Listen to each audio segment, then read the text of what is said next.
Prologue. To Elaint. The Year of Rogue Dragons. 1373 DR.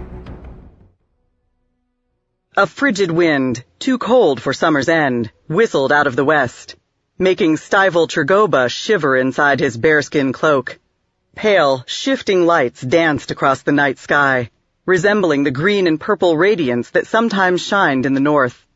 Those western lights, however, were white and blue, the colors of ice. The stocky, gray-eyed ranger was on watch, so it was his duty to report the supernatural phenomena. He tramped to the clearing at the center of the sacred grove, only to discover that, as usual, he needn't have bothered.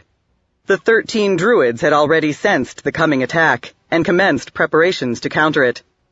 Madislak Pempsk, the leader of the coven, a stooped old man with a blotchy, bald crown, a beak of a nose, and a ratty brown robe, spoke a word of power, and stuck the end of his staff into a pile of wood, whereupon the fuel burst into flame.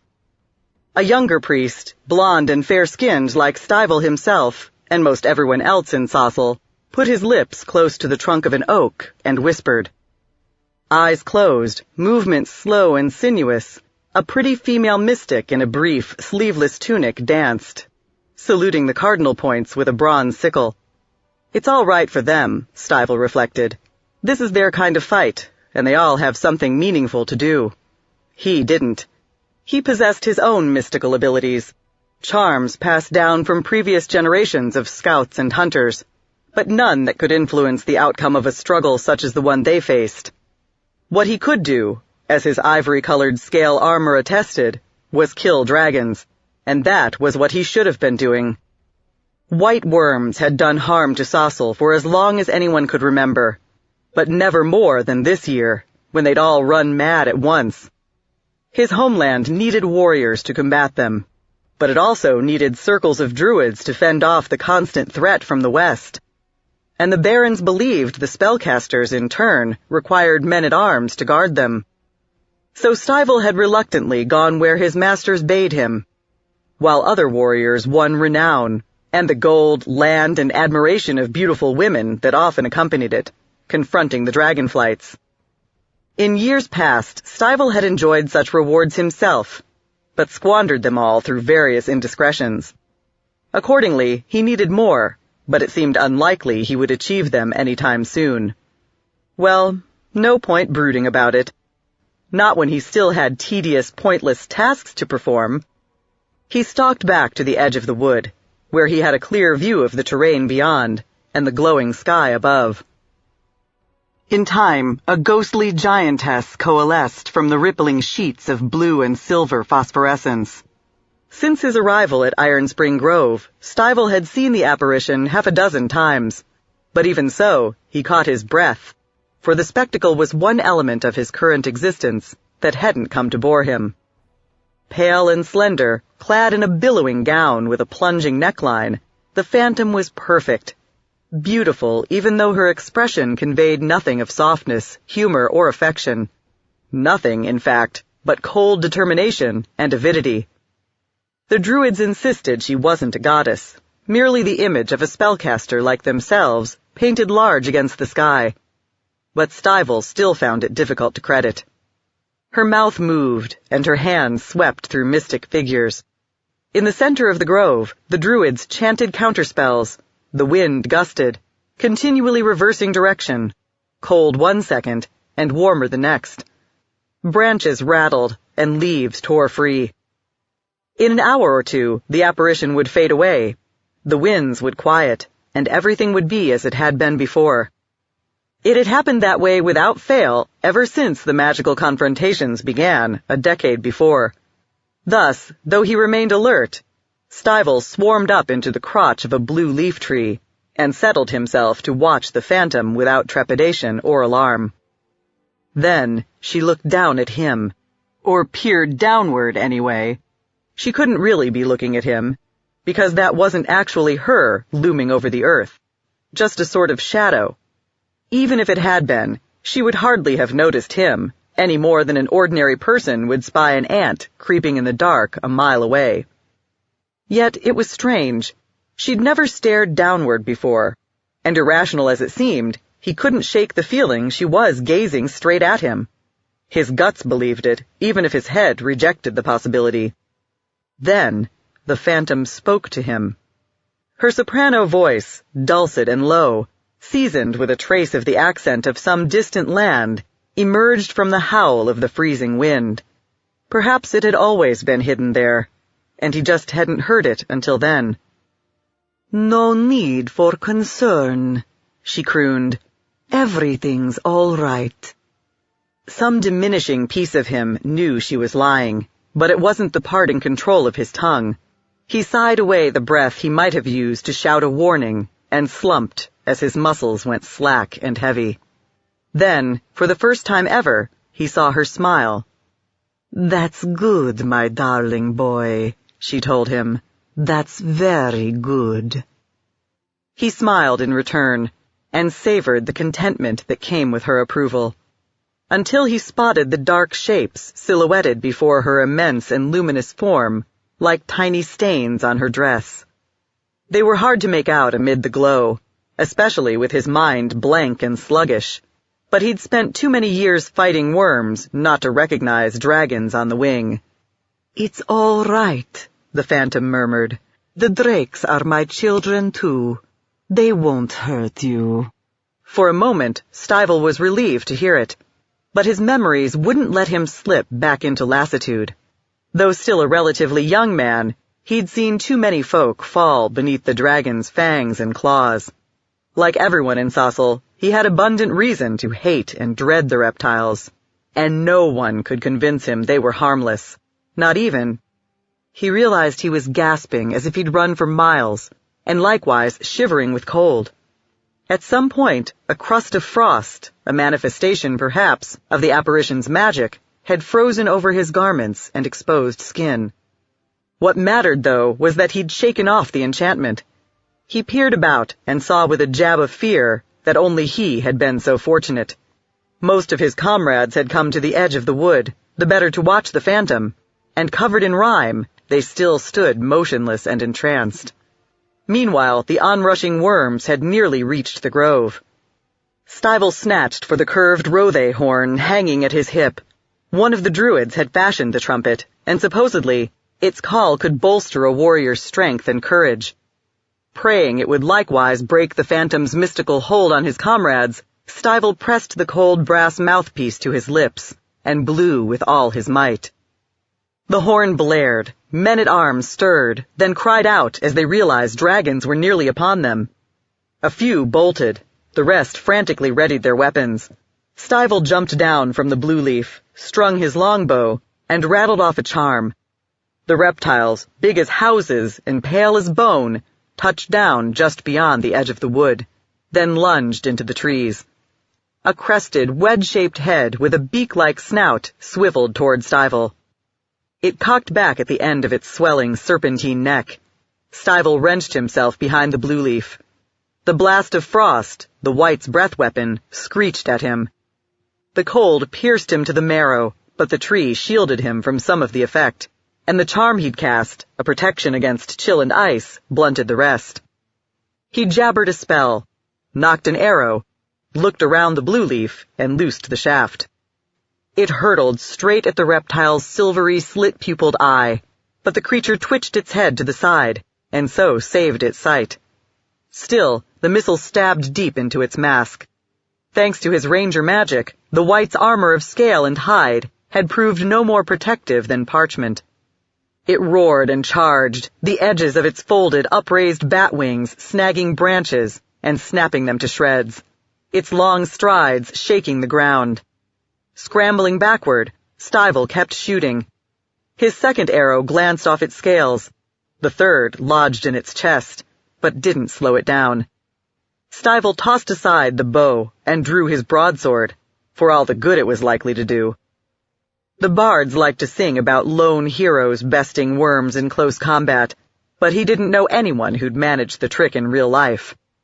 To think that mere minutes ago he'd been wishing for a battle against dragons. By the forest queen, what an idiot he was. The white crouched, gathering itself to pounce. Then, a volley of whistling arrows battered its flank. It pivoted toward the source of the harassment, and darts of green light pierced it. A dazzling, crackling thunderbolt blazed into its long, sinuous body and out the other side. The druid's protectors were all warriors and rangers, but a few were wizards as well, and 2 of these had assailed the worm with their magic. The creature collapsed and thrashed, crushing brush and saplings beneath it, nearly doing the same to Stivell before he jumped clear.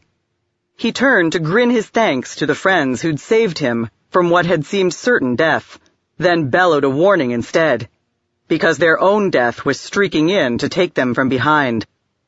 It was the biggest, hence oldest and strongest, wight Stivell had ever seen, but it was also something more, something that until then he'd hoped only existed in tales of horror and woe.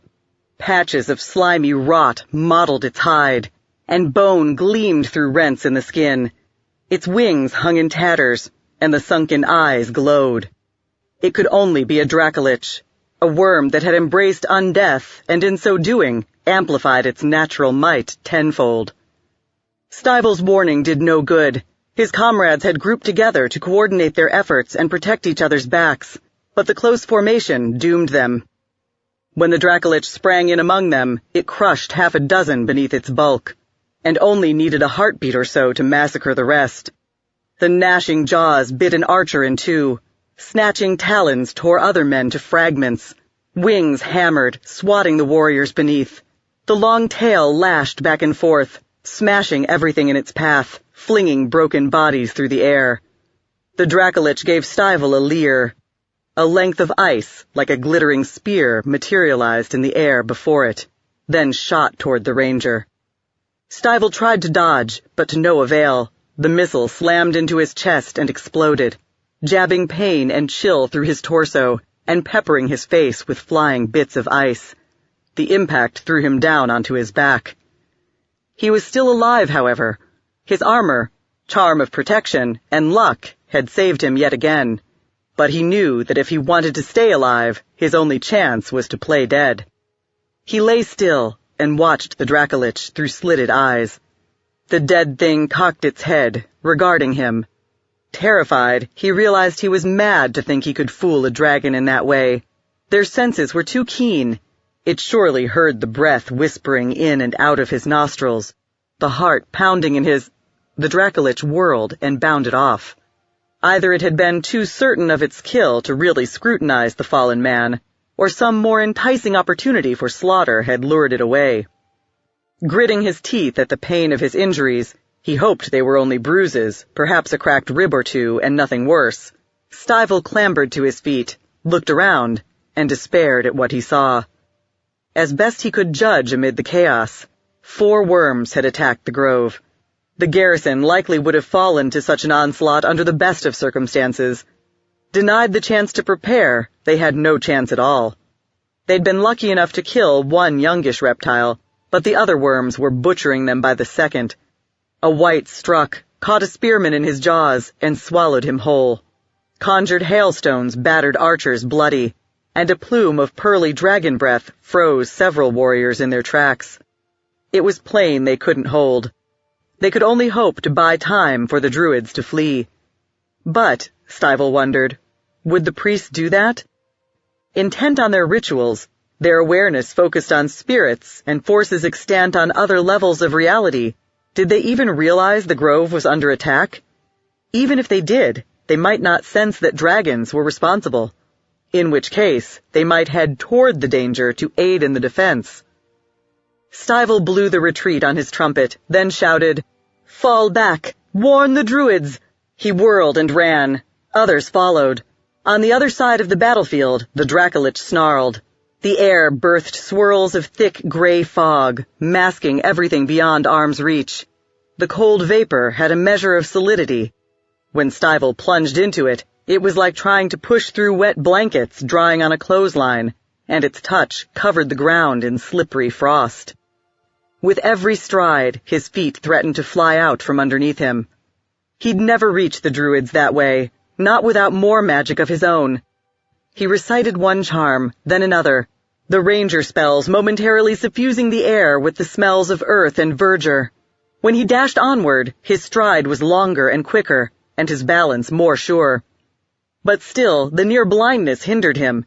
The fog resounded with the screams of men dying close at hand, and he tried not to think about the fact that at that very instant, a dragon could be closing in on him. Or he could be running straight at it, and he'd never know until it was too late. Finally, he burst out of the fog and sprinted onward. A handful of other men also made it out, and they pounded along behind him. As he'd feared, the druids still lingered in the clearing at the heart of the wood, and were making preparations to join the fight. Matislack murmured a spell that sent a gray cast washing through his skin, as if it had turned to rock. Another druid sprouted quills from his left hand, while a third dropped to all fours and melted into an enormous wolf. "No!" Stivell wheezed, his battered torso aching even worse.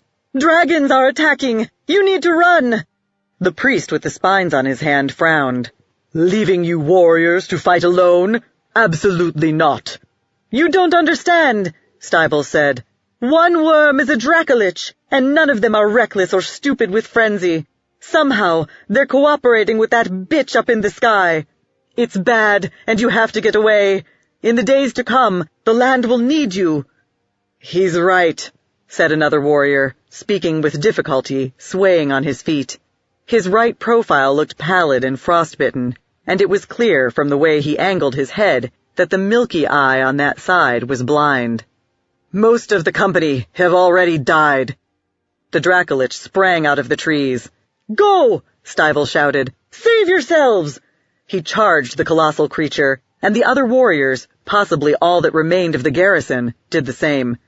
Attack a worm when you can come at its flank or rear, and scramble clear when it wheels to face you. Those were the standard tactics, but they didn't help. The Dracolich was simply too fast and powerful. Its snapping fangs and raking claw attacks were too cunning to dodge, and invariably tore their targets to shreds. Indeed, even its stare was perilous.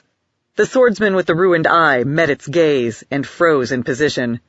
Off balance, he fell, and the lich raised its foot high and stamped him to pulp. At least, Stivell thought, the druids were running. One caressed the trunk of a pine and vanished. Another read from a parchment, then shot down into the solid ground, as if plummeting into a hole. Others shrank into the shapes of owls or bats and took flight. Someone conjured a mass of twisted, thorny brambles to hinder pursuit. Maybe at least some of them would get away. One, however, wasn't even trying. Matislack brandished his staff and chanted, and Stivell felt a surge of strength and vitality tingle through his muscles. Presumably, the other surviving warriors experienced the same. Their sword and axe strokes, which had glanced off the Dracolich's milky scales most of the time, started to penetrate more often. It didn't matter, though. The creature kept right on slaughtering them. When Matislack shouted a word of power, blue and yellow flames exploded into being all along the lich's back, but died instantly, without burning it in the slightest. The worm killed a spearman with a twitch of its tail, another man with a flick of its talons, and whirled toward Stivell. As he tried and failed to stay ahead of the jaws and foreclaws, he saw that he and Matislack were the only ones left. The Dracolich leaped upward, snapping its wings to carry it higher. As it plunged toward the ground, Stivell realized he didn't have time to dodge out from underneath. He shouted and raised his sword high, hoping that, as it crushed him, the worm would drive the blade deep into its own belly. Then Matislack rattled off an incantation, and power burned through Stivell's body. Wind shrieked and scooped him up, as though he weighed no more than a feather. It whisked him out from beneath the plummeting worm, then up above the treetops and into the sky. As he hurtled along, he saw that his form was vague and gray, though from the inside it felt as solid as before. He peered about and discerned the misty form of Matislack streaking through the dark alongside him. Stivell wondered if they could speak in that altered state, and decided it was worth a try. "You saved me," he said, his voice faint, ghostly, but audible. "Thank you." "I hope to save some of the others," Matislack replied. "But the Dracolich killed them so quickly, and I knew the other druids needed more time." He shook his head.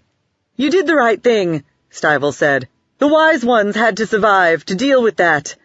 He gestured toward the phantom in the west. She was still smiling, a smile of hateful satisfaction, and as if in response to her delight, snow began to fall from the summer sky. Zethrindor contemplated his kill and thought how strange it was to feel no desire to eat it. But the need and taste for meat had left him when he passed from life into undeath. Fortunately, the exaltation of slaughter itself endured, as did the joy of victory. As far as he was concerned, he was victorious, even if most of the druids had thus far eluded him. He'd massacred their retainers, seized their place of power, and put them to flight. Not bad for what was only the initial move in the game he'd come to play. Solanagan came racing into the glade, cast about, realized the fight was over, hesitated, then turned toward one of the sod huts where the druids had made their homes. Zethrindor hissed, and the living wight cowered. The older worm would have had no difficulty establishing dominance even before his ascension.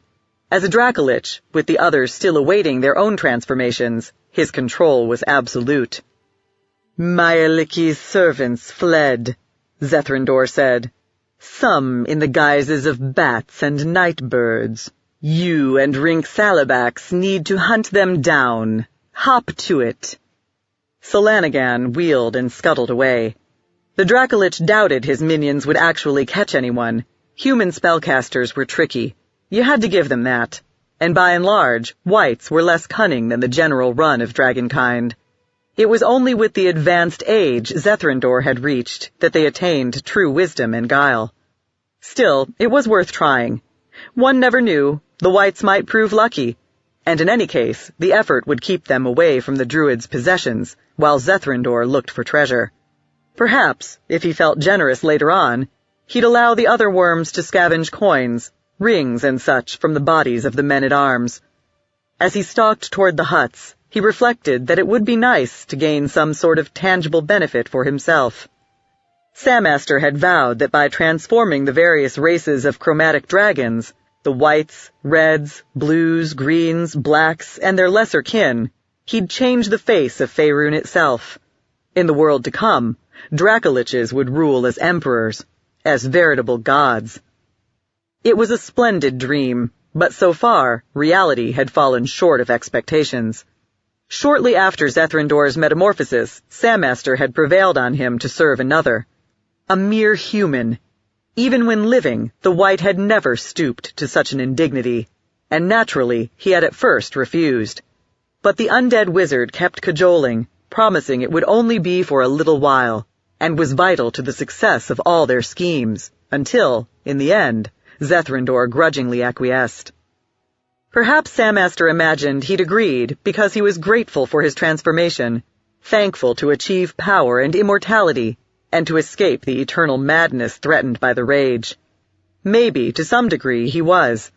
But it was also clear that the magician, though indisputably a benefactor to the worms he purported to worship, was likewise keeping secrets from them. The present situation was a case in point. Why did he think it important that the tyrant to the west have dragons to aid her? How was it relevant to his own grand design? Zethrindor suspected knowing the answers to such questions might provide the key to ultimate power in the world to come, and he knew his best hope of discovering them lay in complying with the Lich's wishes.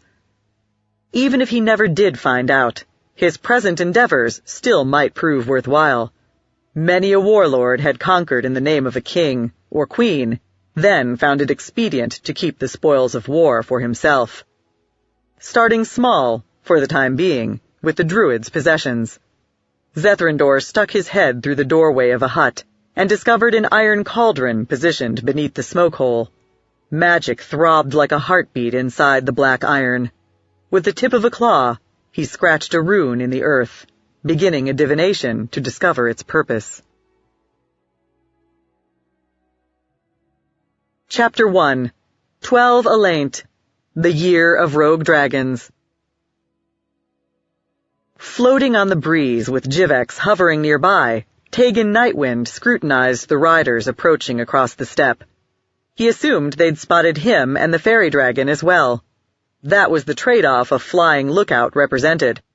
He could spot trouble coming a long way off, but might also serve as a beacon to lure it on.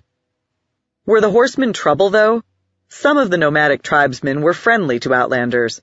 Indeed, it was to confer with such folk that the black-winged elf and his comrades had come to Narfell, while the majority of Kara's rogue dragons, better able to travel long distances and bear extreme conditions, sought the secret source of the rage in even less hospitable lands farther to the north. "Shall we take a closer look?" Tegan asked. "Why not?" Jivek said. Sinking rapidly in the west, the sun had already softened from blazing white to bloody red, but the small worm's silvery scales still rippled with rainbows. "I doubt they'll dare to bother us, not once they recognize me." Tegan smiled. "I suspect word of your prowess has yet to reach this remote corner of the world. Still, I imagine that with a modicum of caution, we'll fare all right." Pinions pounding, the flyers beat their way closer to the riders. Essentially, the nomads looked like all the other Nars Tegan had seen since entering this wilderness of scraggly grass and wandering herds of reindeer. Armed with lances, bows, and scimitars, they were lean, swarthy, and wore their long raven hair pulled back into horsetails. Thanks to their proud bearing and fondness for gaudy clothes and jewelry, the barbarians bore a strange resemblance to the rakes of Lyrabar, one that had surprised and amused Tegan on first acquaintance. Each bestrode one of the hardy, long-legged Nar steeds prized throughout the Northlands. Still, it seemed to Tegan that something was different about that group. But at first inspection, he couldn't say what. But in the meantime, he supposed the important thing was that they weren't making any hostile moves. Possibly they were too busy gawking. Avarials were rare everywhere, and fairy dragons were equally a marvel to the common run of men. He swooped lower, and Jivex followed him down. "Hello," Tegan called. "My friends and I are emissaries, bearing tokens from Dragonsbane, King of Damara. We seek information to benefit all folk, Nars included. To that end, we would very much like to speak with you." The brawny, coarse-featured chieftain at the head of the procession pointed the tip of his lance at the patch of ground in front of him, signaling for the flyers to land. Tegan had received more gracious invitations in his time. Still, he furled his wings and dropped lower. Once again, Jivex followed his lead. Then, from the corner of his eye, Tegan glimpsed a small, sharp-featured rider behind the chieftain, lifting a polished ebony rod with gold caps on the ends. The Avarial drew breath to shout for Jivex to beware, but by then, green and turquoise light was already swirling from the tip of the wand. The radiance spun and twined around itself, creating a pattern enthralling and numbing at the same time. All Tegan wanted to do, all he could do, was hover and stare at it. But as his friend Rilatar Shadowwater had told him, it was hard to shackle the will of an elf, and from somewhere deep inside him there surged a wave of wrath and revulsion that enabled him to tear his gaze away from the seething lights. When he did, he saw that the riders had already lifted their short, deeply curved bows and drawn the cords back to their ears.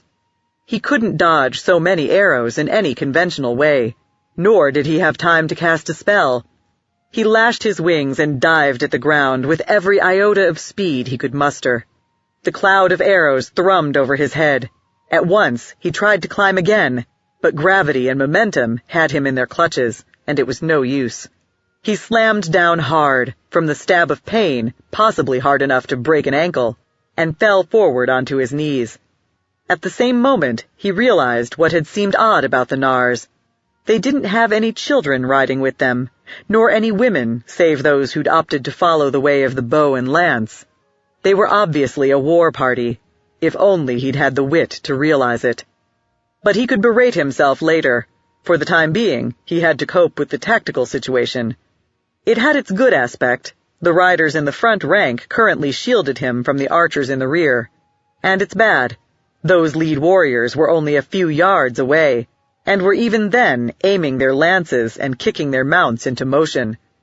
Tegan scrambled up. His ankle throbbed, but supported him. He still lacked sufficient time for a spell, so he simply yanked his sword from its scabbard, and the Nars were upon him. He sidestepped one lance and beat another out of line with his blade. His second attacker, The chieftain snarled and tried to ride him down. Tegan jumped left, and the tall chestnut horse thundered past, missing him by inches. Only 2 Nars had charged straight at him. Had the rest attempted it, they would have collided with one another as they converged. But they wheeled their mounts to encircle him, and gripped their lances overhand to thrust and jab. Fortunately, the envelopment took a few moments.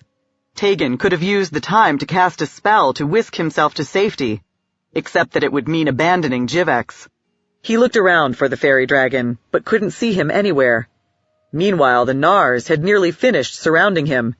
He snatched a loop of tanned hide from the pouch on his belt, twirled it through a mystic pass, and declaimed an incantation. A lance leaped forward, but the Nar's aim was off, and Tegan didn't even have to twitch to avoid it. Thanks to his magic, the rider saw him standing a step away from his actual location. It was a good defense, but not a perfect one. In a moment or two, clever attackers would figure out the trick, and attempt to compensate, and meanwhile, even oblivious ones might strike with faulty aim, and spit their target by sheer luck. Tegan had to pivot repeatedly to keep someone from stabbing him in the flank or back. Doing his best to block out the pain in his ankle, he dodged, ducked, parried, and when practical, chopped right through the shafts of the long spears. Thanks to the enchantments Rillatar had cast on it, his deceptively slender elven sword was equal to the task. He also shouted, "Jivex, where are you?" No answer. The tribal wizard guided his mount into the ring of lancers. He no longer held the ebony wand. Apparently, since Tegan had resisted its power once, he thought it better to assail him with a different sort of magic. He shouted words in some grating arcane tongue and lashed his left hand through a triangular figure. Tegan couldn't tell what effect the warlock intended to create, but he suspected it was likely to kill or cripple him, and that the subtle illusion that had thus far frustrated the Lancers wouldn't hinder it in the slightest. Unfurling his wings, he gathered himself for a desperate spring at the magician. A sword stroke, even if it failed to connect, might rattle the Nar and spoil his conjuring. Unfortunately, the nomads to either side of the wizard discerned Tegan's intent, and angled their lances to protect their comrade. If the Avarial made the leap, he would only impale himself on the tips of the spears. A plume of glittering vapor swept upward from the ground, and in an arc from right to left. Caught in the fumes, the mage, his protectors, and even their mounts swayed drunkenly. Smirking, chortling, the spellcaster broke off his incantation. From the sound of it, just a syllable or two short of the conclusion.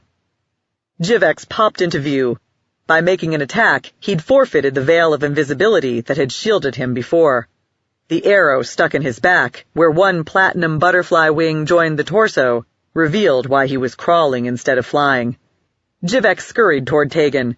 Other Nars, who'd avoided a whiff of the fairy dragon's breath weapon, kicked their mounts forward, and lowered their spears to stick him. Jivex whinnied as if he were a horse himself, and most of the mounts shied. Tegan lunged at the one that kept coming, hacked the head off the rider's lance, then balked the steed with a slash to the shoulder. The animal screamed and floundered backward. Jivex leaped onto Tegan's back and clung between the roots of his pinions. The Avarial hadn't expected it, and the sudden weight sent a twinge of bright agony through his ankle, and knocked him staggering. "Stop clowning," Jivex said. "Get us out of here!" Tegan began the spell, dodged one lance and parried another. Jivex stared, and by dint of his innate magical abilities, produced coils of thin gray mist. When the stuff touched a tribesman or his mount, they faltered, as if it had abruptly become difficult to remember what they were supposed to be doing. Tegan reached the end of his incantation. The world shattered into spinning light, then formed itself anew, but the milling Nars were hundreds of yards away. Tegan threw himself down in the grass so the barbarians wouldn't spot him. "Ouch!" said Jivex, still clinging to his back. "Be careful! When you fling yourself around, it hurts my wing!" "As you're rending my shoulders," Tegan replied. "Was it truly necessary to sink your claws in?" The dragon sniffed. "Don't whine so much. You sound like a hatchling." Tegan sighed. "Hop off and let me inspect your wound." Pavel scanned the darkening sky, looking for some sign of Tegan and Jivex, who'd flown off to the north. then descended behind a rise. According to Rarin, it had been to make contact with a column of horsemen. Pavel had no idea how the squat, ruddy-skinned Arctic dwarf knew that, but had no doubt his friend was correct. "Kara and I could go after them," said Dorn, standing beside the wagon, his enormous iron arm and leg black and vague in the failing light. "We could fly there in just a minute or two." "But only if I take dragon form," Kara said.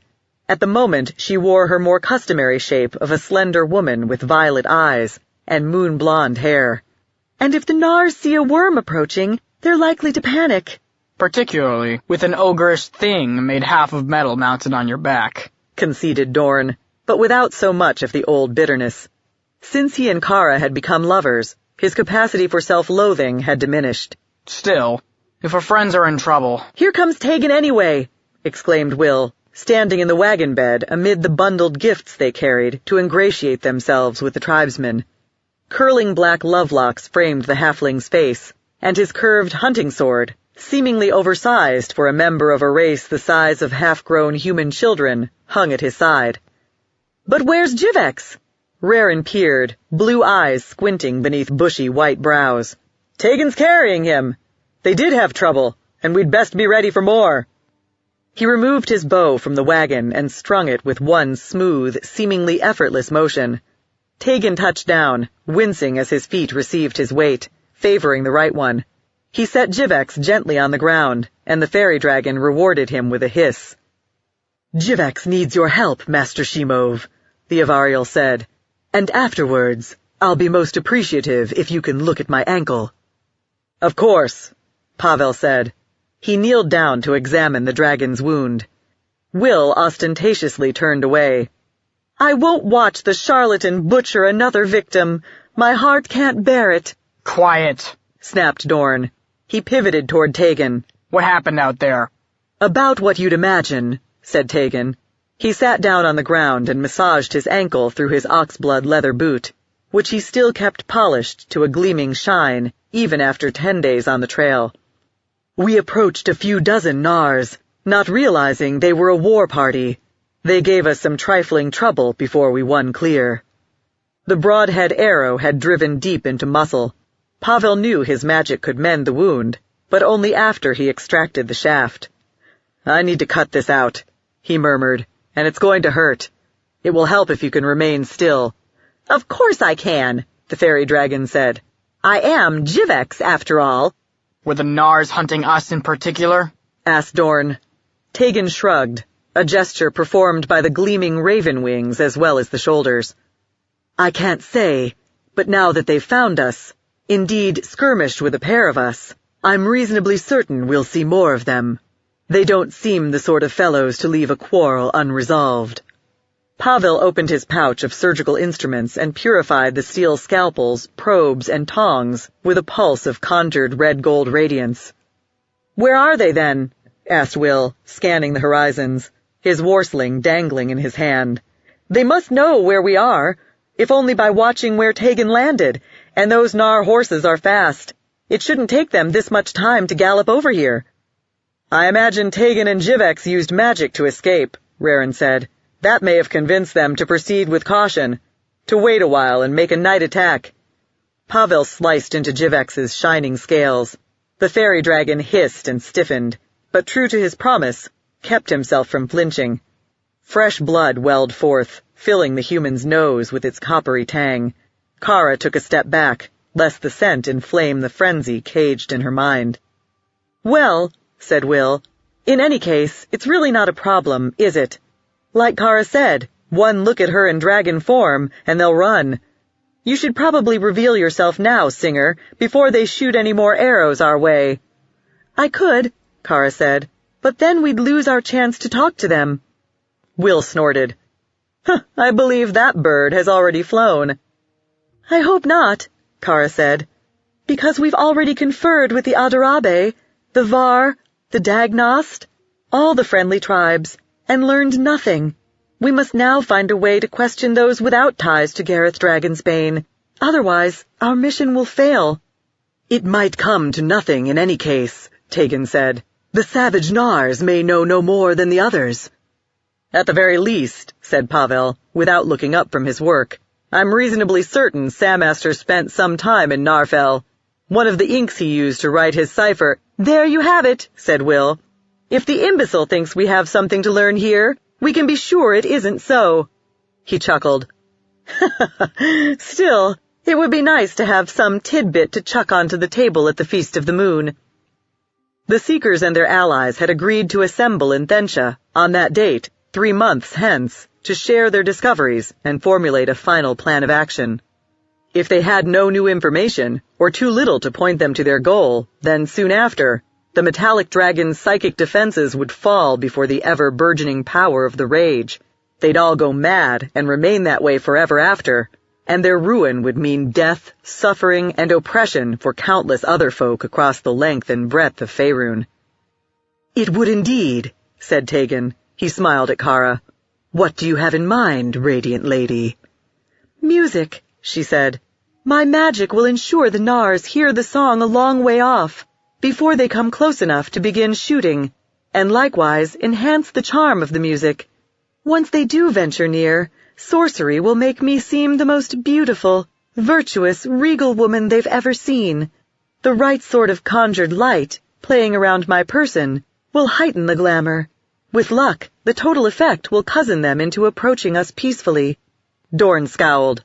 I don't like it. You're talking about fixing all their attention on yourself, and such charms don't always work. It could be you'll wind up making yourself a nice, shining target in the dark. Yes, Pavel thought, and while in human form, Kara is as susceptible to harm as any ordinary woman. He drew the arrow from Jivex's wound, wiped the blood from the point, examined it, and found no sign of poison or death magic. I'm not inordinately enamored of the idea either, Tegan said, particularly since the Nars have a wizard of their own. It's possible he'll resist your enchantments, then do his utmost to free his comrades from your influence. On the positive side, however, if the barbarians do attack, their first effort will likely take the form of a volley of arrows. We have a spell to protect you from that. Too bad the elf who knows it lacked the brains to cast it on me, Jivex muttered, just loudly enough to make sure everyone heard. What if the magician hurls fire or ice? Dorn asked. Do we have a charm to shield her from that? Not with absolute certainty, Kara said, but I know wards that will improve my chances.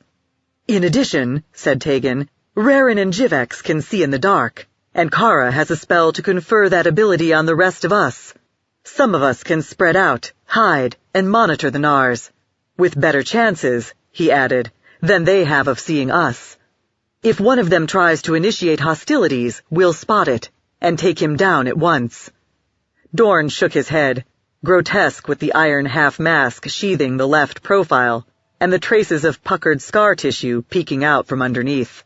No, it's too— Kara silenced the half-golem, simply by giving him a smile.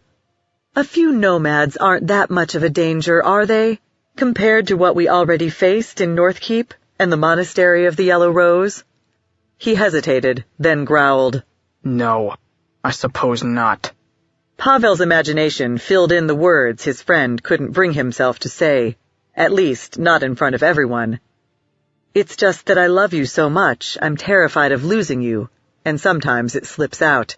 But, Dorn continued, we're going to do this as safely as we can, and at the first sign of trouble you transform. Kara inclined her head and curtsied. As my captain commands. Pavel murmured a healing prayer, and his hand tingled with warmth and crimson light. He pressed it against the gory cavity at the base of Jivex's wing. New tissue grew to fill the gap, and unblemished scales sprouted to seal the rawness over. A skiprock ready in his sling, Will lay on his belly behind a clump of grass. Thanks to Kara's magic, he could see clearly for a few dozen yards, though colors mostly washed out to gray. Wreathed in soft, shifting, multicolored light, the bard sang a ways behind him. Near the seeker's horses, ponies, and wagon. The song's lyrics celebrated the joys of wandering far on horseback, and the bond between rider and steed. Infused with glamour as it was, it kept threatening to captivate Will as thoroughly as it was supposed to enchant the Nars.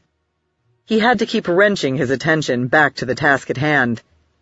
Off to Will's right, Pavel lay in a depression in the earth. It wasn't much cover. The flat grasslands were miserly when it came to providing places to hide. But in the dark, perhaps it would serve. The lanky, yellow-haired priest cradled a crossbow in his hands. Walking their horses with nary a whicker, a creak of tack, or a jingle of harness, the Nars began to appear at the limits of Will's vision. Like Kara's defenders, the barbarians had spread out, perhaps even encircling the Outlanders completely. But as they rode closer, the halfling saw reason for hope that they wouldn't follow through on their hostile designs.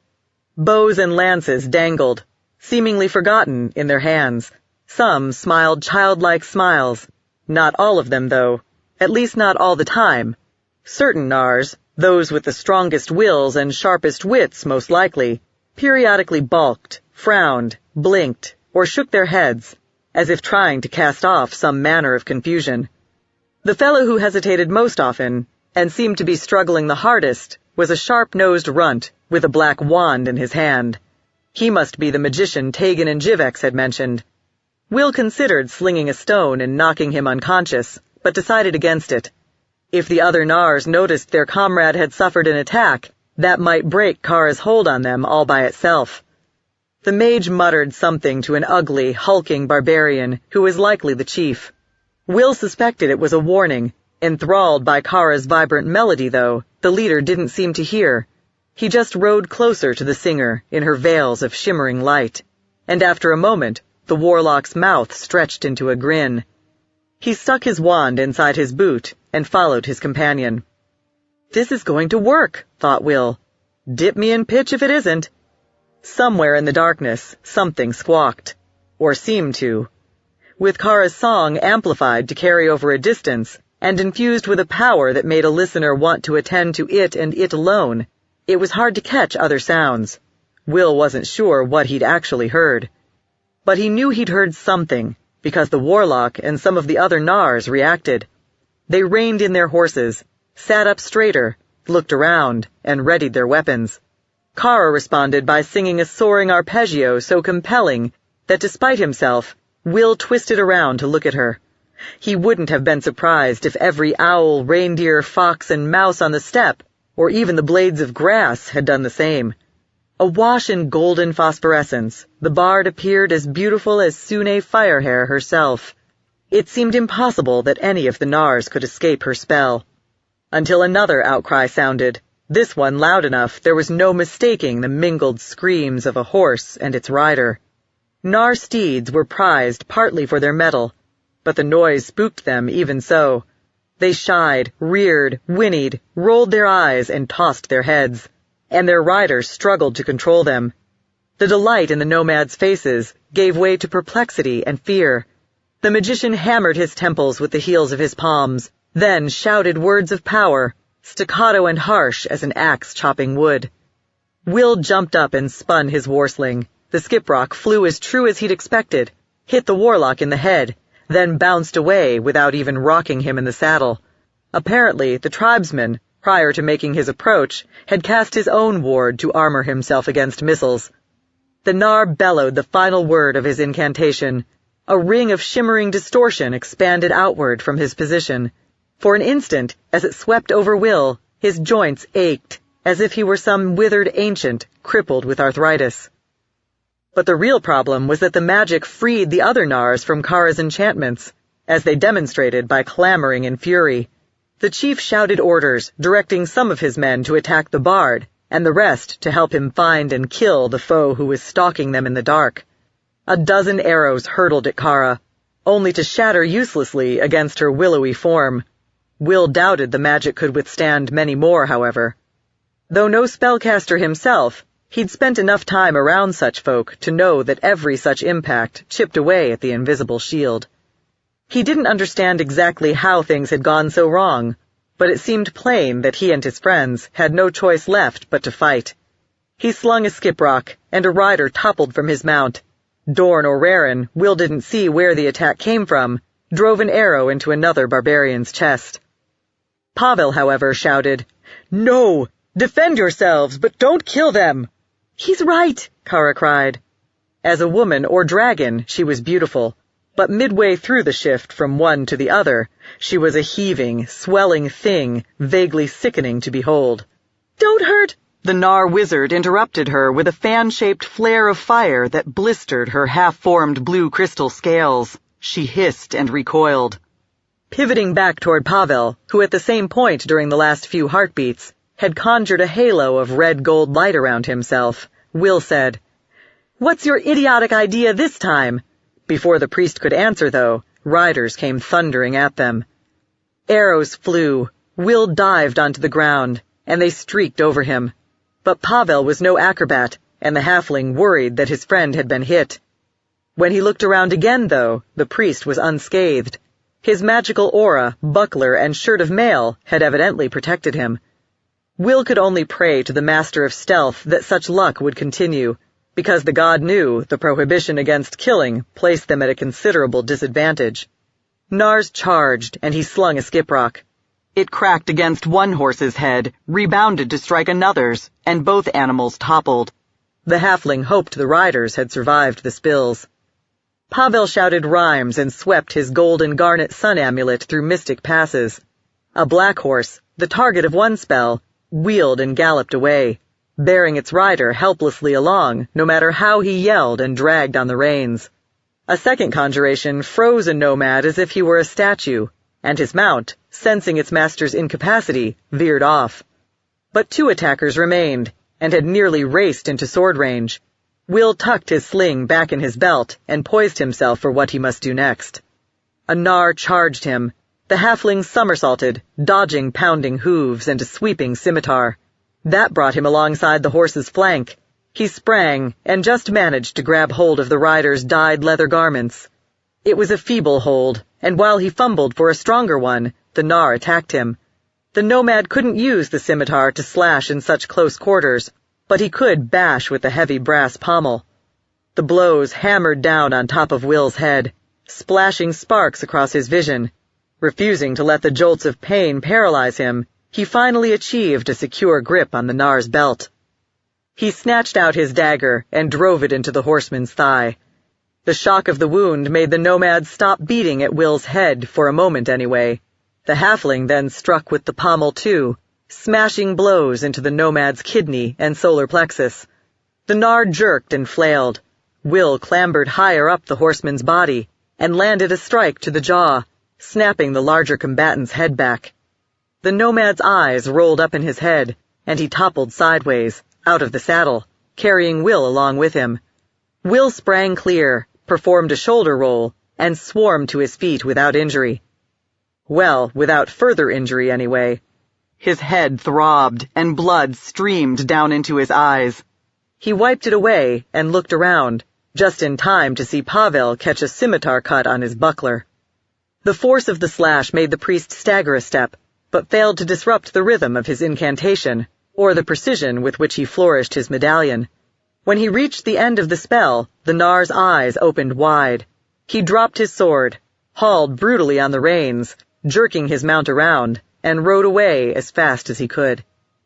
"Right," said Will. "Maybe I'd cheat and scare them away with magic too, if I was too cowardly to risk a fair fight." "Perhaps I'd fight as you do," Pavel said, "if, like you, I had no particular use for my head. Will you survive?" Will explored his gashed scalp with his fingers. "I think so." "A pity." Pavel peered about, spotted a dark Nar mare with a white blaze and socks, and crooning to the animal in a reassuring tone, slowly advanced on it. The horse retreated. Pavel whispered a prayer and gripped his amulet. Though Will wasn't the target of the spell, mere proximity to the magic made him feel irrationally relaxed and happy, even as it seemed to dull the shouts, clash of metal on metal, and other sounds of combat stabbing through the darkness. Pavel eased toward the mare again, and she allowed him to swing himself up into the saddle. He rode to Will and hauled the halfling up behind him. Then he turned the horse to survey the battlefield. Will took the opportunity to do the same. The Nars were brave, he had to give them that. Even Kara's shift to song dragon form hadn't scared them into breaking off the attack. Or, perhaps, knowing they had another foe skulking somewhere in the darkness, they simply didn't know which way to run, In any case, they were fighting savagely. And still trying to avoid unnecessary slaughter, the Seekers defended themselves as best they could. Singing a fierce battle anthem with incantations threaded in, Kara fought a duel of spells with the Nar warlock.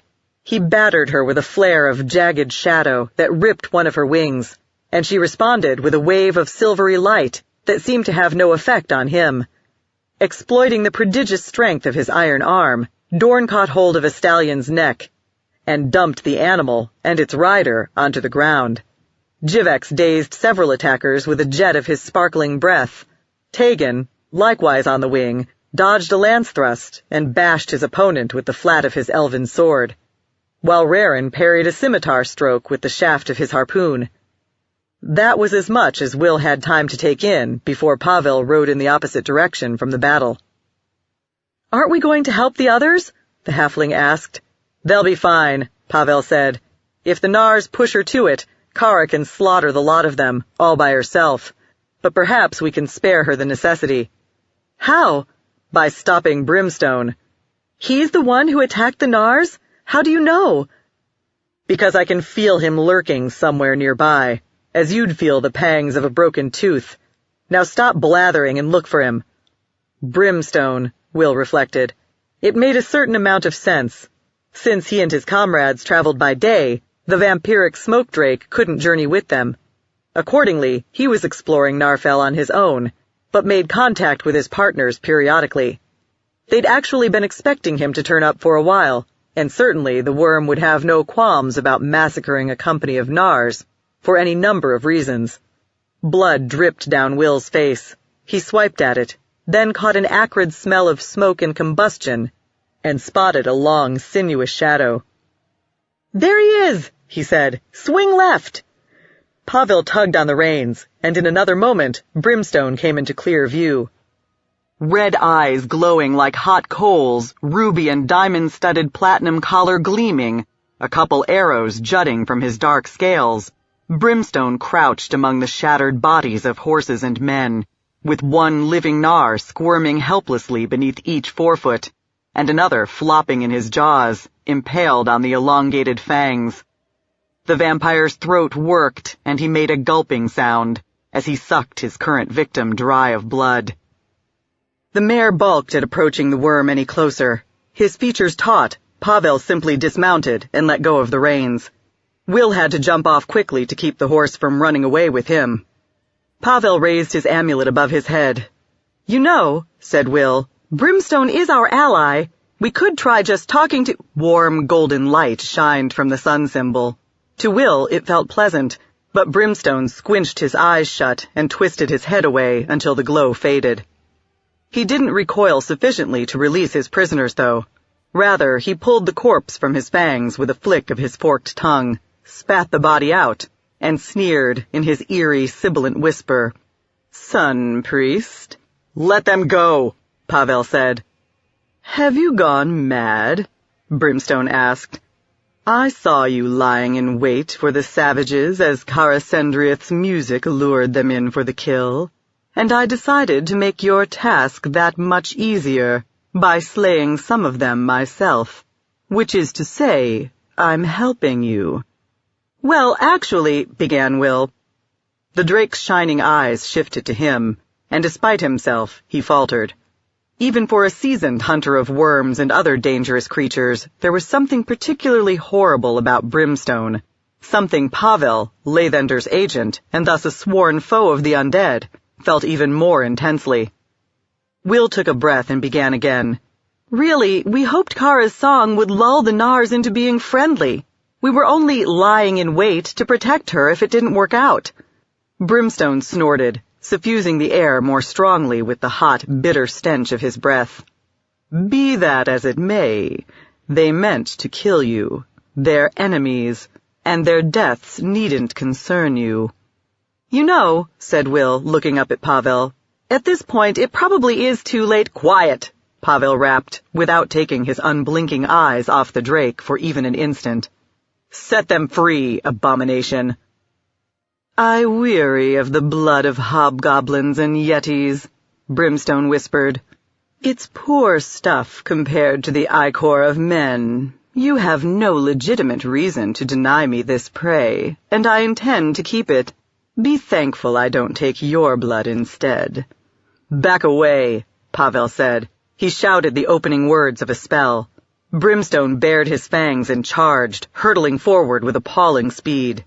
Curse it, Will thought. Over the past several months, he'd dodged death at the hands of countless foes, only, it appeared, to perish under the fangs and talons of a creature at least nominally an ally. He slung a skiprock at the huge ruby in Brimstone's collar. It was supposed to be impossible for an undead dragon to wander far from his horde. Back in Thar, Pavel had conjectured that the choker contained the magic enabling Brimstone to break the rule, and that destroying it might thus slay the drake as well.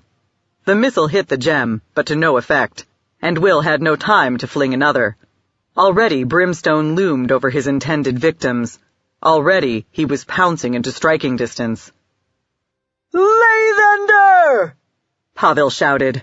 Yellow light, hotter and brighter, blazed from the upraised amulet.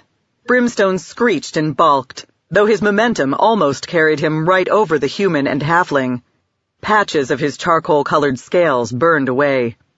Will didn't think he'd ever seen his friend conjure such a fierce light before. But then, Pavel had changed. The struggle to end the rage had put a hitch in his walk, etched new lines in his handsome face, and maybe strengthened his faith as well. Still, though, the magic was insufficient. When the flare faded, Brimstone, blinking as though half-blind, his charred hide steaming, whirled back around toward the priest. His throat swelled, and his head cocked back at the end of his long neck as he prepared to discharge his breath weapon. Pavel stood poised to try and dodge. Will darted between the dragon and the human. "Samaster!" he cried. "Remember him?" Brimstone hesitated. "You hate him more than anything, don't you?" Will continued. "That's why you're here, and why you need Kara and the rest of us, Pavel and me included. You'll never get your revenge without us." The worm sneered. "You have an inflated opinion of your own importance. I suspect that if the two of you died here and now, the search would proceed without you." Maybe, thought Will, but the important thing is, you're talking again instead of attacking. Your temper's cooling a little. With an effort of will, he managed to turn his back on the drake and face Pavel. "And you," the halfling said, "you're acting just as stupid, though naturally in your case it comes as no surprise. Stopping the rage is what's most important, right? And to do that, we need Brimstone, the same as he needs us. By the hells, he already rescued Dragonsbane and saved your homeland, didn't he?" "I still can't stand idly by and watch him feed on human beings," Pavel said. "My vows forbid it." "Fine," said Will. "You stopped him. Now let it go." Pavel took a long breath. "Get out of here," he said to the worm. "Someday," Brimstone whispered, "we'll finish our appointed task. Then you and I will enjoy the consummation we crave." He flexed his legs, spread his immense wings, and sprang upward. Pavel watched the vampire, making sure he was really flying off, then strode toward the men Brimstone had held helpless beneath his claws. Scurrying to keep pace with the long-legged human, Will was amazed to discover the worm had managed to charge without trampling the Nars, and almost as surprised to see that one of the nomads was the chief. For the moment, the horror of his ordeal and the miracle of his deliverance had wrung all the aggression out of him. He stayed on the ground, trembling, staring ashen-faced at his rescuers. "It's all right," Pavel said, lifting the barbarian to his feet. "You're safe now, and I can help any of your people who are wounded.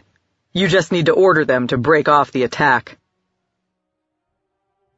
5 Nars examined Dorn's iron arm, testing the sharpness of the talons and knuckle spikes. One accidentally gashed his finger. He grinned and held it up for his companions to see. Unlike most civilized folk Dorn had encountered, the nomads didn't seem repulsed by the ugliness of his iron parts. Rather, they admired them as weapons. Still, he hated being the object of anybody's curiosity, and had to strain to bear it without discourtesy. But maybe it was easier than it used to be. If so, he knew he had Kara's influence to thank. Of course, most of his partners were exotic by Nar standards, but they all seemed to be tolerating the barbarian's gawking more comfortably than he. Preening, Jivex related stories of his battles against the worms, Dracoliches, and demons that he had, to hear him tell it, slain more or less unaided. Tegan, meanwhile, displayed the particular blend of exquisite manners, wit, and swagger that had helped make him one of the most fashionable fencing masters in Lyrabar. The difference was, he no longer insisted on identifying himself as an adopted son of Impilter, or some such thing. He was willing to call himself an elf. Not an Avarial, however. As best Dorn could judge, Tegan's recent experiences had convinced him the elf race as a whole merited respect, but not his own winged offshoot of the family. If anything, the reverse was true. In the Maestro's estimation, the Avarials, due to some defect in their fundamental natures, had wasted centuries hiding like timid savages in the wilderness, while their cousins raised splendid cities and perfected subtle arts. Well, Dorn reflected with a fleeting, crooked twitch of a smile, if Tegan remained ashamed of his blood, it was too bad, but likewise his own affair. Malar knew Dorn was about the last man on Toril to teach anyone else the trick of feeling easy in his own skin. That might be why he disliked meeting strangers and exchanging pointless blather with them before getting down to whatever business was at hand. But the Far Quay were like other Nars, and barbarians in general. You couldn't rush through the exchange of courtesies without offending them. Finally, though, the most important men in the raiding party were ready to sit down around a fire with Dorn and his comrades. Raren fetched a jug of brandy. The Nars broke out a straight, spindly pipe as long as a man's arm and stuffed the bowl with the dried, ground remains of what was presumably a plant. The nomads displayed a calm, proud demeanor. A newcomer wouldn't have guessed they'd recently tried to murder their hosts or survived a clash with a creature out of nightmare. Mybor, the chieftain, took a pull from the jug and passed it on. "We thought the night dragon was your ally," he said, in a voice as deep and harsh as Dorn's own, "and that the bard meant to hold us helpless while it slaughtered us." It was evidently as close to an apology as he intended to go. Maybe, since Brimstone actually was the hunter's ally, a fact they all had better sense than to emphasize, it was more than they deserved. "We understand," Kara said. Human once more, lustrous eyes catching the firelight. "But I only meant to give you the song as a gift, and to signal peaceful intentions." Tegan grinned. "I attempted to convey the same thing. It seems the Far Quay are warriors of such valor, they find it difficult even to fathom such a message." Dorn wasn't sure whether that worked out to a compliment or not, but Mybor accepted it as such, and inclined his head. "When you and the little drake first flew over our head," the chieftain said, "you said you were looking for information, and that if we helped you, we would help ourselves as well." "It's true," Pavel said, his hands and jerkin still smeared and speckled with the blood of the men he'd tended. "I imagine that over the past few months you've at least heard about flights of dragons ravaging the land, even if you've been lucky enough to escape their attentions yourselves. A circle of metallic drakes and wise wizards has formed to cure the worms of their madness, but to do so, they must first recover certain secrets." Mybor frowned. "Secrets known to Nars?" "It's possible," Kara said. "You can at least point us in the right direction."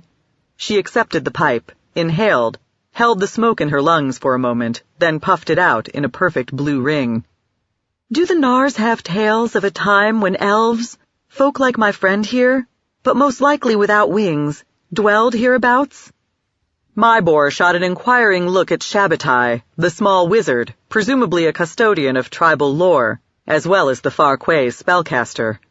Shabbatai hesitated, and Dorn sensed that, like many a civilized arcane practitioner, the Nar disliked admitting to ignorance on any subject whatsoever. But at length he smiled wryly and said, "No. Once powerful mages ruled this country. Our memory goes back that far. But they were humans, not elves." "Do you have any mysterious ruins?" asked Will. "Preferably haunted, accursed, or riddled with man-traps? So far, that's been the pattern." The cities of the wizard kings lie buried in the earth, Shabbatai replied. Once in a great while, someone finds a way down to one or another of them. But I know of none, and even if I did, the old lords were human, as I said.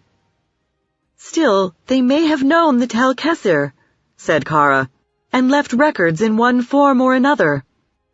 Indeed, Tegan said. But if our friends can't point us to one particular site, someplace associated with elves, dragons, or famed as a repository of ancient lore, I'm not sure how to proceed. It's late in the game to dig up Narfell at random. What about the hermit? Asked a young Nar woman, her swarthy, sinewy forearms tattooed with lines of high-stepping horses rendered in white ink. Shabbatai snorted. It's not an old town or fort, and has nothing to do with worms or elves. On top of that, if it truly exists at all, it's certain death to seek it out. Why, then, would we speak of it now? Because, the female warrior replied, if the stories my grandmother told me are true, it knows the answer to every question. Will grinned. It sounds like just our kind of trouble. The ogre smashed Dorn's human leg out from under him, and he slammed down on the ground. Around the arena, the spectators who'd bet on the giantkin cheered, while those who'd wagered on the half-golem boy clamored in dismay. Dorn tried to scramble back up, but his thigh was broken, with jagged bones sticking through the skin, and a burst of pain paralyzed him. Smirking its long, bestial face studded with moles, the ogre raised its great club and swung at its opponent's torso. Dorn tried to roll and catch the blow on his armored half, but the weapon pulped flesh and shattered ribs. The huge creature hit him again. Again. Dorn's eyes sprang open. The pummeling, however, continued, though it was far less painful than it had been in the dream. He turned his head. Kara had taken to sleeping nestled against his human side. At the moment, she writhed and flailed, trapped in a nightmare of her own. He shook her gently. She started to rouse, and he spotted Brimstone, his ember eyes glowing, looming over them. Dorn cast off his blankets, jumped up, and interposed himself between Kara and the vampire, iron half forward, vulnerable flesh angled back. Brimstone sneered, revealing the long fangs at the front of his jaws, and giving Dorn a whiff of his smoky breath. Easy, he whispered. If I meant you or Karasendriath ill, you'd already be dead. Your presence poisons her sleep, Dorn growled, keeping his own voice low. And anyway, you shouldn't be in camp.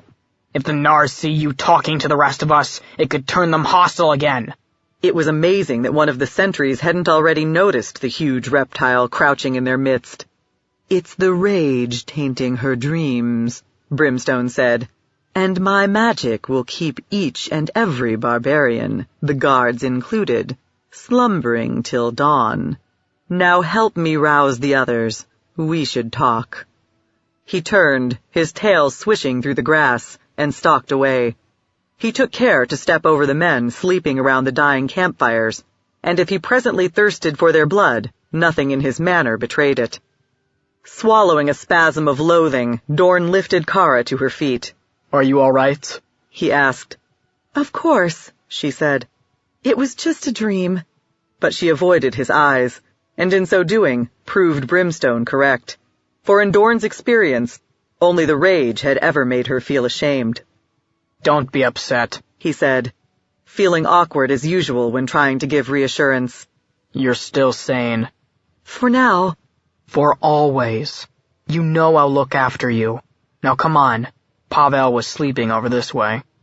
They found the priest snoring in the tattooed arms of the female warrior. By the time he pulled on his clothing, Brimstone had gathered the others by the wagon. So, hissed the smoke drake, the Nars proved informative. We're not sure, said Will, his mouth gaped wide in a yawn. Eavesdropping, were you? Brimstone didn't deign to answer the question directly.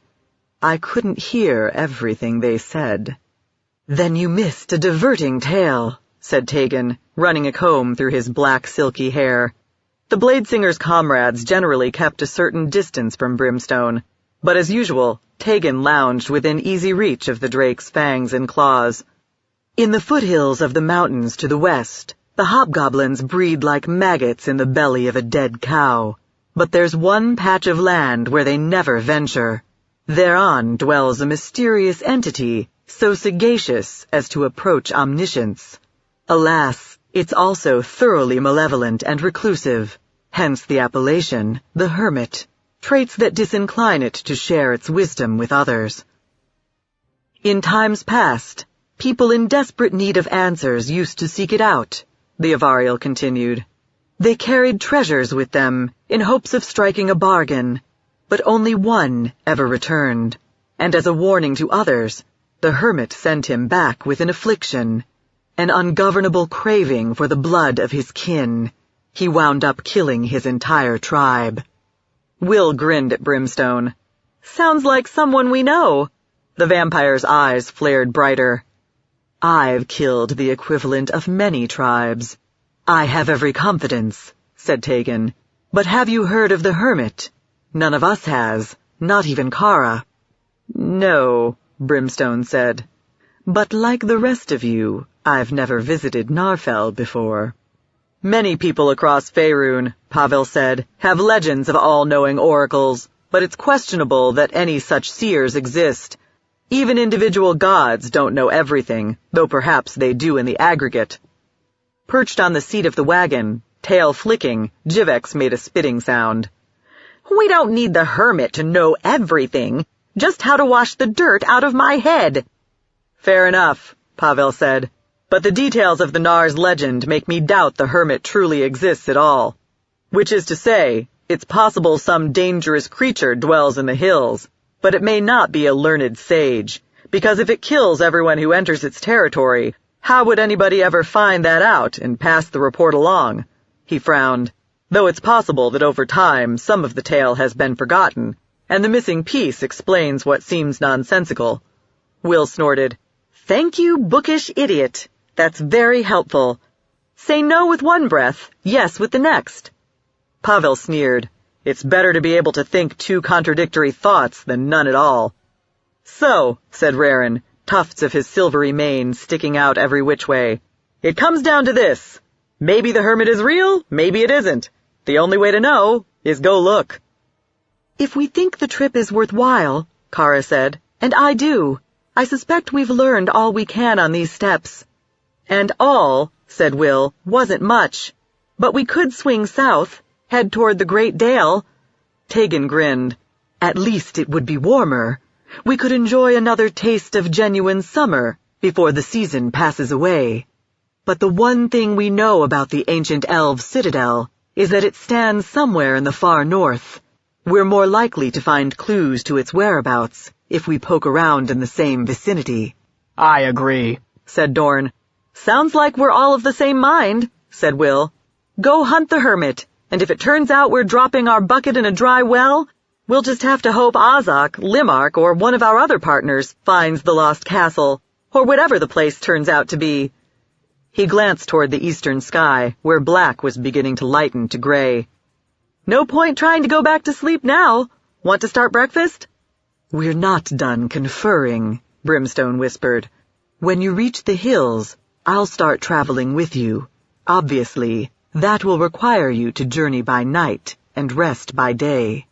No, Pavel said. It's too dangerous for us to have you lurking around all the time. You proved it by attacking the Nars. Brimstone spat sparks and acrid smoke. You traveled with me before and took no harm, and if the Hermit is as dangerous as the nomads claim, you may well need me. Dorn turned to Pavel. I don't trust the thing either, he said. But he can be useful. If he turns on us, you and I will just have to kill him. Pavel smiled crookedly. I'll hold you to that. Now if you'll all excuse me, I have a sunrise to celebrate. He walked a few paces away, to a spot where he enjoyed an unobstructed view of the eastern horizon, spread his arms wide, and started to chant. Perhaps he flashed a grin when the sacred words made Brimstone hiss, spread his dark gray wings, and fly away. Chapter 2 25 Elaint, the Year of Rogue Dragons.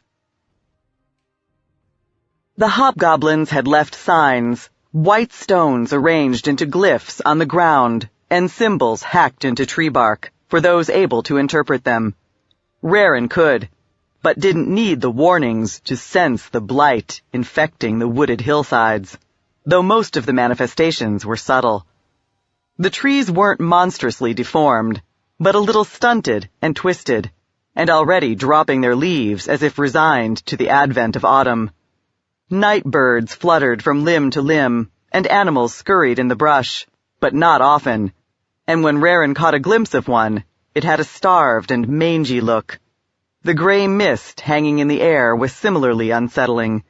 The chill it carried couldn't bother him, but it felt slimy as well as wet.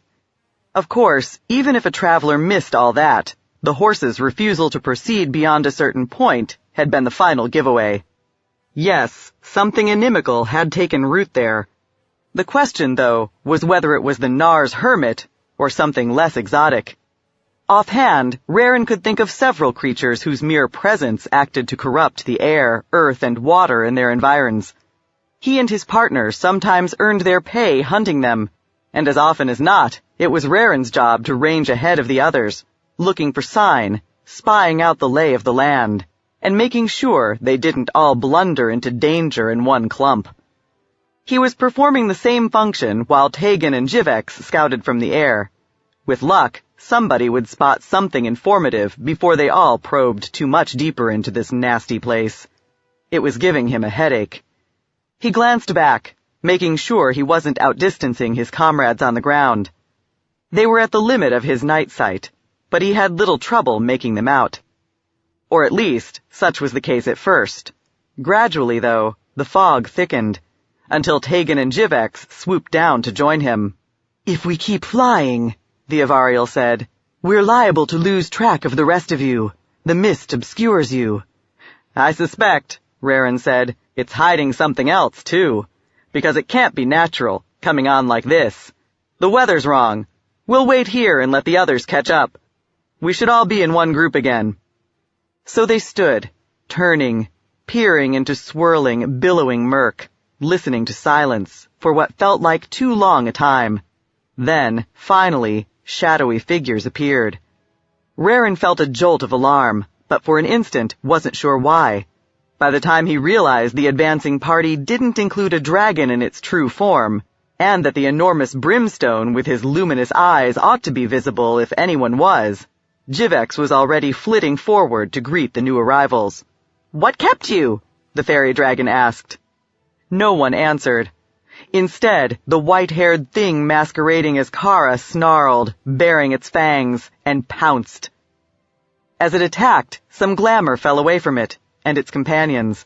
No one could mistake the animate corpses for the bard, her friends, or anything alive. The stench of their rotten flesh burned in Rarin's nostrils, even from several paces away.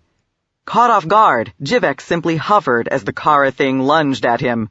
Rarin knocked an arrow and let it fly. The shaft streaked under the little dragon to bury itself in his assailant's torso. Possibly more troubled by the enchantment bound in the point than by physical trauma, the creature stumbled and fell backward. The other undead charged, and with a snap of his wings, Tegan sprang to meet them. He rattled off a charm as his sword darted left and right, and several phantom duplicates sprang into existence around him. Jivex whirled through the air, raking at the foe's crumbling faces and glassy eyes as he shot over them.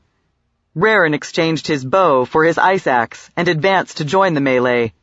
The bloated, hulking thing that had impersonated Dorn bashed at him with the branch it was using for a makeshift war club, and he sprang inside its reach to avoid the blow. He struck at its knee, half severing its lower leg, and the undead toppled forward. He stepped behind it, poising his axe for a chop at its spine. But that move brought him face to face with the little will thing lurking behind its ally. Maybe it was a dead halfling. The decay, some patches wet, others dry and crumbling, made it impossible to be certain. It sprang at him with a rusty dagger in either fist. He swept the axe around in a block that barely succeeded in deflecting both stabs, then split the creature's skull. As he strained to free his weapon, the Dorn thing rolled over and reached for him.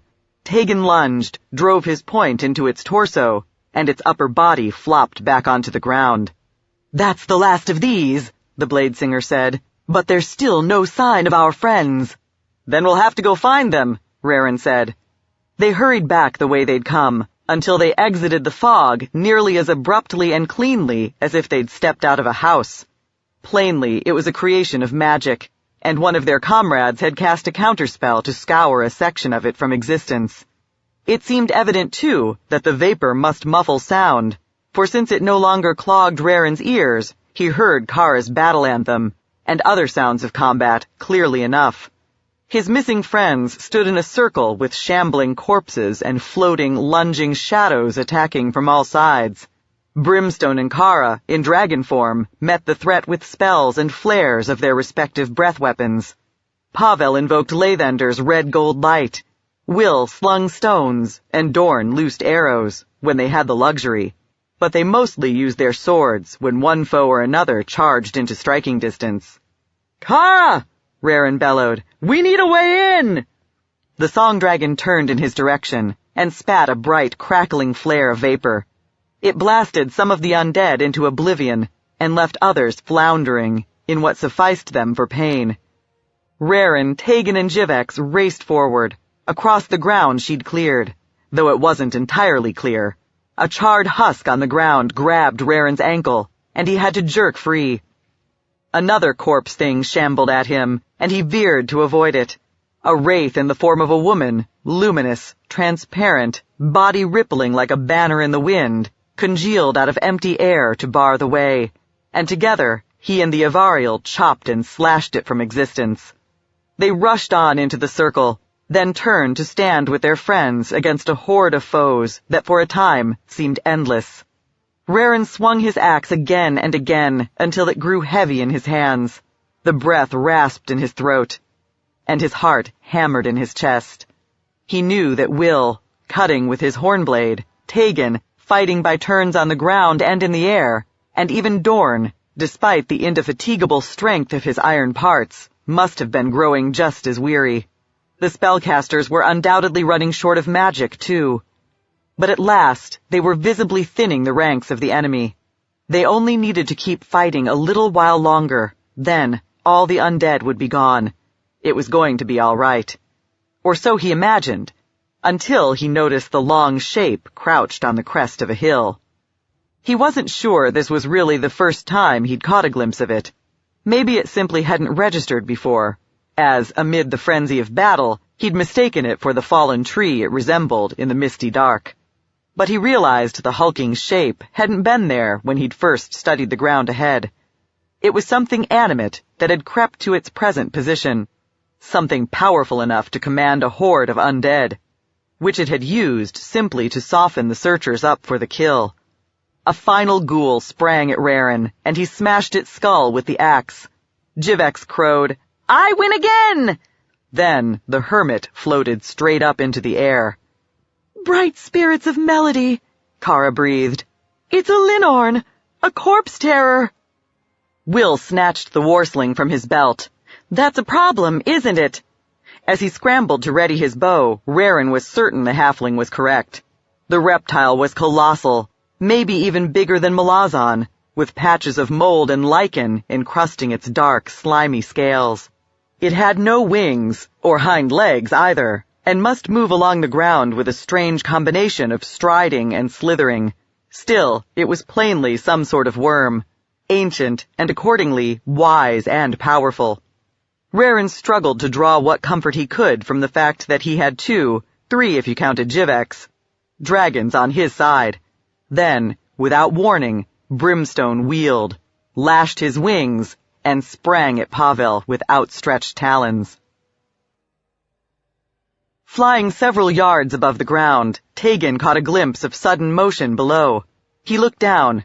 As if the situation wasn't dire enough, Brimstone had evidently gone mad and decided to destroy the sun priest he so despised.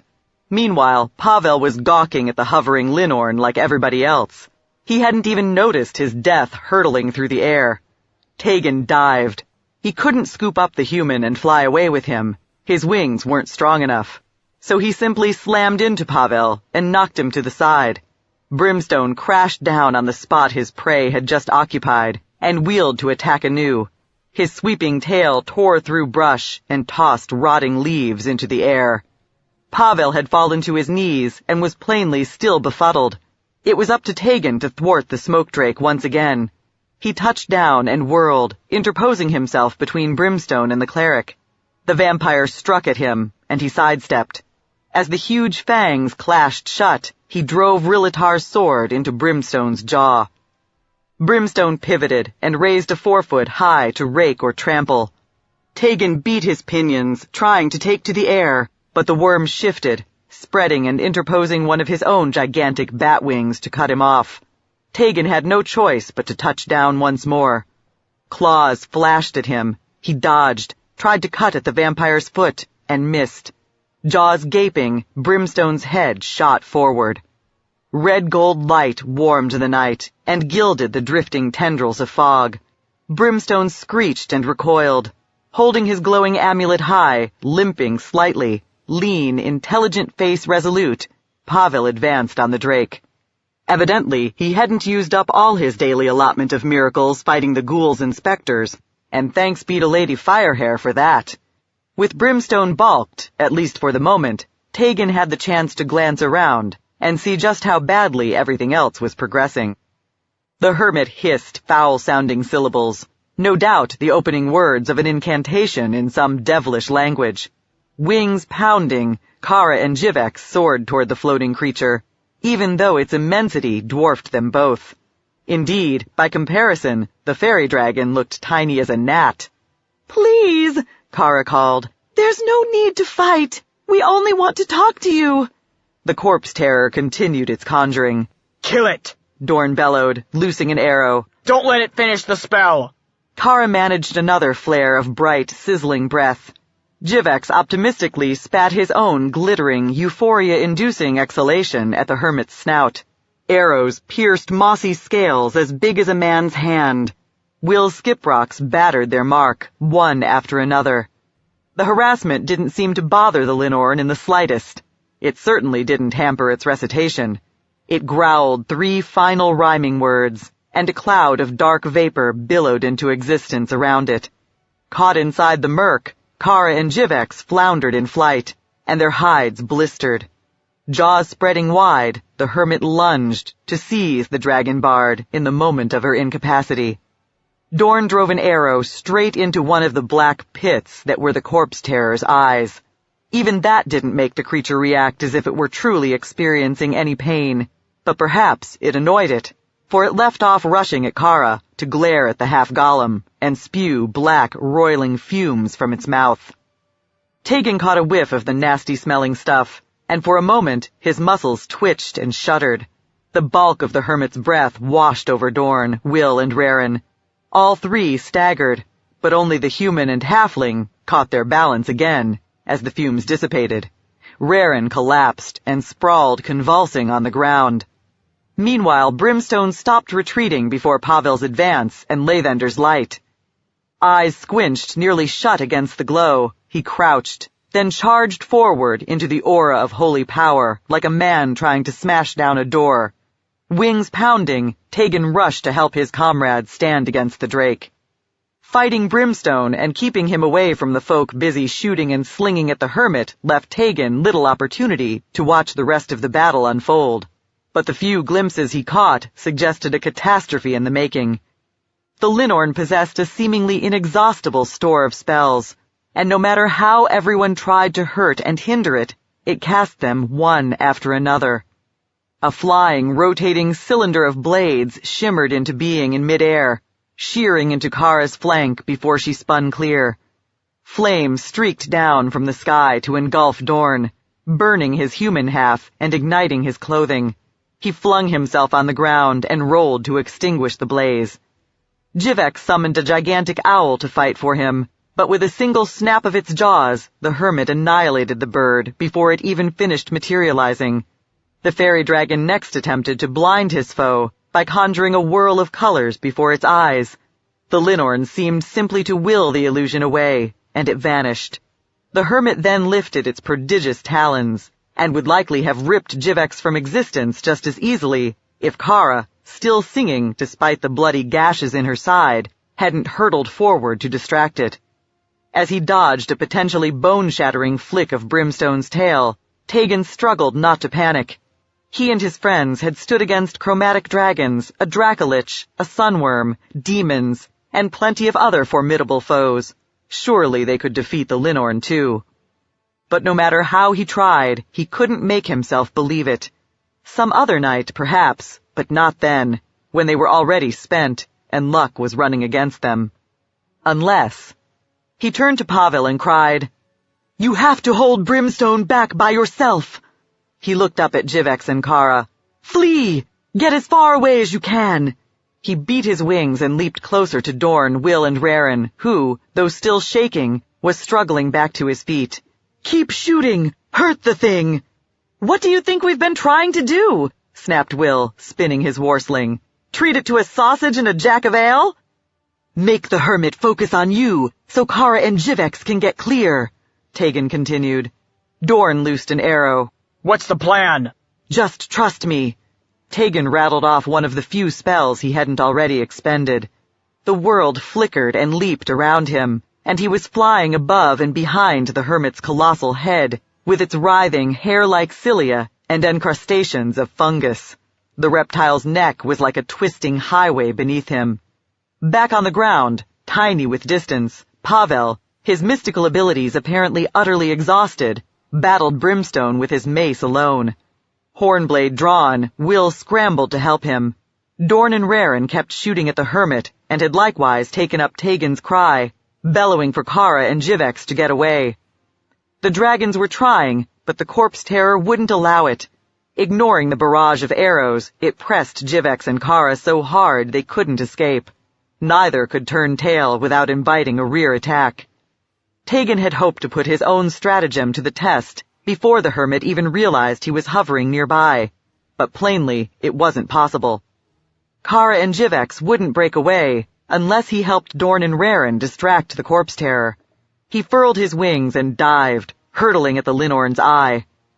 Up close, the hermit smelled foul, not with the rotten stink of a dracolich, but a stale, musty reek, suggestive of inconceivable age. From instant to instant, its eye looked like black emptiness, or a plate of obsidian large as a tabletop, depending on how the moonlight struck it. A few arrows jutted from the dark surface, moisture seeping from around the tips. Tegan's sword made similar wounds, narrow punctures and cuts that only oozed fluid instead of gushing it. Still, he succeeded in capturing the hermit's attention. The dark, enormous head at the end of the flexible neck jerked away, then straight back at him, jaws spreading wide to engulf him. He lashed his wings and flung himself clear an instant before the stained fangs clashed together. The hermit struck at him again, and then a third time. He dodged, swerving, each time only narrowly avoiding the prodigious teeth. Occasionally, he had a chance to strike back. Rillatar's slender blade pricked and sliced the reptile's snout, and came away black with slime. Gigantic claws slashed down, catching him by surprise and only missing by an inch. The hermit's tail whipped around at him, and he swooped beneath it. In so doing, he caught a glimpse of Kara and Jivex past the Linorn's body. They'd fled as directed, but the fairy dragon was starting to wheel back around. "Go!" Tegan shouted. The hermit lunged at him, cutting off his view, then pressing him so fiercely he had no opportunity for another look. He couldn't tell if his friend had heeded him or not. The corpse terror snarled an incantation, and Tegan felt a pang of ache and dullness shoot through him. His magical augmentations to his innate capacities disappeared, stripped away by the hermit's counterspell. The reptile followed up by spewing a blast of its smoky breath, but with a beat of his pinions, Tegan jerked himself clear. The vapor's stink churned his guts, and set him shuddering even so. The Linorn lifted its talons to shred him before he could recover. But then it faltered. Perhaps Dorn or Raren had given it a particularly painful wound. Regaining control of his limbs, Tegan thrust, dodged, and continued to evade. His heart hammered, and he panted. Were Kara and Jivex far enough away? Since he didn't see them, and couldn't divert his attention from the hermit to look about, he'd simply have to assume so, for Sune knew he couldn't continue this way much longer. He whispered an incantation, meanwhile continuing to defend with as much agility and vigor as before, for that was a bladesinger's art. His swordsman's magic was far more limited than the average wizard's store of charms, but he could conjure and fence simultaneously. Talons lashed at him. He dived below the stroke and articulated the final word of his spell. Power prickled across his skin and momentarily turned the drifting fog a ghostly blue, but otherwise nothing seemed to happen. He hadn't known precisely what to expect, but he'd hoped for something. Perhaps the Linorn would hesitate, or leave itself vulnerable in some way. Instead, it simply kept on attacking, and he suspected there truly was no hope. For him, anyway. If he could keep the creature busy for a little longer, maybe one or two of his friends could escape. He evaded raking talons, cut the hermit's haunch, and the reptile growled words of power. Tegan's body stiffened into absolute rigidity. Unable to flap his wings, he plummeted. He had little doubt the fall would kill him, but the hermit evidently wanted to make sure. It plunged after him like a hawk swooping to catch a pigeon in its claws. But it didn't use its talons to pierce him, nor its grip, painfully tight though it was, to crush him. Instead, leveling out of its descent, it recited another spell that gave him back the use of his body. Not that he could use it for much at the moment. "What did you do to me?" The hermit snarled, its voice a rasping, discordant rumble like a scrape of blades and distant thunder muddled together. It spoke Elvish, with an accent Tegan had never heard before. "I feel it squirming in my mind." "Ah," Tegan wheezed. With the enormous digits clamping his torso, he could scarcely draw sufficient breath to speak. "That would be the rage. Faurkin One-Eye taught me a spell to crumble any worm's defenses instantaneously. I must compliment you. Most dragons experiencing frenzy all of a sudden go berserk. They certainly aren't capable of conducting a civilized conversation." "I'm no dragon. My kind and theirs diverged eons ago." "Apparently," said Tegan, "not quite far enough for comfort's sake." "Lift the curse!" "A wise request. For left to fester, it will obliterate your reason." "I haven't actually mastered the charm for dampening it, but fortunately, Lady Karasendrieth, the Song Dragon, has. Once you agree to conduct yourself in a more hospitable manner, I'm sure she'll be delighted to oblige you." The hermit glared. "I don't succumb to threats. I'll slaughter you all, raise you as my lifeless slaves, and command the Song Dragon to cleanse me of this taint." "That would be ill-advised. Who can say with absolute certainty that an undead Kara would still recall the spell, or be able to cast it if she did? Even if it all worked out as you hoped, it wouldn't save you for long. The rage is waxing ever stronger. It would swallow you eventually, in any case. My friends and I are exploring all the dreariest corners of the Northlands to prevent such a calamity from befalling dragons and dragonkind everywhere. Thus, it truly is in your best interests to welcome us as the benefactors we are. You could make a start by easing the pressure on my ribs." The hermit didn't release Tegan so much as toss him away like a piece of trash. Still, a couple wing beats turned his graceless tumble into directed flight, and he soared up in front of the Linorn's huge dark mask, oily with slime and with its seething tendrils sickening to behold. "Shall we join the others?" the Bladesinger asked. Kara had no idea why Tegan, Dorn, and the others had exhorted her and Jivex to flee. Perhaps they simply hoped that if the Seekers split up, someone would escape, and they thought the dragons, with their wings and magical abilities, had the best chance. If so, that might be logical, but she couldn't abandon Dorn or any of her friends. It wasn't in her.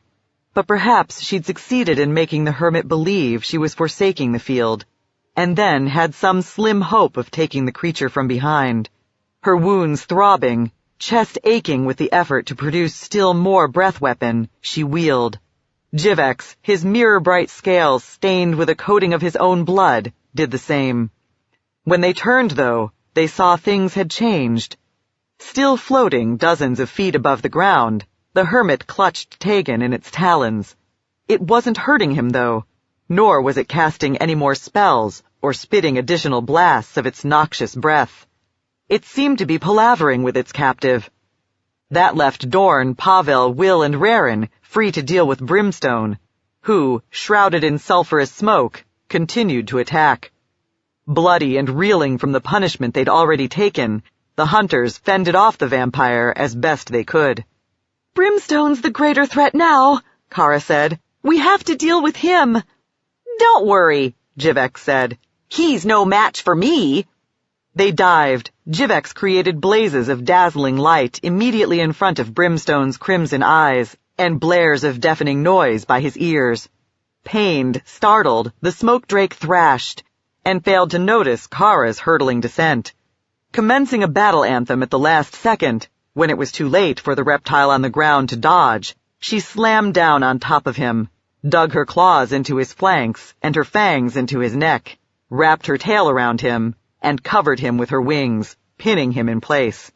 Weapons raised, the hunters rushed forward. But before anyone could strike a blow, Brimstone's body dissolved into smoke and embers. Kara fell through the cloud, which surged sideways as if a gale were blowing it. It coalesced back into solidity several yards away. Kara saw that Brimstone had a crooked leg and wing, and numerous rips in his mottled hide. Still avid to make the kill, the others swarmed after him. "Wait," Brimstone snarled.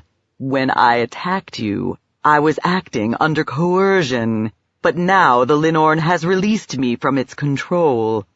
Dorn's only response was a sweep of his iron talons. Brimstone leaped backward, and the strike missed.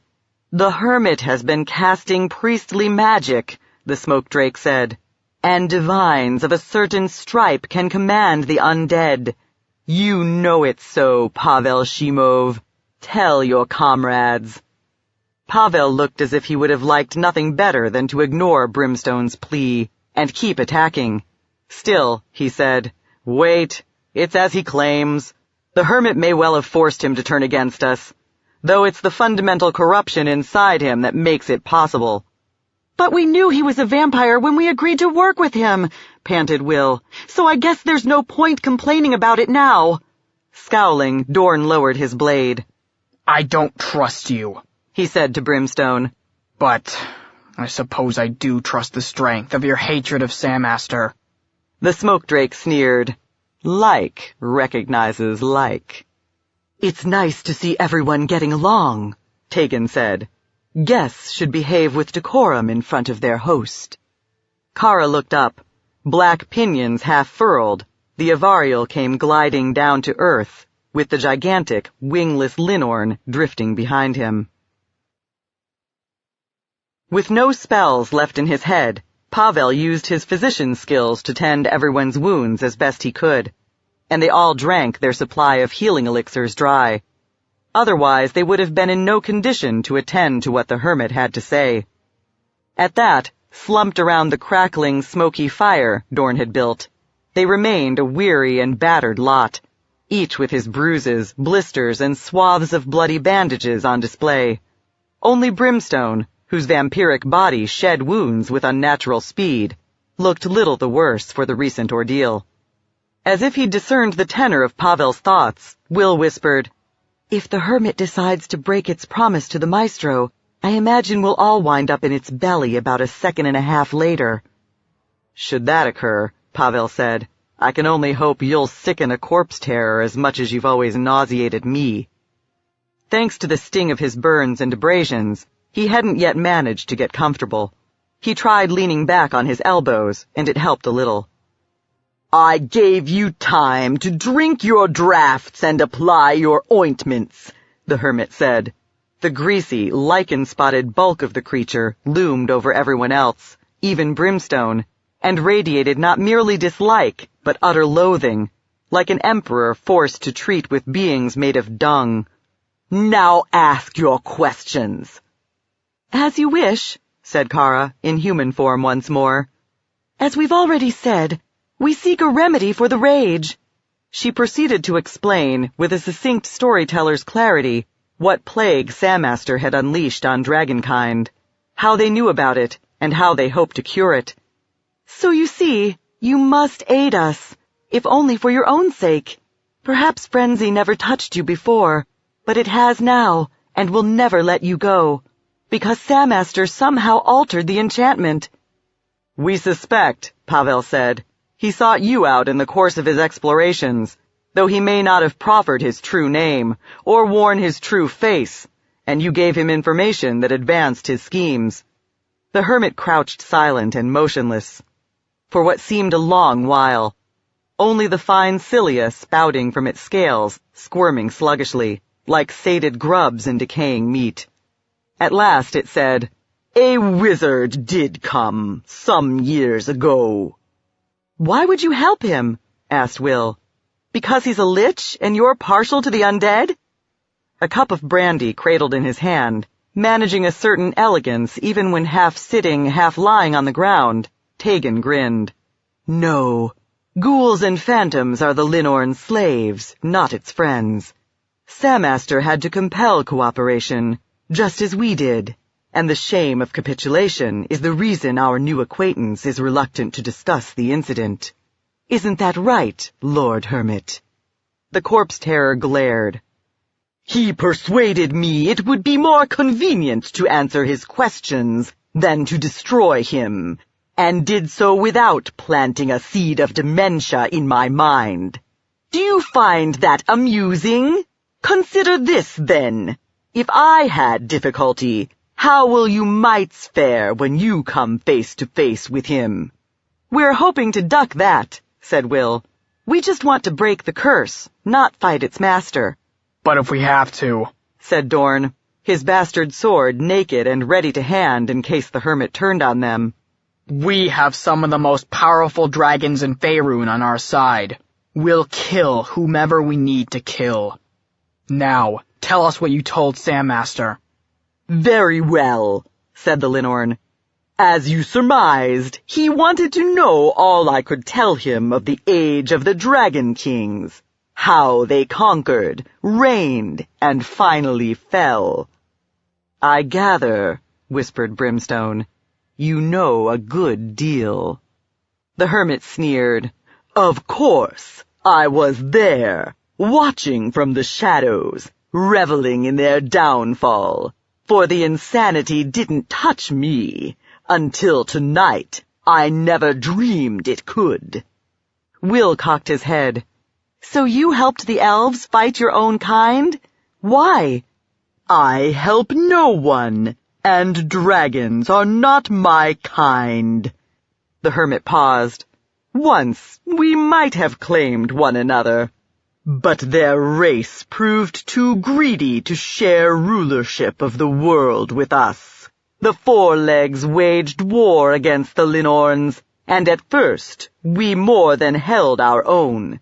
But their race was more fertile, more prolific, and over time numbers told. They slaughtered the majority of us, and drove the rest into hiding." Pavel suspected he'd just heard a singularly biased explanation of the cause of the conflict. Scholar though he was, he knew little about Linorns. He doubted anyone did. But every source that mentioned the species at all alluded to their boundless capacity for hatred, perversity, and destruction. Perhaps even the tyrannical worms of old had found them too abominable to tolerate. But he supposed it would accomplish nothing to challenge the hermit's account. When I lost my own realm, the creature continued, the event was naturally an affront to my pride, though otherwise I scarcely cared about it. I'd already come to see my subjects, tiny, scurrying, ephemeral vermin like you, for the contemptible things they were, and could take no more satisfaction in ruling them than one of you might take in lording it over an anthill.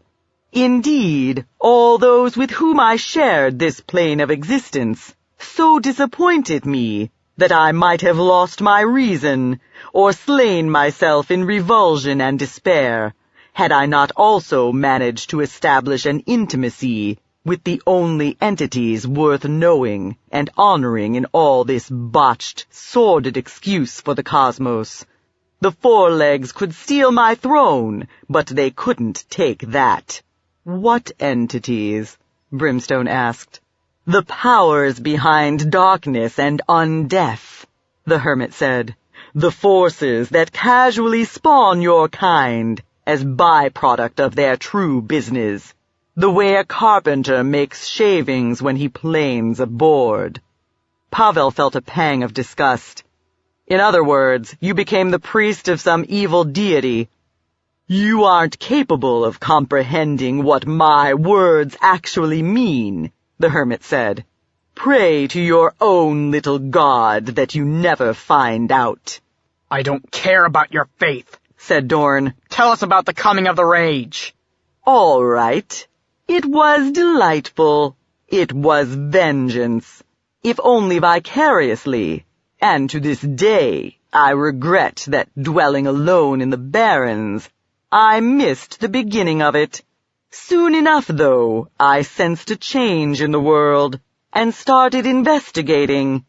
I discovered dragons everywhere running amok, laying waste to their own dominions, slaughtering their chattels and protectors, and in their wanton, reckless bloodlust, leaving themselves vulnerable to their foes.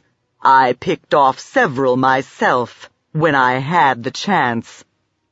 You must, said Kara, have wondered about the cause, and tried to find out what it was. Of course.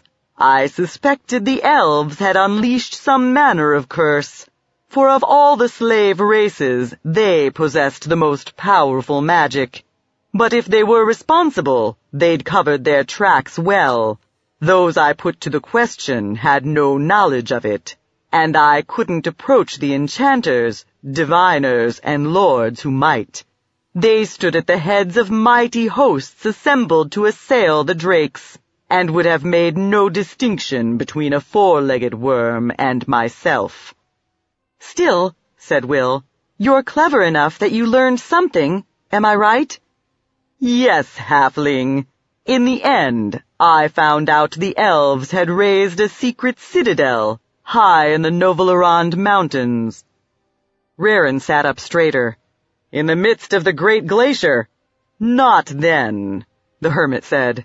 The ice formed thousands of years later. Still, it was a strange place for a fortress, remote from the rest of the Tel Kassir's holdings, and of no strategic importance.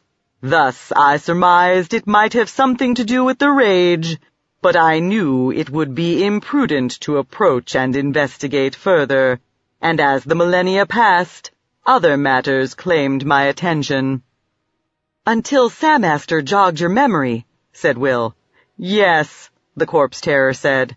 If I'd realized why he wanted to know... You wouldn't have told him, said Dorn. He turned to Raren. This has to be the place where the old mages and priests constructed their mythal. Can we scout the site and still be back in Thensha by the Feast of the Moon? The dwarf nodded. The Great Glacier's dangerous traveling for any who weren't born there, but follow my lead and we'll be all right. It's funny, I always thought I might go home again someday, but not like this. You'll have no joy of it, the hermit snarled, its eyes like pits of burning ink. Venture on the ice and you'll meet disaster. The unexpected outburst shocked them all into silence. Then Tegan drawled, I'm unclear, noble Linorn, whether you're speaking prophecy, laying a curse on us, or simply attempting to compromise our morale. In any case, perhaps you've lost sight of the fact that if we fail, you'll run mad as a pup in a henhouse. Accordingly, more assistance and less menace might be in order. I've provided what you asked and more, the Linorn said. Now I'll seek my own cure with my own resources.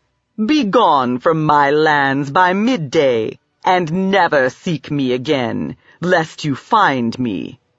It wheeled, and half stalked, half crawled away. Despite its immensity, it melted into the night almost instantly. Well, said Jivex, that last part was cheery. Brimstone spread his wings and departed shortly after the hermit. Despite his own considerable store of arrogance, the vampire evidently took the corpse terror's command to be gone by noon seriously. That meant he needed to leave forthwith, since he couldn't travel while the sun was in the sky. With the night creature gone, Tegan grudgingly decided he ought to volunteer to take the first watch.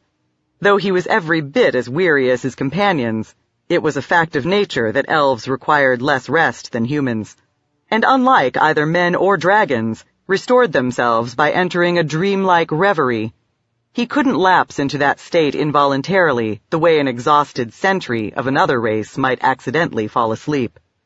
He passed the time and tried to distract himself from his aches and pains by silently laboring to turn the expedition's most recent adventure into a diverting anecdote, with himself as chief protagonist, of course. He could use the tale to add luster to his reputation if he ever took up the thread of his old life back in Lyrabar. He assumed he would, if he survived. He'd worked hard to achieve that existence, and relished it thereafter. Yet it was strange. He seldom missed it as much as he would have expected. His current life, its rigors and outright terrors notwithstanding, had its own satisfactions. He didn't even mind trekking through places like wind-swept empty Narfell and these dismal haunted hills, and that truly was peculiar, given that conditions were no less rugged than those he'd escaped by forsaking his tribe. Perhaps the difference was that then their primitive estate had been all he had, and all he was ever supposed to have or want. But since he'd carved out his place in civilization and could return there whenever he sensed a presence and looked around. Dorn towered over him, the yellow firelight glinting on his iron arm and half mask, the human side of his face in shadow. "Can't you sleep?" Tegan asked, keeping his voice low so as not to wake the others. "Can't you sleep?" "Burns are unpleasant, as I discovered when my academy went up in flames. Fortunately, after Pavel prays for fresh spells at sunrise, he should be able to ease—" I have something to ask you, the human growled. When you cast the magic to rouse the rage, did you know how far Kara and Jivex needed to fly to be out of range? Hearing the anger in Dorn's harsh rumble of a voice, Tegan rose to his feet, but otherwise made sure his demeanor remained casual and relaxed, a stance that communicated his readiness to defend himself, might further provoke his companion. "I could estimate from seeing how the spell operated in the Grey Forest, when it overwhelmed the Queen's bronzes, but left the enemy worms untouched." All right, but were you sure our drakes were clear before you recited the incantation? Tegan sighed. "I confess it. No, it wasn't possible. The hermit was blocking my view, and you saw how hard it was pressing me. Had I diverted my attention for even an instant, it would have killed me." That means you could easily have driven Kara and Jivex insane. Whereas the Linorn was about to rip them and the rest of us to shreds, which scarcely seemed preferable, I thought it time to take a chance. You should have told me. The hunter stopped. No, never mind. You made the right move, it all worked out, and I'm babbling like a fool. Tegan smiled. Apology accepted. If I possessed a treasure like Kara, I'd be frightened of losing her as well. Though I must say, when I witness the burdens true love imposes on the smitten, I appreciate the advantages of pursuing romance as we rakes do in Lyrabar. Adore a lady for an hour or an evening, then saunter on to the next. Dorn grunted. What do you make of the hermit's final words? I wish I knew. Nexus or Firefingers might be able to take the measure of such an ancient and wicked being, but I'll own up to something I rarely admit. I'm out of my depth. I do know we must press on to the Novelerons, no matter how appalling the weather, and no matter who tries to warn us off. Right. Dorn flashed one of his exceedingly rare grins. A few months ago I kept trying to quit this craziness. But there's no escape, is there? His usual scowl reasserted itself like a gate slamming shut. I think I'll try again to sleep. He turned and limped toward Kara and their blankets. Chapter 3. 14 Marpenoth. The Year of Rogue Dragons. As the 5 trotting Kupuk pulled the sled toward the cluster of snow houses, the Novelerond Mountains to the north and the plains and ridges of ice on every side began to blur into a blank, pale brightness. Joylin felt a pang of trepidation. She hadn't been afraid to sneak away to explore the abandoned village some miles from their own, even if Papa had forbidden it as too dangerous. But she hadn't been expecting a whiteout to set in, rob her of her sense of direction, and cut her off from home. She frowned away her misgivings. Whiteouts didn't last forever, and as long as she stayed put until this one lifted, or until night fell and put an end to it, she wouldn't have any trouble finding her way back. The only real problem was that it might delay her return long enough for her father to discover her absence. But there was nothing she could do about it, so she might as well concentrate on having fun, especially if she could expect to be punished for it later on. She whistled the command to halt.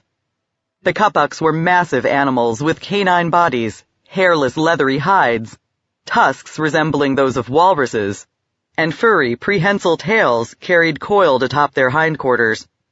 Each was bigger and far stronger than an Arctic dwarf child, but they were as obedient as they were powerful, and brought the sled, with its greased bone runners, to a smooth stop. Joylin hopped off the back of the conveyance and moved down the line, giving each Kupuk a word of praise, a rub about the head and ears, and a scrap of caribou jerky. She then took her harpoon in hand. She doubted the village was really dangerous. Grown-ups worried about a lot of silly things. But she knew better than to go anywhere beyond the borders of her own settlement without a weapon. The team whined and yapped as she moved away. They wanted to accompany her, but she couldn't take all 5, lest they get in her way, and didn't want to play favorites. She told them to hush and stay, and they subsided. The whiteout was growing worse. The nearest house, a pair of partially buried domes with connecting tunnels, the whole sculpted from pressed snow, was only a few yards away, and all but invisible even so. She groped her way to the low, arched entry and crawled inside. As she moved from one dwelling to the next, she soon found reason to suspect her adventure wasn't going to prove as thrilling as she'd hoped. Other young explorers had come before her, carving their marks on the frozen walls and pilfering all the good souvenirs, which suggested she wasn't doing anything particularly daring or special after all. Oh well, it was still fun, and at least she was satisfying her curiosity. Maybe... Outside, something clamored, the sound muffled and garbled by the thick walls around her. After an instant, the noise stopped as abruptly as it began. Joylin's first thought was that it had been the Kupuk, but if something had agitated them, they wouldn't just bark for a moment, they'd keep it up. Unless something silenced them all just that quickly. Her heart beating harder, she told herself that couldn't happen.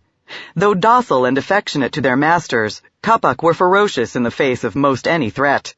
Even the biggest, hungriest bear would avoid them and look for other prey. Still, she had to check on them and make certain they were all right. Her father said the Inagakalakurit owed the same loyalty to their Kupuk that the animals gave to them. She took a deep breath, then crawled back out of the house.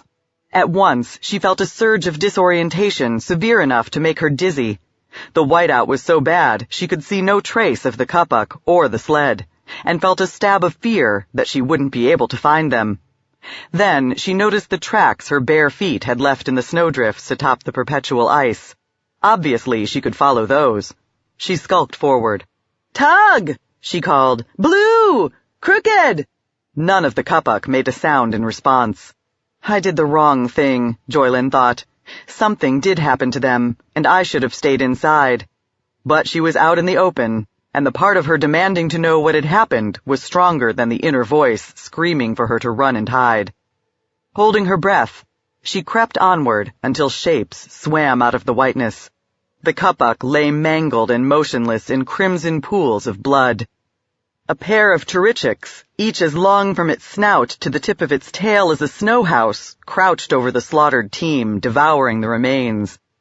Trilogies were like great serpents, or dragons, with sinuous bodies, 8 stumpy legs, tiny horns, and fangs that protruded over their lips even when their jaws were closed. A pair of orifices opened midway up their snouts, and from one moment to the next, tentacles slithered forth from the pits to wave and flick about, or else wriggled back inside. The creatures were white as bone, except for their pink eyes and the spatters of gore currently decorating their hides. Joylin swallowed and backed away, told herself the whiteout would hide her, too. A few steps, and there wouldn't be any chance of the Trilogies noticing her. A bit of snow crunched under her heel. Terror jolted her, and she froze. But the Trilogies didn't look up from their kill. She tiptoed 2 more steps, and already the creatures, huge though they were nearly lost to sight. Almost safe, she told herself. You're almost safe. Then one Trilogie's tentacles lashed madly about before extending in her direction. She recalled Papa telling her the members were some sort of sensory organs. They gave Trilogies a way of detecting prey, which on the glacier with its whiteouts, glare, and mirages, was often more reliable than sight. The Trilogies scrambled over the Kapuk bodies, and at her. Its companions surged after it. Joylin's father also said the creatures would kill and eat most anything, but preferred the flesh of dwarves and men.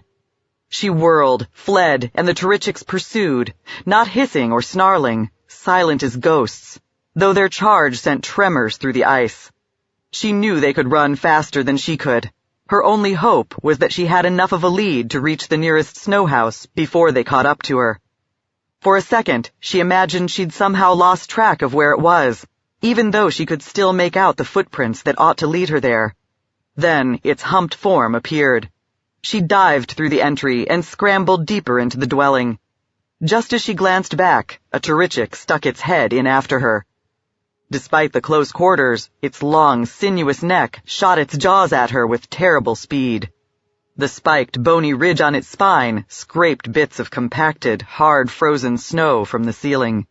The Trilogie's fangs caught hold of her ankle and jerked her backward. Screaming, she jabbed her harpoon into its snout. And surely more startled than seriously hurt, it released her. She scuttled onward, leaving a trail of blood. Her foot throbbed. The Trilogy struck again, but fell short.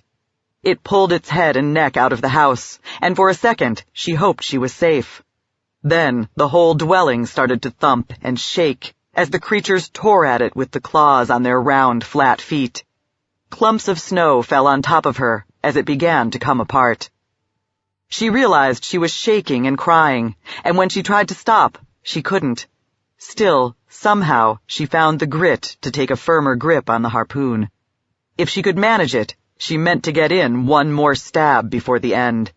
Then, beyond the walls, strange voices shouted, and the Trilogie's stopped trying to hammer down the house. Apparently, they had something else to occupy their attention. At first, Will merely heard something bumping and thudding about. Thanks to this strange white light that masked instead of revealed, he had to skulk several paces farther before he spotted what was making the commotion.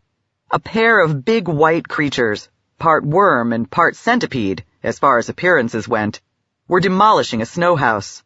No doubt to get at who or whatever was inside. How, he wondered, had Raren detected the beasts?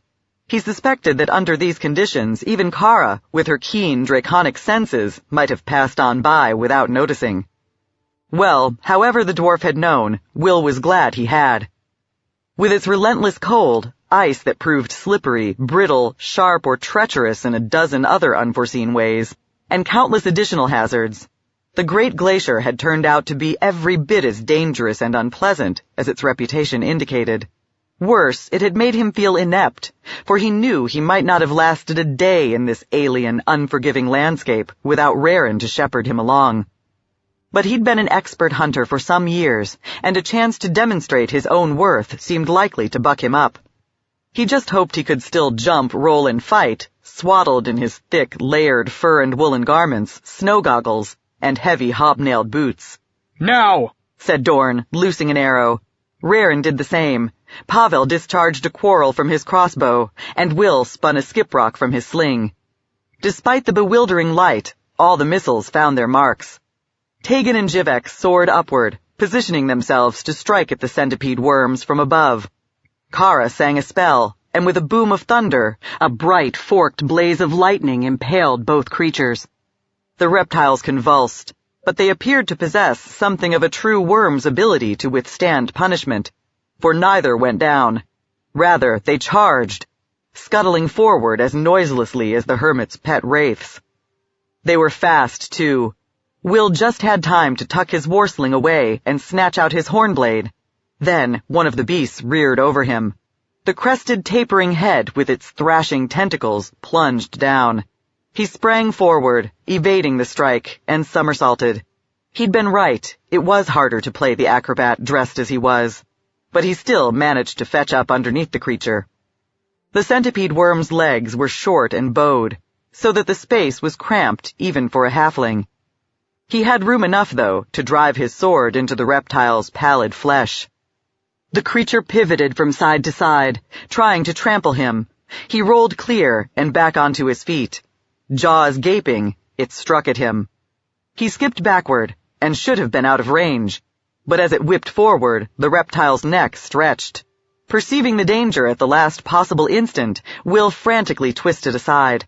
Stained with the gore of something it had killed previously, the beast's fangs clashed shut just a finger length from his flesh. Its neck lifted and retracted a bit slowly, though, as if elongation had disjointed or unhinged something that would have to be hitched back into place. Will seized the opportunity to land 3 more deep cuts. His comrades attacked just as aggressively. Jivek swooped down and clawed at the creature's eyes, then dived away from a stabbing tentacle, which, the halfling observed, had a needle-like claw at the end. Gripping his sword in both hands, Dorn hacked at one flank, and Raren whirled his ice axe at the other.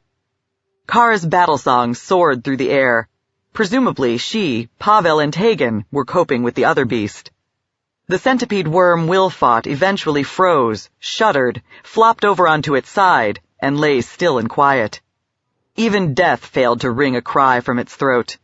Panting, he cast about, and saw that the second beast was down too. "Is everyone all right?" Pavel asked, his steel buckler dented and a conjured mace of red-gold light floating in the air before him. They all reported that they were.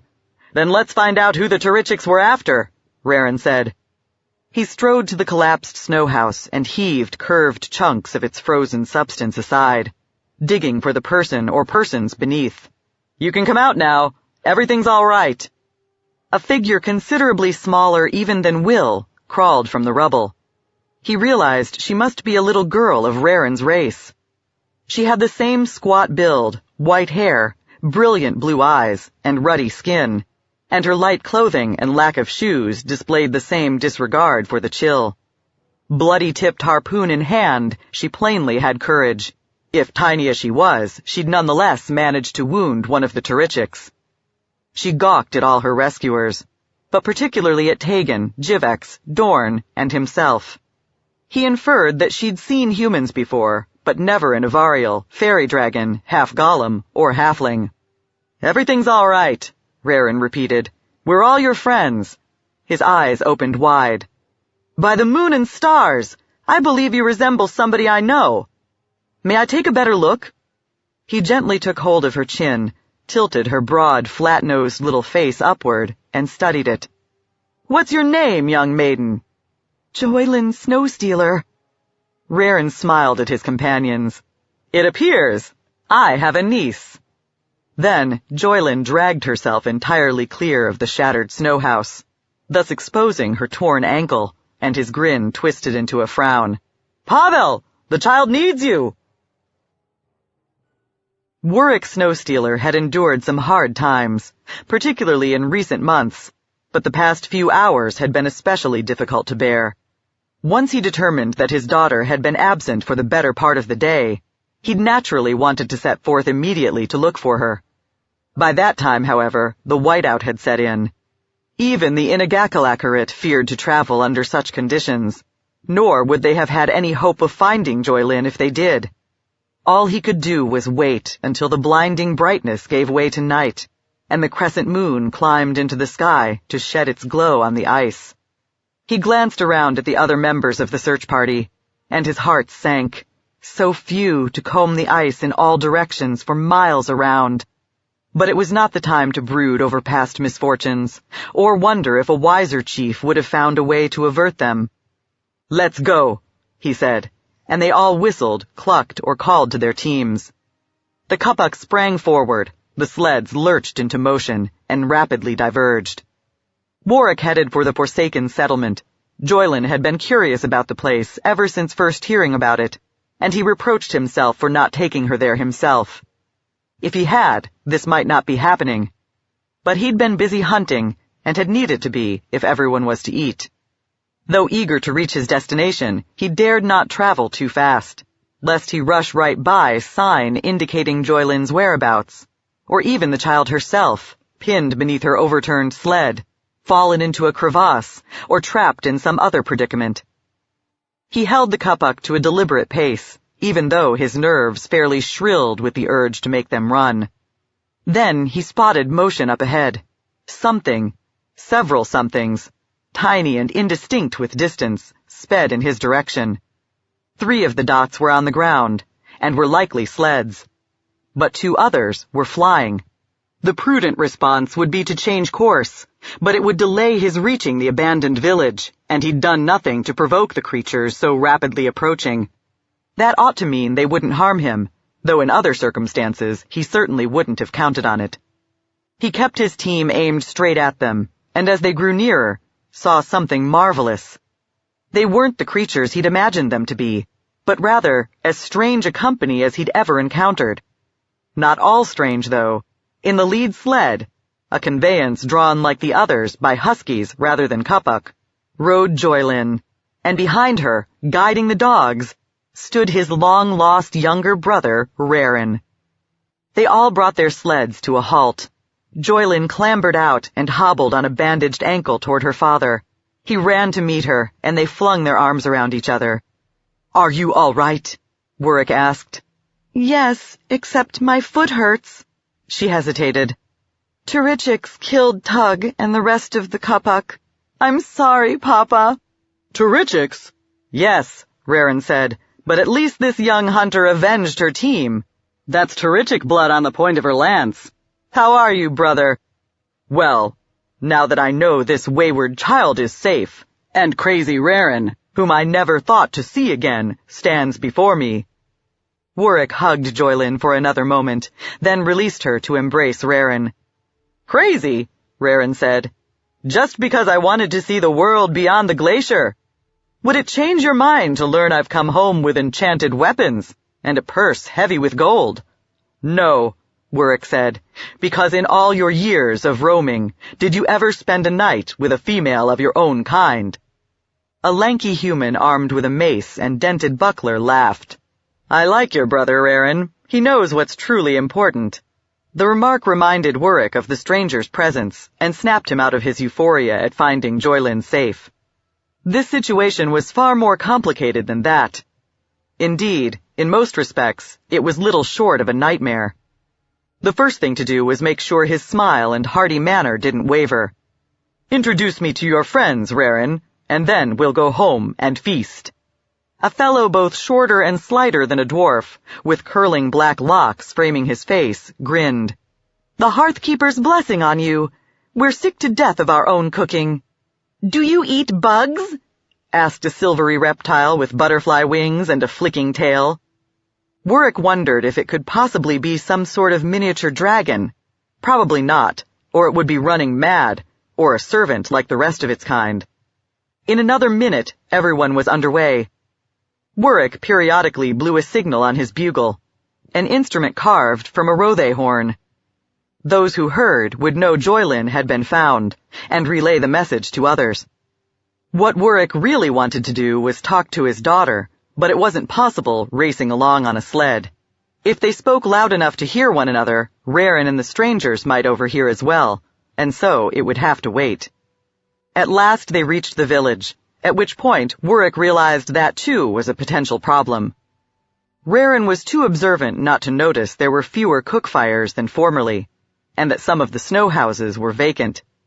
Sure enough, he took one look around and asked, "What's happened to the tribe?" "Dragon attack," Warwick said. It was even true as far as it went, but it had only been the start of their troubles. The worms surprised a big hunting party. We lost quite a few of our folk. Raren sighed and nodded. It's happening everywhere. The villagers came creeping forth. From their hesitancy and guarded expressions, Warwick realized they were feeling the same awkward tangle of emotions he was. Relief, of course, that Joylin was all right. Amazement at the strange appearances of Tegan, Jivex, Dorn, and Will. But underlying those emotions, stifling the excitement they might otherwise have sparked, fear and uncertainty. But they needed to manufacture some enthusiasm. "Look," Warwick shouted, "Joylin's all right! And my brother has returned, along with new friends. Come, welcome them." To his relief, the other dwarves followed his lead and tramped forward, calling greetings and extending their hands. Perhaps some assumed from his demeanor that somehow all really was well. The others realized they needed to pretend. Warwick waited until a chattering cluster of old acquaintances surrounded Raren. Then he said, "I'll leave you to catch up with these others. My disobedient daughter and I need to talk." "Don't be too hard on her," his brother said. "It's too bad about the Kapuk. From the looks of this place, you can ill afford to lose them. But Joylin did nothing we didn't do when we were small." "I'll keep that in mind." Warwick picked up the lame child in his arms and carried her to the snow house where they'd dwelled alone since a fever ushered his dear wife down into the ice decades before her time. As he set her down on a sealskin rug, Joylin said, "I am sorry, Papa. Truly, I loved Blue and Tug." He had too, but he waved the memory of the poor slain animals away. "That doesn't matter now. I need to know what you told Raren and his companions." "What do you mean?" He felt such a surge of impatience that much as he adored her, for an instant he might almost have slapped her. "Did you say anything to them? Anything at all? About the Ice Queen and those who serve her?" Joylin blinked. "No, Papa. We only talked about my foot, and Torichix, and how I look like you." Warwick felt a bit of the tension seep out of his muscles. Joylin was a child, and the changes that had overtaken the Inagakalakarit didn't loom as large in her awareness as they did in the minds of the adults. Thus, she hadn't spoken of them. It was all right. Well, no, it was a long way from that. Ahead lay dread and shame. But he'd salvage something, no matter what the risk. "Go on out," he said. "I'm not going to punish you, but you are not to talk to your uncle or the strangers about the Queen or anything to do with her. Tell me you understand." She stared up at him. Her eyes were troubled, but she said, "Yes, Papa, I understand."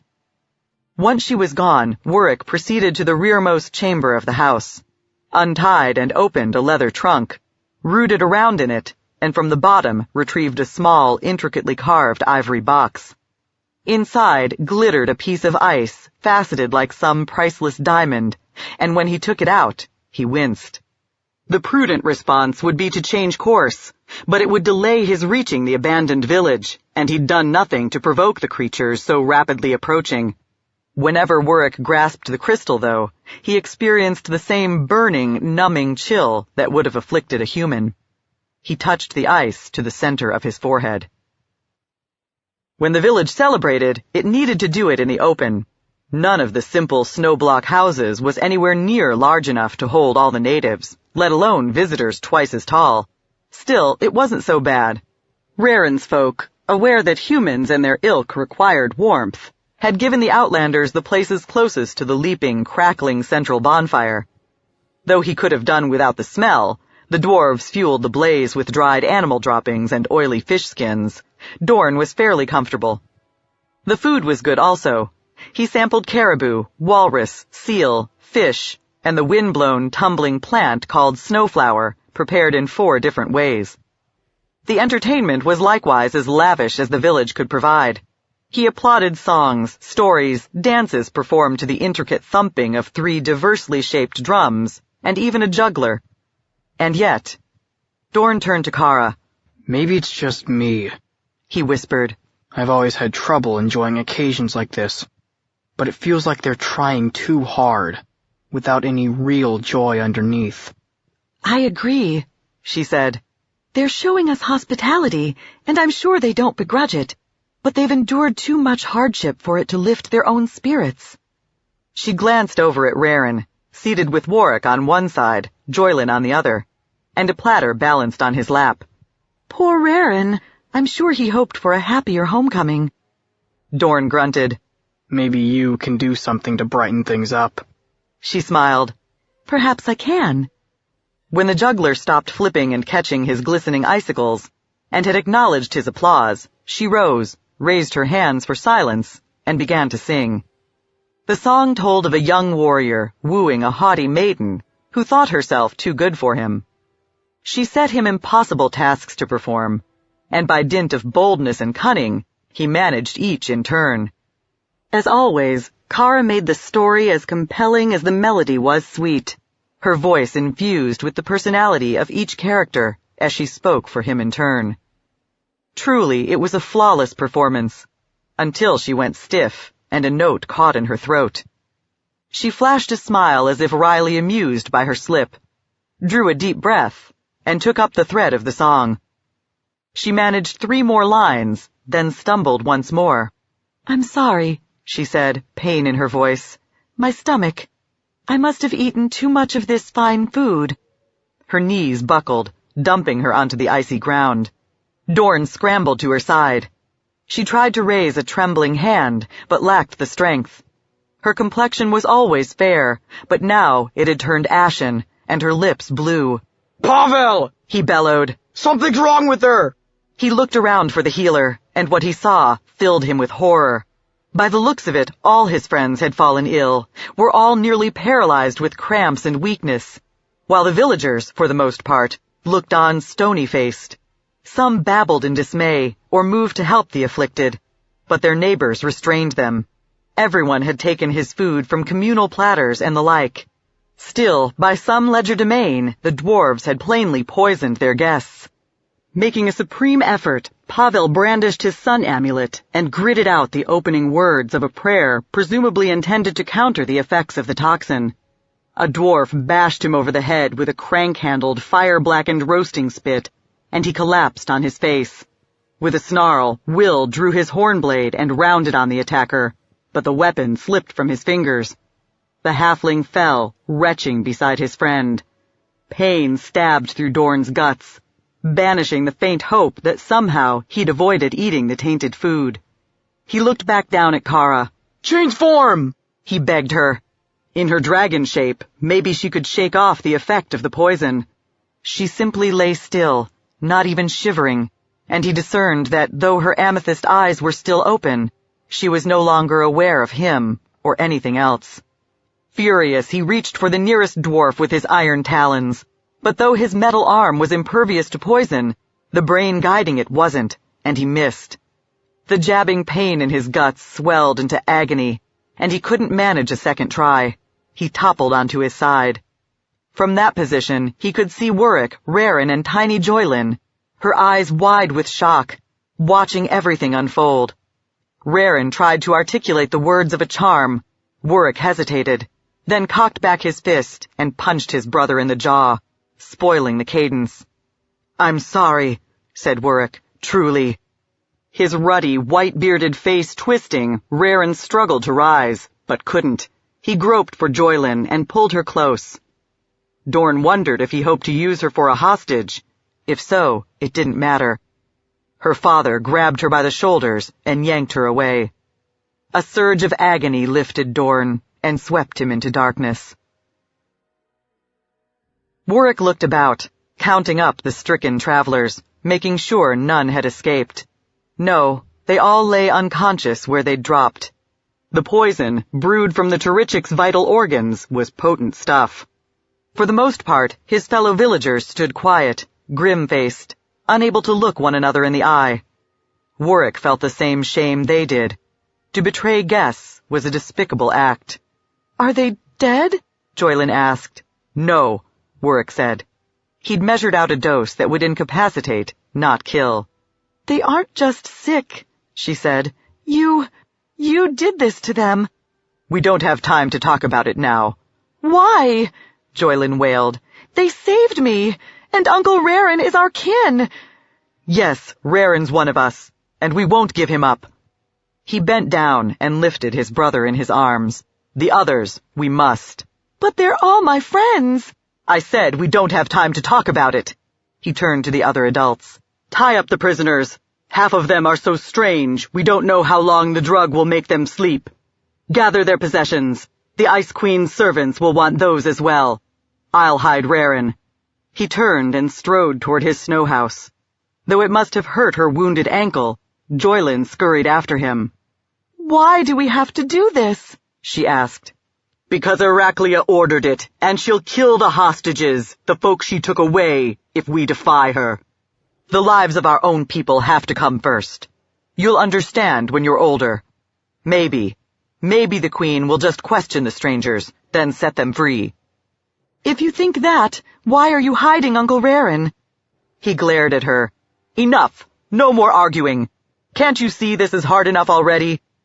She lowered her eyes. "Yes, Papa." He hauled Rarin into the rear chamber of his dwelling, then hurried back to the bonfire. When they arrived, Heraclea's agents would expect to find him waiting with the captives. Joylin hobbled along behind him. As it turned out, they made it back with only minutes to spare. Then, the Ice Queen's warriors strode out of the night. At the head of the procession stalked one of the spirits of the netherworld, called an icy claw of Heraclea. Pale as ice and twice as tall as a human, it had a spiny-shelled, hunched, segmented body, and a long, heavy tail covered in blades. It carried a long white spear in one clawed hand. Behind it tramped sneering frost giants, blue of skin, with silvery or yellowish hair, even taller and more massive than their captain. Several human warriors, recruited or conscripted from elsewhere on the glacier, brought up the rear. The dwarves cringed before the newcomers. Even then, after all that had happened to mar their pride, they weren't afraid of humans or frost giants, their principal foes for as long as anyone could remember. But the icy claw inspired a terror that even its hideous form and manifest ability to wreak havoc couldn't quite explain. Perhaps it somehow stank of boundless cruelty and malevolence. In any case, Warwick had never been able to look at one of the things without a spasm of dread trying to close his throat. Still, as chief, it was his responsibility not just to look, but to talk to it. He stepped forward. "The strangers are helpless and ready for you to take." The icy claw stared back at him. With its antennae, bulging, faceted eyes, and mandibles, its bug-like mask was utterly unlike the face of a dwarf or man, and thus impossible to read. At length, it wheeled and prowled to the place where the outlanders lay bound and insensible. The villagers scrambled to clear a path for it. It picked up Tegan for a closer look, then tossed him back onto the ground. Dorn, Jivex, and Kara likewise each received an extra moment or two of study. Then the spirit gazed back at Warwick. "An odd group," it said, its voice a buzzing rasp. "Your orders were to detain them alive for questioning. I assume they'll wake in time. Otherwise, you'll be punished." "They'll wake," Warwick said. "We were careful. Is there anything else you require?" The icy claw turned to its subordinates. Collect the prisoners and their gear. Warwick's shoulders slumped in relief. They were leaving. In a little while, it would be over. Then, the towering, pallid devil oriented on the heap of the traveler's equipment. It bent down, peering, and plucked an ice axe from the pile. Warwick realized it was Raren's. In their haste, the villagers had simply thrown his gear in with everyone else's. The head of the axe is enchanted, said the icy claw. You slaves make nothing comparable, but the haft is bone and looks like an ice dwarf carved it, even though none of the prisoners is of your kind. Warwick did his best to project an air of nonchalance, as if he had no idea what the fuss was about. The human with the iron limbs had the axe. An Inagakalakarate must have traded it to him. I think it more likely that he and these others had an ice dwarf guide. How else did they survive the journey across the glacier? They're experienced travelers. They knew what they were doing. The icy claw stared at Warwick, and he felt something alien to his experience. A psychic pressure on the surface of his mind. The devil was trying to look inside his head. He had no idea how to resist such an intrusion. In lieu of any more sophisticated defense, he simply thought, I'm telling the truth, over and over again. Eventually, the feeling of pressure abated. He held his breath, wondering if by some miracle he'd succeeded in fooling the devil. The icy claw pivoted toward its minions. The thralls are playing games. Search the village. The frost giants and human warriors obeyed. Since the snow houses were too low for them to enter easily, the former pounded and kicked the structures apart, and the latter sifted through the remains. The Inagakalakarate watched in distress, or else looked to Warwick, silently imploring him to intervene. Wait, he cried. Please, stop. There was one more traveler, but he's one of our own folk. As you guessed, the Outlanders met him on the rim of the glacier and hired him to guide them. But he isn't one of them. He doesn't know anything about their business. Produce him, said the icy claw. I'm telling you, it would be pointless for you to take him. He can't even answer questions. He's fallen ill. The devil cocked its head. Because you drugged him too? Why do that, if he's one of you? Why do it, then try to hide him from us? Because Raren never would have allowed me to poison and surrender his comrades, Warwick thought. Clearly, we wouldn't. It wouldn't make any sense. The guide is sick, that's all. Perhaps Iraklia will see fit to cure him, said the icy claw. Some of the frost giants smirked at what they evidently took to be a joke. We'll find out. Produce him. I promise, said Warwick, to keep him here. If the Ice Queen wants him after she's questioned the others, you can take him then. But for now, please. The devil dropped the point of its long spear and jabbed. Warwick tried to jump aside, but was too slow. The weapon punched into his chest. At first, he felt no actual pain, just a sort of overwhelming shock. But tearing agony came when the icy claw lifted him into the air, like a hunk of meat on a skewer. The devil raised him high enough to look him straight in the face. Slaves, the creature rasped, should do as they're told, without arguing. Perhaps your example will help the others learn. Joylyn lunged forward, her fists balled. Warwick felt a pang of terror on her behalf, then gratitude when another dwarf grabbed her and pulled her back before any of the Ice Queen's minions noticed her defiance. Warwick's pain faded to numbness, and his thoughts grew muddled. Sensation, awareness, and life itself flowed out of him, with the red blood staining and dripping from the ivory shaft of the spear. Chapter 4. 17 Marpenoth, the Year of Rogue Dragons. Using her harpoon as a walking staff, Joylyn limped across the ice. With her ankle still hurting, it would have been easier to move about on the back of a sled, but she doubted she could hitch up a team without somebody noticing and sending her back to bed.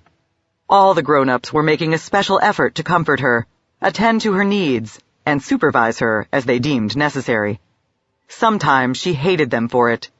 What was the use of all their fussing, except to get in her way? Why hadn't they shown all this concern when it might have done some good? Why hadn't they risen up and attacked the icy claw before it speared her father? Better still, why hadn't they refused to surrender to the Ice Queen and do her shameful bidding in the first place? The problem with such condemnation was that in large measure it applied to her father, too. He was the leader who decided they must capitulate, just as he was the one most responsible for the treachery at the feast. Joylin, who loved and missed him with her whole heart, didn't know how to be so angry at him at the same time. It often felt like the contradictory emotions were tearing her apart. But when she busied herself with the task she'd been given, things didn't hurt quite as badly. So she sneaked away from the village every night to scan the starry sky and gleaming moonlit ice, and listen for whatever other noises floated on the moaning of the wind. Despite the resulting lack of sleep, she was vigilant, and possessed her people's ability to see in the dark. Yet when something finally happened, it still caught her by surprise. She sensed a surge of motion overhead, and instinctively leaped backward. A huge reptilian form plunged down in front of her, the impact jolting and cracking the ice. The creature's scales were dark and mottled, with a jet-black ridge running down the spine. Its eyes glowed like embers, and it stank of acrid smoke. A ring of gems and pale metal gleamed at the base of its neck. Just before Raren had lost consciousness, he'd croaked, "A dragon follows us. Jeweled collar. Tell him." Of course, the drakes native to the glacier were fearsome predators, but Joylin had assumed any worm affiliated with her uncle would be friendly, maybe even prankish and playful like Jivex. But the dragon before her radiated a malignancy as terrifying as that of the icy claw. It had, moreover, just tried to kill her like an eagle diving to catch a hare in its claws. She screamed, knowing it was useless. Even if anyone heard, the village was too distant for help to arrive in time. The drake sneered, and its eyes burned brighter. Joylin had a sudden sense that she ought to look away, but found she couldn't. "Drop the lance," the reptile whispered, "and come to me." Her fingers opened, and the harpoon clattered on the ice. She trudged forward.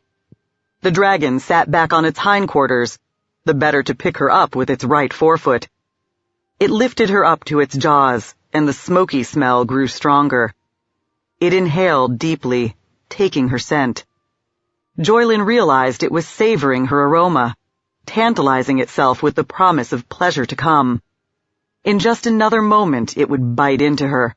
The horror of it shattered her trance, or perhaps the worm released her from the spell. Either way, it came too late to matter. No matter how she thrashed and squirmed, she could no more break free of the drake's talons than she could have picked up a mountain and carried it on her back. Then, however, the worm shifted her away from its mouth, to regard her with its luminous eyes. "You have sense on you," it said. "Karasendriath, Jivex, Tegan Nightwind, and the Sun Priest. Where are they?" Joylin took a deep breath. Even so, her voice shook. "They told me to find their dragon friend. Is that you?" "I'm Brimstone," the reptile said.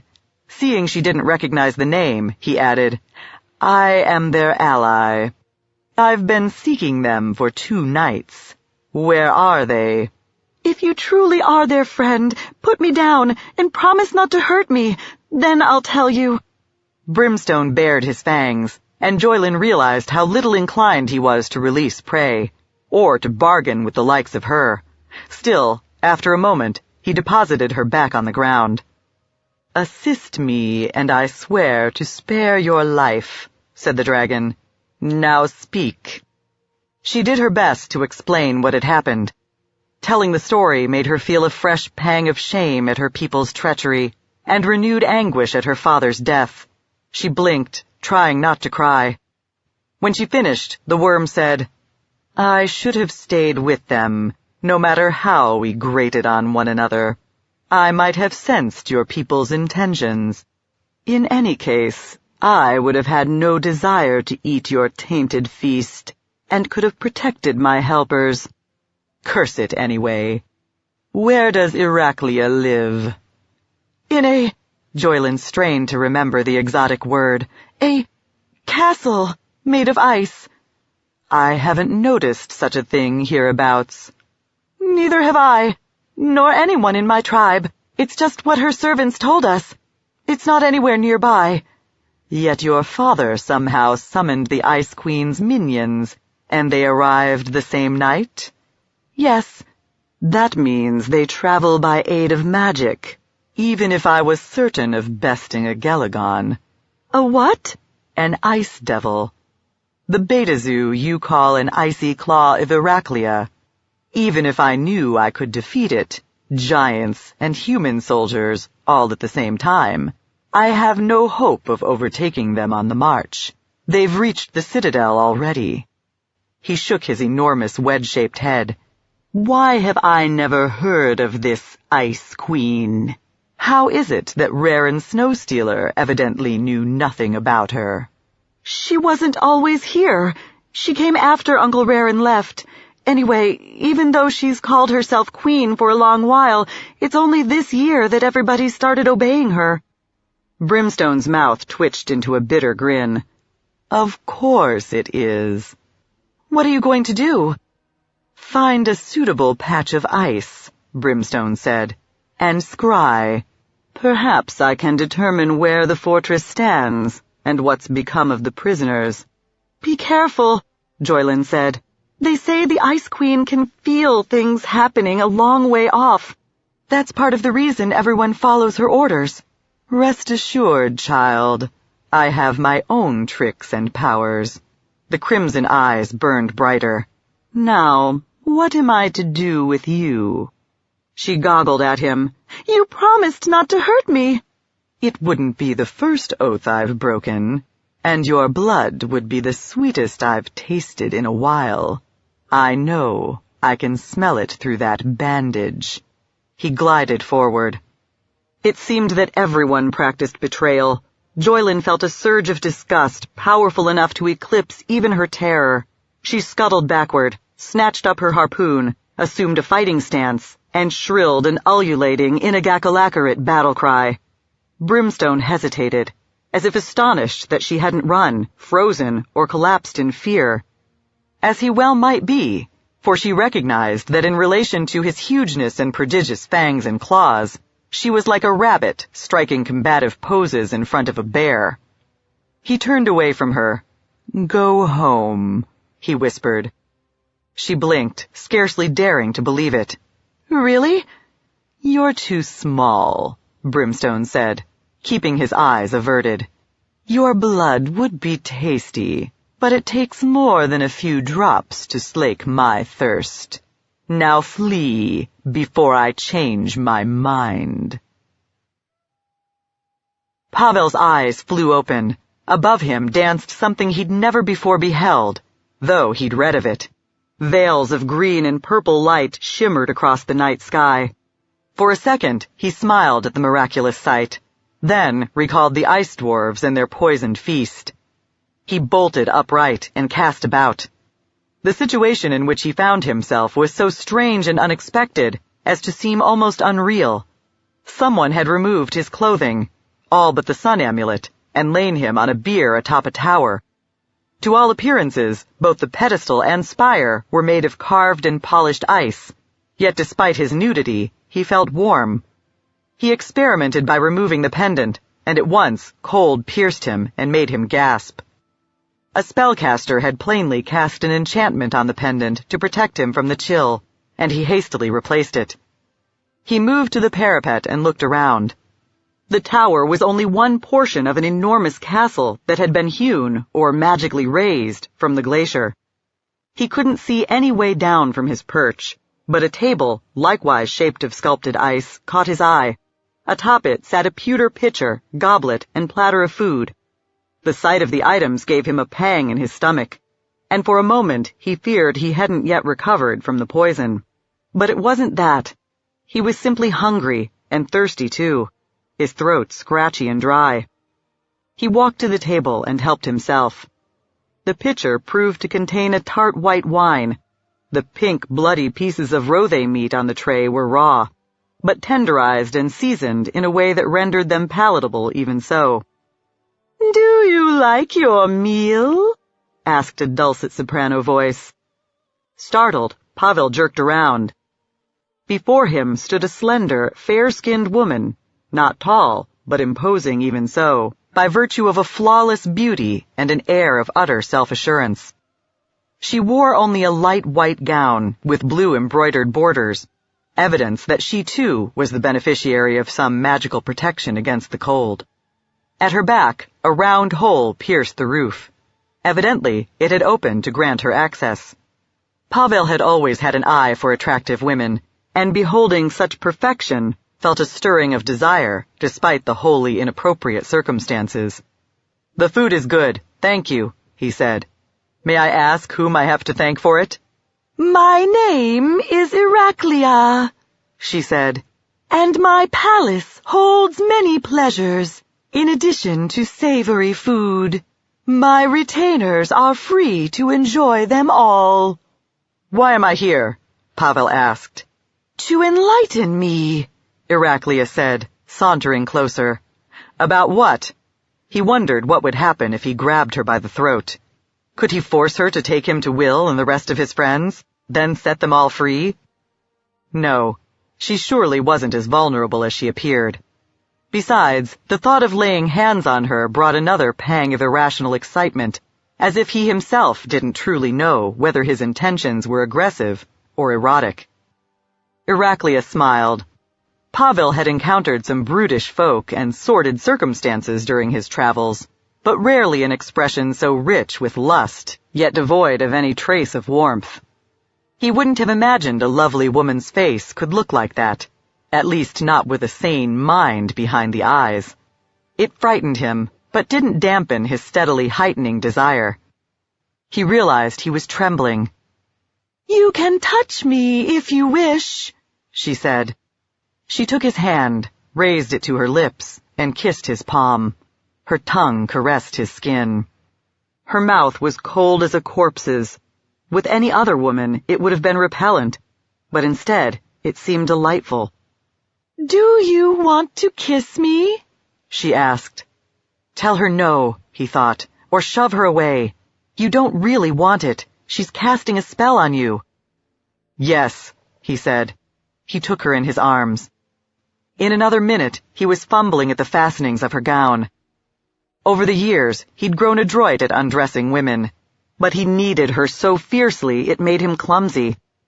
She laughed, assisted him, and the garment fell away. She was bare underneath, her silky alabaster skin painted with gray and white sigils. He saw they were diamonds with snowflakes inside, emblems of Auril, malevolent goddess of winter, ice, and cold. That, too, failed to extinguish his ardor. He guided her to the bier, or perhaps she led him. They writhed atop it, tangled together, first kissing, then caressing, and finally joined. Chill soaked into the core of him, but the sensation was pleasant, an aspect of the tide of passion lifting him high. The only unpleasant thing in his universe was the amulet brushing and bumping against his chest. It felt too hot, as if someone had dangled it over a flame. It almost made him want to toss it away. His hands and arms altered, becoming a glassy blue-white, perhaps even translucent.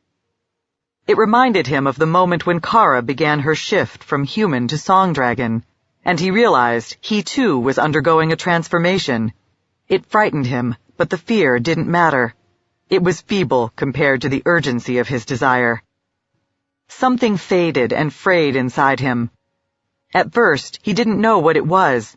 Then he realized his mystical bond with Lathander was attenuating. Pavel's earliest memory was of gazing at a rose and gold sunrise above the steeply pitched roofs of Heliogabalus, and feeling as one with the power behind it. He'd adored his god his whole life long. Their communion anchored him and defined him. He could sacrifice his will, his very humanity perhaps, but the thought of losing his priesthood was intolerable. Iraklia kissed him, twined around him, held him tight and close in every way a woman could embrace a man, and another surge of rapture threatened to drown his newfound desperation. He silently cried to the Morning Lord for aid, and likewise groped for the sun amulet. Iraklia reached to capture his hand, but not quite quickly enough. His fingers closed on the garnets and gold plating. The pendant burned him like metal fresh from the forge, but denying the pain, he gripped it tightly. He sought for Lathander once again. This time, the deity's response was unmistakable. An inner light warmed Pavel's heart, driving out the chill.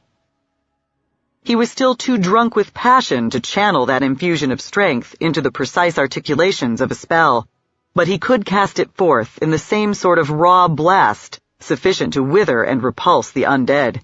Maybe a servant of the Frost Maiden would find it similarly obnoxious. He released the power, and the flash painted Iraklia's ivory skin gold. She cried out.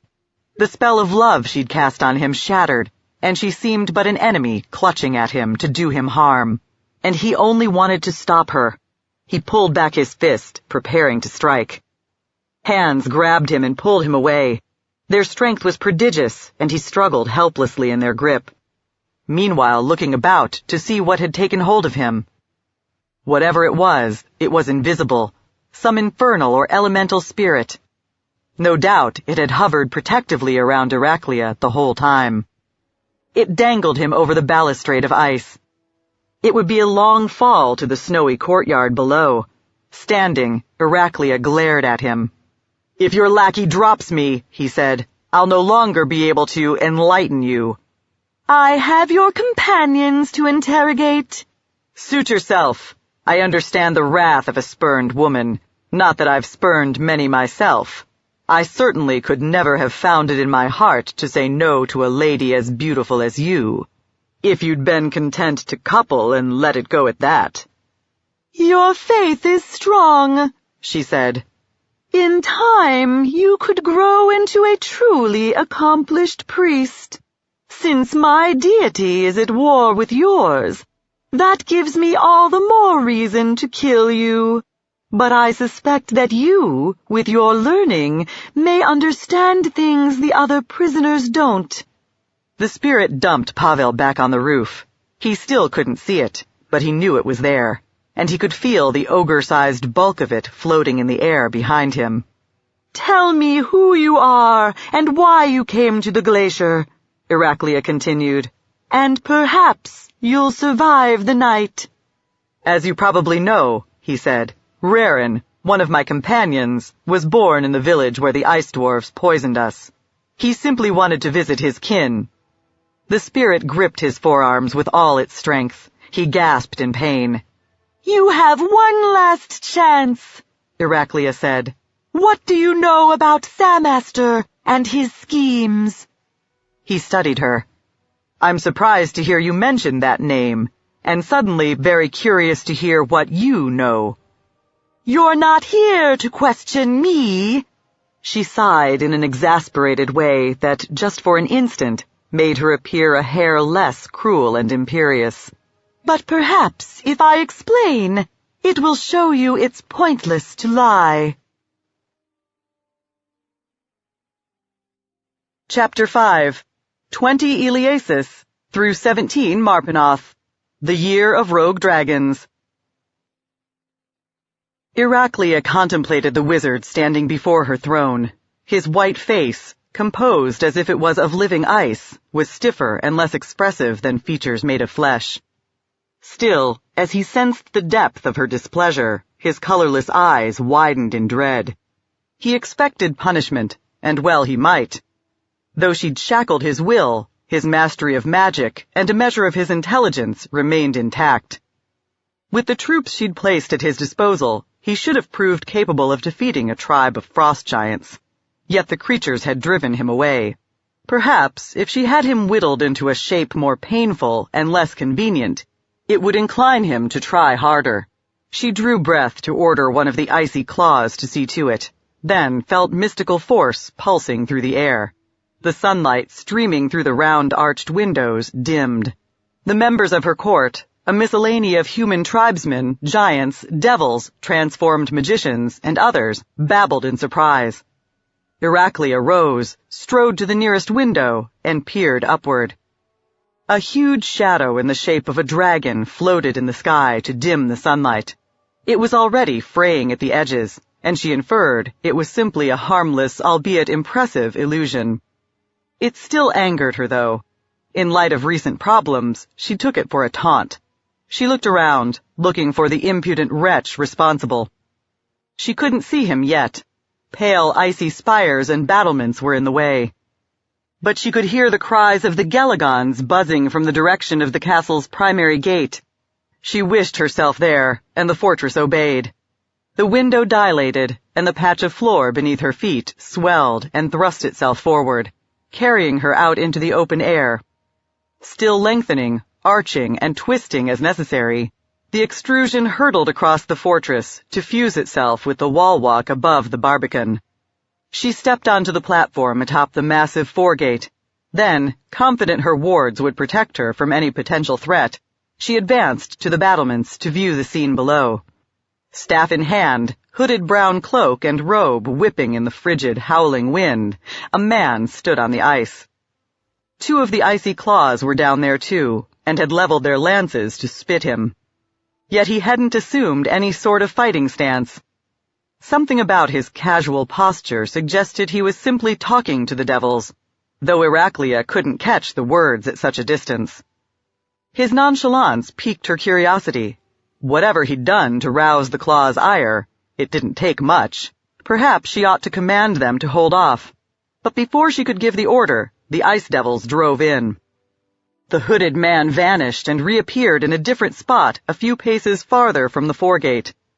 The Gelagon spears stabbed through the empty space he'd just vacated. The icy claws whirled, orienting on him anew. Iraklia had the sense he was still talking to them, still trying to avoid taking aggressive action. The hulking devils glared at him with their bulbous, faceted eyes. Fist-sized hailstones materialized in mid-air to hammer down on the stranger's head and shoulders. The barrage staggered him, and his cowl slipped back, revealing withered skin. Whoever he was undead. Probably a lich, a spellcaster who'd assumed his unnatural condition to cheat the grave. The Gelagons had their own power to translate themselves through space, and they used it to pounce at him. Probably they assumed the hailstones had hurt him, and meant to finish him off before he could shake off the shock. The lich brandished his staff, and two bursts of bright yellow flame flared into being to engulf the devils. The spellcaster himself stood in the space where the explosions overlapped, but evidently had no fear of them. Its pearly carapace blackened, one claw collapsed. The other, though also bearing ghastly burns, managed to stay on its feet and ram its lance through the lich's torso. The dead man stumbled and had to catch his balance, but otherwise the stroke scarcely seemed to affect him. He raised his staff and tapped the icy claw's brow. The gentle-looking contact smashed the pallid beetle head like a melon, and the beta zoo dropped. The magician then ran a skeletal fingertip along the ivory lance impaling him, and the weapon crumbled into dust. Iraklia's fists clenched. The icy claws were valuable servants.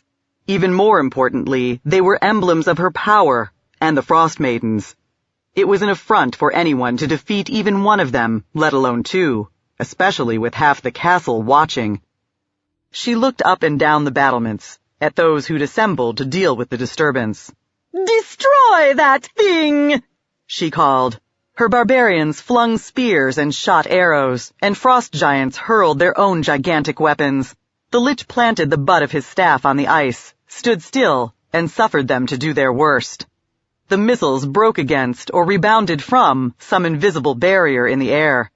But when the three ice wizards started conjuring, the lich swept one hand through a mystic pass. A high, chiming sound split the air, loud enough that folk made of flesh winced or covered their ears. The transformed mages cracked and shattered into pieces. On the Great Glacier, the warlocks Iraklia captured, altered, and enslaved were even harder to come by than Gelagons. Truly furious, she chanted in a voice like a shrieking blizzard, then thrust out her hand. A blue-white beam streaked from her fingertips to strike the lich in the breastbone. It should have frozen him solid, but he simply shrugged, as if to convey that it hadn't discomfited him in the slightest. She howled words of power, sketched glowing sigils with slashes of her hands. A bright, ragged rift opened in mid-air and spewed an immense, streaming wave of snow, an artificial avalanche to crush and bury the cloaked, cadaverous figure in its path. But he raised his hand, and the onrushing mass divided, rumbling past to either side, but leaving him untouched. Iraklia silently spoke to the castle. The barbican heaved itself up, tearing away from the rest of the fortress, and reshaping itself into a colossal and vaguely humanoid form. Most of the folk who'd been standing in their mistress's vicinity hunkered down and hung on desperately. A few slipped off and fell screaming. Iraklia sent the giant lumbering at the lich. The fused, oversized fists at the end of its long arms swung up and smashed down, jolting and breaking the surface of the glacier, and surely annihilating the spindly figure of old brittle bone and decay caught in between. Finally, she bade the giant stop the attack, so she could verify the results. But on first inspection, she couldn't see anyone lying amid the broken chunks of rime. "I'm about to reveal myself," whispered a calm, oddly accented baritone voice. "When I do, have the construct pick me up." Startled, Iraklia cast about. No one had sidled up next to her, and it was plain from the oblivious attitudes of her retainers that they didn't hear the voice. "I didn't want to fight," the whisperer continued, "but the Gelugans insisted. Vicious brutes, aren't they? I was obliged to defend myself, and the situation deteriorated from there. I realize that at this point, with your vassals watching, the confrontation can't end unless you win it. Any other outcome might undermine your authority. So win it you will, but by capture, not slaughter. Then we'll palaver. Agreed?" She hesitated. His condescension rankled, but thus far his confidence appeared justified. And as a practical matter, it might indeed be wise to bring this public spectacle to an expeditious conclusion.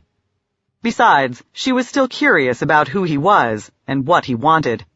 Accordingly, she'd take him into the castle, which was likewise her temple, the sacred ground where she was strongest.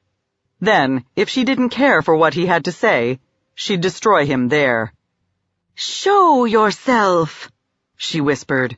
She separated the giant's right fist into 3 fingers and a thumb. The lich shimmered into view at the construct's feet. Iraklia instructed the colossus to scoop him up. "I yield," the dead man said. "I plead for mercy." Iraklia had him, and she felt tempted to tell the giant to squeeze and squash him in its grip. But she had the unpleasant feeling that might not incapacitate him either, or else he likely wouldn't have risked such a betrayal. "First we'll speak," she declared. "Once I take your measure, I'll deal with you as you deserve." It took a little while to relieve the lich of his staff, conjure chains of ice to secure his wrists and ankles, turn the giant back into a barbican, and conduct the prisoner to the roof of the highest keep, where they could converse in private. The undead wizard endured it all patiently, but as soon as the guards withdrew, he gave his arms a little shake, and the frozen manacles shattered. "This has all been more trouble than I anticipated," he said, "but I trust that when we're done, we'll both feel it was worth it. I'm told folk call you the Ice Queen, so I assume I should address you as Your Majesty." "And who are you?" she asked, trying to remain impassive. Up close, his shriveled, crumbling features and faint stink of dry rot were disgusting, even disquieting. She might serve one of the so-called powers of darkness, might even create undead herself when it suited her purposes, but she still shared the common human loathing for the things. "Samaster," he said, "first speaker of the cult of the dragon." She hesitated. Sammaster's been dead a long time." Much of the flesh had rotted from his face, and what remained had dried to something akin to strips of thin, crumbling leather. It was essentially impossible for such a countenance to show a change of expression, but nonetheless, she had the feeling his stained grin stretched wider. "Well, obviously," said the Lich. "But if you recognize my name and are familiar with my history, you know death has never prevented me from resuming my sacred task." Iraklia realized she believed him, for if legend spoke true, Sammaster had indeed fallen only to rise once more, and certainly the stranger's wizardry was formidable enough to lend credence to his claim. For an instant, she wondered if she'd made an error by agreeing to confer with him in private, with no guards at hand, then scowled away her misgivings. Her own magic and the favor of Auril would protect her against any menace, even this one. "What's your business in my realm?" she asked. "That will take a bit of explaining. Before, I alluded to my work. Do you understand its purpose?" "According to the stories, you and your cult seek to create Dracoliches, which will then conquer Faerun and rule forevermore. A truly demented dream, which you failed to realize time and again." He glowered at her with his dry, sunken eyes. "I've seen the future, Majesty. It will take the shape I've predicted. And sooner rather than later, we stand on the very threshold." "I understand why you think so," she said. "I have ways of gathering news from distant lands, and I know you and your followers have seized on the current rage of dragons as an opportunity. Hoping to produce Dracoliches in unprecedented numbers, you're trying to convince chromatic worms to turn undead, with the promise it will render them immune to frenzy. Some are heeding you, and you're laboring frantically to accomplish their transformations before they run amok and kill their own worshippers. Rest assured, the plan, like all your others, will come to nothing in the end. Somehow, the paladins, harpers, gold dragons, and their ilk have learned of your efforts. One by one, they're finding and destroying your fellowship's hidden strongholds. Not all of them. Enough, I suspect. And in any case, the rage must surely end soon. Then, most of the chromatics will lose interest in becoming liches. I'm actually surprised they're interested now. In times past, they've embraced frenzy as a natural phase of their existence. Rest assured, Majesty, you don't truly comprehend the grand design transforming the world. Nor am I free to enlighten you, but I am prepared to strike a bargain." "What sort of bargain?" "You've jeered at my defeats, but your own career has been less than completely successful. Oh, it started out auspiciously enough. A child in Halrue." "How do you know that?" "Like you, Majesty, I try to stay informed. A child in Halrua discovers a love of the cold, even though, in those southerly climes, it virtually never is cold. She senses and adores the entity who lives behind frigid downpours and chill winds." Sammaster's voice took on a bitter edge, as if he was recalling some comparable epiphany from his own life, but one that ultimately led to misery. "She runs away to the mountains to dwell at the highest elevations, but even they aren't cold enough. So, heeding Auril's call, she treks north from one end of Faerun to the other. The journey takes considerably more than a lifetime, but the Frost Maiden's generosity preserves her youth like a frozen blossom. Obviously, the goddess has chosen her to accomplish some vital task. When the child, now a child no longer, but a woman 300 years old, though still vital and fair in appearance, matures into a mighty priestess, Auril reveals the nature of this chore. Our heroine is to establish herself as the tyrant of the great glacier, and rule in her deity's name. In time, she's also supposed to extend her dominion and the ice itself to neighboring lands. To every land, ultimately, if she can manage it. Because that's Auril's truly demented dream, isn't it? To me, rising up Dracolich kings seems a modest scheme by comparison. Be warned, you mock the Frost Maiden at your peril. The Lich shrugged his narrow shoulders. Auril is a small goddess in the scheme of things. I've spat at bigger ones in my time. But to continue the tale, you set out to conquer the people of the glacier, and enjoyed some initial success. You forced some of the human and frost giant tribes to bow to your authority. But other folk resisted you, and your campaign stalled well short of total victory. Iraklia scowled. I've only been here a few years. I simply need more time. Perhaps, but I wonder if Auril is content with your progress. She invested centuries teaching you powerful magic, gave you Gelagons to fight on your behalf, and still, it takes you more than a decade to seize control of a sparsely settled wasteland. In her place, I'd be waxing impatient. Auril loves me. Interesting. I thought it an axiom of your faith that she doesn't truly love anyone. Iraklia had to clamp down on her anger to keep from lashing out at him. If there's a point to this prattle, I suggest you make it quickly. Very well. I'm prepared to loan you a weapon that will bring all your defiant ice dwarves and what have you to heel. Dragons. She made a spitting sound. No, thank you. I already had a pair of worms in my service, until they went mad, killed and devoured a number of my finest warriors, and flew off to parts unknown. But I propose to lend you a whole company of worms, guaranteed impervious to frenzy, with a Dracolich at their head. They'll serve you until the Feast of the Moon. Direct them intelligently, and that should be plenty of time.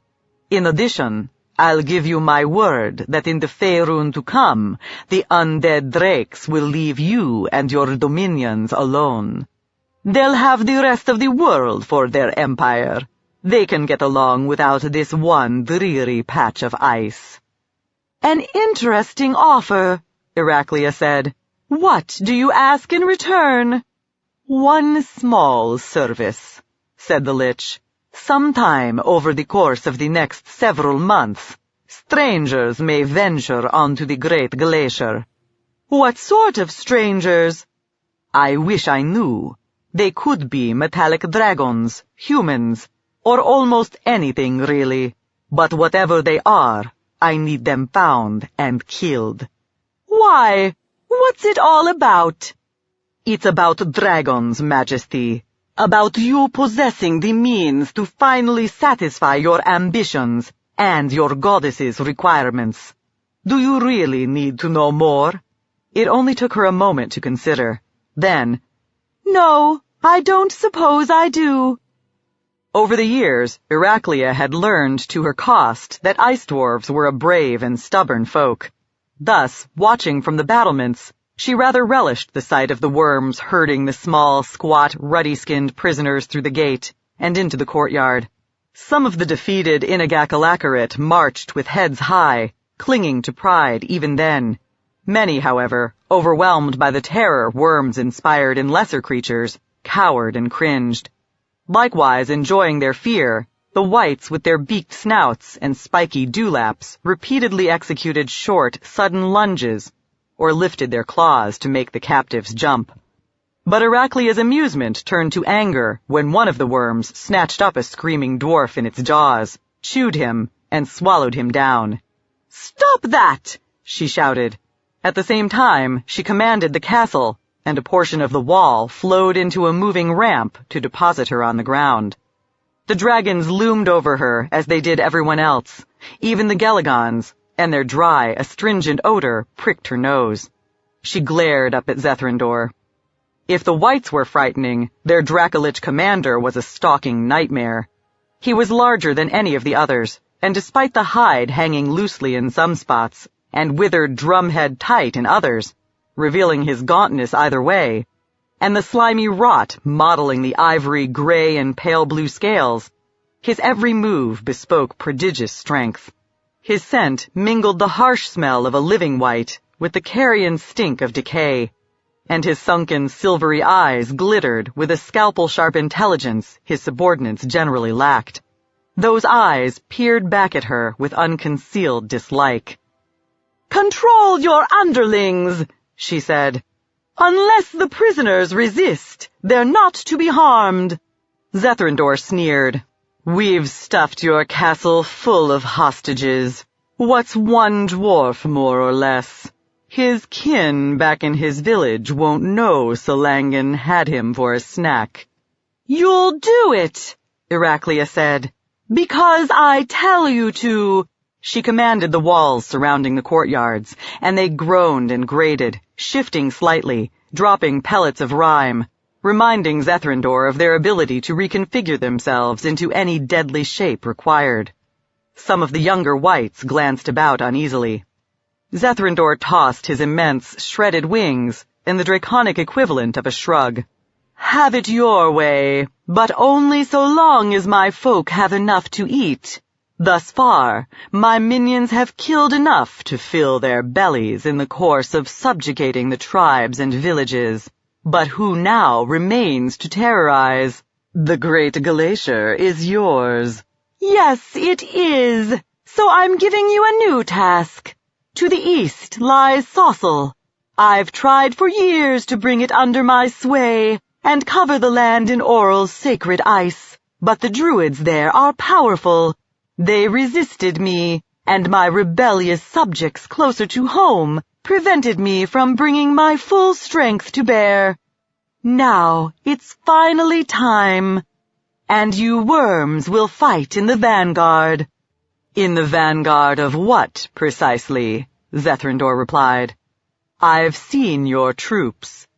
They're adequate to control the settlements now that we dragons have hammered the fight out of them, but too few to overrun a more populous land."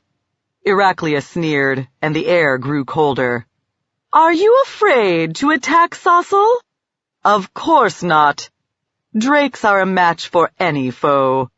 But only a fool would rush to bear the brunt of an actual war for someone else's benefit.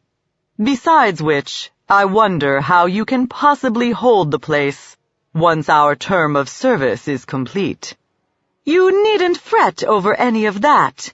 You'll have a substantial force at your back, and they'll occupy the newly conquered territories after you depart. You see, all these hunters and warriors you've been rounding up are more than prisoners. They're conscripts." Zethrandor cocked his crested, tapered head. "Do you really think they'll serve a queen they hate?" She smiled. "What choice do they have? You dragons and the icy claws will command them, and they're too afraid of you and me not to obey. Even if they weren't, their kin here on the glacier stand hostage for their good behavior, just as the folk left in the villages grovel for fear of what we might otherwise do to those we marched away to an unknown fate.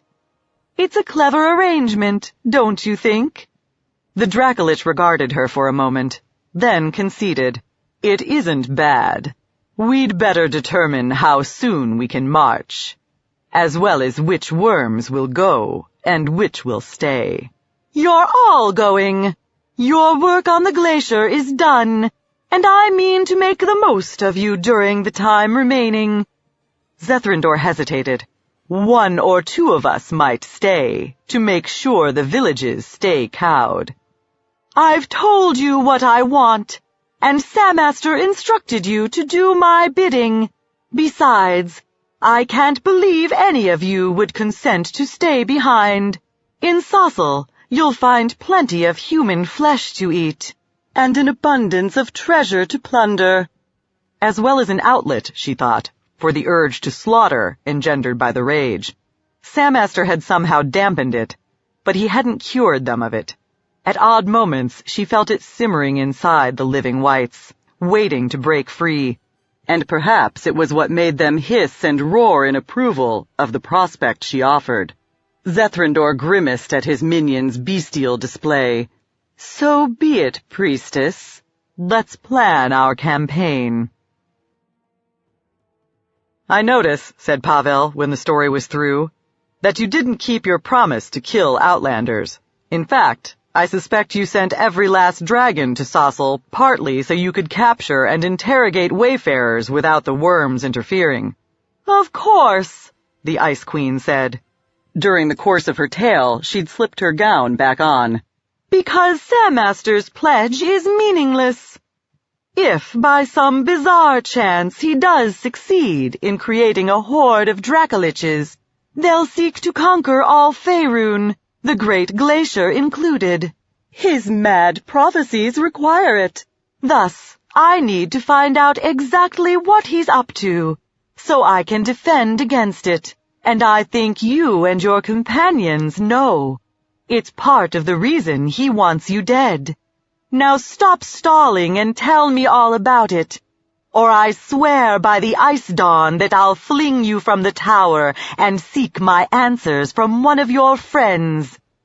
Pavel had little doubt that once Iraklia understood Sam Astor's designs, she'd want to thwart them. The problem was that in her own way, she was equally crazy and wicked with her own poisonous dream of the future. He couldn't believe she'd be content simply to dismantle the mystical structure generating the rage. She'd probably prove just as eager as the Lich to twist the power to her own purposes.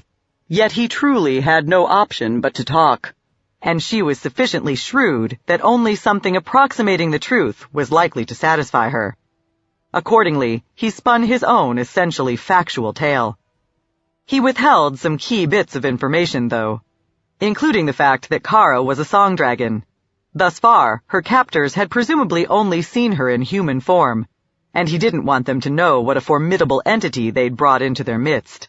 When he finished, Iraklia said, I've always been curious about the ruined cities in the Novolorons, but I've never had the leisure to investigate them. Well, one of them is the Heart of the Rage. We were sure of it before, and Sam Astor's pact with you proves it. He knows, or at least fears, he has enemies looking for the place. So he found a pawn. Iraklia stiffened. A what? Pavel shrugged. I apologize, Your Majesty, but the word fits. He found a pawn to guard his secrets for him. He attempted pretty much the same ploy in Damara. He's too busy calming frenzied dragons and assisting with their transformations to do all the guarding himself. Well, this time he tried to manipulate the wrong person, and I'll make certain he regrets it. You'll need our help. Don't be presumptuous. I need no one. I'm first among Aurel's priestesses. Congratulations, but my comrades and I have been investigating this matter for months. We explored the ancient sites, overcame the dangers, unearthed the lore, and conferred with the sages who interpreted it. Glories of the dawn, you wouldn't even understand what's happening if it wasn't for us. You'd be stupid to reject our aid if you can get it. And you can, so long as you treat us decently, because we share a common goal. Iraklia gave a grudging nod. Perhaps so. I assume you want to see your companions and make certain they're all right. Yes, but before even that, I'd like my breeches back. Chapter 6. 21 to 27 Marpenoth. The Year of Rogue Dragons. Like the tumbling snowflakes, Zethrandor floated on the wailing wind out of the west. Strangely, despite her avowed determination to conquer Sossel, Iraklia had yet to take the field, but she had cursed the land with a fierce and premature winter. The assumption was that frigid temperatures and relentless blizzards would hinder and demoralize the defenders far more than it would the invaders from the Great Glacier, who faced such conditions every day of their lives. Zethrindor was watching a huge white wolf lurking behind a stand of brush on a ridge. The beast scrutinized the string of poorly guarded ox-drawn supply carts slogging along the snow-choked trail below. Sosel had turned out to be a country possessed of more than its fair share of skin changers. The Druids mastered the art in the course of their training, but apparently certain other folk were simply born with the knack. Zethrindor was reasonably certain the shaggy creature below was one such, a warrior wearing animal form to scout the convoy and evaluate whether his war band ought to attack. The shapeshifter naturally wouldn't decide in the affirmative if he detected a Dracolich gliding overhead, waiting to pounce when he and his comrades took the bait, but Zethrindor doubted that would be a problem. The night was dark, and just in case it wasn't black enough, he'd veiled himself in a spell of invisibility. The wolf howled, and another answered. Then dozens of other lupines, some ghostly white like the scout, others gray, came slinking to join their comrade on the high ground. In Zethrindor's estimation, humans in general were weak, stupid, contemptible creatures. Still, he had to concede the cleverness of an elite company formed entirely of werewolves. No wonder these particular pests had proved so difficult to hunt down. The wolves' bodies heaved and flowed, muzzles retracting, hind legs lengthening, paws melting into hands and feet, fur becoming woolen garments and scale and leather armor. A couple warriors grunted or gasped at the strain of transformation, but so softly even a worm's ears could barely catch it.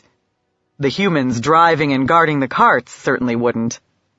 As the warriors strung their bows and laid arrows on the strings, Zethrindor studied them, trying to pick their druid, his chief target, out from the others. Unfortunately, on first inspection, he failed to spot a telltale sickle, sprig of mistletoe, or the like. Well, the conscripts with the carts were expendable. That was why Zethrindor had chosen them. So for a moment or two, he'd permit the men of Sosel to attack without interference, in the hope that the druid would cast a spell, and so reveal himself. Arrows arced whistling through the air. Caught utterly by surprise, tribesmen dropped. The survivors clamored, cast wildly about, tried to ready their own weapons, but by then, the attackers' next volley was already in flight. Half the conscripts fell before the rest could even begin to mount any semblance of a defense. Zethrindor snarled in exasperation. The druid had yet to attempt a spell, and why should he? The assault was going so well, it only made sense to conserve his power. But if Zethrindor attacked, that would surely elicit a magical response, and if not, he supposed he'd just have to slaughter the entire enemy force. That had always been his ultimate intent anyway.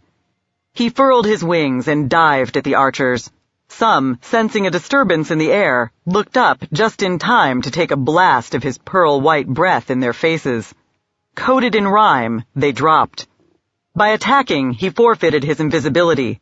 But that was all right. His appearance was a weapon in itself, one that made some of the bowmen drop their weapons and run screaming down the hill, where the men of the Great Glacier, organized at last and furious to take revenge for the devastating surprise attack, met them with flying javelins, stabbing spears, and hacking axes. But a number of the skin changers stood their ground and loosed arrows at Zethrindor. Most missed or glanced off. A couple lodged in his scales, but caused him no distress. He flung himself to the ground, crushing a warrior beneath his bulk. He raked with his talons and ripped the heart, lung, and splinters of rib from another man's chest. A snap of his jaws left a third in pieces, and a flick of a wing hurled a fourth off the hilltop. Skin changers scrambled to engage him. Some remained in human form to slash with swords or jab with lances. Others flowed back into lupine shape to bite with their fangs. It didn't much matter. Zethrindor found he could kill them just about as easily in either guise. The combat was both exhilarating and useful. But where was the cursed druid? He wondered if he'd already killed the wretch and just didn't realize it. Then, in a burst of yellow glare and fierce heat, a salamander exploded into existence in front of him. Shrouded in crackling flame, somewhat manlike from the waist up, but scaly and serpentine below, the elemental spirit slithered forward, stabbing with its trident. Zethrandor met it with a puff of his breath. The intense cold blew out its corona of flame like a candle, and it collapsed, thrashing in agony. He ground it beneath his foot and looked around, trying to locate the human who'd conjured it. There, some 10 yards away, a stocky human held a scimitar in a seemingly useless overhand grip, as if he could wield it like a dagger. The swordsmith had cast the silver pommel in the form of a unicorn's head, emblem of the goddess Myaliki. It was evidently a talisman the druid had flourished to cast the summoning spell. Zethrandor snarled an incantation of his own, and a barrage of ice balls hurtled through the air to hammer the priest and throw him to the ground. He struggled to rise again, but slowly, intent on finishing him off before he could recover. The Dracolich charged, and the warriors of Saussel, those who were left, scrambled to bar his path. Blades and lupine fangs flashed at him, and he tore his assailants into fragments of gory meat and bone. It only took a moment, but that was evidently time enough for the druid to collect himself, because as Zethrandor killed the last of the soldiers, much of his dorsal surface, from his beaked snout to the tips of his ragged, decaying wings, burst into flame. The hot pain balked him for an instant, until his innate resistance to hostile magic extinguished the blaze. By then, the druid had reached a gnarled, leafless, stunted tree, and stretched out his hand to touch it. His body began to fade. With a surge of frustration, Zethrandor realized what was happening. A spell was about to whisk the priest beyond his reach, and since his breath weapon hadn't yet renewed itself, he was probably too far away to do anything about it. He stared, trying to paralyze the human with his gaze, but the druid kept moving. His fingers clasped a branch, and his shape blurred into little more than shadow. Crimson eyes glowing, a dark reptilian form, smaller than Zethrandor, but dragon-sized nonetheless, pounced out of the darkness and caught the druid in his fangs. The newcomer wrenched the human away from the tree and shook him like a dog shaking a rat, likely breaking his neck. He then sucked and slurped at his victim, guzzling his blood before spitting the corpse out onto the ground. Zethrandor had sensed the undead nature of the stranger as soon as he appeared, and wondered if he too might be a Dracolich, but then recognized him for a vampire. The blood drinker glided forward. Before his transformation, he'd evidently been a smoke drake, albeit a remarkably large one, and still gave off a harsh smell of combustion. A choker of platinum, ruby, and diamond encircled his neck. Zethrandor wondered just how easy it would be to take the treasure, either through intimidation or combat, then set the notion aside for the moment anyway. With the conquest of Saussel to complete, he had more important matters to concern him, such as finding out about powerful new entities popping up unexpectedly in the middle of the disputed territory. "Who are you?" he demanded. "I'm called Brimstone," the smoke drake whispered. He glanced about, evidently making sure no potential dangers remained on the ridge. They didn't. Most of the skin changers were dead. The others had either run away or lay shrieking and moaning in agony. "I hope I was of some assistance." "I didn't need any," Zethrandor said. "In fact, I was looking forward to killing the druid myself.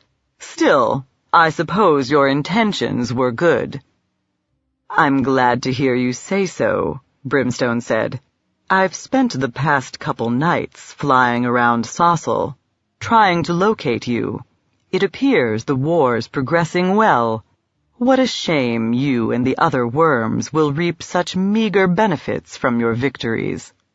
"We'll see about that," Zethrandor thought, "when the time comes." "Why were you seeking me, vampire? What do you want?" "To offer some genuine assistance, or at the very least, information. First, I suppose I ought to provide some context. In my humble way, I'm like you. Samaster turned me undead long ago. during the course of his early experiments. Unfortunately, after he moved on to making Dracoliches, he ceased to pay me the deference which was my due. Our association ended badly." Zethrindor snorted. "No true worm tolerates disrespect from any human, magicians included." "Is that why you take orders from him? And how he could loan you to Heraclea? As if you were some sort of indentured servant?" Anger brought Zethrindor's breath weapon welling up to chill his throat and the back of his mouth. For all that, it would be of minimal efficacy against another undead. "Have a care how you speak to me." Brimstone lowered his head. "Pardon me, High Lord. I meant no offense. I'm simply trying to explain why it is that for centuries I've nursed a grudge against Samaster, trying to wreck his schemes, and those of the cult he founded, whenever I could.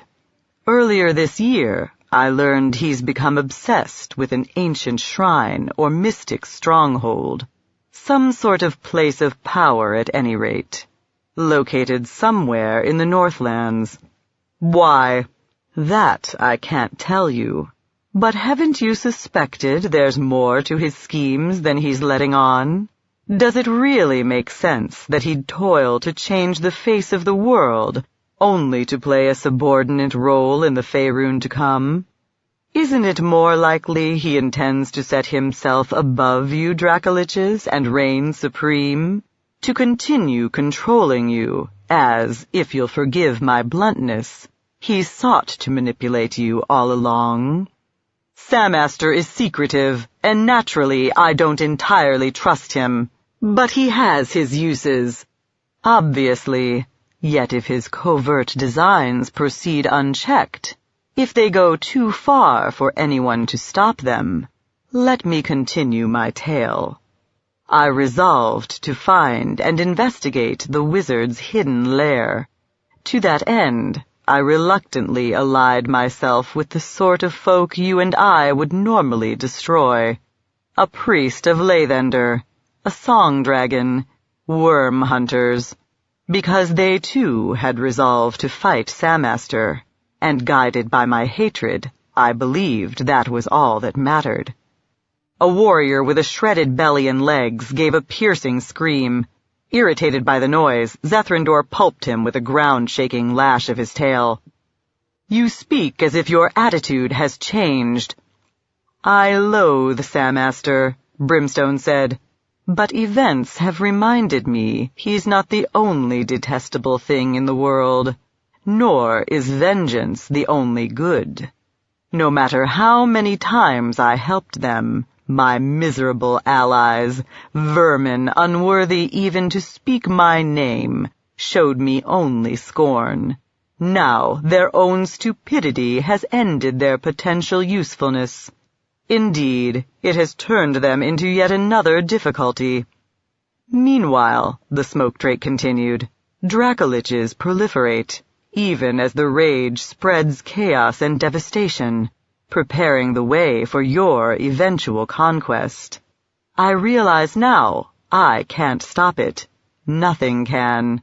The best I can hope for is to be granted an important position in the Faerun that will be." Zethrindor tossed his wings in a shrug. "You're not a Dracolich, and only they will reign. Except that's Samaster's stipulation, not yours, and brings us back to the question of who will really make the decisions. Well, I suppose that if you proved exceptionally useful, you might find a role as a king's most trusted officer, or even the master of some small principality all your own. But not, Zethrindor thought, if he had anything to say about it. Brimstone impressed him as far too wily and ambitious to trust in such a role. Still, why not feign willingness to consider such a concession, and find out what the vampire had to offer in return? "Thank you, High Lord. That's all I desire.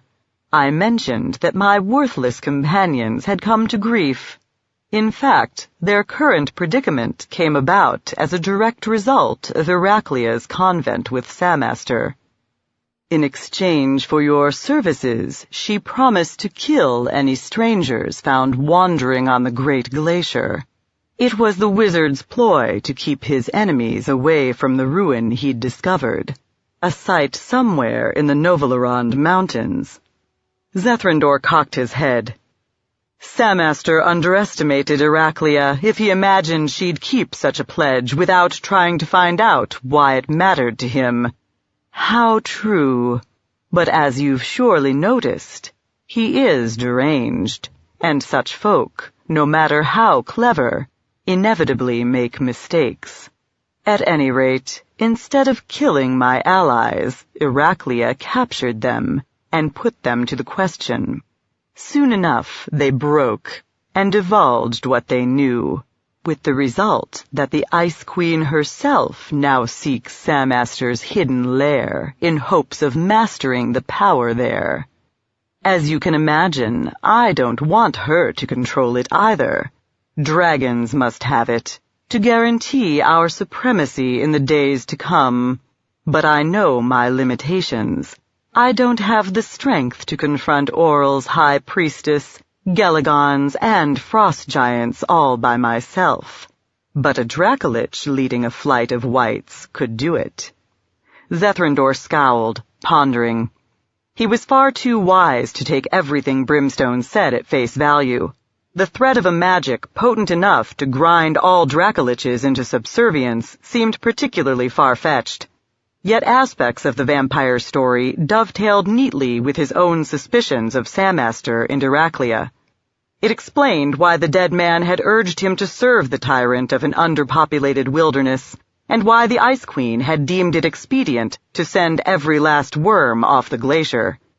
If some great power lay hidden in the Novalerons, Zethrandor wanted it, and not for the benefit of dragons in general either, but to assure the ascendance of a single worm, himself. The drawback was, his army would have to get along without its commander and the rest of the wights and ice drakes for a time. But their position was strong enough that they shouldn't get into any calamitous trouble. Since the tundra landworms couldn't fly, his troops would even have some dragons remaining to deter the enemy from attempting anything too ambitious.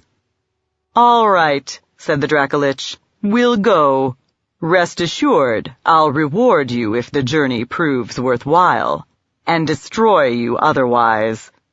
"Fair enough. How soon can we depart? You understand, I can only travel by night." Teeth clenched, body trembling, Raren heaved the oblong boulder over his head, and onlookers cried out in triumph, or cursed and moaned in dismay, depending on how they'd bet. Tegan, who'd arrived too late to place a wager, simply marveled. One expected such feats from Dorn, with his hulking frame and oversized iron limbs, but it seemed miraculous that the squat little dwarf could be so strong. Raren tossed away the stone, and it thudded down on the icy ground. Victorious human barbarians and frost giants congratulated him, clasping his hand and pounding his massive shoulders, and collected their winnings, mostly in the form of amber beads and ivory scrimshaw from the losers. Farther up the trail, Heraclia, clad in her gauzy white gown, gave the order to form up. Grumbling, folk clambered to their feet, shouldered their packs, and the column tramped on up the steep, slippery path.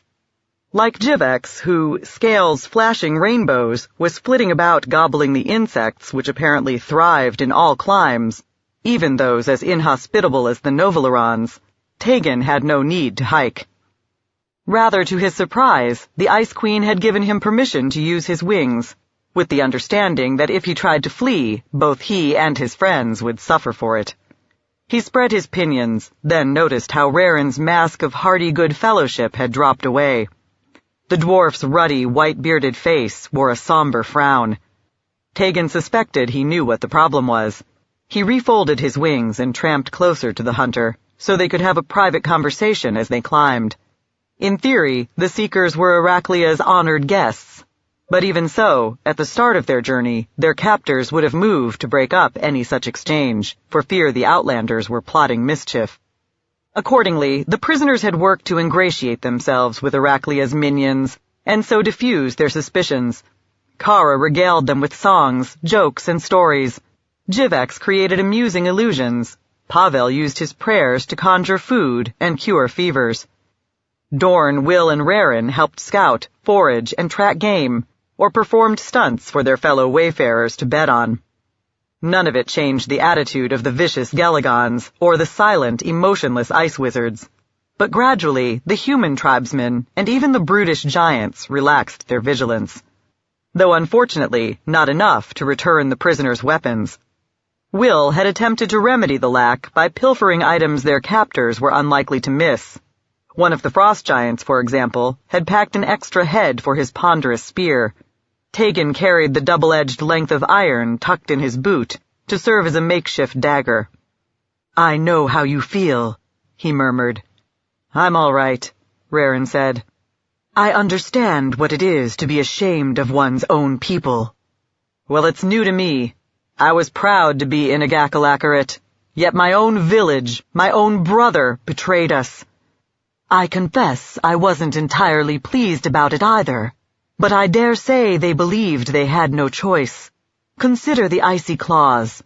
You and I have overcome our share of perils, but I can't even look at the things without my bowels turning to water. Your people had to contend with the Beta Zoo, dragons, and Iraklia's magic and seizing of hostages. I'm not ready to pardon their treachery, but I do comprehend it." Rarin sighed. "Maybe the one I should really hate is the Ice Queen, for oppressing them and breaking their spirit, and I do. But the person I'm most disgusted with is me. I promised to keep the rest of you safe, and instead, I marched you straight into disaster." "No one could have foreseen what happened." "I should have. I should have sensed that the glacier had changed since my younger days. The signs were surely there. If only I'd had the wit to notice. A ranger knows. They're always there." "Nonsense. The place was a desolate slab of ice when you left, and the same when you returned. Unless we'd happened upon a troop of Geligons playing hide-the-cherry, what could possibly have alerted you?" Half hidden behind his shaggy mustache, Rarin's lips quirked upward.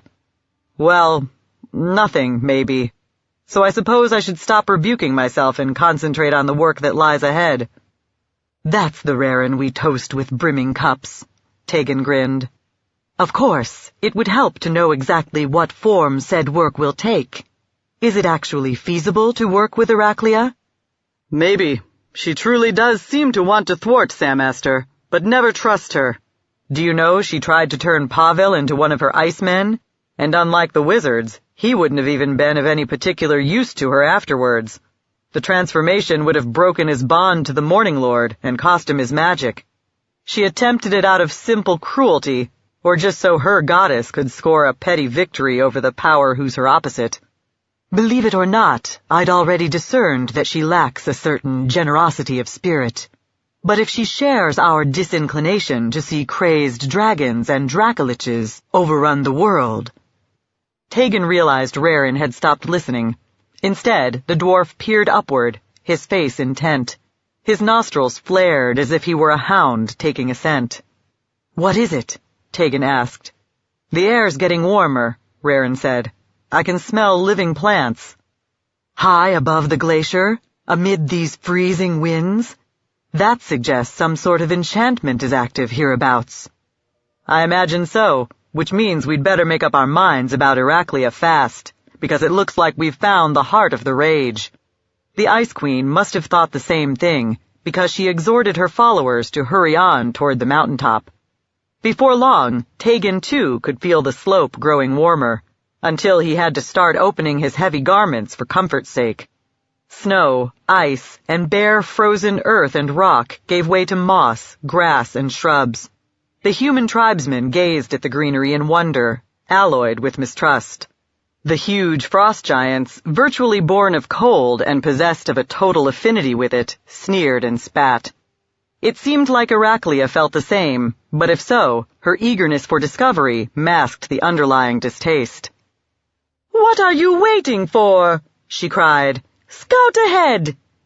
The icy claws vanished, transporting themselves through space, reappearing moments later to report to their mistress in their rasping, infernal tongue. Pardon me, Tegan said. Eager to see what the ice devils had found, he lashed his pinions and leaped into the air. Silvery butterfly wings ablur, Jivek streaked upward to accompany him. They flew high to obtain a panoramic view of that which awaited them, and it made Tegan catch his breath. The mountaintop was hollow like a bowl, and inside gleamed a castle, or perhaps something more accurately described as a small walled town. The Avariel had only seen an elven city once before, in the dream Amra conjured in the Grey Forest, and the long-vanished inhabitants had shaped that glorious place from living trees. In contrast, the builders of the citadel below had worked in granite and marble, but their deceptively delicate-looking spires and battlements, simple and intricate by turns, embodied a similar aesthetic and achieved a comparable beauty. They'd shared the woodland elves' fondness for broad, straight boulevards, and had evidently loved gardens as well. With no one to tend them, the lawns and flower beds had surrendered to tangled brush and weeds, but grown mighty with the passing ages. The were-trees had flourished. Autumn had begun stripping them of their foliage, and their leaves blew, rustling through the vacant streets. "Curse it," sighed Tegan, addressing the remark to all his fellow Avariels. "See what splendor elves create. Everyone but us." Jivex wheeled past him. "Come on," the fairy dragon said. "What are you waiting for? Let's find the heart of the rage and finish up." As they all searched the crumbling citadel, forcing warped doors, prowling through dusty, echoing rooms, climbing spiraling stairs to the tops of watchtowers, and groping their way down into lightless cellars, Dorn stuck close to Kara. Sammaster had left traps at key points along his trail of discovery, and it seemed likely he'd prepared something particularly nasty at the end. Dorn wished the bard could shift to dragon form, for she was vulnerable as any other woman in her current shape. But he understood the wisdom of concealing her true nature from Heraclea and the priestess's retainers, including the paunchy, saggy-bosomed, blue-haired female frost giant, tramping along behind them, ostensibly to assist in their efforts, but most likely to keep an eye on them as well. Heraclea had probably decided it did no harm to slacken the prisoner's reins while everyone stayed together, but more vigilance was required when the expedition split up. Fortunately, the giantess's bulk kept her from squeezing through the smaller spaces, and it was there Dorn and Kara could confer in private, so long as they kept their voices down. Standing in the dark, empty bedroom at the rear of some long-dead dignitary's apartments, the bard shook her head. "I don't understand," she said. "We've been searching for hours and haven't found anything." Dorn shrugged. "It took days to search Northkeep." "Then there were only a few of us, and we were working underwater." Is it possible we don't recognize the contrivance that makes the rage when we see it? Kara brushed a stray strand of moon-blonde hair away from her face. "It is possible, but I doubt it. In magic, appearance often supports reality. An enchanter puts on an impressive display to create a powerful effect. Thus, I'd expect the source of the rage to be imposing, awe-inspiring, not some funny little knick-knack in a drawer. There's another consideration as well." What? "You know that even with the proper ward in place, I still feel frenzy gnawing at my mind." Yes. "Well, I expected that in close proximity to the source of the sickness, I'd suddenly find it harder to bear, but I haven't. It's as bad as before, but no worse." Then this is the wrong place? She shook her head. "I don't know what to think. The corpse terror was right. Elves did build it. Far from their usual haunts, you can see their sensibilities reflected in every line. They surely had a reason, but..." Muffled by the walls of the building, a trumpet blared. Other horns echoed the call. "Out!" bellowed the giantess, her deep, heavily accented attempt at common tongue only barely intelligible. "Come out! Queen wants us!" Dorn suspected it wasn't for anything good. He used his fingers of flesh and bone to take Kara's hand, then led her out under a blackening sky, where the first stars were already shining. In the citadel, the largest thoroughfares radiated from a central hub. This nexus was a circular expanse, paved with a dark green stone like malachite. Each hexagonal flag inscribed with a character from an alphabet Dorn didn't recognize. And it was there Iraklia had decided the expedition would rendezvous. By the time Dorn, Kara, and their lumbering, malodorous escort arrived, the last purple traces of sunset had vanished from the western sky. With all the ghost-pale Geligons, giants, and ice wizards prowling about in the gloom, the plaza resembled a scene from a nightmare, or a vision of one of the hells. Yet despite her flawless beauty and her diminutive stature compared to many of her monstrous servants, the most frightening entity present was Iraklia herself. Ensconced on an elevated throne she'd evidently shaped from conjured ice, she radiated power and displeasure. "Well?" she demanded. "Has anyone found anything?" "Not yet, Your Majesty," Kara said, "but we've been at it less than a day." "I have oral sacred rituals to perform," the Ice Queen replied. "A realm to rule, and a war to oversee. My time is precious, and if it turns out you've wasted it, you and your friends will suffer." "I told you the truth," said Pavel, standing between a barbarian warrior and Will. "About Sammaster, the rage, and all the rest of it. What would have been the point of lying?" "I don't know," Iraklia said. "Why don't you tell me?"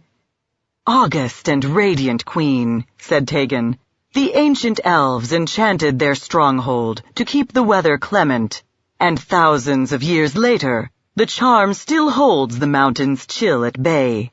Wise as you are, surely you understand the builders wouldn't have lavished such powerful magic on the fortress unless the place was important. We may prove unable to unravel its secrets, but I know others who can. The learned sages who've pondered these mysteries for months. Please, allow me to fetch them." "That's out of the question," Iraklia snapped. "Pavel said you and your friends possess the knowledge to solve the puzzle. That's the reason I dealt with you mercifully.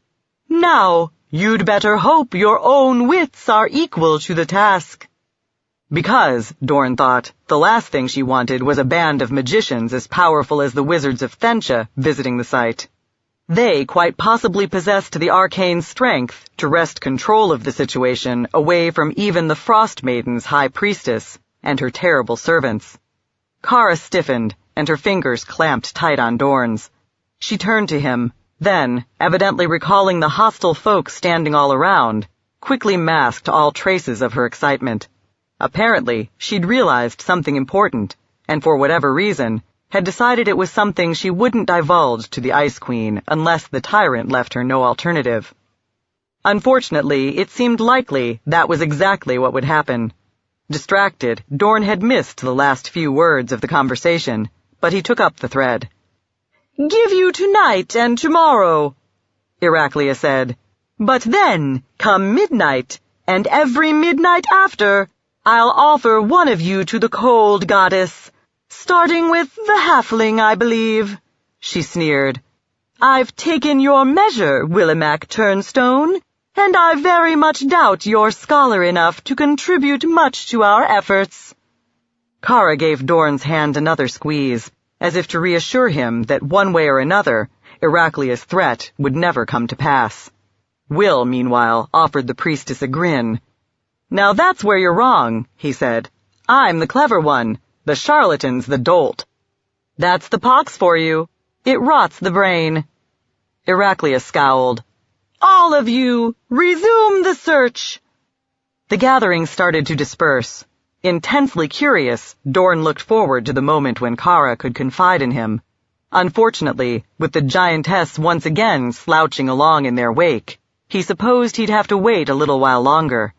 Enormous shadows swept across the ground, and something hissed and rustled overhead. Dorn looked up. Pale, jagged shapes flapped and glided down from the heavens, as if the moon had shattered into pieces. Some of the white dragons and ice drakes, smaller than their companions, but still big as a hay wagon and the team drawing it, with short, thick legs and wide, flat tails, lit on the ground. Others perched on battlements and rooftops. The reptile's sharp, dry odor suffused the air. "Your Majesty," one of the dragons rumbled, a sneer in its tone. Tegan glanced about, seeking the source of the salutation, and winced when he found it. Its pale hide mottled with rot, and its sunken eyes glowing in the gloom, a dracolich crouched on the gable and valley roof of a once splendid house. Jivek snorted. "What's the matter? Are you scared? We already killed one of those things." "I remember," Tegan said. "I intend to dine out on the tail for the rest of my days. But as you may recall, Vorasega nearly tore it to pieces before we became involved, and even then it was brisk work." Still, that turn of events had one positive feature. To all appearances, the sudden advent of the dragons had startled and unsettled the rest of Iraklia's minions. Even the icy claws pivoted back and forth, keeping a wary eye on the gigantic reptiles looming on every side. The Gelagon that had been following Tegan and Jivex around was as distracted as the rest. The elf looked around, spotted Dorn, pressed a finger to his lips, and skulked in the half-golem's direction. He didn't know what was about to happen, but suspected he and his comrades would fare better united. Jivex flitted after him. Meanwhile, Iraklia emerged from the crowd to glare up at the dracolich. Unlike her followers, she appeared not a whit dismayed, and Tegan proffered a grudging admiration. "Zethryndor," she said, "what are you doing here?" "That's what I was about to ask you." "Don't be so insolent. I ordered you and the rest of these worms to Sossel." "The war's going well," said Zethryndor. His tail switched, breaking loose clay tiles to clatter and spill off the roof. "It'll keep for a few days, but while we condescend to conquer a kingdom for the benefit of a human, you break your pact with Samaster. What do you know about it? In exchange for our help, you promised to kill strangers. Instead, you plotted with them to pry into the wizard's business." Tegan and Jivex closed the distance to Dorn, and Kara too, the Bladesinger observed. Pavel, Raren, and Will were likewise heading toward the same spot. "What do you care?" Iraklia said. "You're no true friend to Samaster or anyone else. So why should it concern you if I play him false?" "Because of the future he promises. I can't have you stealing or tampering with the magic that will help to bring it about." Iraklia curled her lip, and Tegan shivered as a sudden chill permeated the air. "But you'd steal it yourself in an instant, wouldn't you, to improve your own position? If it embodies the destiny of dragonkind, a drake should look after it. That's obvious. And even if it isn't, I didn't come here to debate. Produce whatever it is you've discovered. And even though you broke your covenant with Samaster, we'll keep faith with you. We'll finish the subjugation of Sossel and leave you in peace thereafter." "That's easily done. Behold!" Iraklia waved her dainty hand at an empty patch of dark, sigil-inscribed paving. "We found nothing, because there's nothing to discover." "Truly? Well, in that case, you must be eager to return to your altars. Do so. Simply leave me your prisoners, as they're clearly of no use to you, and they and I will poke around this curious place a little longer." "I think not. Go back to Sossel, complete your task, and content yourself with the plunder and feast of human flesh you win in the process. Otherwise, I'll destroy every last one of you." The dracolich sneered. "A hollow threat, to say the least." "Hardly," Iraklia said. Don't you wights and ice drakes understand your own natures? You're creatures born of cold. It infuses and sustains you, and the goddess who lends me her might is the source of it. With a mere thought, I can turn your own essences against you." "If Oral herself were here," said Zethrindor, "perhaps I'd be afraid. Or maybe not. Samaster proclaims the time of the gods is passing, and the age of the Dracoliches is at hand." Without the slightest preparatory shift to warn of his intentions, the worm sprang. Iraklia raised her hand, and defined by a whirl of fallen leaves, a twisting cyclone howled into existence between her and her plummeting attacker. The vortex hurled Zethrindor off course to smash down on the pavement. At the same time, the Ice Queen, gown lashing around her, lifted by another tame wind perhaps, floated backward across the plaza, distancing herself from the white, cadaverous worm. She shouted words of power and swept her arms through sinuous passes. Suspended in midair like a curtain, rows of luminous blue blades appeared down the long axis of Zethrindor's body. Spinning like wheels, they hacked his rotting scales and withered muscle.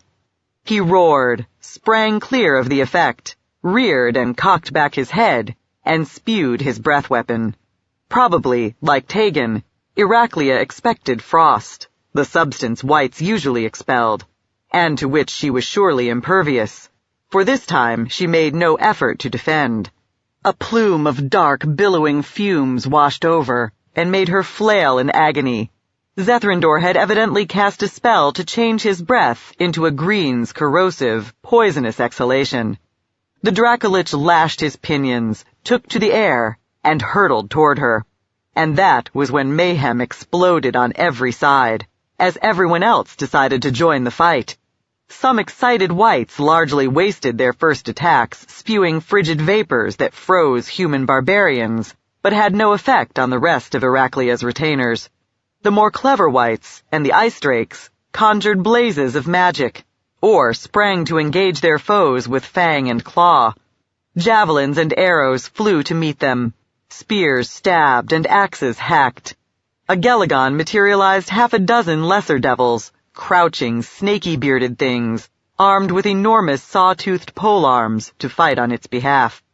Ice wizards chanted incantations in their chiming, clashing, dispassionate voices. Wings a silvery smear, Jivex hovered uncertainly. "Do we know what side we're on?" "Neither," Tegan said. "We need to get out of the thick of it and under cover." "Make for that keep," Raren said, pointing a stubby finger. They all skulked forward, skirting, lunging, wheeling, stamping combatants who, by virtue of their prodigious strength and size, could have trampled and killed them without even realizing they were there. They also had to dodge blasts of frost and lightning, flame, and the distilled essences of death and disease that dueling spellcasters hurled back and forth. Grateful that he hadn't exhausted his store of spells in the fight with the Torichics, his captors had confiscated his grimoire, and so prevented him from preparing any new ones. Tegan augmented his natural agility and shielded himself in misty vagueness. His companions likewise enhanced their defenses. Like grouping together and slipping out of the midst of the fray, the tactic made sense, but didn't really answer the question of how to extricate themselves from their current predicament. It seemed wildly optimistic to hope that Iraklia, Zethrindor, and their sundry followers would all exterminate one another. Abruptly, the air grew hazy. Tegan smelled smoke, and a floating spark stung his cheek. He smiled, and the vapor thickened, massing together and taking on definition. A pair of red eyes glowed from a tapered, coalescing head, and brimstone crouched before them. Will laughed. "I was starting to wonder if you'd abandoned us." "The only way to rescue you," the vampire whispered, "was to fetch something capable of creating a considerable diversion. It took a little time." He turned to Kara. "Change form, Singer. Together we can fly Dorn, Raren, Will, and Pavel out of here. and with Jivek's assistance, conjure illusions and the like to hinder pursuit. Sounds good, said Will. All but the part about dragging the charlatan's useless arse along. Kara's body swelled and heaved, and her smooth skin sprouted glittering scales.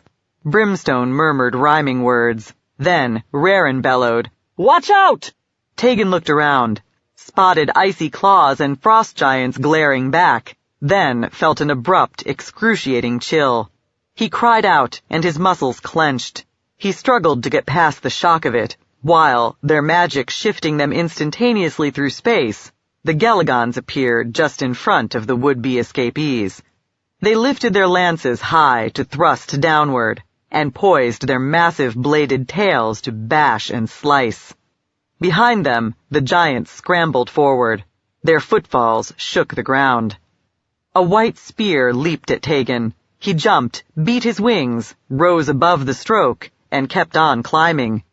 Veering repeatedly to throw off his opponent's aim, he'd avoided taking to the air before, lest it make him too conspicuous, but that was scarcely a consideration any longer. He tried to ascend beyond the icy claw's reach, but despite its lack of wings, the devil too shot up off the ground.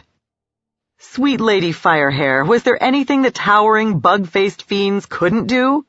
Tegan dodged 2 more spear jabs, meanwhile conjuring images of himself, reflections created without the necessity of mirrors, to baffle his assailant. The Gelagon rammed its spear into one of the phantoms, popping it. At the same instant, Tegan lashed his pinions, hurling himself at the creature's head, and aimed his makeshift dirk at one of the bulging, faceted eyes.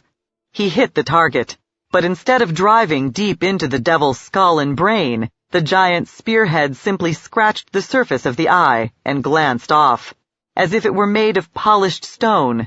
The Betazoo lashed its tail at him as he hurtled past. Dismayed by his failure to incapacitate it, the giant nearly missed seeing the stroke in time to evade.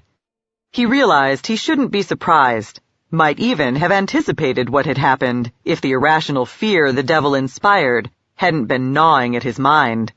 Some spirits were more or less invulnerable to weapons unless the blades bore magical enhancements. But the spearhead was the only weapon he had. All he could do was try to use it. He drove home 2 more thrusts, but each merely chipped his adversary's pale, gleaming shell. Hoping to fly faster than the icy claw could pursue, he then rattled off an incantation to heighten his speed. But while that made it somewhat more difficult for the devil to target him, it didn't keep him out of its reach. It used its ability to blink through space to stay with him. Struggling to stave off outright panic, Tegan insisted to himself that somehow he could survive this confrontation. Then he glimpsed a flash of motion from the corner of his eye. He tilted his wings, dodging, and chunks of ice shot up from the ground to strike and destroy his last remaining illusory counterpart. He saw that one of the ice wizards had conjured the attack. He assumed the transformed magician would keep right on throwing spells at him, but didn't know what he could do about it. The Gelagon was the more dangerous threat. He started to shift his attention back to the devil, then realized what was hanging at the mage's hip. It was Rillatar's sword. Tegan had previously observed that one of the ice wizards had taken possession of it, perhaps to study the enchantments used in its manufacture, and that was the sword. Tegan faked a shift to the right, then furled his pinions and dived at the foe on the ground. He didn't know if he'd actually succeeded in buying himself a precious second, and didn't glance back at the Gelagon to find out, lest it slow his plunging descent. The mage slashed his hands through a mystic pass. More chunks of ice exploded in all directions from a central point in midair. Tegan shielded his face with his arm, and dodged. Some of the missiles battered him even so, but he refused to let the pain balk him. He slammed into the wizard and knocked the thing backward onto the ground. Crouched on top of it, he stabbed at the milky, rigid, impassive features, breaking the ice that was the spellcaster's altered flesh and bone. The magician stopped moving. Tegan jerked the sword from its scabbard, felt the surge of confidence and vitality that gripping the hilt always produced, leaped up, pivoted, and the Gelagon was there, looming over him, ivory spear leaping at him. He parried the thrust, beat his wings, and rose back into the air, slashed at one of the devil's chitinous forearms. The elven sword bit deep, and the icy claw gave a buzzing cry. Grinning, no longer frightened, Tegan cut it twice more before it could shift the lance to threaten him anew. He hovered before it, inviting an attack, and knocked it aside when it came. That enabled him to close the distance to the Gelagon's barrel-shaped torso. The icy claw's tail swept at him, but he twisted out of the way, thrust his sword into its chest, yanked it out, and followed up with a cut to the juncture of the Beta-Zoo's head and shoulders. The Gelagon floundered backward. It glared and shuddered as if it was straining to bring one of its supernatural abilities to bear. Then it collapsed. Tegan couldn't tell if he'd actually killed it or not. He hoped so, but wasn't willing to invest any time making sure. The sooner he rejoined his friends, the better. But perhaps he had time for one thing. He lit on the ground, kneeled beside the ice wizard, and rummaged through the creature's pockets and satchel. The transformed spellcasters naturally had no need of warmth, and stripped of their human emotions, cared nothing for modesty.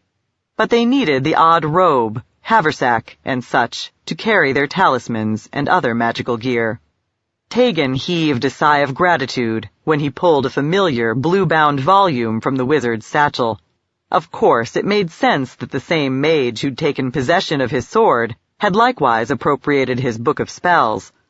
The Avarial also retrieved his scabbard, then lashed his wings and climbed high enough to oversee a significant portion of the frenzied, chaotic battlefield. His heart sank at what he found. The assault on his comrades and himself had thoroughly scattered their little band. On first inspection, he failed even to spot the majority of his friends. But he did at least see Brimstone, shrouded in a cloak of his smoky breath. The drake pivoted back and forth, ripping with fang and claw at the frost giants who hacked at him in turn with their poleaxes.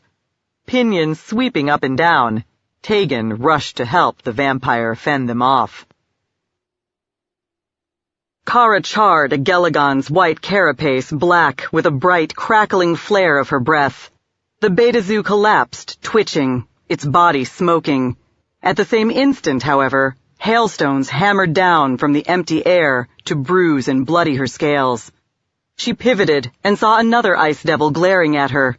Resuming her battle anthem, she beat her wings and leaped at the thing. It braced its spear to impale her as she plunged down at it. But she broke the lance with a swat, pierced and felled the icy claw with the talons on her other forefoot, and reached to grip its head in her jaws. Chitin crunched between her fangs. The dense flesh inside was unpleasantly cold, and had a foul, bitter taste.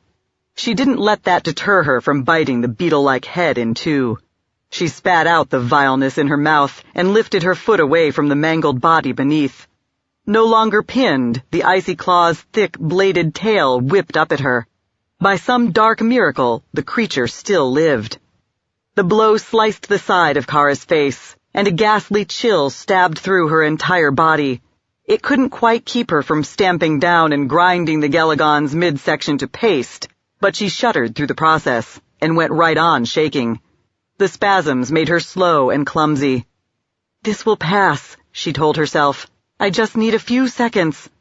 Then frost blasted down on her, encrusting her dorsal surface with rime and turning her pain to utter anguish. She hissed at the shock and looked up. One of the larger wights, old and powerful enough that a sprinkle of pale blue and gray scales showed among the ivory ones, was diving at her. She tried to spring out from underneath, but didn't make it. The chromatic's claws rammed deep into her back and slammed her to the ground. The same giantess who'd guarded Dorn throughout the day chased him, sagging breasts and rolls of fat bouncing, driving him before her with sweeps of a long-handled, stone-headed warhammer. He backed and jumped away, looking for an opening to lunge inside her prodigious reach and make an attack of his own. But she wouldn't give him the chance. Despite her bulk, she wielded her weapon adroitly, just as she advanced and when necessary retreated with considerable agility. She always remained close enough to threaten her smaller foe, yet maintained enough distance to keep him from striking back. In time, she'd likely make an error, but Dorn wasn't willing to wait.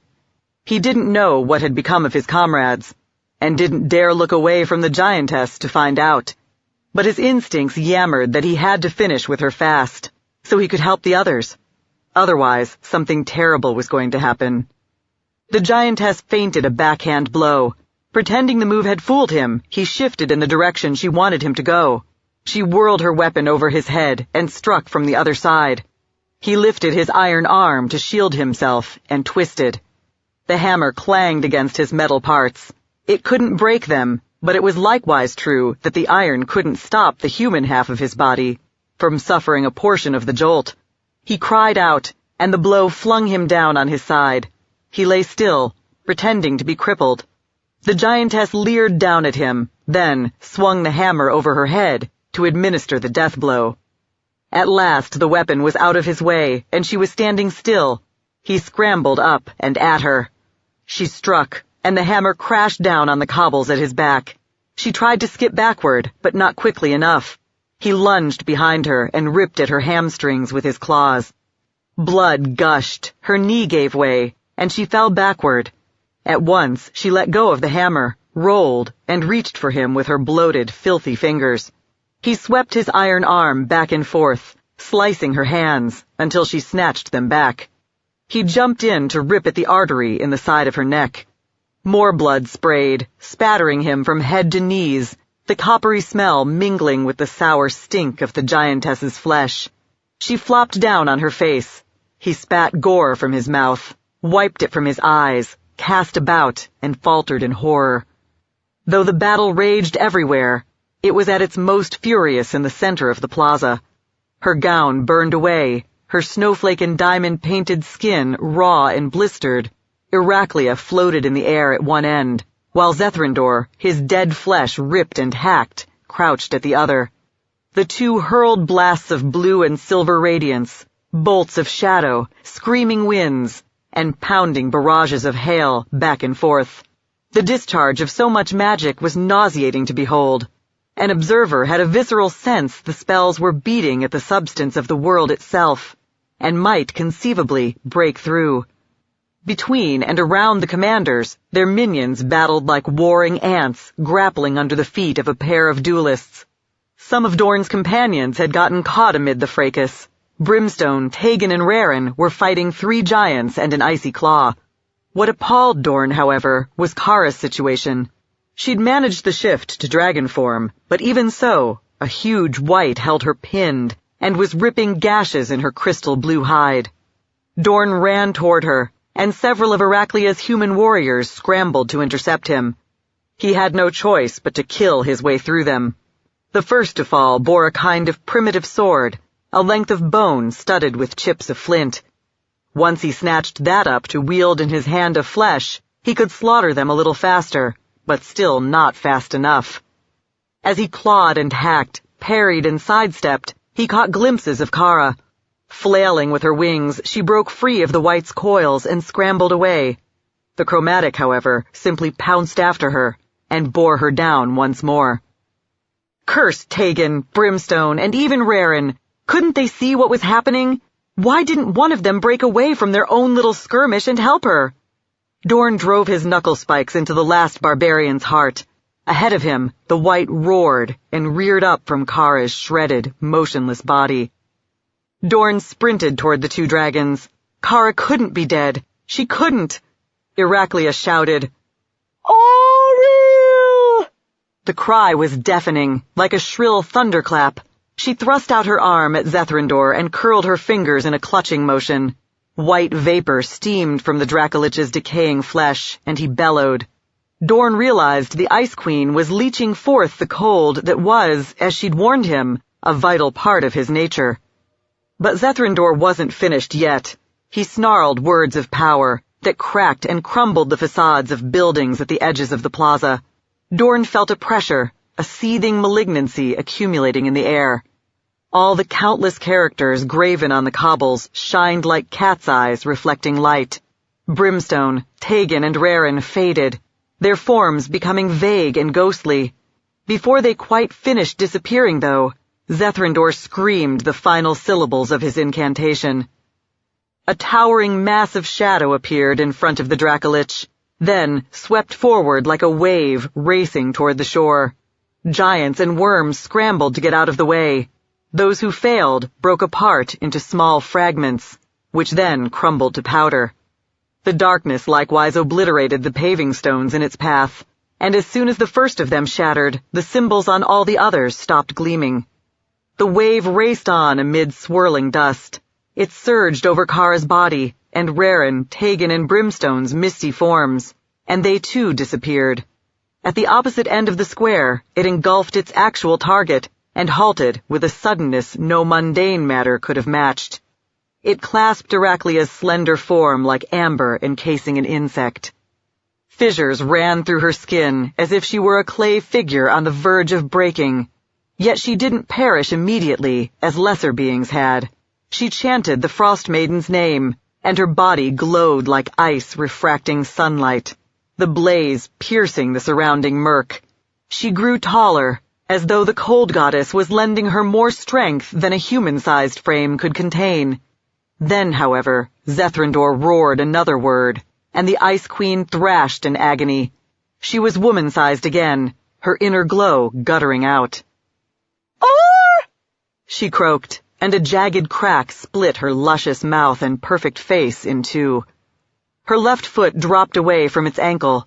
Then the shadow devoured her completely. Afterward, the magic dwindled and disappeared like water draining into the ground. Evidently exhausted, Zethrindor slumped down. Dorn looked around and saw nothing but drifts of dust and the broad new scar across the plaza. He hefted the gory bone-and-flint sword and marched toward the Dracolich. Will smiled at the fur-clad spearmen spreading out to flank him. "Wouldn't it make more sense to fight the dragons?" he asked. "They're the ones trying to kill your queen." The barbarians kept coming. "Have it your way, then." The halfling faked a lunge at one, then whirled and charged the other. Startled, the second human nonetheless managed a spear thrust, but his aim was off, and Will didn't even have to dodge. He simply rushed on in, drove his pilfered skewer into his opponent's groin, and dodged around the stricken man as his knees started to give way. He was sure the other tribesmen had run after him, hoping to take him from behind, and he intended his maneuver to interpose the wounded barbarian between them. Sure enough, when Will spun back around, his remaining opponent was right where he'd expected him to be, hovering as if he couldn't make up his mind whether to circle right or left. He was still thinking about it when a flying, glowing red-gold mace bashed him in the back of the head. The tribesman pitched forward. Will turned and felt relief at the sight of Pavel standing unwounded, a pilfered spear clutched in his hands. The halfling tried to think of a fitting insult to greet his friend, then glimpsed what was happening at the center of the plaza. Shocked into silence, he pointed. Pavel pivoted in time to watch the heaving, rushing darkness, consuming all in its path. Even Iraklia failed to resist its power. As the ravenous power ebbed away, Will spotted Dorn starting toward Zethrindor. Even in the dark, the big man's asymmetrical frame was as unmistakable as his intentions. "Come on," Will said. He ran toward Dorn. Pavel sprinted after him, and the flying mace brought up the rear. It occurred to Will that this headlong dash was no way to skirt trouble. But maybe it would be all right. Some of the combatants on the battlefield were still busy fighting one another. Others, wounded or weary, needed time to regroup, and perhaps in the present circumstances, many of the towering Gelagons, giants, and worms simply regarded a scurrying human and halfling as inconsequential. One giant, an axe in either fist, his beard braided, did come out stamping to intercept them. But Jivex swooped down out of the dark and puffed sparkling vapor in the behemoth's face. The giant tottered backward, giggling like a happy drunk. The seekers raced on by. Up ahead, Dorn halted and came on guard. Iron arm extended, sword cocked back. Will felt a jolt of fear. The idiot was going to shout out a challenge, like a paladin in one of poor Kara's stories, and he was still just a little too far away to do anything about it. Pavel snapped, "Silence!" Though Will wasn't even the target, the magic imbuing the word made him feel something akin to a slap in the face. Dorn froze. That gave Jivex time to catch up to him, and the small dragon wheeled around the half-golem's head. "Don't be stupid," he snarled. "No!" Pavel panted as he and Will stumbled to a halt. "Don't! With Heraclea dead, the Drakes have won. They'll need some time to deal with the rest of her troops, and to collect themselves, but then they'll remember us. This is our last chance to slip away." Painted and stinking with blood, Dorn spat. I don't want to get away. I promise to keep Kara safe. I failed, but at least I'm going to avenge her. "You can't beat Zethrandor," said Pavel. "Certainly not with all these other worms ready to back him up." You go if you're going. Lathander teaches that suicide's a sin. Then bugger Lathander, and you, too. "We're all sad about Kara," said Will, "but she'd want us to go on and wreck Sammaster's plans. The way I see it, he's the one who really killed her, and pissing in his tea kettle will be our true revenge." How are we supposed to do that? The search failed. We discovered nothing here. We just lost Kara, and Rarin, and the others. "We did find something," Pavel said. "Unfortunately, Zethrandor destroyed it, but perhaps just hearing about it will help our friends in Thentia solve the puzzle. We need to return and tell them." You go. You're the scholar, fit to help with mysteries and such. As I just proved, I'm useless. "Damn it," said Will. "With Rarin gone, you're the best hunter, forager, and pathfinder. Pavel and I don't have a rat's chance in a dog pit of getting off the glacier unless you help us. I know you loved Kara, but was she really the only one you ever cared about? Don't the rest of us mean anything?" Dorn closed his eyes, as if at a pang of headache. We'll get off the ice if we can. "Then what's our next move?" Pavel asked. We climb down the other side of the mountain. When the worms think to hunt us, they'll do it along the trail. Pavel frowned. "Are you sure the climb is possible?" How could I be? We've never seen the ground. Now get rid of the shining mace. We can't have it floating along behind us like a firefly attracting attention. Zethrandor had imagined that once he became a Dracolich, he'd never experience pain or weakness again. Heraclea had disabused him of that notion. He felt sore from snout to tail, and it was an effort just to raise his head to regard his followers with the proper imperious demeanor. He managed, though, despite the throb of his torn neck, and gave Salangan a glower. "Has anyone discovered anything of note?" "No," said the living drake, "not yet. But everyone's still searching." Zethrandor was aware of that. He could hear the crashes as dragons forced their way through openings and into spaces too small to accommodate them, and their gleeful cries as they made a game of the destruction. Their victory had left them in high spirits, because, dunces that they were, they evidently didn't realize that by the foulest of luck, the prize they'd fought to win had slipped through their talons. "Tell them to stop," Zethrandor said.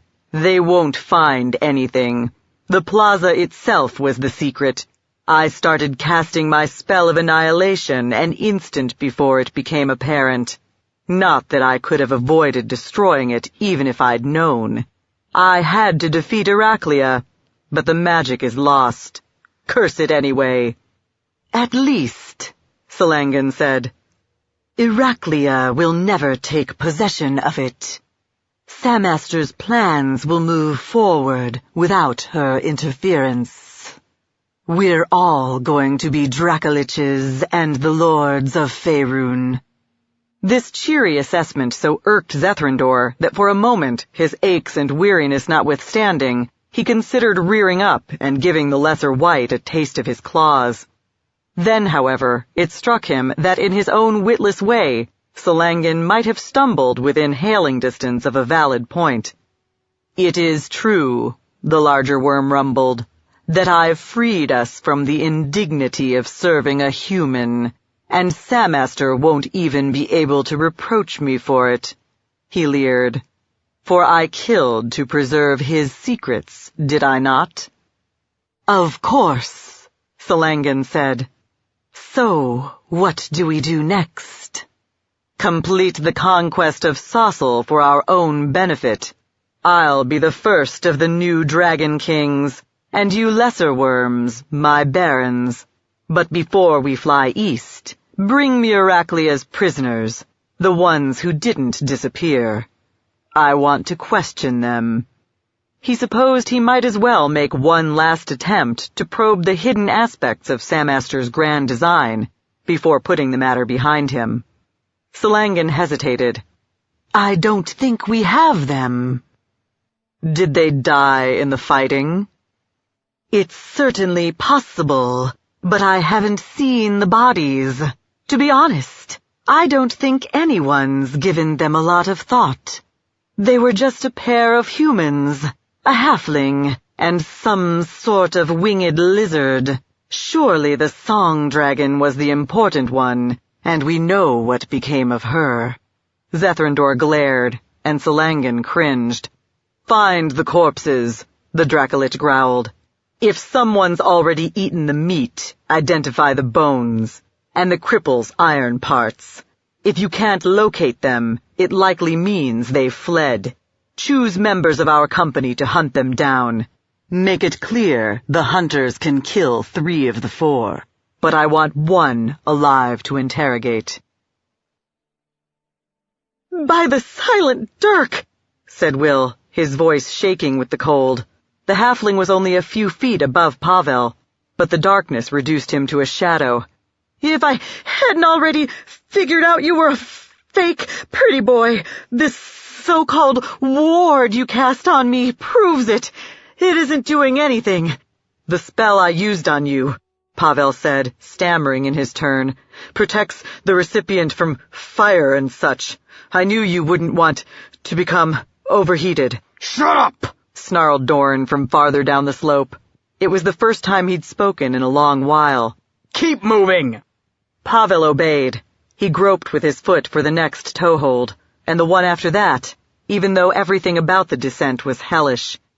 He was weary unto death, and felt as if he could scarcely suck in an adequate breath of the thin mountain air. The moaning wind shoved and tugged at him, trying to dislodge him from the steep, icy rock. And despite the protective enchantment he'd cast on himself, the cold soaked into his bones. He didn't have any more such spells ready for the casting. If the ones currently in place failed before the night's end, he, Will, and Dorn might well freeze to death. Though not if Zethrandor's minions caught them first. Earlier, Pavel had heard a great rattle of leathery wings from the mountaintop. The worms roared and screeched to one another as they took flight. He'd cringed in fear that the entire horde was going to descend on the fugitives forthwith, but that hadn't happened. To the contrary, most of the drakes had evidently departed the vicinity, but he suspected at least one had remained to hunt for his friends and him. If so, it had every advantage at the moment, including the ability to see in the blackness. If not for Jivex flitting about, scouting the steep slopes and sheer drops, his wingless companions would have had no hope of finding a way down. Dorn's iron hand grated and clashed as he clawed handholds in the rock. Pavel suspected that he'd hear the rhythmic crunching in his nightmares, assuming he lived long enough to experience any more. He shoved his toe into another one of the gouges the half-golem had torn in the mountainside. Or at least he thought that was what it was, and perhaps that was why, in his misery and exhaustion, he forgot to test it before entrusting it with his weight. Rock crumbled beneath his foot, and he plummeted down the precipitous incline. He snatched, but found nothing to grab. As they crept from the ancient stronghold, he and his friends had plundered the bodies of dead tribesmen, collecting all the gear they could. One of the barbarians had carried the sturdy braided leather line they'd used to rope themselves together. In theory, it might have enabled Will to arrest Pavel's fall, but when the line jerked taut, it tore him loose, and they both were sliding and spinning down the slope. As he hurtled past Dorn, Pavel tried again to grab something solid. His fingers only closed on a lump of snow. A bulge in the stone bounced him into empty air, and he fell. Something jabbed into his shoulder. For an instant, he didn't understand what. then glimpsed a blur of pale wings from the corner of his eye. Jivex had caught hold of him, and fangs bared in a snarl of strain was trying to hold him up. It was to no avail. The reptile was deceptively strong, but not strong enough to cope with so much weight. Stone cracked, the rope jolted Pavel to a stop, and Dorn cried out. Will tumbled past the priest, and the line gave another painful jerk as he too abruptly stopped falling to dangle below his friend. Pavel looked upward at the spot where Dorn clung with his talons driven deep into the rock. The inhuman strength of his iron arm had served to anchor them all, though, to judge by his contorted features, not without strain to the flesh and bone half of his body. "Get off me!" Pavel gasped. "Your weight makes it that much harder for him." Jivex spat. "Try to help, and what thanks do you get?" He sprang clear. Will swung himself against the slope and grabbed hold of it. Pavel stretched out his arms and accomplished the same thing, relieving Dorn of the last of his burden. Then the three of them simply clung to their perches for a time. Pavel shivered, and his heart hammered. When he felt able to speak, he wheezed. "We have to rest, for at least a little while. Otherwise, we'll make mistakes." Will snorted. "Well, plainly the imbecile among us will." Jivex flew up from the well of darkness beneath them. "There's a ledge not too much farther down." They climbed on down to the shelf, then collapsed there, shapeless, silent, shivering lumps in their layers of loose, thick clothing. Pavel looked to the east, through the vaguely discernible gap between two mountains, hoping to see a first hint of dawn lightening the sky. It wasn't there. But the sun will rise, he insisted to himself. Lathander sheds his grace on the world every morning without fail, and when he does, everything will be better. The air will grow warmer, we'll be able to see our way, and I can prepare new spells. We're going to survive. Such being the case, they'd need to drink. He fumbled scoops of snow into a waterskin. Perhaps his display of activity helped his companions shake off a bit of their own lethargy. Jivex, who'd been lying coiled and motionless, wings spread to cover him like a blanket, lifted his head and said, "Explain again about the paving stones." "All right." Pavel resealed the waterskin and stuck it beneath his bearskin mantle and the garment beneath, where his body heat would thaw the contents. "My guess is the elves built their true stronghold, the actual source of the rage, somewhere even more remote than the Novalerons. Someplace they thought the Dragon Kings couldn't possibly find it, or march an army against it even if they did. But because that site was so far away from their own lands, they had to figure out a practical way to go back and forth themselves. To supply it with laborers, guards, building materials, provisions, and what have you. The outpost we discovered was their solution. The plaza was a kind of magical door. Open it, and people and goods could travel between the two citadels. "What did open it?" asked Will, face shadowed by his hood with its white fur trim. "I imagine," said Pavel, Brimstone figured it out, and invoked the magic to whisk himself, Rarin, and Tegan away. Perhaps he thought it was their only hope of escaping the giants and icy claws of Heraclea, or else he realized Zethrandor was about to unleash a power that would obliterate everything in its path. Jivex nodded. "So our friends did get away." Pavel hesitated. "It's possible. I pray they did. But they were still visible, still in a state of transition when Zethrandor's power sliced into the stones and disrupted the old enchantments. That means the sending could easily have gone wrong, and if it did..." He spread his hands. "Even if they did make it to the other side," said Will, "the gate's gone now. They can't come back through, and we can't follow. Curse it! Do you think Brimstone's enough of a sorcerer to quell the rage by himself?" Pavel shrugged. "Maybe, but we must also ask, are he, Rarin, and Tegan by themselves able to withstand whatever guardians and traps Samaster left to protect the place? We wondered why we didn't encounter such things on the mountaintop. I'm reasonably certain they were waiting on the other side of the portal." Jivex snorted. "Well, you warmbloods can whine and hang your heads, but I say it's going to be all right. Tegan's not very clever, That's part of the reason he needs me to do the thinking, but he's good at chopping things with a sword. Pavel dredged up a smile. Well said. We won't despair. What we had better do, said Will, is give some hard thought to our own situation. And I have. Jivex, at first light, you need to strike out on your own. The Drake shook his head. That's stupid. No, Pavel said. It's likely the first sensible thing the simpleton's ever said. Flying, you can travel faster than we can. You can carry word to Thensha faster. Forget it, Jivex said. We've lost some of our friends, and that's bad. If we split up again, things will be worse. Don't you understand? You people need me. We don't matter. Will grinned. I can't believe I just said that. But maybe we don't, compared to stopping Samaster. We'll stop him together, Jivex said. But, no, the fairy dragon snapped. I've made up my mind. With that, they all lapsed back into their cold, exhausted silence. Except, Pavel realized, for Dorn, who'd never emerged from it in the first place. Who, filthy with dried blood, simply slumped, staring out at the night. Once again, Pavel wondered what he could possibly do to comfort Dorn in his grief and despair. He was a priest of the Morning Lord, and the big man's friend as well. He ought to be able to think of something. But he was still stymied some time later when Jivex abruptly sprang to his feet. The little worm's head swiveled this way and that, and his nostrils flared. What is it? Pavel whispered. I was right, Jivex said. Zethrindor did leave somebody behind to hunt us, and he's not ranging along the trail. Not anymore, anyway. He's on our side of the mountain. Don't move or make any noise. The reptile faded into invisibility, then, with a telltale flutter of wings, took flight.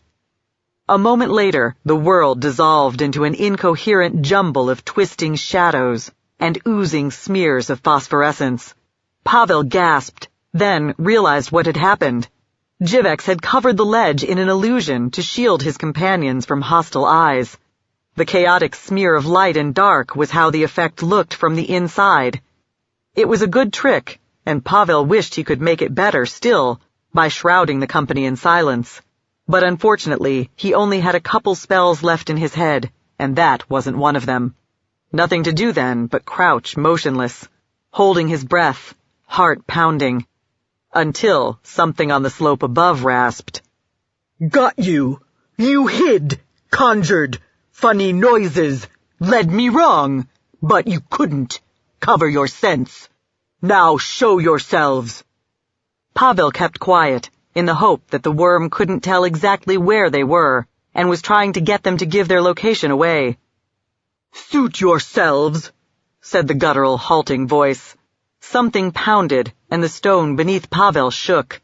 Then came a rumbling crescendo of a noise. He realized with a stab of terror what it must portend. Hang on to something, he shouted, throwing himself flat and groping for handholds. The streaming snow and chunks of stone the dragon had smashed loose from the mountainside swept over him a heartbeat later.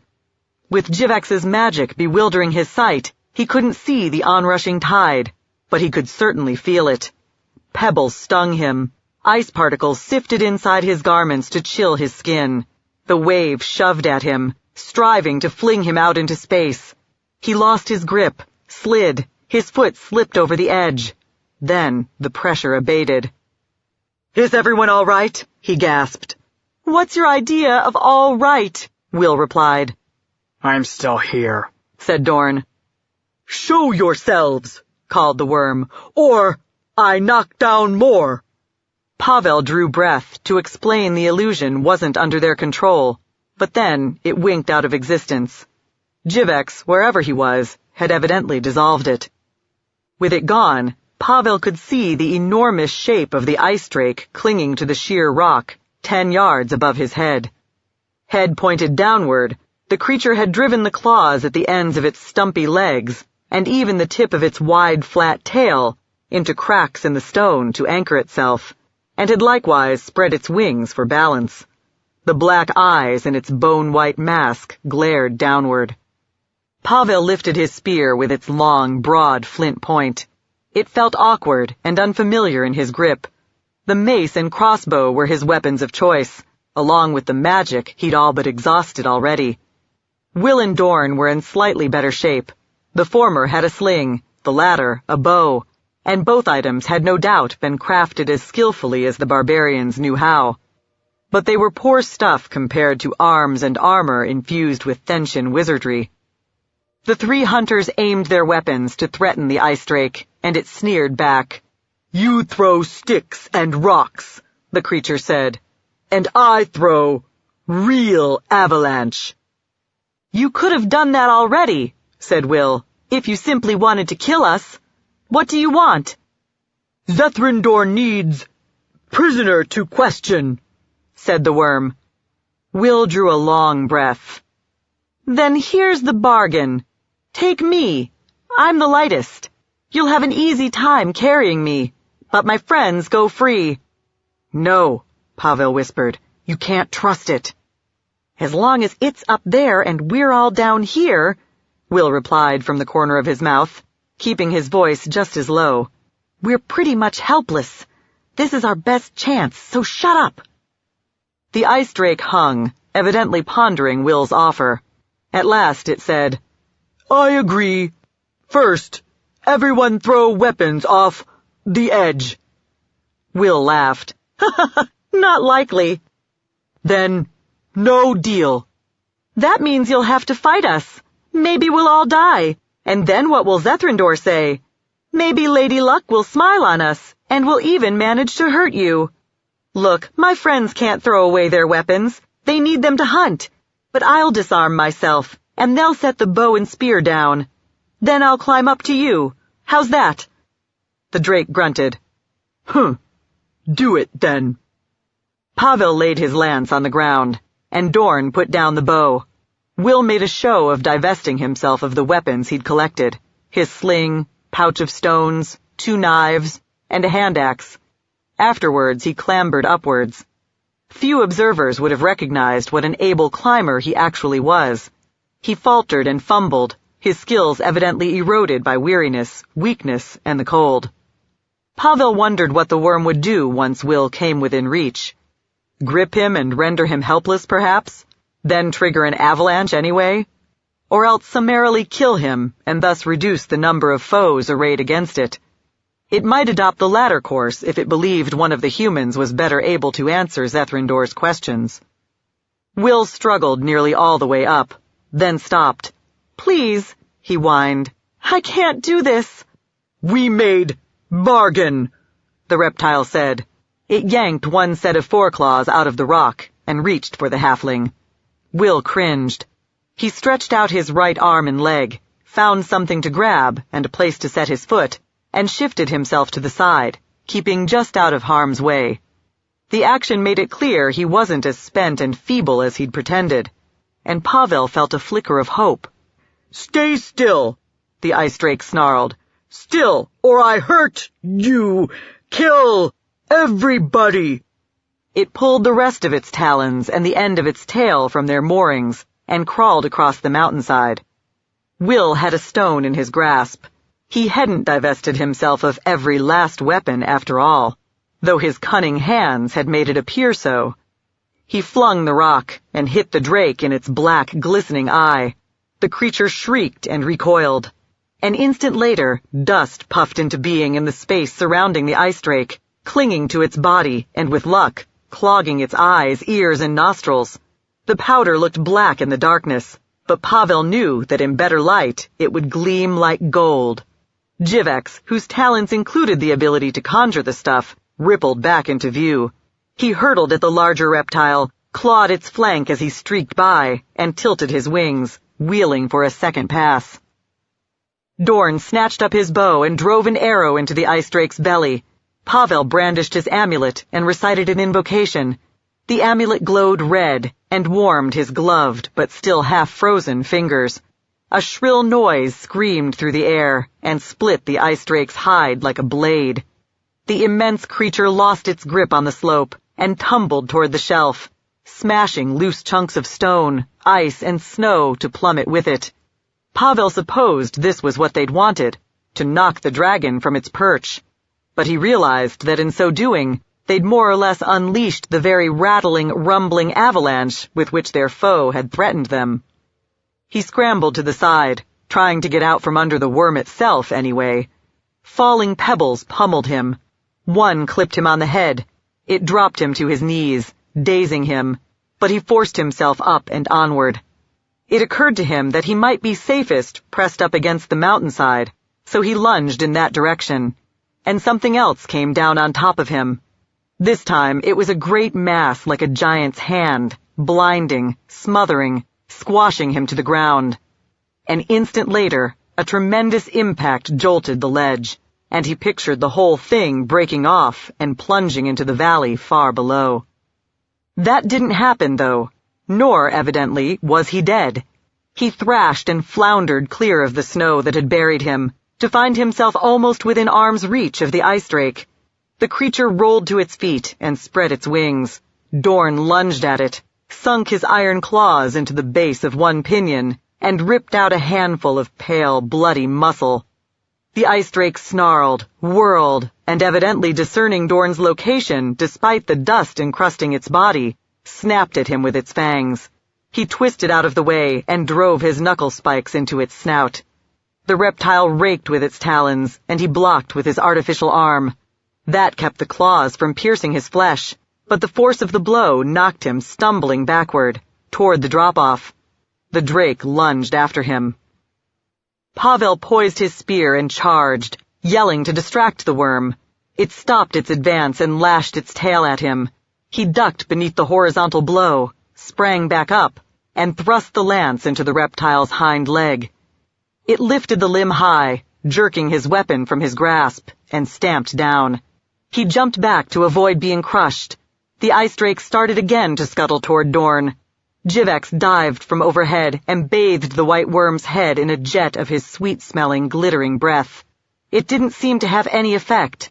Will, who at some point had made it back down onto the shelf safely, scurried underneath the ice drake and drove a long knife into its belly. The creature roared and stamped, trying to trample its tormentor. Will evaded the attacks and kept stabbing, only rolling clear when the drake smashed its entire underside onto the ground.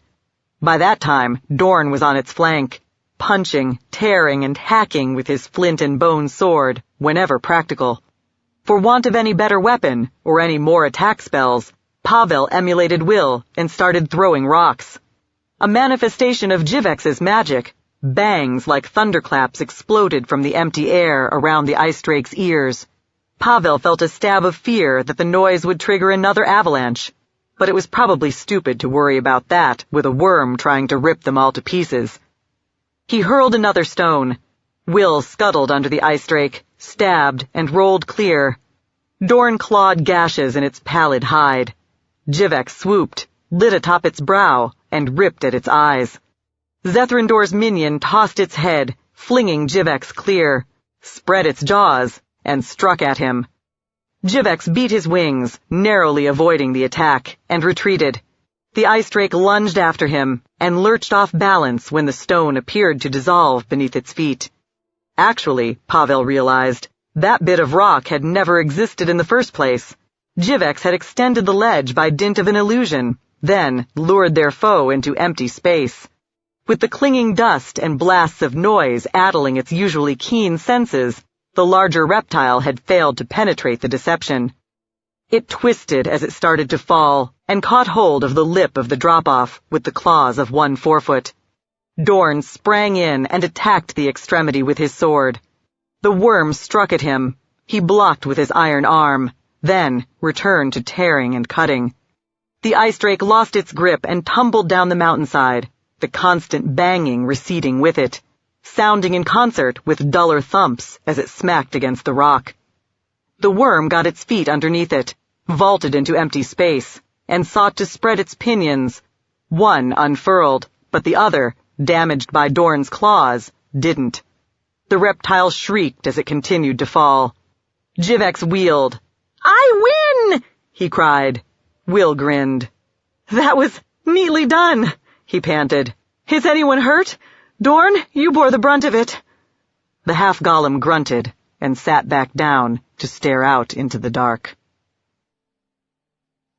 All the world had become a dull, shapeless seething, rather like the murky stirrings a person sometimes saw upon closing his eyes. Somehow, Kara could perceive it even though she no longer possessed eyes, nor any semblance of a body, just as she sensed Brimstone, Tegan, and Raren suspended along with her, just as she felt the void eating away at what was left of her, like fire or acid. The sensation wasn't painful exactly, but it was terrifying and disorienting, so much so that it was difficult to think. But she had to think, and remember, had to understand what was happening. At first, nothing would come but images, moments charged with emotion, but bereft of context. Dorn leaping back from a sweep of a giantess's warhammer, Brimstone whispering words of power, a prone, mangled Gelagon slashing her face with its tail. She pieced the scraps of recollection together like a mosaicist, placing stones to make a picture, until finally she understood. The icy claw had hurt her, and a powerful wight had attacked her immediately thereafter, borne her down and wounded her severely. It was going to kill her if she didn't get away from it. She crooned a spell as she struggled, and manifested the charm when she tore free of her adversary's coils. A phantom Kara crouched before the wight, while the real one retreated, shrouded in invisibility. A master trickster like Chitulio might have conjured an illusion convincing enough to fool the wight for a long while. Kara's effort would only flummox it for a heartbeat or two at best. Her wounds throbbing, she cast about for a source of help or refuge. Nothing. Just the roaring frenzy of dragons, frost giants, Gelagons, barbarians, and ice wizards struggling on every side. The titanic clash of Heraclea and Zethrindor looming above every other battle. Brimstone, Tegan, and Raren were nearby, fighting giants and a devil, but appeared to be in nearly as much trouble as she was. They certainly couldn't rush to her aid. She could only think of one tactic that might serve to save her. She believed she understood the enchantment bound in the plaza, and even how to command it. She'd direct it to whisk her to the other side of the magical gateway.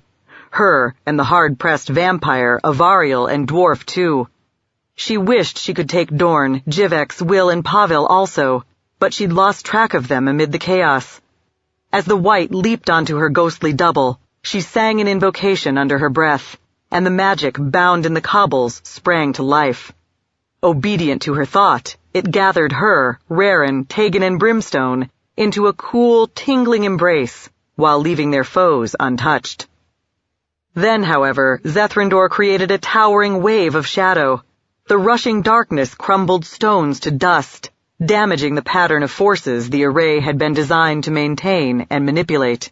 For that reason, the enchantment didn't shift the travelers all the way to the endpoint. Instead, the disruption stranded them inside the gate, in a timeless, somehow cancerous emptiness.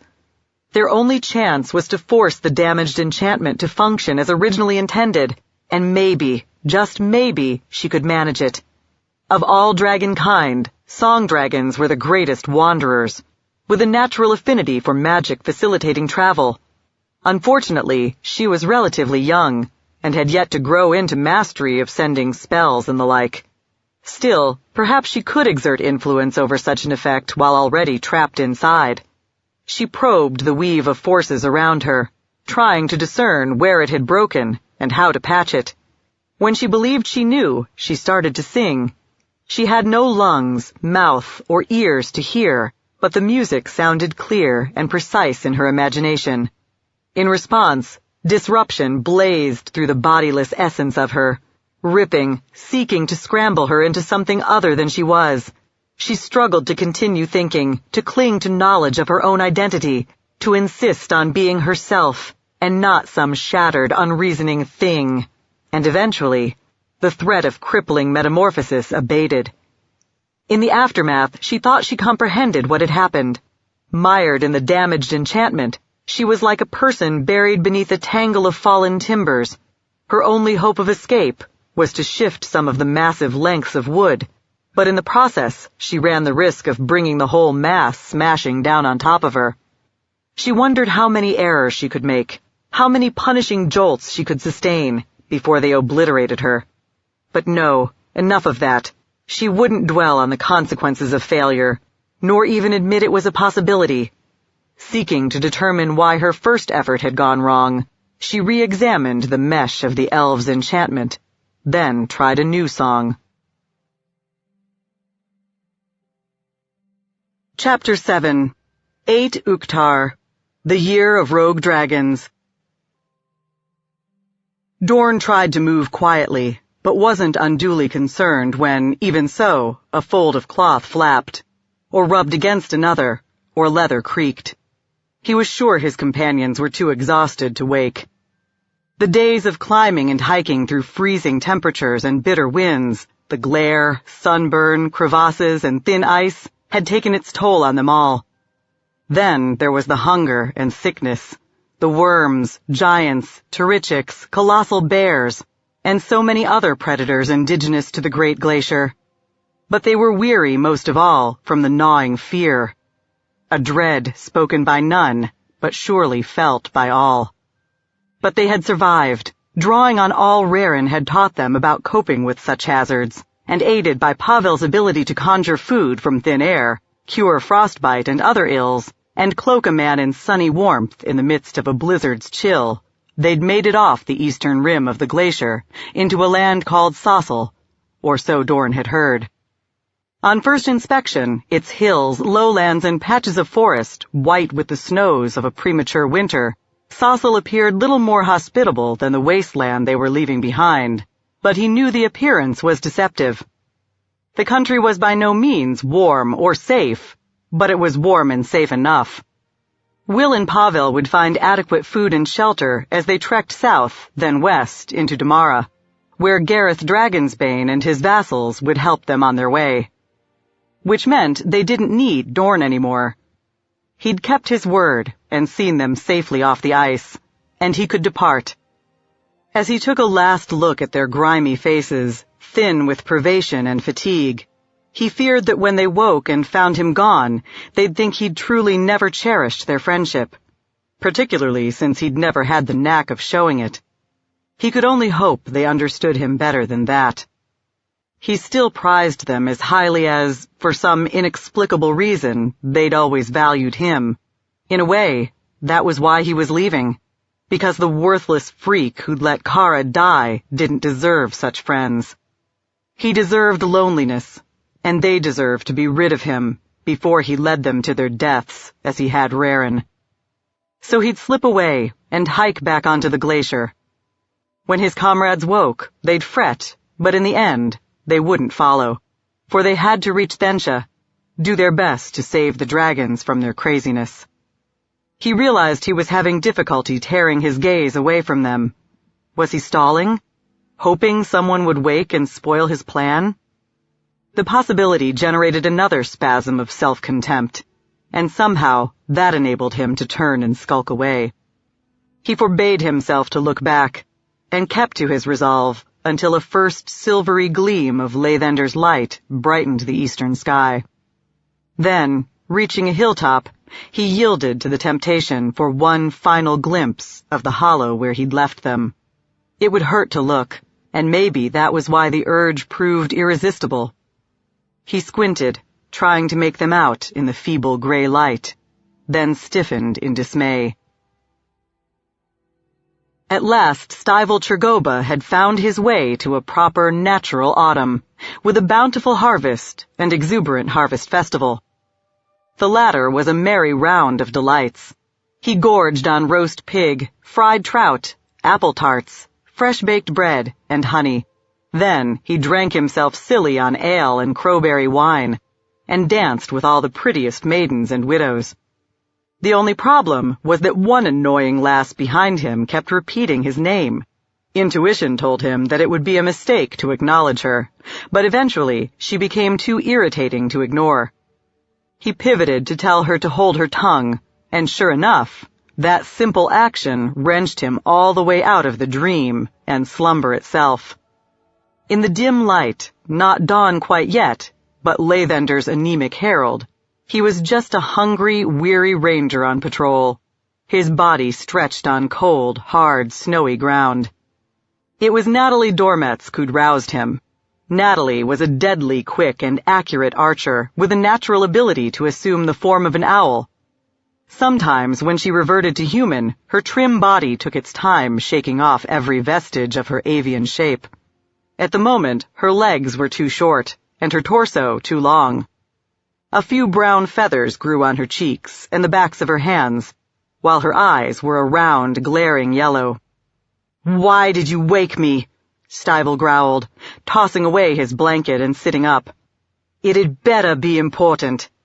Actually, he was reasonably sure it would be. Natalie was one of the ablest, most level-headed warriors in his command. It was hard to believe she'd never been a soldier until the invasion made a warrior out of most everyone capable of gripping a weapon. "I saw a dragon," she said, obviously while scouting the countryside as he'd ordered. "Damn it!" Divided into several companies, the Sosrim army was preparing to march south, and it was vital that the enemy not locate any portion of it prematurely. The commanders were exploiting every advantage of cover and terrain, while the druids and wizards did their best to shroud their comrades in spells of concealment. But even so, everyone conceded that if a dragon came too close, it was likely to notice them. "How far away?" "Close," she said, "and on the ground." The feathers melted into weather-beaten skin, and the golden owl eyes dwindled into gray human ones, revealing the face that might have been fetching if she didn't always look so somber and severe. "But," Stivell heaved himself to his feet, "we're lucky in that regard anyhow, but I doubt we can kill a worm by ourselves. We're too few. We'll have to pray it stays put long enough for us to sneak back to camp." He realized she was frowning. "I cut you off. What else did you want to say?" "It's not the usual kind of worm. It's about as long as my arm from its snout to the tip of its tail." "A very young one, then. A dragon they probably could kill." He picked up his coat of white dragon-scale armor and started pulling and buckling it on.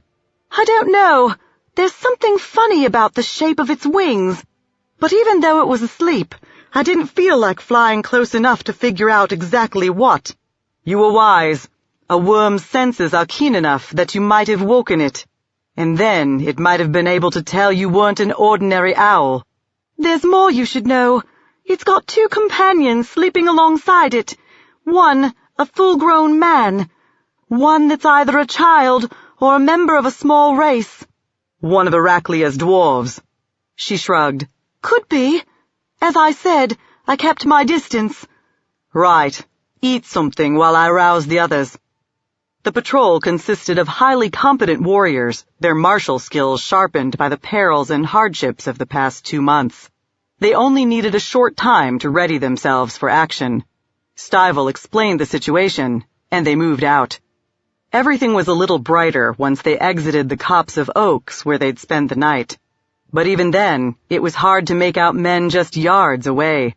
Their white garments blended with the snow, and they all stalked along with commendable stealth.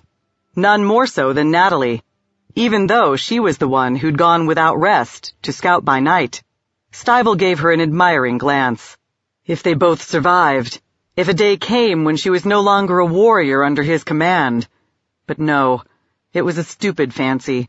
She was too sensible and prudish to lie with him simply for the pleasure of it, and too bereft of gold or land for a fellow with his aspirations to court in a serious way. She led the patrol up a rise, and the 2 of them peeked over the top. In a depression on the other side lay the little dragon and its 2 companions, just as she'd described. The dwarf, if that was what he was, lay mostly concealed beneath the cloak he was using for a blanket. But from what Stivell could make out, he seemed slighter of frame than the general run of Arctic dwarves, while the hair on his head was black, not white. "What do you think?" Natalie whispered. Stivell didn't know. The little drake was no ordinary white. He was certain of that much.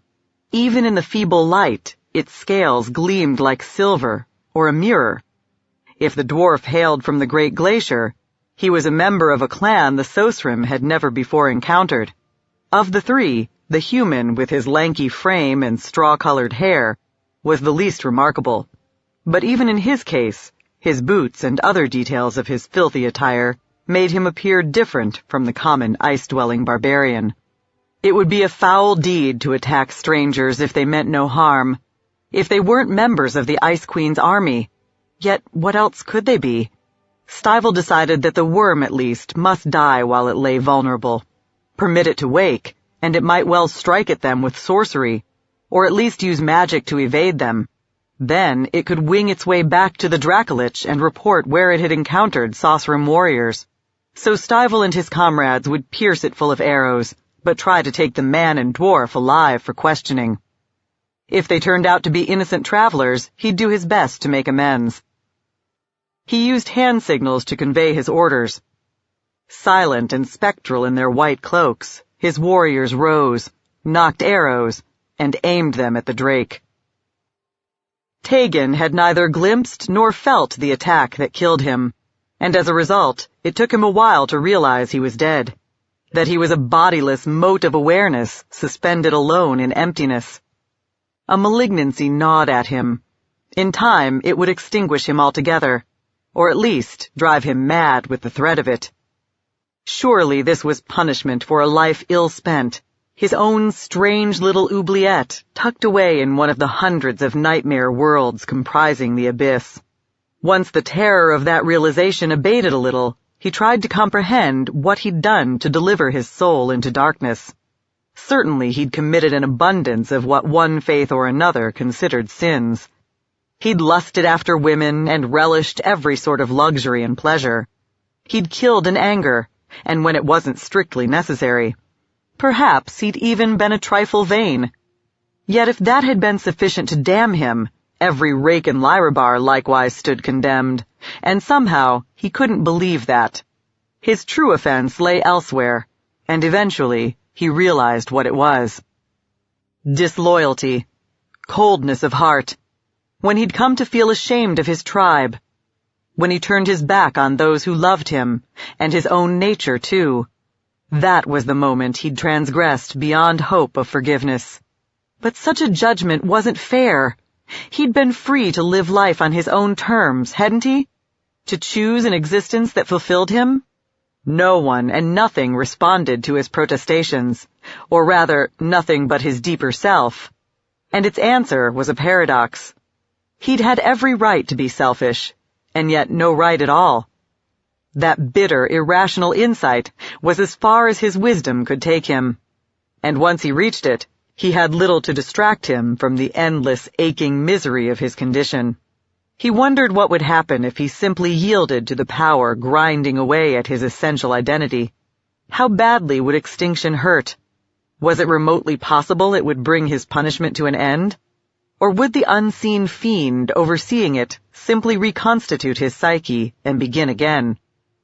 He decided he had little to lose by attempting the experiment, but after a lifetime spent on the path of the sword, he found it difficult to drop his guard and surrender himself to extinction. Finally, though, after hours, days, years, centuries, he mustered the courage, and heard Kara singing.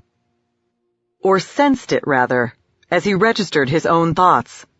Without ears, one couldn't hear anything, yet he was certain the music was real, and equally sure he hadn't died and gone to perdition after all. It was plausible that a rascal like himself might land in the abyss, but the dragon bard? Never. No, they were alive, but trapped in some peculiar predicament, and she was surely attempting to free them. Hoping she could perceive it as he could discern her song, he urged her on. The shifting void blinked, giving way, for an instant, to a murky chamber or cavern, paved with dark hexagonal stones, each inscribed with a glowing symbol. In that same moment, he had a body again, limbs, eyes, and lungs that tried to gasp in a breath before substance and a detailed, coherent world dissolved once more. Kara sang more fiercely and insistently. The void and the chamber flickered back and forth, until abruptly the transition stopped, dumping Tegan finally and unambiguously into the realm of solid, stable matter. Across the floor, a number of the cobbles cracked and shattered, and all the runes stopped glowing, deepening the darkness. A trace of light still leaked in from somewhere, but even so, a human wouldn't have been able to see anything at all. It felt wonderful to have flesh again, but unpleasant too. The air was cold, and Tegan felt puny and brittle, as if just beginning his recovery from some disease. His magical imprisonment had taken a toll on him. He stumbled a step, spread his wings to help him balance, and observed Rarin, Kara, and Brimstone gathered around him. They all looked dazed and ill, too, even the vampire. "What happened to us?" Tegan croaked, addressing the question primarily to Kara. She seemed the person likeliest to know. "What is this place?" She jumped away from him. "Stay back," she said. "I can't. It's too strong here." "You mean the rage?" he asked, and something dragon-shaped and dragon-huge lunged out of the gloom. It rattled and clinked, and its talons clicked on the floor. Sprinting down the trail as fast as his mismatched legs could carry him, Dorn caught occasional glimpses of the white-clad men skulking toward Will, Pavel, and Jivex. For the most part, though, trees, brush, and higher ground cut off the view, leaving him to wonder just how close the strangers had gotten. He'd assumed his friends would be all right, slumbering unguarded for just a short while. Then the imminence of sunrise would wake Pavel as it always did. But when he'd looked back from the top of the rise, and by the luckiest of chances spotted a dozen warriors emerging from a stand of trees, he'd realized just how stupid and negligent he'd been. It was clear from the way they moved and the direction they took that the men in white somehow knew about his comrades, and if they slaughtered them in their sleep, it would be his fault. He reached the rim of the higher ground above the depression where he and his exhausted companions had flopped down to rest. And there he felt a jolt of horror. The warriors in white had arrived before him and were aiming arrows down into the bowl. Their captain, a stocky fellow in a brigandine of ivory-colored dragon hide, raised his hand to give the signal to shoot. Dorn knocked a shaft of his own and drew the fletchings back to his ear. "Stop!" he bellowed to the captain. "If anybody shoots, I'll kill you!" Startled, people spun around to look at him, sometimes goggling or screwing up their faces at his freakish appearance. Meanwhile, he observed that, judging by their more or less civilized attire, these moon-blonde, fair-skinned folk were Sosrim, not glacier tribesmen bound to Zethrandor's service. That was good as far as it went. It meant they had no legitimate quarrel with the travelers, if only Dorn could convince them of it. Down on the low ground, roused by Dorn's call, Pavel, Will, and Jivex jerked awake. The fairy dragon spread his wings. Will, realizing that if Jivex took to the air, it would precipitate a volley of arrows, shouted, "No!" The reptile froze. The captain gave Dorn a level stare. "You have one arrow," the officer said. "We have many." "True," said Dorn. "But if you people attack, my one is going straight into your chest." "Why would you want to hurt us anyway?" Pavel asked. "You're Sosrim, aren't you? Which means your enemies are our enemies. We just escaped from the same folk who've invaded your homeland. Look." Moving slowly, he fished his sun amulet out from under his grubby, twisted mantle and set it aglow with red-gold light. "I'm a priest of the Morning Lord.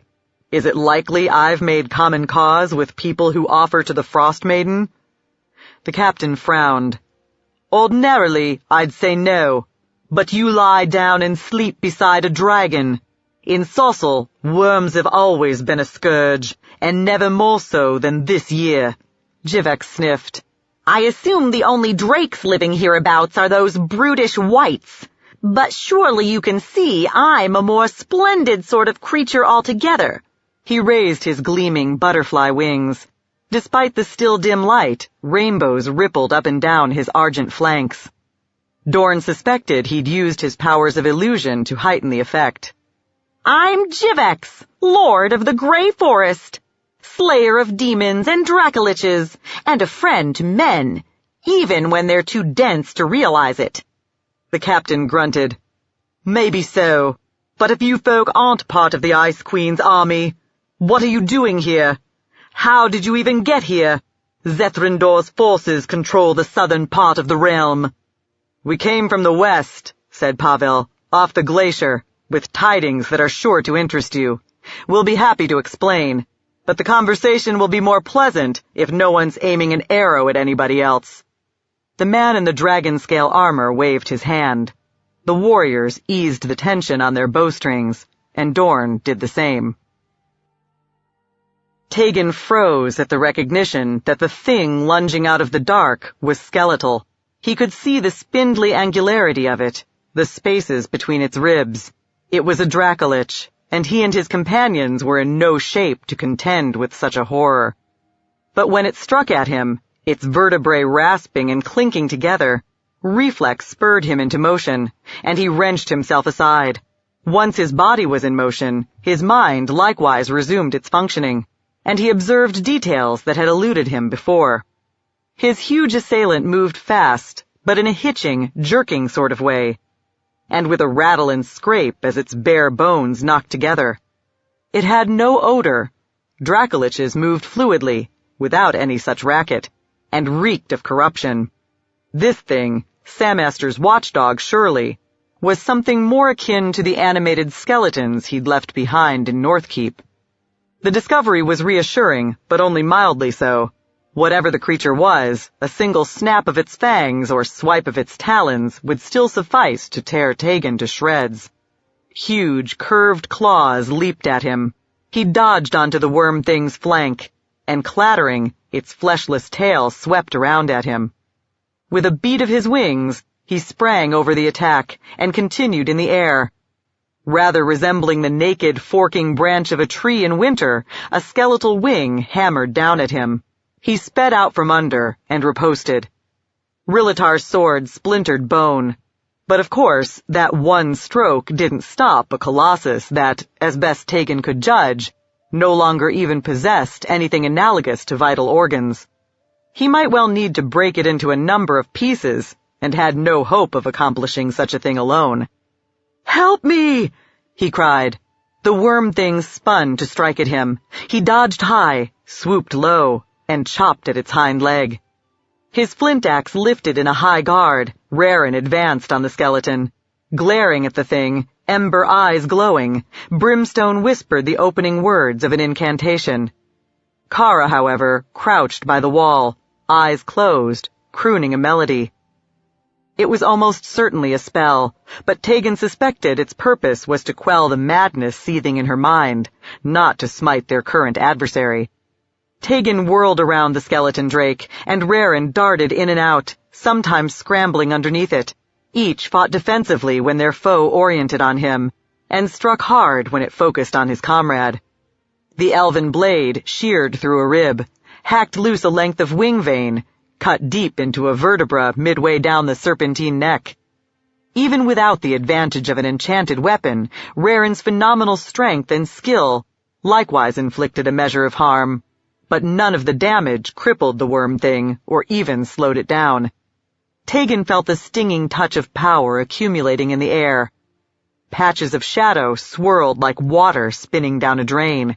Brimstone's spell was nearing completion, and it occurred to him that, if the vampire deemed it expedient, he was entirely capable of creating a destructive effect that would engulf the skeletal dragon, and his allies too. "Get clear!" he cried, and, pinions lashing, distanced himself from the foe. Raren scrambled back. The worm thing pivoted to pursue the dwarf, and a bright, booming blast of fire, expanding outward from a point in midair like a flower blooming, shrouded it. Tegan flinched at the searing heat. The blaze, however, left the worm thing intact, seemingly not even singed. The only effect was to make it orient on Brimstone. It pounced, caught the smoke drake's neck in its jaws, and wrenched him off his feet. It crouched on top of him, pinning him, biting and clawing. Tegan expected Brimstone to escape by turning to a cloud of smoke and sparks, but he didn't. Perhaps his confinement in the void had left him too weak to invoke that particular ability. Tegan flew at the enemy, and Raren charged. They attacked, bone-crunched, and chips of it flew, one striking Tegan just above the eye. The skeleton rounded on him, struck, lunged, drove him backward against a wall. He tried to dodge down his adversary's flank, and the worm spread its enormous wings, making a barrier to pen him in. A battle anthem filled the air.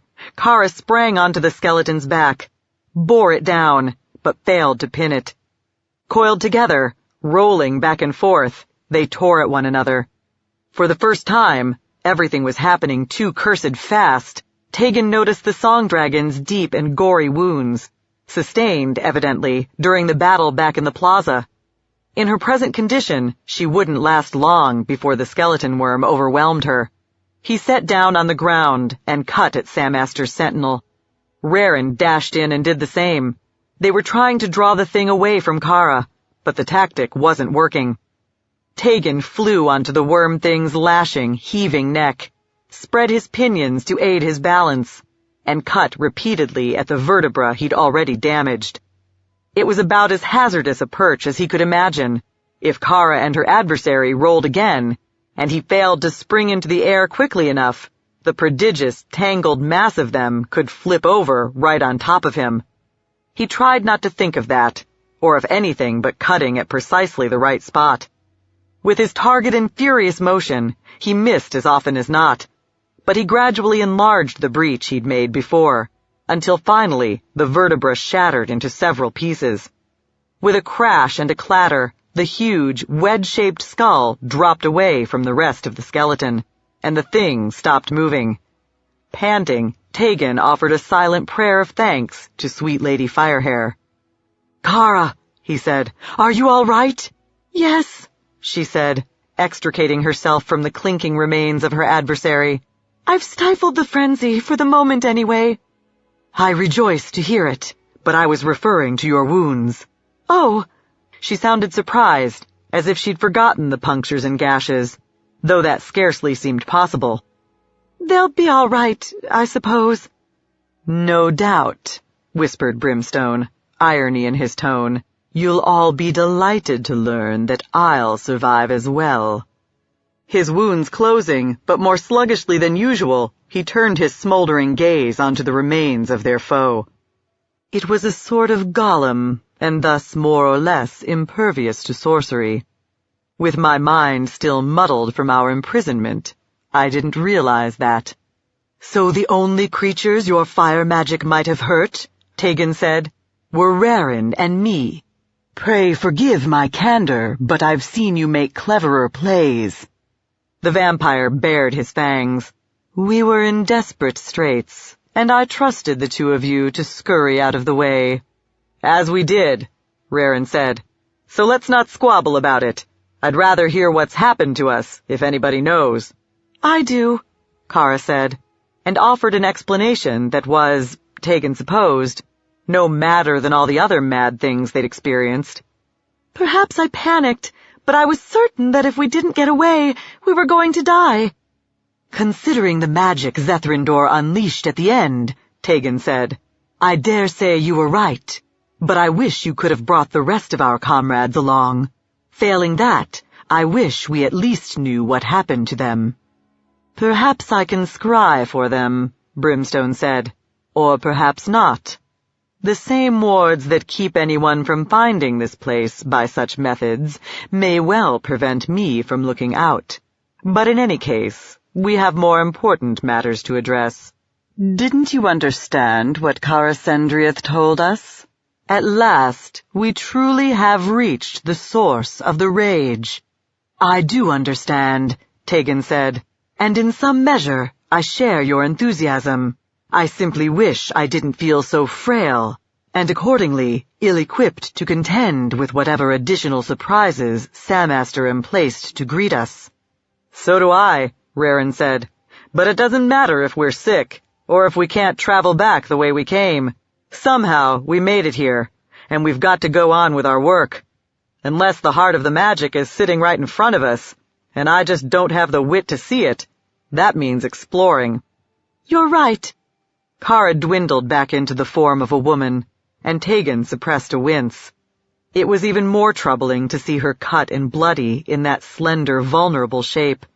"Perhaps someone could help me with some bandages, and then we'll begin." On further inspection, the chamber proved to be as wide as the plaza back in the Novolorons, but this place appeared to be a natural cavern, which the elves had shaped to suit their purposes. A single tunnel led away, a passage broad and high enough that the elves would have had little difficulty moving great quantities of material through it. At the end was a valley ringed by dark, snow-dappled peaks and domed by a black sky, and at the center rose a gigantic castle. Something about it reminded Tegan of the fortress the Cult of the Dragon had raised in the Grey Forest. It seemed sculpted from masses of living rock, not built of blocks of quarried stone. But where the madmen's stronghold had been a crude and graceless thing, the citadel before him, even though crumbling into ruin, battlements eroded and spires fallen, was as magnificent as the city Amra had shown him in their shared dream. He realized he was gawking and made haste to recover his composure. "It's a pity," he drawled, "that the gateway didn't deposit us in the castle itself. After all we've endured to come this far, the builders might have spared us a final hike over stone and ice." "The separation," Kara breathed, "was yet another layer of defense, and they needed it." Her hand trembling, she pointed. "Look." Tegan peered, then felt a fresh pang of amazement. At first glance, he'd failed to pick them out from among the snowdrifts, rocks, and shadows, but bones littered the floor of the valley. Some were immense, and even broken and scattered by wind, freezing temperatures, and time, still bore a noticeable kinship to the worm thing he and his companions had just defeated. Others were smaller, impossible to identify at a distance, but he didn't need to identify them to comprehend the essence of what had happened. "The rebels," he said, "believed no Dragon King would ever find their citadel, or bring an army against it, even if one did. But they were mistaken. At some point, their foes laid siege to the place." Near the castle's massive barbican, a ragged blackness leaped upward like a tongue of flame from a bonfire. Pain stabbed through Tegan's temples, and he reflexively raised his sword. "It's all right," Brimstone whispered, a sneer in his voice. "No one's attacking us. That was just a vestige." "Thank you," Tegan said. "That's profoundly comforting. A vestige of what, precisely?" "Of all the magic unleashed here in times past. Sometimes when dragons fight and die in a place, the battlefield remembers, and such phantoms and echoes can be dangerous. Perhaps we would do well to fly to the castle. We might avoid some of the hazards anyway."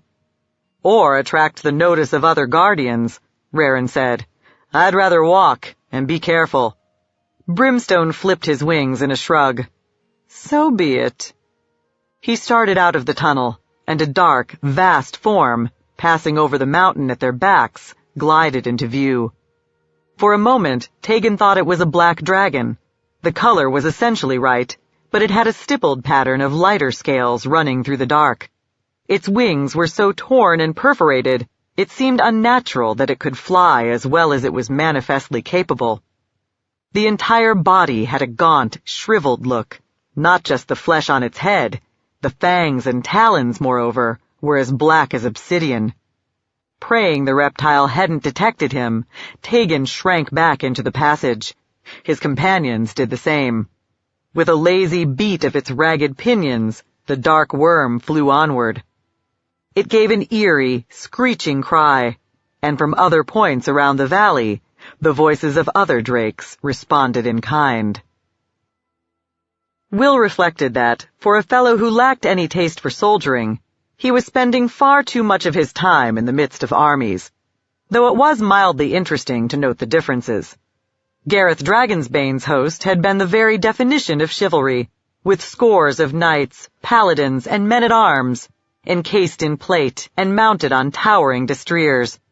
By contrast, the Sasrim army, or at least the part of it encamped in this particular vale, had a more rustic, yeomanish feel to it. Virtually no one wore plate. A warrior was lucky if he had mail, or a nag bearing any resemblance to a genuine warhorse. Most people looked like the archers, scouts, and skirmishers, who constituted an important but ancillary part of the Damaran military. Still, they had an air of sober competence about them, especially the officers who'd crowded into the gray canvas tent to hear what the travelers had to say. Pavel did most of the talking, while Dorn withdrew into brooding silence. When the priest finished a greatly abridged account of their adventures, Matislak, the bald, scrawny old druid who seemed to be in charge, shook his head. "Can the Ice Queen truly be dead?" he asked.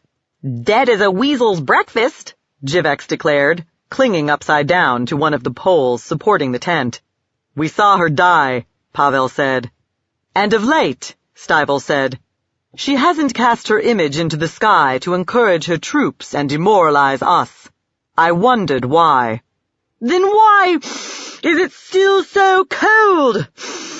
groused a warrior, fair of skin and silvery blonde of hair like most of his folk, with a bronze hawk-shaped brooch securing his woolen cloak. He punctuated the question with a rattling sniffle. Matislak shrugged. "Winter is nearly upon us. Even with Iraklia's power broken, we're likely stuck with the snows till spring. What I want to know is," said a burly man with a broken nose and a couple missing teeth, "is why, if the bitch is gone, Saucel's still overrun with giants and such." "Sun and rain," the druid snapped. "Use your head, because Zethrindor and the lesser worms have decided to claim the realm for themselves." "I'm certain you're right," Pavel said. "The Chromatics expect to conquer all Faerun in the months to come. Samaster convinced them it's their destiny." "Samaster," Stivell said. "I think I've heard one or two bogey stories about a necromancer of that name. But he disappeared a long time ago, didn't he? And never bothered folk in this part of the world, even when he was around." "Well," said Will, "he's bothering you now. He's found a way to bother everybody." "Yes," said Pavel, "and if somebody doesn't foil his schemes, it may not even matter whether you Sasrim defeat Zethrindor or not. Your land, and all the world, could still go down in ruin. That's why you have to help us get back to Thensha." The fellow with the runny nose snorted. "These wild stories! No offense, Outlander, but we have our own problems, real problems to concern us." "When you can talk with the wind and the forests," Matislak said, "maybe your opinions on mystical matters will be worth hearing." He turned his gaze, fierce as an eagle's, on Pavel. "I believe you, son of the Morning Lord, more or less. The signs corroborate your tale, but we Sasrim can't give you as much aid as you might like. We do indeed have a war to fight." "We'll be grateful," said Pavel, "for any help you can provide." "The early days of the invasion went against us," the old man said. "Zethrindor attacked in the south, where our principal settlements are, decimated our army, and put the survivors to flight. We separated into several companies to make it easier to hide and forage, and started preparations for a counteroffensive. We're ready now. We'll march south, uniting as we go, and you can travel with us. When the time comes, I'll point you to hidden paths that, with luck, will enable you to sneak past Zethrindor's forces, and westward into Damara. How's that?" "It sounds good to me," said Will. The meeting broke up shortly thereafter. Outside the tent, the air was cold, the day gray and cheerless. Still, it came as a relief after the claustrophobic press inside, scented as it had been with the sour smell of humans in need of baths. Will's belly grumbled, and he looked around in hope of finding a cook fire and breakfast. Dorn, however, turned without a word and stalked away through the dirty, much-trodden snow. It looked as if he was heading out of camp to avoid curious eyes, or to sulk in private, frowning Limping slightly, Pavel hurried after him. Will sensed something was happening, and he too gave chase, running outright to match the longer strides of his friends. Platinum wings shimmering, Jivex brought up the rear. Pavel reached out and gripped the shoulder on the half-golem's human side. "Hold on," he said. Dorn turned and scowled. What? "We need to talk," the priest replied. "Earlier this morning, when you woke us by shouting at Stivel, you weren't in our campsite anymore. You were on higher ground, some distance away. So? You were about to desert us. If you hadn't spotted the patrol stealing up on us, we would never have seen you again." "Nonsense," said Will. "Charlatan, from the hour we met, you've been wrong about everything. Wrong as a hog in a wedding dress. But this beats—" Then he noticed the way Dorn's mouth had twisted on the fleshy side of his face. "By the silent Dirk! It's true! Why?" It won't happen again, said Dorn. "My friend," Pavel said, "I know it's all but unbearable. Kara was wonderful. You yearned your whole life for a love like that, never dreaming you'd find it, then had it torn away from you. But Lavender teaches, Dorn slammed his human fist into Pavel's jaw. The punch flung the blond man backward, and he landed on his rump in the snow. I said I won't sneak off again. The big man growled. You don't have to nag me about it. He turned and trudged away.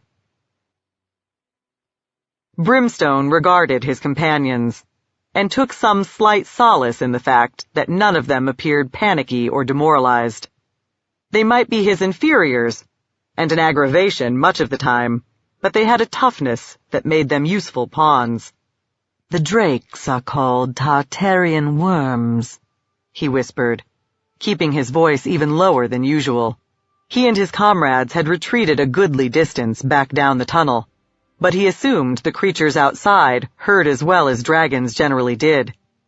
"They dwell in the abyss and certain other parts of the dark worlds. Archdemons and the like employ them as jailers, sentinels, and coursing beasts." Tegan arched an eyebrow. "I trust you aren't saying the elves built their stronghold in Baator, or someplace similarly uncongenial, and we've landed there now." "No," Raren said. "We're in the far north of Faerun, just as we expected. I only caught a glimpse of the sky and stars before we had to scurry for cover, but I could tell that much." "Samaster stationed the Tartarian dragons here," Brimstone said, "as he left a Styx dragon in Northkeep, and used shadow worms to mount a guard over King Gareth's soul. His primary concern was always the drakes of our own world, but he also had an interest in worms native to other levels of existence. He learned to command some varieties, and negotiated covenants with others."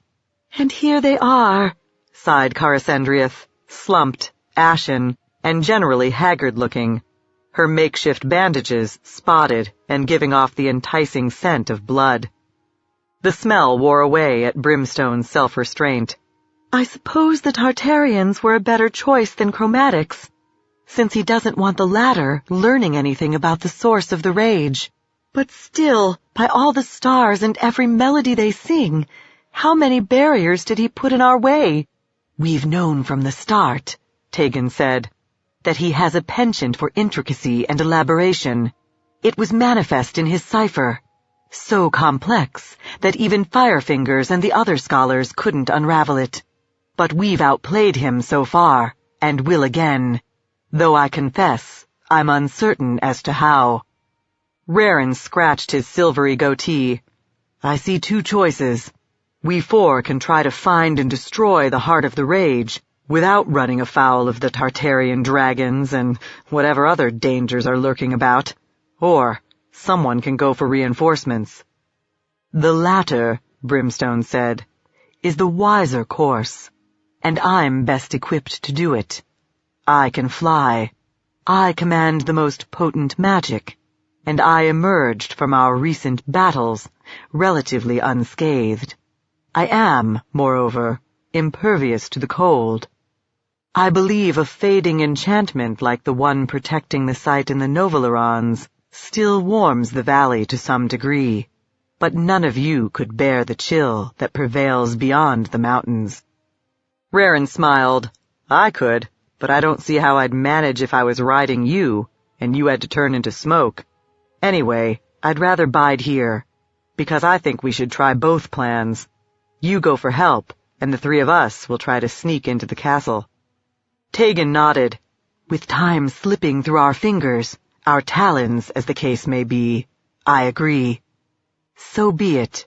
Brimstone rose and stretched. Twinges shot through his body, as if he were a mortal creature. "You'll want to find a different hiding place, and keep your heads down for a while. If the Tartarians spot me, they may think to search for other intruders, and a tunnel leading to a magical gate is the first place they'll check." Kara said, "You could rest before you venture forth." Brimstone sneered. "I've already recovered about as much of my vigor as can be expected until I slake my thirst. So, unless one of you is volunteering his or her blood, I see no use in delaying." He turned and crept down the tunnel to the exit. Then he invoked his gift for transformation. For a moment, nothing happened, or rather, nothing but a fresh stab of pain, but then his body dissolved into smoke and embers. Though a sentient cloud, he could see and hear as clearly as before. Crouching in the mouth of the passageway, he peered about. As far as he could tell, none of the Tartarians was in the immediate vicinity, so he skulked out and up, hugging the rocky, snowy slopes as he drifted, snaking through fissures in the stone whenever available, making himself as inconspicuous as possible.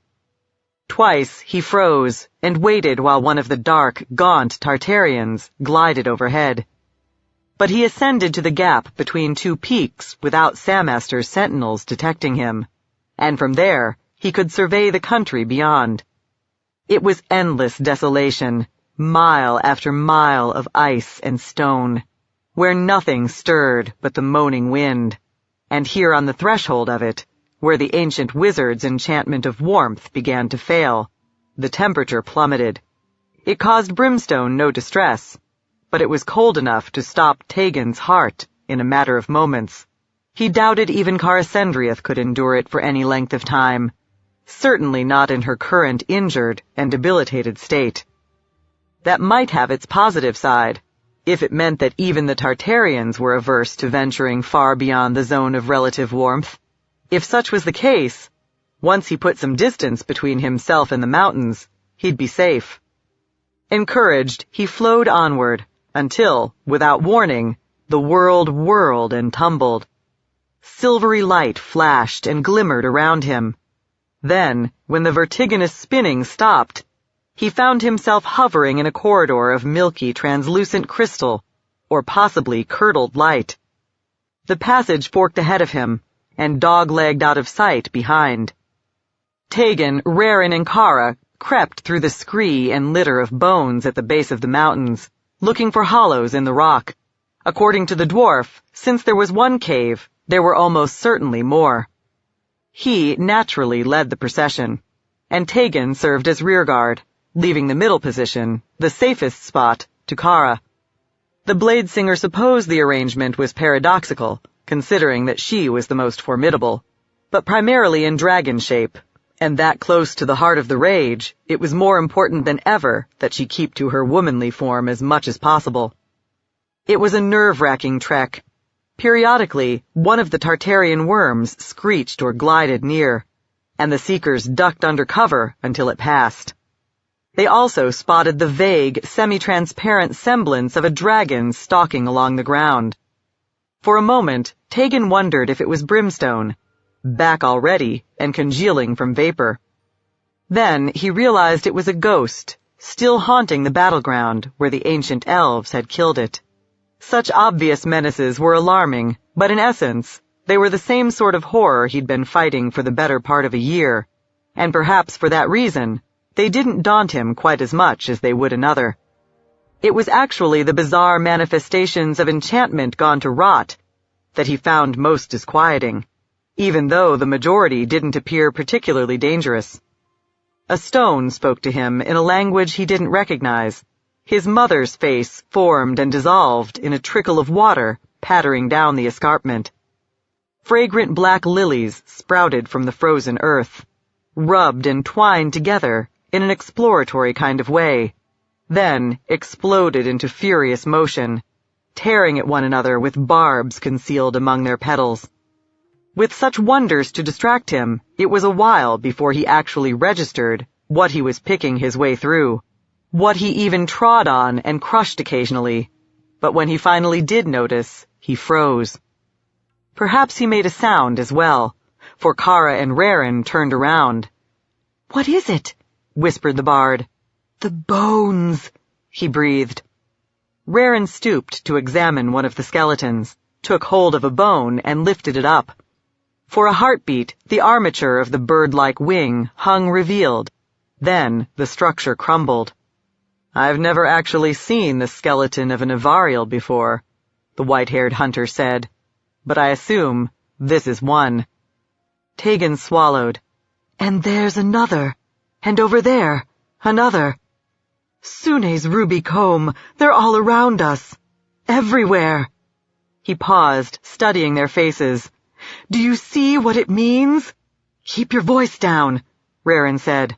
"Yes, my friend," Kara said. She took Tegan's hand. "I do understand. It could have been any breed of elf wizards who created the rage," he said. "But it was Avariels who defended this place, who died by the hundreds, perhaps the thousands, protecting it when the worm lords and their minions attacked." "Interesting," Raren said, "but now's not the time to stand and chat about it." Tegan struggled to regain his composure. "Yes, of course. Pray pardon my foolishness." As they skulked on, he did his best to keep watching for trouble, but found it considerably more difficult. He couldn't wrench his thoughts away from his discovery. The Avariel race, his own race, whom he'd spent his life disdaining, had been instrumental in overthrowing the Dragon Kings. His ancestors had fought and died so Faerun could be free. They hadn't been cowards then, nor later, he was certain, when they'd withdrawn into the wilderness. With so many of their kindred slain, and probably vengeful drakes intent on slaughtering the rest, reclusion had been their only hope of survival. Tegan started to cry. Brimstone resumed solid form. If he couldn't escape the snare that had caught him, he'd likely find himself facing one or more of the Tartarians in the very near future, and they probably commanded magic capable of hurting him even in his guise of sulphurous vapor. Better, then, to wear a shape that would allow him to strike back. He supposed that Samaster, aided by the Tartarians, who reportedly favored magical traps such as that, had laid the enchantments throughout the ring of mountains. Though the labor involved in such an endeavor must have been considerable, particularly in light of the fact that the only conceivable purpose was to catch folk who somehow learned of the ruined castle's location, traversed a trackless, frigid wilderness to reach it, then tried to climb over the peaks. Only mad, brilliant Samaster, endlessly obsessive and wary of Mistra, the Chosen, and the other foes who'd foiled his previous schemes, would have bothered. Brimstone had never hated the Lich more than he did at that moment. But hating wouldn't help him. He had to think. He lacked the power to cast enchantments like that, but had learned of them in the course of his studies. None of his counterspells would set him free, but supposedly an exit existed somewhere, just as if the extra-dimensional prison were an ordinary maze. So he scuttled along, seeking it, the edges of his wings brushing along the pearly, featureless walls and ceiling. He took one turn, another, reached a dead end, and doubled back, meanwhile striving to construct a map of the labyrinth in his mind. Still, before long, he was all but certain he'd blundered down a blind alley he'd explored before. With every surface flat and blank, The maze was more like an abstract exercise in geometry than an actual place, and that made it easy to become confused. But he had to get out, and quickly. It wouldn't help him to escape back into the mundane world if he found every Tartarian in the valley already waiting to pounce on him when he did. If somewhere an opening connected the maze to normal space, then perhaps air was flowing. In or out, it didn't matter. He could still use the breeze to orient himself. He tried to feel a draft, but couldn't. He spewed a cloud of his hot, smoky breath, then studied the billowing fumes. They hung in the air for what felt like a long while, then started to waft in one direction. Or at least he hoped they had. The drift was so subtle, it was impossible to be sure. No creature with vision less acute than a dragon's could have observed it, and it was possible that even he was only imagining it. Instinct prompted him to dash against the current instead of with it. When he reached a choice point, he spewed more smoke. At that rate, he'd have no breath weapon left for fighting when he emerged on the mountainside, but he'd just have to manage without it. Soon, his chest started to ache with the effort of generating so much vapor, and only a thin haze emerged when he expelled it. He lost track of how many turns he'd taken, and started to fear that somehow his plan was flawed, or else no egress existed. Then, a rectangle of dark sky and stony earth appeared in the whiteness ahead. He was so relieved to see it, he nearly flung himself heedlessly through, but remembered caution just in time. He stuck his head out, twisted his neck, peered, and spotted the Tartarian wheeling overhead.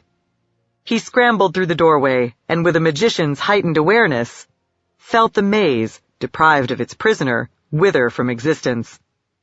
He focused his attention, however, on the enemy above.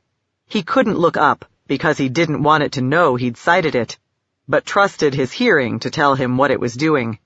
Hide rattled and creaked as it furled its wings and dived. Brimstone waited until it was plummeting too fast to change course easily, then sprang. The Tartarian slammed down into the space he'd just vacated. Brimstone lashed his pinions and took to the air. For the moment, he possessed the advantage of height, but it wasn't enough. Across the valley, other Tartarians shrieked and hissed as they raced in his direction. He had to end the confrontation quickly and get away. Eyes burning like green fire, his foe glared at him, and power whined through the air. Brimstone tilted his wings and spun himself to the side. A bubble of shadow shimmered into existence where he'd been a split second before. He riposted by conjuring darts of flame, which streaked at the Tartarian, splashed against its dorsal surface, but didn't seem to cause it any pain. It cocked back its head, opened its jaws, and spewed expanding ripples of something akin to pure force. Brimstone tried to dodge, but the breath weapon still clipped him, snapping the end of one pinion. He plummeted and smashed down hard.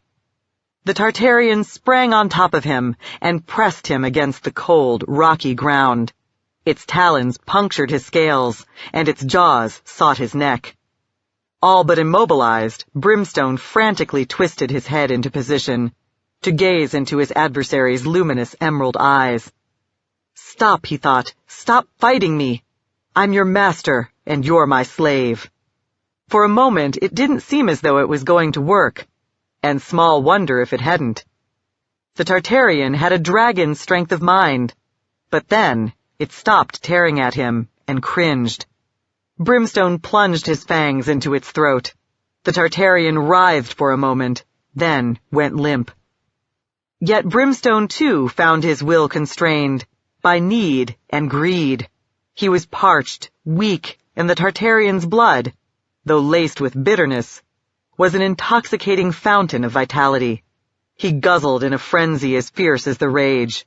But he had to stop, had to, or his prey's kindred would overwhelm him, and Samaster would win.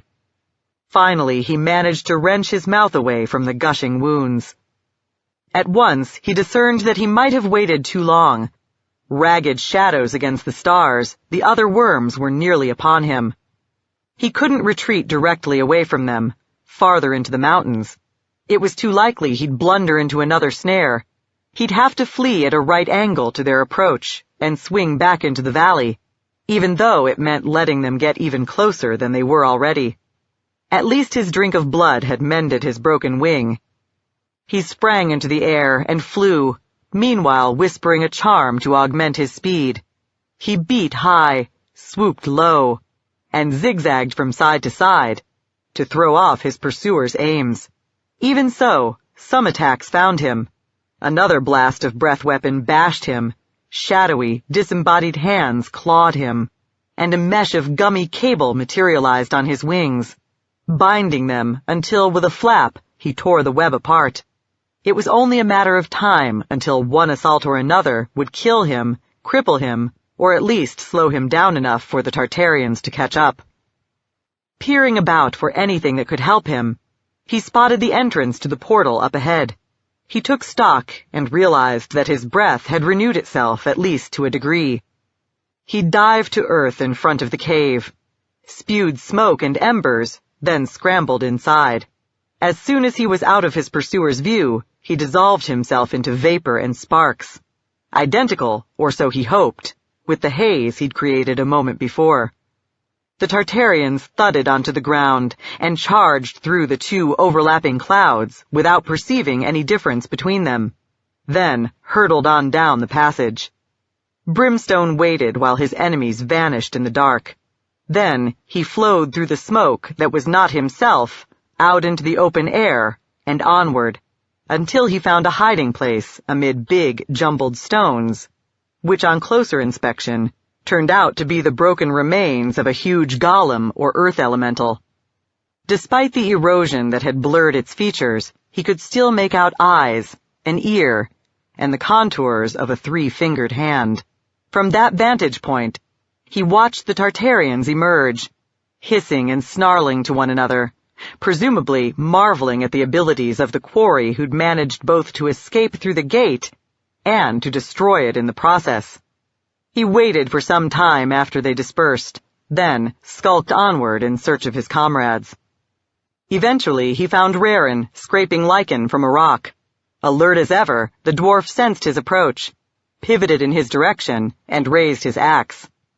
Brimstone congealed from smoke into solid form and said, "Don't be alarmed. It's me." "I take it," Rarin said. "Something kept you from stealing away." "Magical snares seeded through the mountains." The burly, white-bearded scout returned his attention to the lichen, his knife scritched against the stone. "Then it's good there's at least a little something to eat. I spotted bystord and coltsfoot, too. Such provender may sustain you and the others for a time," Brimstone thought. "But when my thirst becomes too keen to bear, the only things I'll have to eat are you."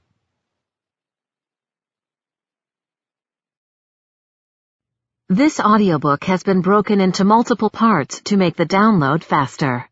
You have reached the end of a part, but not the end of the complete audiobook.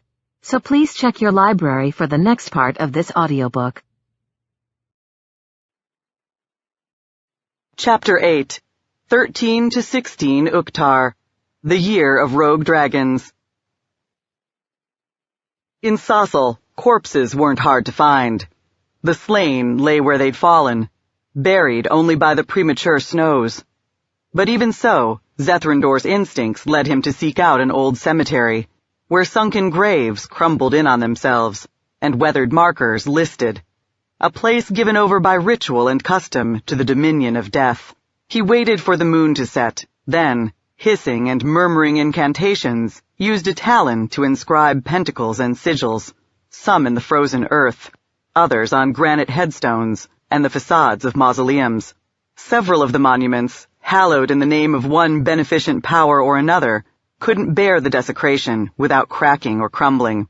Gradually, the night grew even colder, though, paradoxically, the graves began to smell more strongly of decay. Neither manifestation bothered him. He snarled a final invocation, and something, the underlying structure of the world perhaps, on which seas, plains, and mountains lay like paint on a canvas, moaned in protest. The patch of ground before him spun and churned like a whirlpool. A hollow formed at the center, and a horror oozed and clambered out of it into the open air. Essentially, it was shapeless, though Zethrindor could make out forms within the squirming central mass. A femur, skulls, a tarnished brass coffin handle, worms, and a length of stained and filthy winding sheet. The thing peered back at him with several rudimentary eyes made of earth, mold, and scraps of rotten wood. "I wondered," it said in a slow, slurred voice, "when you would next summon me." "I name you Geholuk," Zethrindor said, "and I bind you by the staff, the crown, and the hexagon." Geholuk laughed a muddy laugh, intensifying the ambient stench of rot, and a marker sculpted in the shape of the Earth Mother, crowned with roses and holding a sheaf of grain, flowed and deformed like a melting candle. "Such caution between old friends. When did I ever attempt to deny you?" "Never," Zethrindor said, "because I always constrained you properly." "Ah, but then you were a mere worm. Now you're an omnipotent Dracolich, predestined lord of a goodly portion of Faerun. How, then, would a humble spirit like me dare to defy you, whether you performed the ceremony properly or not?"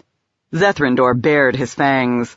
"Continue to mock me, and I'll show you how powerful I've become." "No need. I watched your final spat with Iraklia. Very impressive. Have you wondered, though, what the Frost Maiden thinks of you, now that you've killed her special servant?" "I don't care. The time of the gods is over." "Is it indeed? I can't imagine why you bother fishing oracles out of graveyards when you're already privy to such extraordinary secrets." "With the staff," Zethrindor said, "I strike you."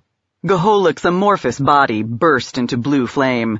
The demon writhed and howled until the dragon willed the blaze to go out. "I warned you," Zethrindor said. "I'm not in the mood for your japes." "So I see," Geholuk croaked.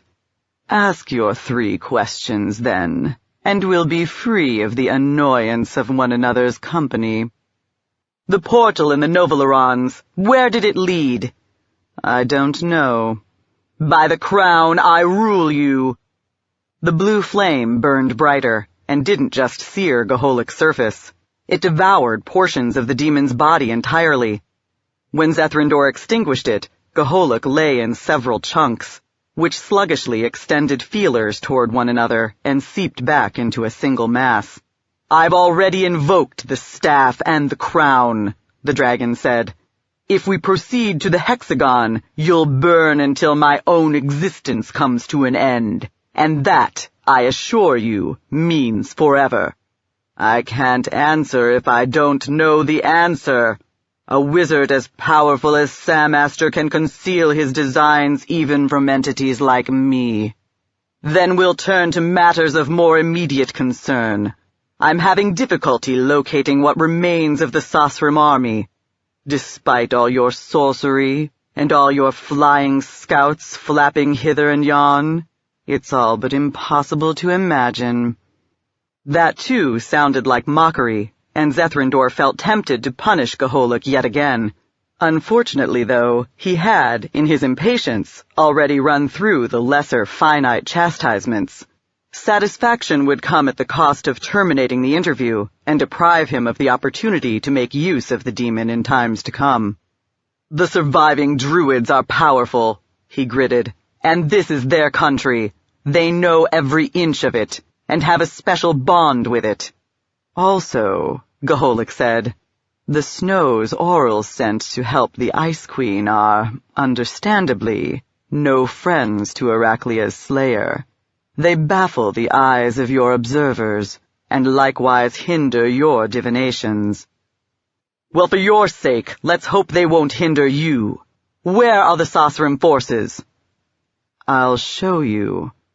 The patch of ground in front of Geholuk heaved and twisted. configuring itself into a three-dimensional map of Saucel. Several squares of green phosphorescence appeared on hills and in valleys. Presumably, the larger the luminous rectangle, the bigger the band of soldiers. "Good," Zethrandor said. "Now where are they heading? Or, if they aren't moving yet, where do they intend to go?" The fiend responded by willing, glowing bluish trails into being. They all converged on a single point. The Sosrim were on the verge of uniting into one force. But they hadn't done it yet. At the moment, each of the companies was vulnerable. Zethrandor poised a claw above the representation of the largest. "I'll wager Madislak Pemsk is traveling with this force." "I've already answered 3 questions. The white spat a puff of frost. "And need answer no more. My course is obvious. If my army marches immediately, I can intercept the biggest Sosrim company here, before it links up with the others. With luck, I'll take it by surprise. I'll overwhelm it with my superior numbers in any case. Then, it will be easy to pick off the rest." He wouldn't even need his fellow worms anymore, and that was just as well.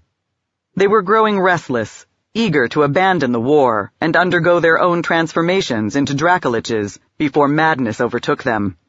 Well, after they helped him win a final decisive victory, they were welcome to depart. It would mean that much more plunder for their chieftain. "It should work," Gaholik said. "I see no reason why it wouldn't. M'lord, if you do become one of the kings of Faerun, remember me kindly. If I've ever spoken to you scornfully, it's only because it's my nature. In the end, I've always served you well." Zethrandor sneered. "If you were prudent, you'd be hoping I'll forget you." He turned, unfurled his pinions, and leaped into the air. The smoke stung Tegan's eyes, and considering what a miserly little fire Raren had built, fuel was all but non-existent, and they didn't dare produce an excess of light in any case, for fear of attracting the Tartarians' attention. That hardly seemed fair. How could a blaze that scarcely warmed a person, even when he was sitting right beside it, foul the air throughout the entire cave? Brimstone crouched, peering into the flames, and whispering. Kara and Raren watched intently, even though Tegan assumed that, like himself, they'd pretty much abandoned hope of the smoke drake's trick ever working. Brimstone had attempted it several times already, and sure enough, eventually he scowled and shifted his smoldering gaze away from the fire. Kara sighed.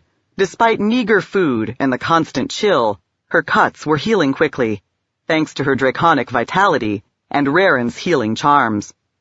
But she seemed strained and dispirited even so. "I don't understand," she said. "You spoke to me when we were hundreds of miles apart. Firefinger surely has a flame burning somewhere close at hand." "Our current location is warded," Brimstone whispered. "You know that perfectly well, so why are you prattling?" For an instant, anger blazed in her amethyst eyes, and a blue tinge washed across her skin. But then she mastered herself. "You're right. I didn't mean to criticize. I'm simply frustrated." Raren, who'd set his broad, ruddy hand on his axe when the 2 dragons began to quarrel, casually moved it away again. "As are we all. But even if we managed to contact Thensha, who's to say it would do any good? We couldn't tell the mages where we are because we don't know ourselves." Tegan grinned. "If that's your idea of providing solace, your technique needs work." Kara stood up and adjusted the folds of her mantle. "It's time to go." "I don't know about that," Raren said. "My hunch is that the Tartarians are still stirred up from their brush with Brimstone. We could give them another day to settle down. The less active and alert they are, the safer we'll be wandering around in the open." The bard smiled a twisted smile.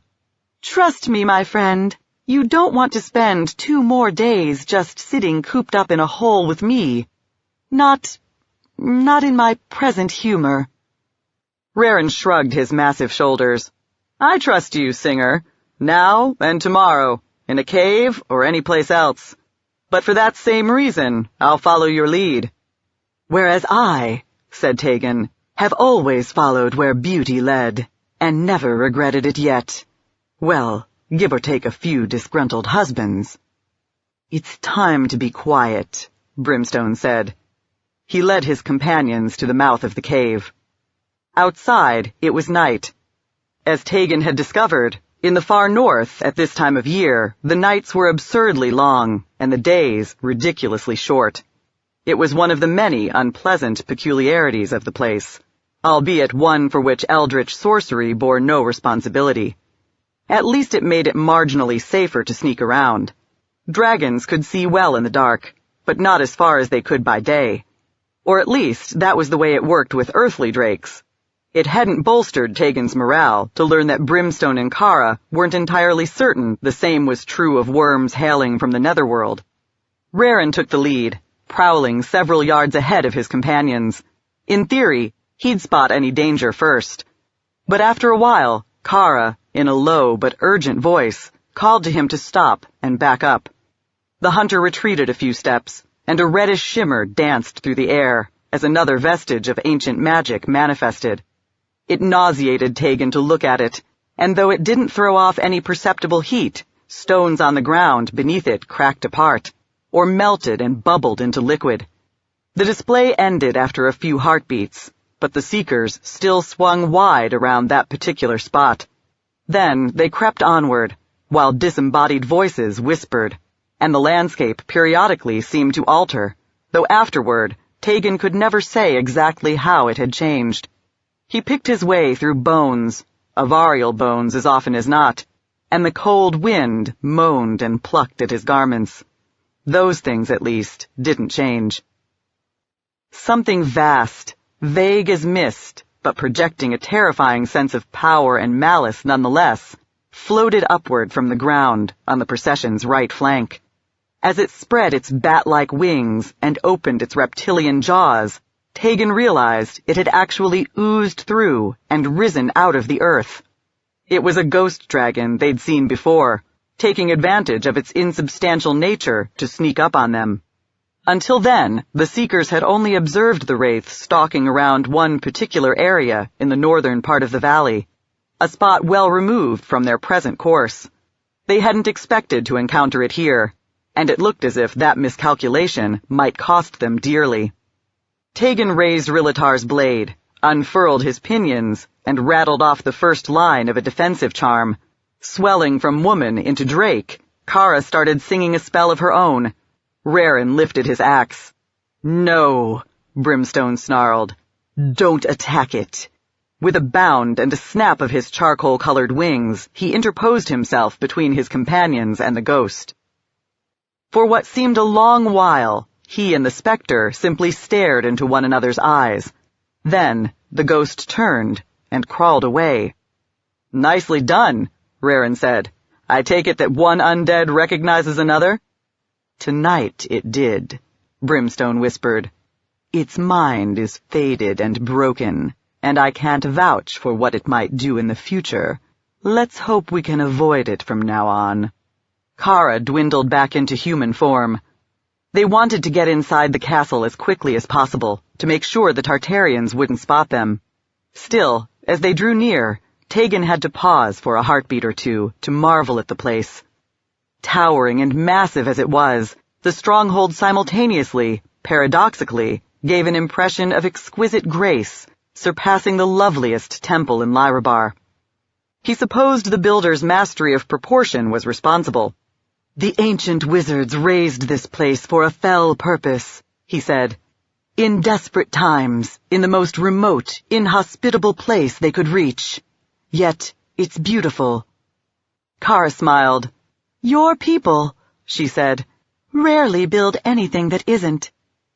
Brimstone spoke a word of power. The immense gates at the end of the barbican groaned open, and behind them, a rattling portcullis rose. The tunnel-like passageway into the castle lay open before them. The vampire stalked to the threshold, took a look around, then stepped inside. He vanished. Tegan rounded on Kara. "What just happened?" he asked. "Did he blunder into another maze trap?"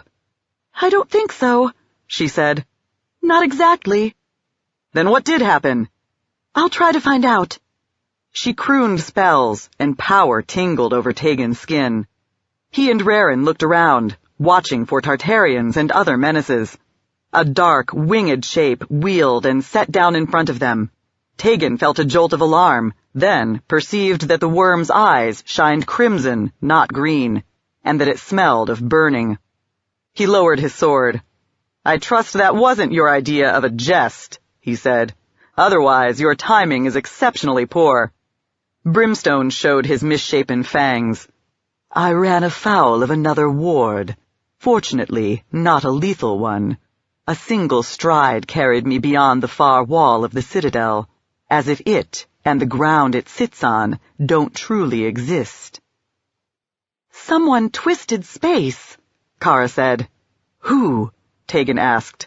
"The builders or Samaster? I ask because it occurs to me that a barrier erected by elves might not keep out an Avarial." "A reasonable conjecture," Brimstone whispered. "But I suspect it was Samaster. I recognize the taste of his power." "Whoever did it," Raren said, still watching their surroundings instead of his companions. "Maybe he only put the enchantment on the doors. The three of you can fly over walls." Tegan grinned. "Astutely reasoned. I'll find out." He lashed his wings and took to the air. As he rose toward the pale, crumbling battlements, he felt horribly exposed, but exhilarated too. It felt good to fly after days spent creeping on the ground. It would have felt even better with Jivex for company, and he wondered if the fairy dragon was still alive. He climbed high enough to look over the ramparts, at towers and keeps, some collapsing, others not, and the bones of those who'd perished inside the fortress. He raced forward. Nothing lay before him but desolate snowy ground and the mountains beyond. He had to turn around to see the castle. It didn't have any major entrances on that side, just a sally port or two. He recited his spell of translocation. The magic discharged itself over his body in a stinging, sparkling crackle, but failed to shift him inside the fortress as he'd commanded. He cursed and flew over the merlins on that side. An instant later, the long, protruding structure that was the barbican lay beneath him. As he descended, brimstone, then dissolved into billowing smoke, flowed into the mouth of the gateway. From his vantage point, Tegan couldn't see what happened, but from Kara and Raren's subsequent failure to exhibit any excitement, he was able to surmise. The vampire hadn't been able to enter the citadel in cloud form either. At least, like Tegan, he'd realized he could use the ward to return to his starting point quickly. Solid flesh and bone once more, he reappeared just moments later. "It looks to me," Raren said, "as if there's only one way we're getting in. You sorcerers will have to use your own magic to knock down the ward." Brimstone spat sulphurous smoke. "Pit our power against Samaster's." The dwarf shrugged. "It's two of you against one of him." "The notion," Tegan said, "also appears to be the only arrow left in the bag." They're right, Kara said. We have to try. "Of course," Brimstone growled. "But no ordinary counterspell will do the job. We'll need to prepare the ground." The two drakes embarked on a technical discussion that Tegan simply couldn't follow. He put himself back on watch, but it was Raren who abruptly whispered, "Everyone, be quiet. Get under cover." Tegan, the dwarf, and Kara scurried into the shadow of a mound of rocks. Brimstone was too large to conceal himself there or any place else close at hand, but he scrambled back inside the barbican and disappeared. A Tartarian screeched its mournful screech as it glided overhead, and along with the usual dread, Tegan felt a surge of frustration and futility. Because he and his companions were fools. Kara and Brimstone were discussing a ritual that sounded as if it would take a long while, and the Tartarians were bound to come and check on the fortress before the ceremony could reach a successful conclusion. The scalp on the human side of Dorn's head itched, and he scowled, pushed back his hood for a moment, and scratched. Maybe he should have washed, trimmed his hair, and shaved when it would have been convenient, but he hadn't felt like bothering, nor did he truly regret it even then. It suited him to be filthy and uncomfortable. At his back, Will cursed. Dorn glanced around.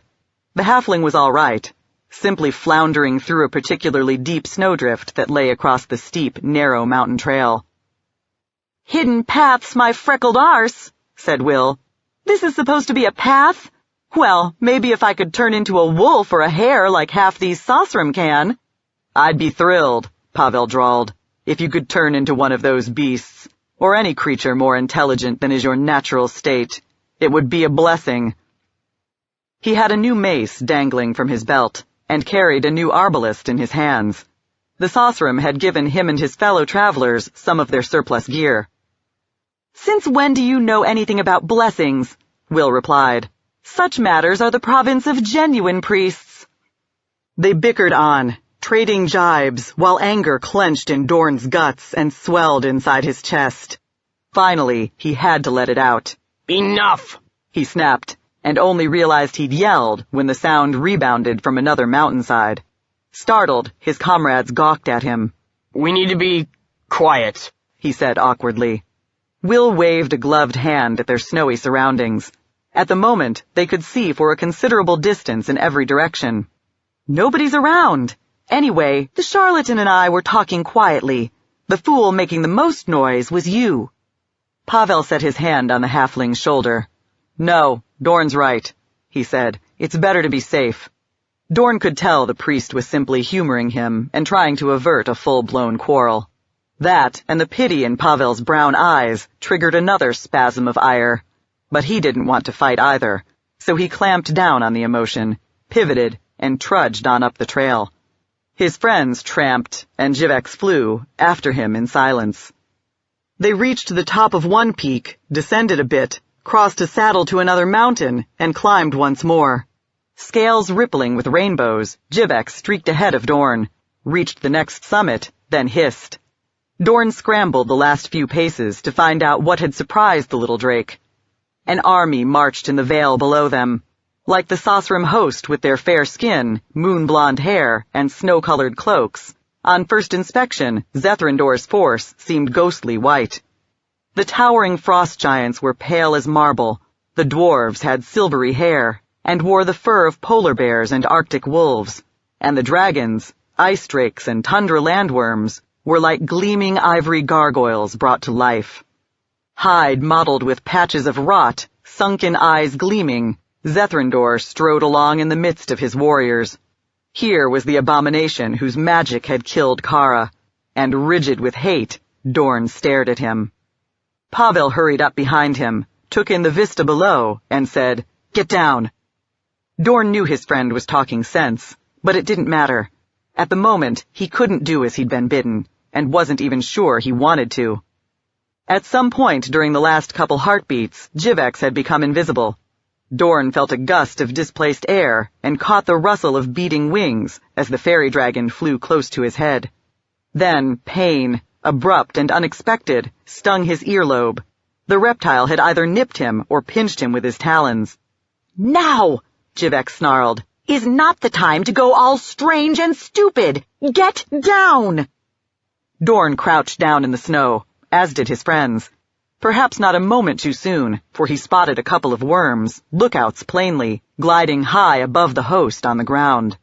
"Well," said Will after a time, "there are a lot of them, but I imagine we can sneak by if we're careful. Or we could stay put and hide until they pass us." "Unfortunately," said Pavel, "it's not that simple. It's obvious from the direction they're headed that Zethrandor somehow knows the location of Matislak's company. He means to come up on their flank, attack by surprise, and slaughter them before they can link up with the rest of the Sosram." Will sighed. "You're saying somebody needs to warn them." "They're on the right side of the war, and if that's not enough for you, they helped us." Jivex sniffed. At first they were going to shoot me full of arrows in my sleep. But then they are just warm bloods. I suppose I have to make allowances." "I sympathize with them," said Will. "I swear by the silent dirk I do, but if we turn back now, it won't be easy to reach these paths a second time. Zethrandor's army will be in the way, and we have our own business to attend to. You and I, charlatan, diverted from it once already to help drive the Vossans out of Damara. But I figured that was because Damar is your homeland. Do you really want to push our luck again? No, Pavel said, but we can't simply turn our backs on folk in need, no matter what other matters weigh on us. It would be a sin. You three press on to Fencha, said Dorn, his torn ear smarting and dripping blood. I'll go back and warn the Sosrim. Will and Pavel regarded him in silence. Then the priest said, No, it's as Jivek said back in the Novolarons. We four should stick together. Right, Will said. If Lady Luck smiles on us, maybe we'll still make Fencha in time for the conclave. If not, well, what did we truly have to contribute anyway? News of a magical doorway that doesn't open anymore. How's that going to help? As he looked at their faces, Dorn realized why they wouldn't let him go alone. They believed he meant to use the Sosrim's war as a means of engineering his own death. He wasn't even sure whether their fears were justified, but he did know he resented their solicitude. For a moment he felt as if he was going to curse them for it, but in the end he simply growled. We should get moving then. We can travel faster than an army, but we still need to hurry, if we're going to arrive far enough ahead of them for it to matter. Tegan gave Kara a rake's grin, full of bravado. I'm flattered beyond words, he said, by your concern. I dare say Raren feels the same, but we'll be fine. There are only 6 Tartarians in the valley, and I imagine one is still feeble from Brimstone's bite. We should have little difficulty flummoxing such a paltry force. It comes down to this, said the dwarf, sitting cross-legged on the floor of the cave and scraping away at the flint head of his axe with another stone. Brimstone discovered that if something creates a disturbance, all the dark worms come rushing to investigate. Scouting, I've learned more about their habits. Now we need to put the knowledge to use. It's the only edge we've got. I know, said Kara, but perhaps if we studied the situation a while longer, we'd hit on a better idea. Or else we wouldn't, said the dwarf. We'd just grow hungrier, weaker, and, forgive me, less clear-headed, less able to work magic with the passing time. Raren Snowstealer is right, whispered Brimstone. He crouched deeper in the cave. Tegan suspected he was keeping his distance from his companions to help rein in his bloodthirst, and the gloom reduced him to an enormous shadow with burning scarlet eyes. Perhaps, Kara said, peering at Raren and Tegan. But at least promise me you'll be careful. Look in your hearts, and make sure you aren't doing this for the wrong reasons. Raren smiled. You mean because I blundered on the glacier, led us all into disaster, and now feel a need to atone? Or because I'm suddenly ashamed of my people and their treachery? Don't worry, Singer. I'm not happy about any of that, but I'm not giving it a lot of thought either. I'm concentrating on the job that needs doing here and now. Nor am I, Tegan drawled, ashamed of holding my own race in less esteem than is its due. Actually, he was, but it wasn't his habit to admit his blunders. I have, however, discovered I possess a noble heritage, and arguably ought to make some effort to live up to it. My ancestors gave their lives to liberate Faerun from the tyranny of evil dragons, and it would be poor form for me to let Samaster undo their achievement. Brimstone spat, suffusing the cold air with the stink of acrid smoke and rotten eggs. It doesn't matter why they'll do it, Karasendrieth, only that they're willing. You must know that, even with frenzy gnawing at your mind. Kara sighed. Yes, of course. Let's lay our plans. Pavel had learned that druids dominated the religious life of Sasel. Priests of his sort were a rarity. Still, like most decent folk, the Sosrim honored the Morning Lord, and the warriors welcomed whatever aid and solace one of his servants could give them. Accordingly, when the company made one of its brief stops, he had less opportunity to rest than his companions, even though, after the frantic trek to warn them of Zethrandor's approach, he probably needed it more. His sun amulet clasped in his hand, he prayed for Lathender's blessing, invoking bursts of dawnlight that lifted the spirit and temporarily banished fatigue from weary muscles. He used magic and his physician's skills to help men afflicted with blisters, fevers, and coughs. Then the army rushed on once more, and he rushed with it, his bad leg aching. He struggled against the temptation to ease his own pain with a spell. He was running through his store of magic quickly, and didn't want to waste power he might truly need later on. Stivell fell into step beside him. "You're limping," the stocky ranger said. "Are you all right?" "Fine," Pavel gasped. "I've had this for a while." "The river's not much farther," Stivell said. "Once we're across, I imagine Matislack will let us camp." Upon learning of Zethrandor's intentions, the old druid had turned his army east, toward a river that had supposedly frozen solid enough for them to cross. When they reached the other side, Matislack, aided by his fellow spellcasters, planned to melt the ice, thus bulking their foes. Only winged creatures like the Dracolich, the white worms, and the ice drakes would be able to continue the pursuit, and Stivell and his fellow captains doubted the reptiles, mighty though they were, would opt to attack without the support of their underlings. Pavel's steaming breath glowed in Selûne's silvery light. The army advanced with a muted crunching as hundreds of footsteps broke through the crusted snow. The world repeatedly lurched and shifted, and he realized he was dozing off and jerking awake again. It didn't seem to stop him from walking, so perhaps he should be grateful not to experience every miserable instant of the march. "I keep thinking," Stivell murmured after a time, "I could have been in Damara by now, serving this dragon's bane you talk about, or one of his barons." Pavel snorted. "You wouldn't abandon your own country in its time of need."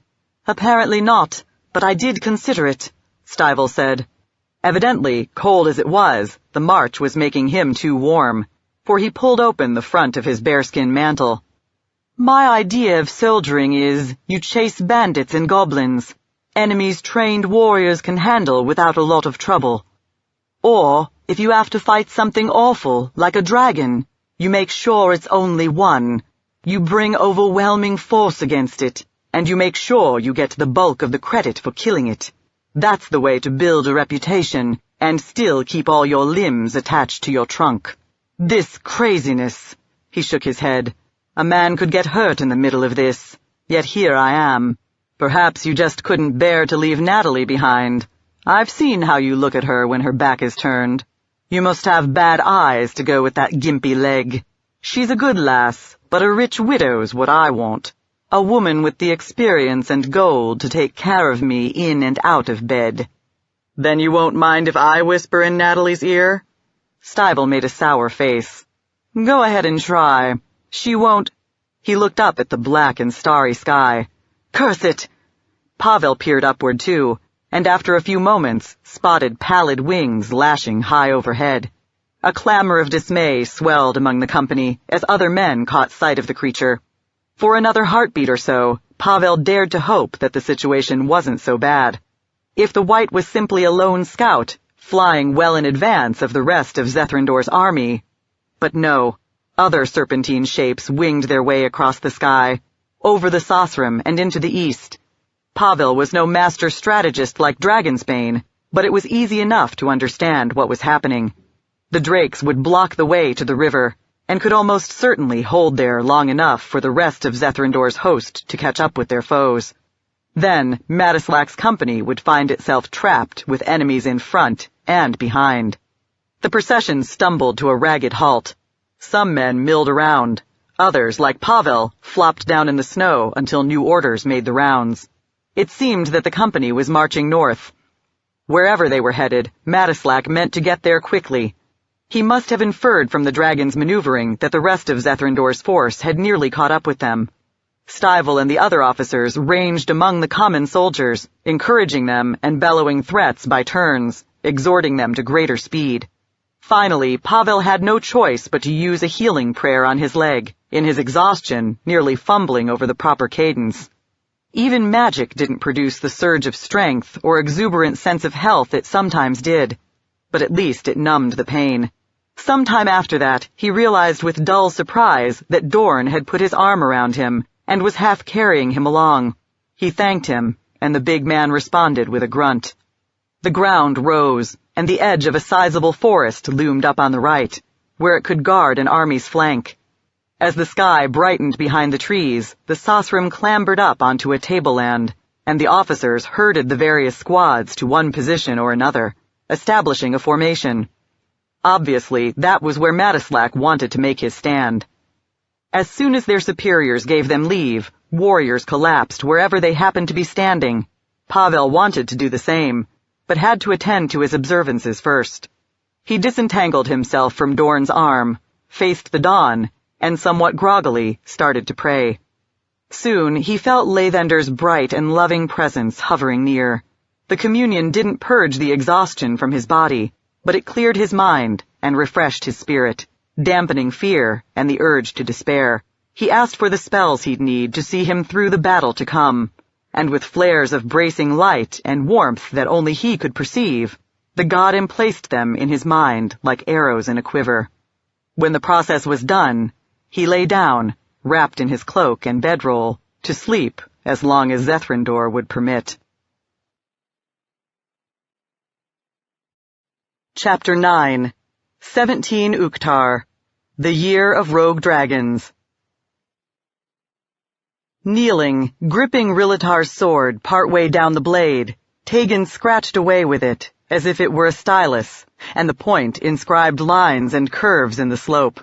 He disliked treating the superb weapon in such a churlish way, but it cut the frozen earth far more easily than a chunk of rock would have done, and it was an aspect of its excellence that even such rough usage wouldn't dull it.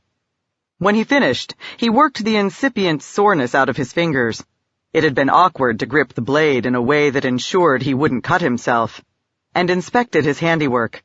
A crude but recognizable copy of the flame, eyes, and claws emblem of the cult of the dragon. Presumably, the Tartarians, being Samaster's allies or servants, knew what that particular device signified. Even if not, it would still give them something to puzzle over. It was time for the difficult part. Tegan contemplated what was to come, and despite all that he'd already experienced and survived, felt a pang of dread. He currently possessed every advantage his magic and that of his comrades could provide. Layered enchantments to make him as elusive as possible. Bladesong rendered him stronger, more nimble, and could provide other benefits when he found himself hard-pressed. Kara had shrouded him in invisibility. Raren had heightened his endurance, granted him the ability to see in utter darkness, deadened his scent, and ensured his feet would leave no tracks. Brimstone claimed to have sharpened his wits, though Tegan preferred to believe that was scarcely possible, and to have supplied a protection that might enable him to go where even Tartarians wouldn't follow. Yet against half a dozen worms, creatures Samaster had conjured from the foulest reaches of the netherworld, could such tricks possibly prevail? Well, Tegan told himself, pushing trepidation aside, they'd have to, wouldn't they? Because while he and his friends could die, indeed expected to, in one way or another, for all that they forbore to say it outright, they couldn't fail. The stakes were too high. He breathed a prayer to sweet Lady Firehair, then, on impulse, petitioned Erdrefania, principal goddess of the Avarials, as well. Since he hadn't acknowledged the winged mother since forsaking his tribe, it seemed unlikely she'd listen with any particular sympathy. But perhaps she'd help him in order to preserve the legacy of his ancestors. He drew a deep breath, then shouted across the valley, "Samaster is here! Attend me!" Then he fled, flying fast along the inner slopes, skimming low over scree, snowdrifts, and the gouged places where the Tartarians, who could apparently subsist on most anything, had made a meal of earth and rock. He kept on for as long as he dared, while, hissing and screeching to one another, the Tartarians winged their way closer. Finally, he lit in the shadow of a boulder. He was trying his best to be stealthy, but still worried that once the drakes drew near enough, their keen ears would catch the snap and rustle of his pinions. He waited tensely until it became clear that the gigantic reptile's attention was centered on the approximate point from which he'd called, not his current hiding place. They hadn't perceived him moving from one spot to the other. That was reassuring, albeit not profoundly so, not when they were casting their net widely enough that on 2 occasions a vast winged shadow swept right over him. It only took a few moments for one of the reptiles to notice the mark he'd left behind.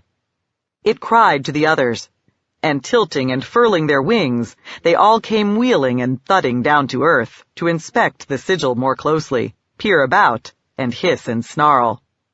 Tegan couldn't speak their language and had no idea what they were saying to one another, but he thought they had an air of perplexity that might have been comical in other circumstances.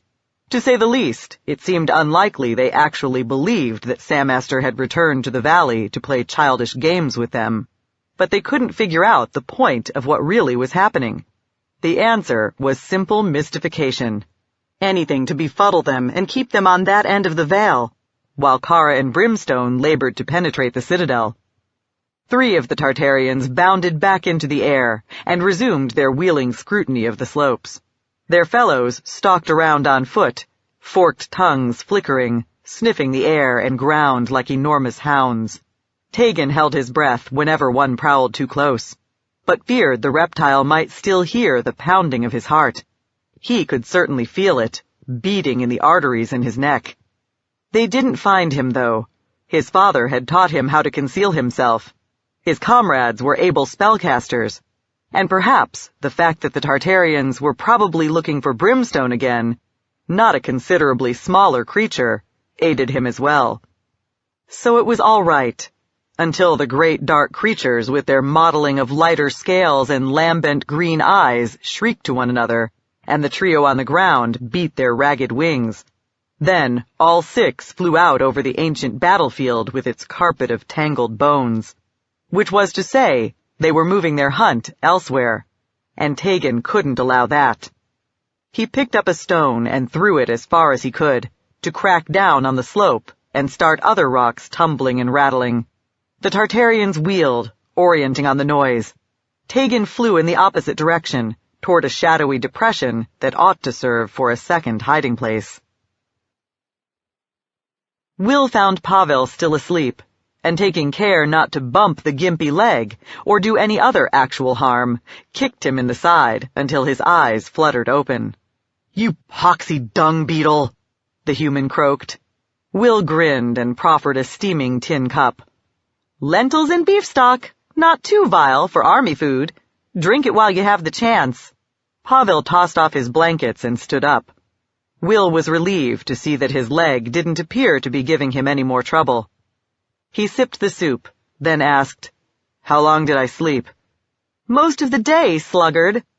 Once we won the race to get here, Zethrandor and his crew apparently slowed down, so they could march up in good order maybe, with all sorts of obnoxious enchantments in place. But they're coming now." He pointed. Some distance beyond the foot of the tableland, the snow appeared to stir like the rippling, heaving surface of the sea. Then the eye picked out individual shapes from the all-encompassing white. Striding giants, barbarians and dwarves, and crawling worms. Other drakes wheeled and darted against a leaden sky. Pavel studied the oncoming horde, then gulped the rest of his meal, stooped, and collected his weapons. "Let's find Dorn." "He's with Stivel and his troop. Matislack shuffled the squads around and put us, over this way." They wended their way through a host making its final preparations for battle. Warriors honed blades and arrowheads, reinforced ramparts built of branches and packed snow, or kneeled to accept the blessings of one or another of the lesser druids. The greater ones were busy at the center of the company, swaying and murmuring in front of fires that leaped and changed color in response to their incantations, or declaiming words of power that made the cold air gust and the ground tremble and grumble. Wolverines, badgers, stags, and even a shaggy, hulking bear prowled among Mieleki's servants as though awaiting instructions. A bowman bustled into the midst of the ritual preparations and jabbered a question, interrupting Matislack in the midst of a prayer. The stooped, scrawny old man, with his bald, brown-spotted crown, spun around, glaring. "You officers know the strategy," he snarled. "Is it too much to ask you to manage the tactics by yourselves? It is supposed to be your area of competence, isn't it? Then go away and let me work." Stivel's troop stood on the western side of the ridge. not too far from the point where the ground fell away so precipitously that it would be difficult for any of the Sosrim's foes to flank them on that side. Well, any but the white dragons and ice drakes, who could probably fly wherever they cared to go. Dorn was there, filthy and sullen, iron fingers repeatedly clenching on his longbow. Wings flickering, snapping the occasional bug from the air, Jivex darted hither and yon. The bands of color streaming down his flanks seemed almost dazzling on an afternoon when everything else was white and gray. For the moment, at least. Will reflected that he'd likely start seeing plenty of red in just a little while. "Hello," Stivell said. "You look like you feel better, Master Shimov." "I do," Pavel replied. "Then may we have your blessing?" "Of course." The Damaran brandished his amulet, invoking a golden glow. Will felt a bracing surge of resolution and vitality. Other folk smiled or sighed and closed their eyes, as Lathender's grace buoyed their spirits. Dorn, however, scowled and turned away from the light, spurning the god's gift, as since Kara's death, he'd rejected all efforts at comfort. "Now then," Pavel said, "what's our specific role in Matislak's strategy? Knowing will help me determine how best to employ the rest of my spells." "Well," Stivell said, "naturally it's everybody's job to hold the ridge. But beyond that, you have experience fighting dragons. So do I. And so do the rest of these fellows. So if somebody has to get in close and meet one of the beast's blade to claw, it's likely to be us." Jivex hissed.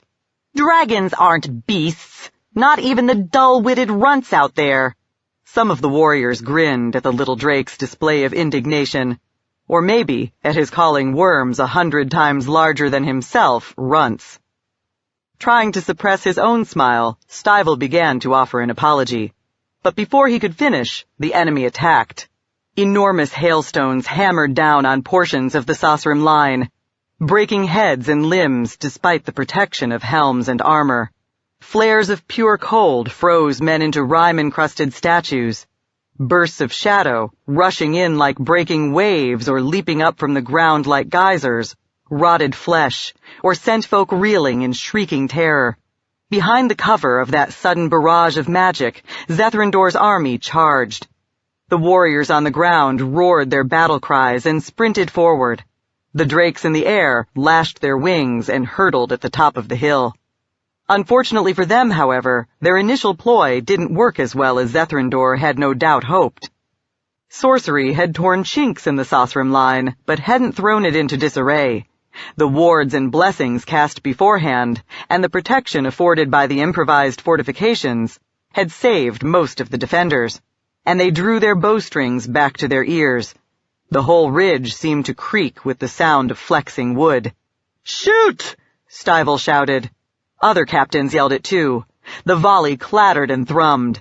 Pavel's crossbow, the only such weapon in the immediate vicinity, gave a distinctive snap amid the ambient drone.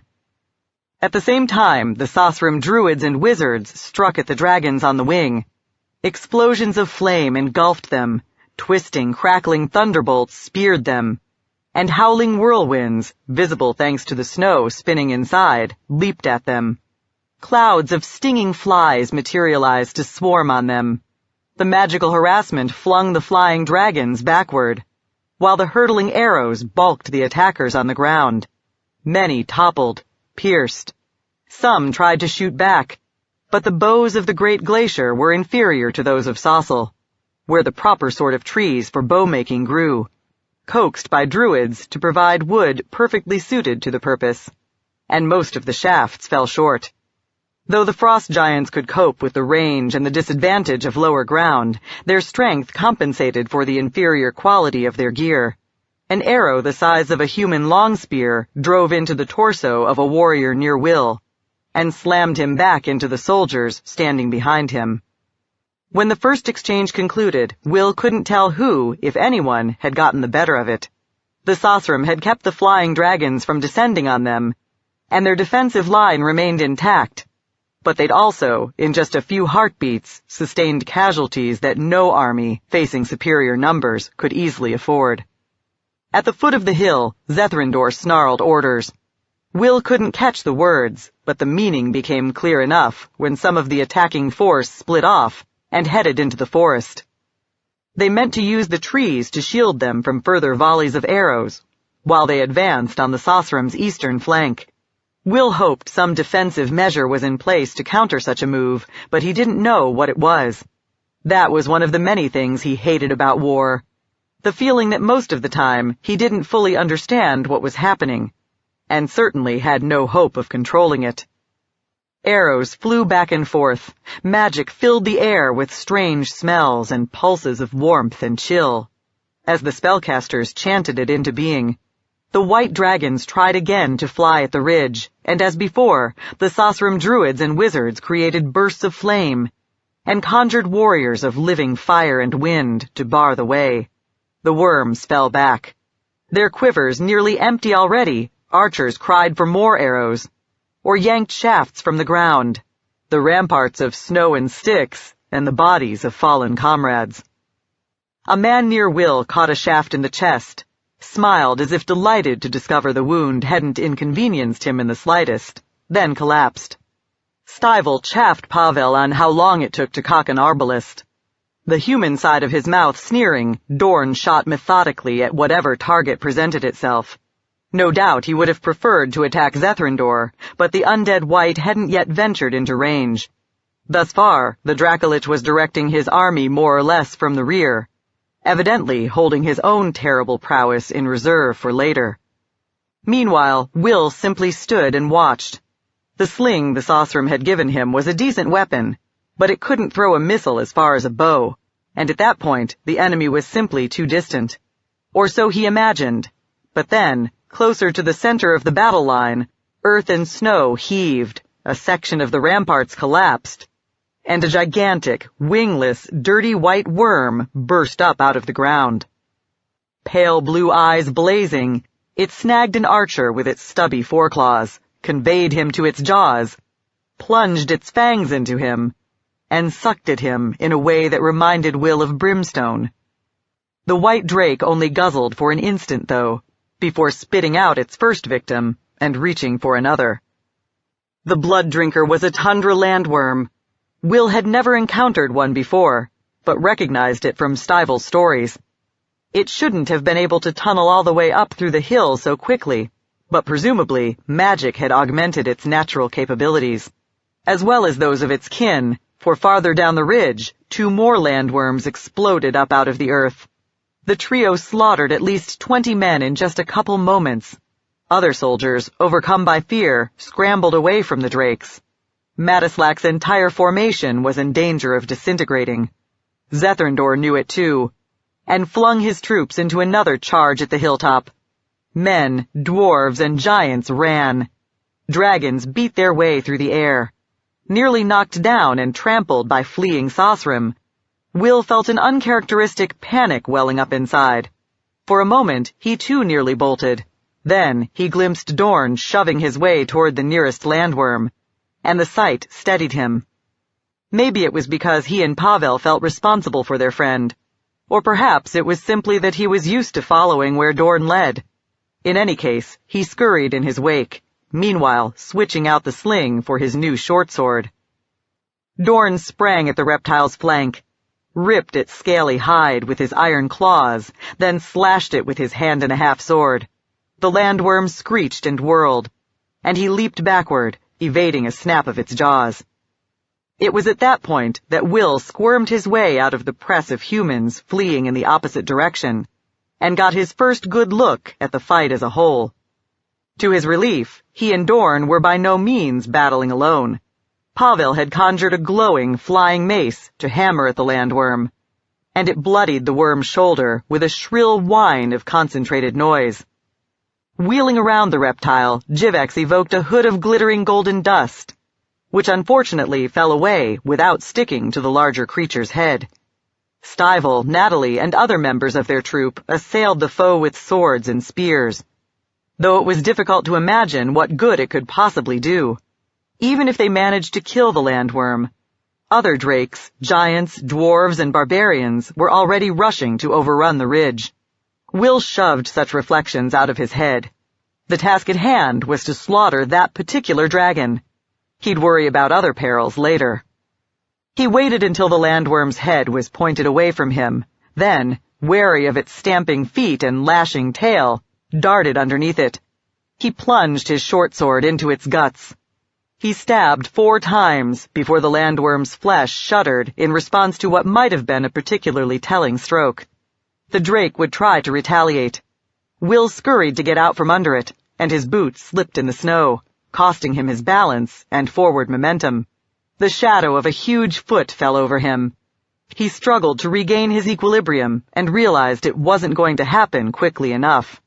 Then Pavel lunged forward, grabbed him, and yanked him out of harm's way. The worm's foot slammed down, jolting the frozen earth. They were both off balance, and the landworm twisted its head perpendicular to its usual attitude, and spread its gray-white jaws to strike at them. Stivell scurried to interpose himself between the reptile and its intended prey, and cut with his broadsword. The straight, heavy blade sheared so deep into the underside of the drake's jaw that bone crunched, and blood gushed in bright, rhythmic arterial spurts. The landworm screamed and whipped its head away. Dorn gripped his bastard sword with both hands and hacked at the base of the reptile's neck. Jivex lit midway down its back, beside the heavy, jagged, segmented dorsal ridge, and ripped at its flesh with fang and claw. Natalie and her comrades slashed and stabbed. The landworm froze, shuddered, flopped over onto its side to roll and thrash. A couple warriors were too slow scurrying out of the way, and the reptile crushed them. As its death throes subsided, Will, panting, turned to find the next threat. Rather to his surprise, all 3 tundra landworms were dead. Better still, it seemed the panic the creatures had inspired had been less universal than his initial impression of it, because folk who hadn't engaged the burrowing drakes had resumed the task of holding back the rest of the enemy. The giants, dwarves, and barbarians had gained some ground, but their advance had bogged down short of the top of the rise. Nor had the flying dragons penetrated the mystical barriers the Sosrim spellcasters kept placing in their way. Will spotted movement in the forest. Limbs slashed up and down, shaking snow and icicles loose. Was it possible the trees themselves were walking and striking at creatures on the ground? Dwarves and barbarians reeled out into the open with bears, wolves, and hawks in pursuit. A frost giant likewise tried to flee, but something even bigger than itself grabbed its head in gnarled brown hands and gave it a neck-breaking twist. The killer was a treant, a creature like a tree with a face and a divided trunk that served for legs. Bare bark from its root-like feet to its highest branches, denuded of leaves by the advent of winter, it turned and strode back into the forest, presumably in search of other intruders. It didn't seem as if the invaders could flank Madislak's army by looping around to the east. In fact, for a moment, Will found the entire situation encouraging, and grinning was about to say so. Then he noticed how many more Sosrim the landworms had left smashed, torn, and lifeless in crimson pools on the ground. Does it truly all just come down to numbers, he wondered? No matter how well we fight, Zethrindor and his flunkies just grind us away in the end? No, he refused to believe it. Though if it did happen, then sometime before the finish, he'd make a point of reminding Pavel he'd predicted it would turn out to be a bad idea to backtrack. Dragons flew high, then circled, plainly intending to attack from multiple directions at once. Stivell herded his surviving warriors back to what remained of the ramparts. Will grabbed the edge of a dead archer's tabard, wiped the blood from his short sword, replaced it in its scabbard, and pulled the sling from his belt. Tegan remained absolutely still, breathed as softly as possible, did his utmost to remain calm, lest the pounding of an agitated heart or the smell of fear, somehow leaking through Raren's enchantment, betray him. Meanwhile, the huge Tartarian, with its luminous green eyes, tattered wings, and black teeth and talons, stalked closer, while its fellows prowled higher up the mountain, or wheeled against the stars. Tegan supposed that, incongruous as it seemed to posit such a thing about such a precarious situation, his daft scheme was going relatively well. The dark worms hadn't located him yet, which meant that if Timora smiled, Kara and Brimstone might actually have sufficient time to penetrate the ruined castle. Had Tegan been directing the Tartarians, such would not have been the case. If he'd recognized that odd things were occurring on one side of the valley, he would have dispatched some of the worms to make sure all was well on the other. But these particular dragons evidently didn't think that way. According to Brimstone, their one great ruling instinct was to hunt, catch, torment, and slaughter prey. If so, perhaps none of them could bear to abandon the search for the trickster lurking close at hand. Black, wedge-shaped, withered-looking head swinging back and forth. The nearest Tartarian glided a step closer. Tegan felt a sudden stab of alarm. Had the worm spotted him? His instincts screamed yes, but he didn't know why. Had he observed something without quite realizing what? Or was that prolonged game of hide-and-seek simply wearing on his nerves? He studied the Tartarian. To superficial appearances, it was searching for him in the same manner as before. It peered this way and that, sniffed the snowy ground and the frigid breeze, cocked its ragged-edged ears to listen. Yet it seemed to him that it might be crawling a trifle faster as it made its way in his general direction, as though it had already spotted its quarry, and all the subsequent casting about was just a show to conceal the fact. He likewise had the impression that, as its head pivoted at the end of its serpentine neck, it spent just a little more time gazing in his direction than it did looking elsewhere. He realized he was certain. It knew where he was, and he had to start moving before it eased into striking distance. He spread his pinions, sprang into the air, and flew away from the boulder he'd been using for cover. The dragon immediately turned, tracking the motion just as if it could see invisible people, and charged, unfurling its own ragged, leathery wings as it bounded along. He kept ahead of the creature, gained some altitude on it before it too took to the air. But the other Tartarians were orienting on him. Screeching and hissing, wings lashing, they wheeled, swooped, and leaped in his direction. Racing out over the valley, he rattled off an incantation and flourished the innocuous-looking scrap of licorice root that, praise Sune, none of his former captors had bothered to take from him. Power jolted through his limbs, accelerating his reactions. When he glanced back at the Tartarians, they appeared to be moving slower than before, but they could still fly faster than he could. His advantages, to the extent that he could be said to possess any, were that they couldn't actually see him, and that he could maneuver more nimbly. He veered and turned, trying to shake them off his trail, or, failing that, at least keep them from catching up with him. Snarling, they compensated by spreading out, so a turn away from one was likely to carry him closer to another. They also started spewing their breath weapons, and employing their mystical abilities, and he had to trust his veil of invisibility and zigzagging mode of flight to spoil their aim. It soon became apparent they wouldn't spoil it by much. A blaze of force missed him, but blasted close enough to agitate the air around him and make him flounder. He sensed a raw ache in the fabric of existence, a flaw that engendered a sympathetic throb in his own head, manifesting just in front of him. He dived, and a floating bubble of shadow seethed into existence above him. A rippling hole in empty space opened to his left and sucked at him, as if he were bathwater in peril of swirling down a drain. Inside it, he glimpsed a maze of pearly, featureless corridors, like the one Brimstone had described. He lashed his pinions and broke the magic's grip on him. Balked of its prey, the whole melted from existence. Rather to his own amazement, he was unscathed and uncaught so far. But he was rapidly approaching the wall of dark, snow-dappled peaks on the other side of the valley. He couldn't fly very far into them, lest he blunder into one of the maze traps. He had to turn, but a simple change of course was no longer possible. The Tartarians were too close, and would catch him if he tried. He felt tempted to use his final trick. Certainly it offered his best hope of survival.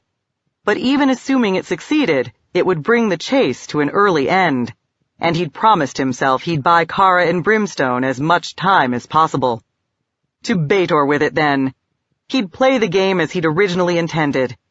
He veered right and swooped low, into the area where he and his comrades had most often observed the largest of the several ghost dragons. Though sometimes the spirit wandered elsewhere, or simply vanished altogether, and such appeared to be the case at the moment. When Tegan glanced back, he discerned that the Tartarians had nonetheless hesitated before entering its domain, but they cried to one another and drove forward. That meant his ploy hadn't done him any good. Indeed, by requiring him to swoop lower, ceding the Tartarians the advantage of height, it had worsened his chances. Prompted presumably by magic gone senile, strange, crumbling skulls laughed as he hurtled by. Rocks rolled and hitched themselves into a curving line, which for a moment became a pale, slithering serpent. Then an enormous shadow fell over him. He looked up. A Tartarian hung directly overhead, its jaws spreading and its head cocking back to spit its breath. It was going to kill him if he didn't get away. Probably he'd waited too long already, because he was supposed to shout first. That was his idiot plan. And he doubted he had time for that, and an incantation, too. Still, he sucked in a breath to try.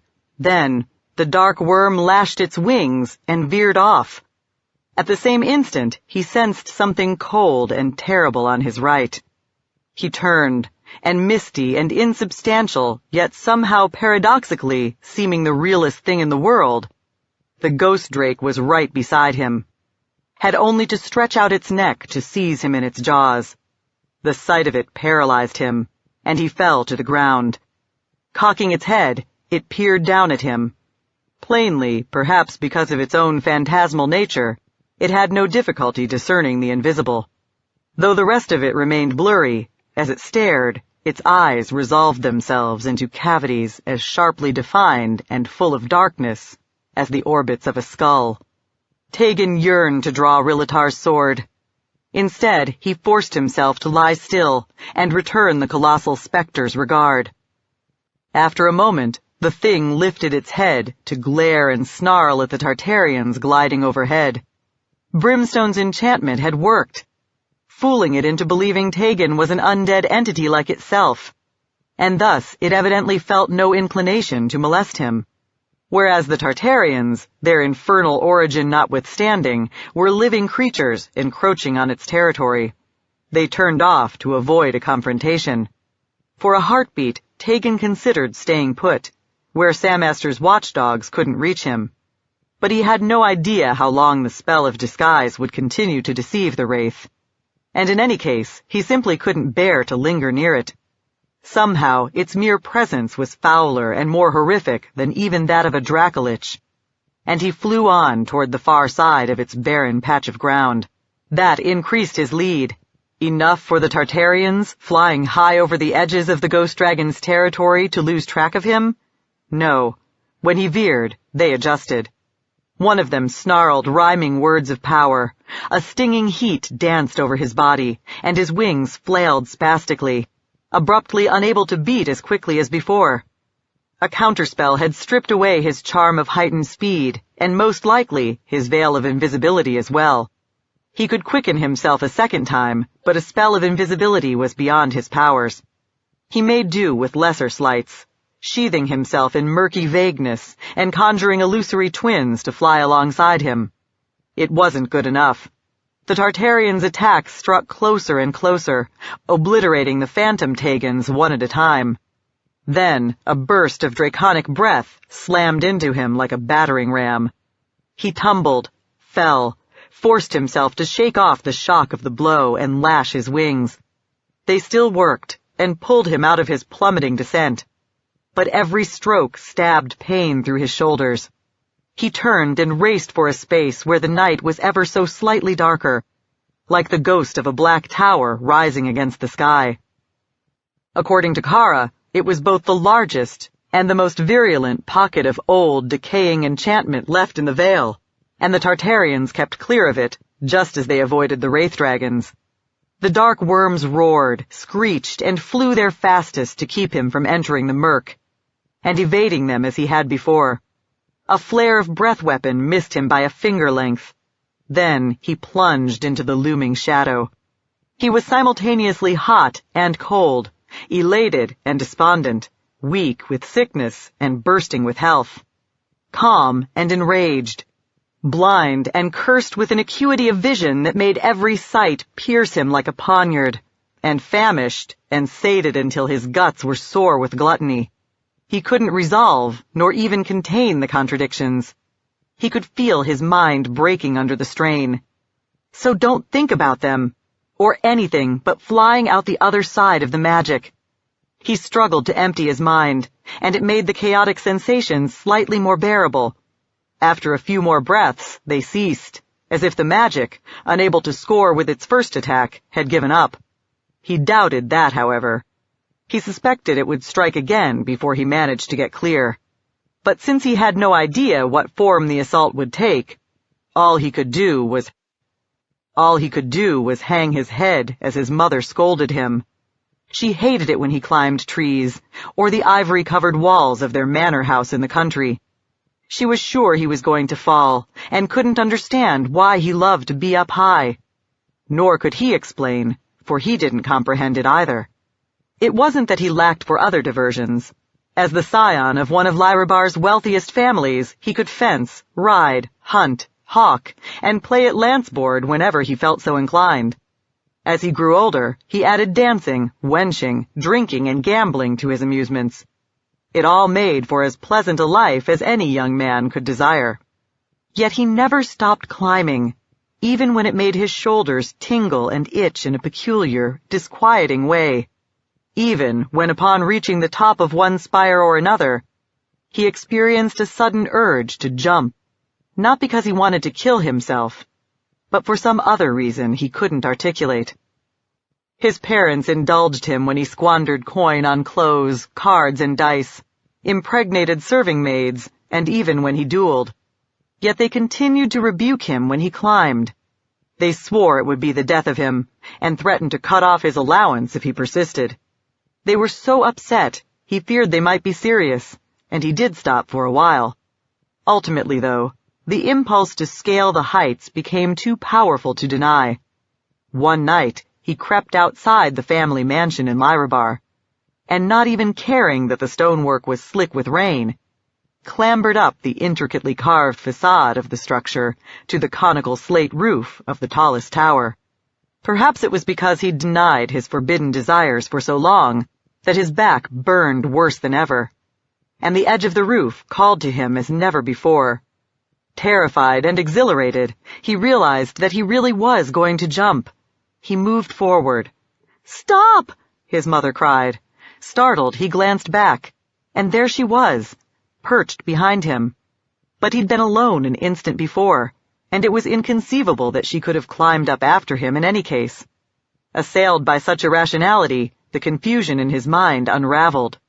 "You're not my mother," he said, "and this is only a dream." "Whatever else it is," she said, "it's everything you've always wanted. You're human, and thus a part of your beloved Impiltur as never before. You have all the coin you ever craved, and don't even have to work for it. Your father earned it, and you can spend your days enjoying it." "While lost in a delirium." "No, have you never heard? There are many Torals, many worlds, lying side by side, like pearls on a string. In the one you currently inhabit, Samaster never lived. Tegan was born into one of Lyrabar's richest families, and the rage never happened. It's better than your previous existence, isn't it? There, the Tartarians will soon tear you apart, or Kara will, or Brimstone, as their respective curses overwhelm them. Or you'll eke out the brief remainder of your life in fear, misery, and the knowledge of futility and defeat, until the food in the valley runs out. Wouldn't you rather stay here?" He grinned. "You make a compelling case, but alas, my preferences aren't the point." He turned back toward the drop-off. "Please," his companion, Sune only knew what it truly was, wailed in a convincing imitation of maternal anxiety. Don't you understand? You're human here. You don't have any wings. We'll see. He took a deep breath, then leaped into space. Lyrabar melted, and he found himself back in the valley and back in his proper body. Thus, he did have wings, but it seemed he'd stopped flapping them when the dream possessed him. He was falling, and the ground was rushing up fast. Heedless of the pains that had reasserted themselves along with the remainder of reality, he beat his pinions as hard and fast as he could, fighting to level off. He managed it with scant inches to spare, the tips of his pinions actually rattling against the ground. He drove onward, felt rather than truly heard the magic howl with frustration as he burst out of the shaft of gloom. He smiled at its vexation, then sighted the Tartarians hovering before and above him. They'd sped around the column of shade to cut him off, and unless he was willing to retreat back into the dark, suicide he suspected, since he'd roused the forces lurking there, he had nowhere left to go. Nowhere his wings could carry him anyway. "All right!" he cried, loud as he could. Loud enough, he prayed, for Rarin, Kara, and Brimstone to hear. "Come take me if you can, you dull-witted lizards!" They obliged. One flew directly at him, black talons poised to seize and rend. The others maneuvered left and right, up and down, boxing him in even more thoroughly than before. Rattling them off as quickly as he dared, he whispered words of power. A drake to his left realized he was attempting magic and spewed a flare of its breath. He lashed his wings, flung himself out of the way. And the world spun, broke apart, and reassembled itself. Unexpectedly, he was standing behind a stone on one of the mountainsides, clumsy with the jarring, instantaneous transition from flight to a stationary position on the ground. He hastily folded his wings and crouched. At the same instant, Rarin, his timing impeccable, shoved the stones he'd piled up for the purpose, banging and bumping down a slope near the entrance to the ruined portal. The purpose was to convince the Tartarian that their quarry had shifted himself to that distant point, and peering out from his hiding place, Tegan saw the ruse was working. Screeching, the dragons beat their way toward the gate. They were flying fast, but Rarin should still have sufficient time to scurry away from the rockfall and conceal himself as ably as a skilled ranger could. Presumably, after the Tartarians failed to find anyone lurking outside the tunnel, they'd revisit the portal chamber itself, where Rarin had cast a petty charm of one sort or another. If they sensed the residue of magic lingering in the air, it might well persuade them that even though the magical cobbles were damaged, Tegan had still managed to employ them to transport himself out of the veil. Meanwhile, with their keen ears, Kara and Brimstone had surely heard him yell, "The stones tumble," or both. If they'd penetrated the citadel, that was their signal to make sure they were indoors, out of sight. If not, it was a warning they were out of time and needed to get away. Tegan waited a while, catching his breath. Then, his bruised and battered body throbbing, started creeping along the slopes. When they departed the vicinity of the gate, the Tartarians split up and glided back and forth across the battlefield, and he crouched motionless whenever one ventured near. It slowed his progress, and he wondered if Kara and Brimstone might destroy the heart of the rage before he even had a chance to see it. If so, it would be all to the good, but still a bit of a disappointment. Eventually, white worms and ice drakes lit on the tableland behind the Sosrim force. Will supposed it had been inevitable.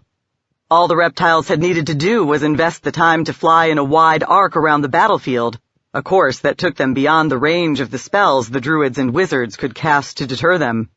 The maneuver placed the Sosrim between two contingents of their foes, and Stivel rushed Will and the rest of his troop, designated dragon killers, the defender helped them, to the rear. There, aided by many of the spellcasters, they gave the whites a difficult time of it. Violent winds howled overhead to keep the reptiles on the ground. Frozen earth melted into sucking quicksand beneath their feet. Walls of crackling flame and light curdled hard as steel sprang up before them to block their frosty breath and prevent them from closing with their foes. Meanwhile, dazzling thunderbolts, explosions of fire, arrows, and all the stones that Will could sling assailed them. With its steadfast valor and tactical brilliance, the defense was awe-inspiring and insufficient. On average, whites didn't command sorcery as potent as that of other chromatics, but they knew their share, and conjured darts of ice and bursts of hail to batter their foes. Often enough, they slipped a blast of milky breath through the wards to freeze archers and spearmen where they stood. Sometimes they even managed to rush in close enough to rend with fang and claw. In consequence, people died. Will had little leisure to keep track of what was going on behind him, but the occasional glance revealed that the situation was equally dire in the front of the Sosram formation. At least twice already, Zethrindor's other minions had reached the crest of the ridge. Thus far, Madislak's warriors had flung them back. But with their ranks thinning, it was difficult to imagine they could repel many more such assaults. A crimson sun was sinking in the west, and all things considered, Will wondered if he and his friends would hold out long enough for one last look at the stars. "On the left!" Pavel shouted. Will jerked around to see a stubby-legged ice drake, its ivory scales tinged with blue, charging straight at them. He spun his sling, and his companions loosed their arrows. Some of the shafts lodged in the creature's hide, but didn't stop it. Hovering, Jivex stared and shrouded the larger reptile's head in an illusory mass of flame. That didn't balk it either. Madislak scrambled up behind the warriors, brandished a bronze sickle, and growled a word of power. Sprouting in an instant, brambles thick as a warrior's arm, with thorns as long as daggers, erupted from the ground and twined around the ice drake. The worm roared and bounded onward, breaking its bonds apart as if they were no more substantial than cobwebs. "Steady!" Stivel called. "Steady! Flank it if you can!" Head still burning, or at least appearing to, though its body radiated a chill that made Will's body clench, the drake leaped into their midst. 2 Sosram fell, crushed and torn beneath its claws. Its broad, flat tail flicked and smashed the skull of a warrior seeking to scramble around behind it. Will scurried underneath it, stabbed twice with his short sword, and dodged clear. That put him near Pavel, bashing away with his mace, and Natalie, hacking with her blade. Though she remained human in other respects, the excitement of combat had given her round, golden owl eyes. A blue-white wing hammered down at them, and they jumped out of the way. The drake wheeled toward them, jaws opening wide. Dorn lunged from somewhere and ripped at the base of its neck with his talons. Then Madislak stepped in front of it. "Look at me!" he rapped, and the worm did. A grayness washed through its scales, and it screeched. It strained to reach for the old man with its jaws, but its body was already stiffening and slowing into immobility. Its tail twitched a final time, then it froze into a figure of lifeless granite. Will grinned at Madislak. "Nice trick!" "Point me at another worm," said Madislak, his eyes closed. "I need to make the most of this magic before it runs its—" He took a lurching step forward, then buckled at the knees and waist. Stivel caught him just before he could collapse entirely. Then Will saw the arrow jutting from his back. The halfling looked around and discovered onrushing tribesmen and frost giants. Either they'd fought their way through the trents and animals guarding the forest, or else Zethrindor had translated them onto the ridge with his sorcery. Will suspected the latter, not that it mattered. They were here, attacking by surprise, and the dragons, inspired by the appearance of reinforcements, redoubled their efforts to wreak havoc. Will started to switch out his sword for his sling, then realized some of the charging barbarians were only a stride or two away. In the mad, screaming confusion of the moment, he hadn't noticed until then. He dodged a chop from an axe, darted behind his attacker, and sliced his hamstring. Sensing a threat behind him, he whirled, parried a spear thrust, and lunged to bury his sword in the second attacker's guts. He hesitated, momentarily uncertain what to do next, with combatants twice as tall as himself lunging, stamping, and reeling all around him. Surrounded as he was, he could no longer see the dragons, but he could hear them roaring and snarling close at hand. and people shrieking. He was sure the reptiles were overrunning the formation, but when the final barbarian crumpled with Dorn's talons buried in his chest, and the wall of human bodies broke apart, he saw it hadn't happened. Despite the distraction of new opponents leaping out of nowhere, the Sasram line had held. But at a ghastly cost. Dozens of warriors had fallen. So had Matislack and several of his fellow spellcasters, and the defenders could afford those casualties even less. This pretty much answers my question, Will thought. I won't get a chance to bid farewell to the stars. But there was no point regretting it, or thinking about anything but fighting as well as he could. He'd just about exhausted his supply of sling stones, and accordingly inspected the bodies, some inert, some screaming, moaning, or twitching, littering the gory, trodden snow. He spotted a dead barbarian who'd been a slinger, and as he stooped to untie the fringed leather pouch of rocks from his belt, noticed his attire. Evidently, he'd served Iraklia for a while, for unlike the recent conscripts, he wore a tunic crudely dyed with the Frost Maiden's emblem, the white snowflake in the gray diamond. For some reason, the badge tugged at Will's attention. Frowning, he struggled to figure out why, then cursed at himself. "I'm an imbecile!" "Finally," Pavel panted, laying a quarrel in the groove atop his arbalist. "A moment of clarity." "Don't be snotty," Will replied. "You're one too. We all are, not to understand what's right in front of us. And I need a real spellcaster, not a charlatan." He turned, casting about for a wizard or druid. Those who yet survived were conjuring frantically. Would any of them pause long enough to listen to him? Would the defense crumble if one of them did? Jivex flitted around to hover in front of his face. "What are you looking for?" the fairy dragon asked. "You. I need to go down the hill to the other part of Zethrandor's army. You need to fix it so nobody kills me on the way. Can you do it?" The little dragon sniffed. "Of course. Am I not Jivex? Then let's go." They worked their way through the Sasram formation, or what was left of it, to the top of the ridge. Jivex faded from sight, and a moment later, magic seethed and tickled across Will's skin. "We're ready," said the drake. Will took a breath, steadying himself, then stepped over a corpse and through a broken place in the rampart of branches and snow. A warrior exclaimed in surprise and reached to haul him back, but the human was too slow and too wary of the enemy host spread out below to come out from behind the barrier to save a lone outlander from the consequences of his folly. Will hurried on downhill, wading and slipping in the cold, deep snow, past the bodies of those who'd fallen, trying to take the summit. "Not so fast," Jivex said, his voice seemingly sounding from empty air. "To the bad people, you look like a wounded dwarf struggling to rejoin his comrades. If you want the trick to be convincing, you have to creep and stagger, not sprint like you're trying to win a race."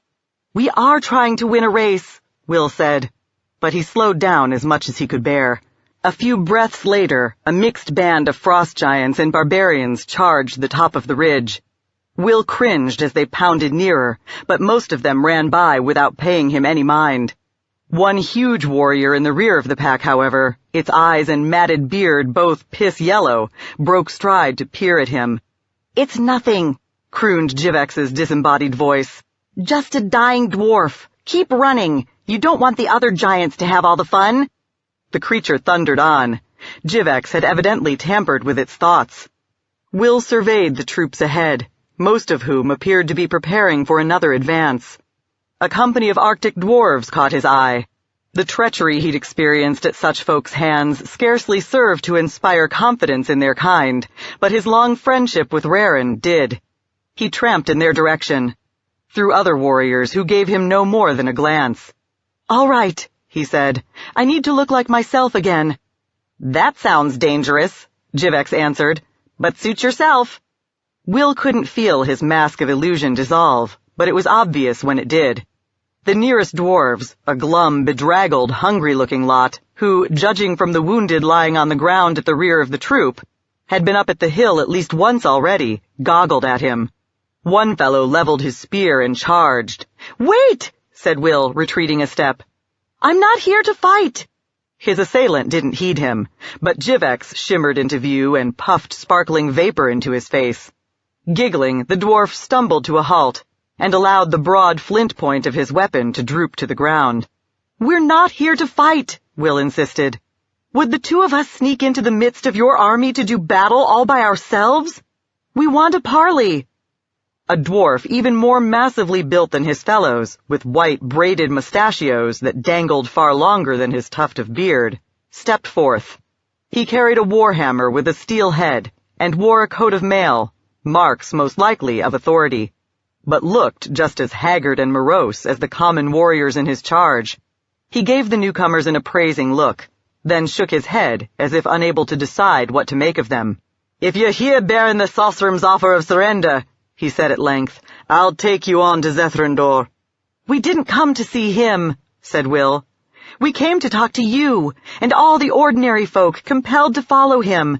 You need to know, the Ice Queen is dead." The dwarf snorted. "What?" "Iraklia's dead. Jivex and I saw her die ourselves." Another dwarf spat. "This is a trick." "Obviously," said the captain, "and a daft one at that. Fools, surrender yourselves or die." His warriors lifted their weapons. "Please," said Will, "listen to what we have to say, then judge." "Perhaps you noticed," the leader said. "We're in the midst of battle. My comrades and I have no time for idiotic lies." The other dwarves spread out to flank the newcomers, and Will felt a pang of fear and frustration. By the silent steps of Brandoberus, why had he ever imagined that ploy could work? He hesitated, uncertain whether to surrender or fight. Neither option seemed likely to extend his life for very long. Then Jivex swooped to position himself directly in front of the captain. The fairy dragon crooned, "We're your friends. Come to help. You have to listen." The dwarf's bright blue eyes blinked as if in momentary confusion, and Will realized Jivex had attempted to color his thoughts and feelings with magic. It was a risky tactic, for if the captain or any of his command comprehended what had happened, they'd surely respond violently. But no one threw a spear or axe, and after another heartbeat, the officer said, I... Speak your piece then, quickly." "All right," said Will. "As I told you, the Ice Queen's dead. I swear by the hand of fellowship she is, and if my oath's not enough for you, consider this. Didn't she used to appear to you, glowing and taller than a mountain in the western sky? Has she done it lately?" The captain frowned. The warriors murmured. "No, she hasn't," Will persisted. "Because she can't. She's gone." A towering, azure-haired frost giant came striding up. Sword in hand, a bloody strip of linen knotted about his brow, and an empty quiver flopping on his hip. He was slimmer and not as coarse-featured as the majority of his race, with an air of youthful energy that the hardships of the campaign had yet to smother. On the great glacier, giants and dwarves were bitter foes, but perhaps their enforced servitude in the same host had stifled the traditional animosity, for his manner was brisk and matter-of-fact. "We're about to move," he rumbled, his voice deeper than most any humans, and certainly any halflings. Then he caught sight of Will and Jivex, and stared in amazement. "They claim," said the dwarf with the plaited mustachios, hope and doubt mingled in his voice, "that the Ice Queen is dead." "She is," said Will, "and what's more, all the white dragons and landworms and such are here. Every hissing, slithering one of them. Do you understand what that means? Nobody's ruling over the Great Glacier anymore. Nobody's holding the kin you left behind hostage to coerce your obedience. You aren't obliged to fight this pointless war. You can go home." The giant studied him for a time, then sighed and shook his head. "I think I could almost believe you, small one. Maybe because it seems unlikely anyone would have the nerve to peddle such a bold lie. But what does it matter? Whatever's happening back on the ice, the dragons rule us here." "To the abyss with the dragons!" cried Will. "They can't stand against all of you and all the Sosram too. We'll kill them together, and afterwards you can depart in peace. All we have to do is find a way to stall the next attack while we pass the word from one company to—" A horn blared, and others answered. The invading army lurched into motion, feet crunching in the snow. A few warriors shouted battle cries. Most just trudged with taut, grim, weary faces. Their reluctance manifest, but everyone marched. As the sun touched the western horizon, Zethrandor was hurling every iota of his strength at the folk on top of the ridge. Will cursed. Thanks to Jivex, the Dracolich's captive warriors had actually listened to him. Actually seemed as if they might believe him, but he was out of time. Jivex narrowed his eyes and gritted his teeth in a grimace of concentration. A dozen high-pitched, slightly sibilant disembodied voices, each sounding like his own, but considerably louder, cried out at various points above the ragged ranks of striding warriors. "The Ice Queen is dead! The Ice Queen is dead! The Ice Queen is dead!" Startled, bewildered people stopped to peer around. The advance ground to a halt. Unfortunately, the phantom voices also brought Zethrandor leaping up from the center of the host. Vast, leprous wings beating, the undead wight soared above his warriors, many of whom crouched and cowered despite the months they'd had to grow accustomed to him. Plainly, he was seeking the source of the disturbance. We could hide, Will thought. Or Jivex could cloak me in another illusion and turn himself invisible, but he doubted such measures would serve. And in any case, his instincts told him that if he showed fear, his attempt to sway the folk of the glacier would come to nothing. He needed to stand his ground and brazen the situation out. "Hey, Stinky!" he yelled, waving his hand. "If you're looking for us, we're over here!" Zethrandor wheeled. Luminous in the gray, failing light, his sunken, silvery eyes glared. Will took care not to look at them straight on, lest they paralyze him, but tried his best not to appear to flinch also. To look brave and confident as the gigantic, festering horror, his pallid scales slimy with pockets of rot, plummeted down at him. "Don't worry," Jivex said. "This puny thing's not even as big as the Dracolich I killed in the Grey Forest." Will surprised himself by laughing. Because he'd been holding his breath without realizing it, the sound came out in a stuttering, strangled sort of way. "Thank you for that piece of information. It's very reassuring." Folk babbled in alarm and scurried out from under Zethrandor's swelling shadow. One dwarf wasn't quick enough, and the wight's hind foot pulverized him as he slammed down on the ground. The jolt made Will stagger a step. "I thought I spotted you and your friends," Zethrandor growled. "Fighting among the Sosrim." "Your ice drake said you want to talk to us," said Will. Maybe it was the only reason the Dracolich hadn't slaughtered Jivex and him on sight. "Right before we killed it. Well, here we are, and we'll be happy to chat. But I have some business to finish first. I thought your troops would enjoy hearing tidings from home." He looked around. Dwarves, barbarians, and giants had all gathered round in a circle to witness the confrontation. In essence, he had the attention of the entire army.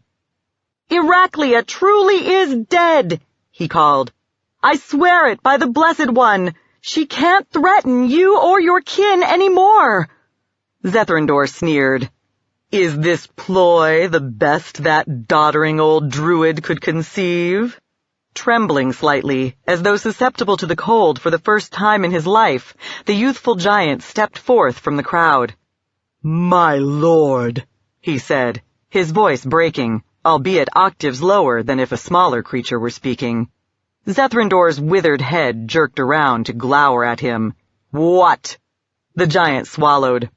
"Is Iraklia dead? You have yet to deny it outright, and we've all noticed she doesn't appear to us anymore, nor do her icy claws come bringing us her orders." "Because," Will said, "the Gelligons were her familiar spirits, and now that she's dead, they've gone home to whichever hell she whistled them out of. Come on, Zethrandor, tell your faithful followers the truth. You know better than anyone that the Ice Queen's dead, because you killed her when you absented yourself from your army some 10 days back." Though Will found it difficult to conceive, it was possible that some of Iraklia's vassals, the frost giants perhaps, whose fundamental natures partook of ice and cold, had served her out of honest devotion rather than fear. If so, He hoped this particular revelation would rouse a thirst for vengeance. Zethrandor laughed, a nasty sound like stones grinding together. All right, halfling, have it your way. I admit it, I killed her. For the crime of imagining she could dictate to a superior being. And that's why this witless little plan of yours will come to nothing. These folk understand that if I could destroy the Ice Queen, favored of Auril, the tyrant and supreme terror of the Great Glacier, then I can annihilate them just as easily. Any one of them, or all of them together. Their only hope of survival is to please me.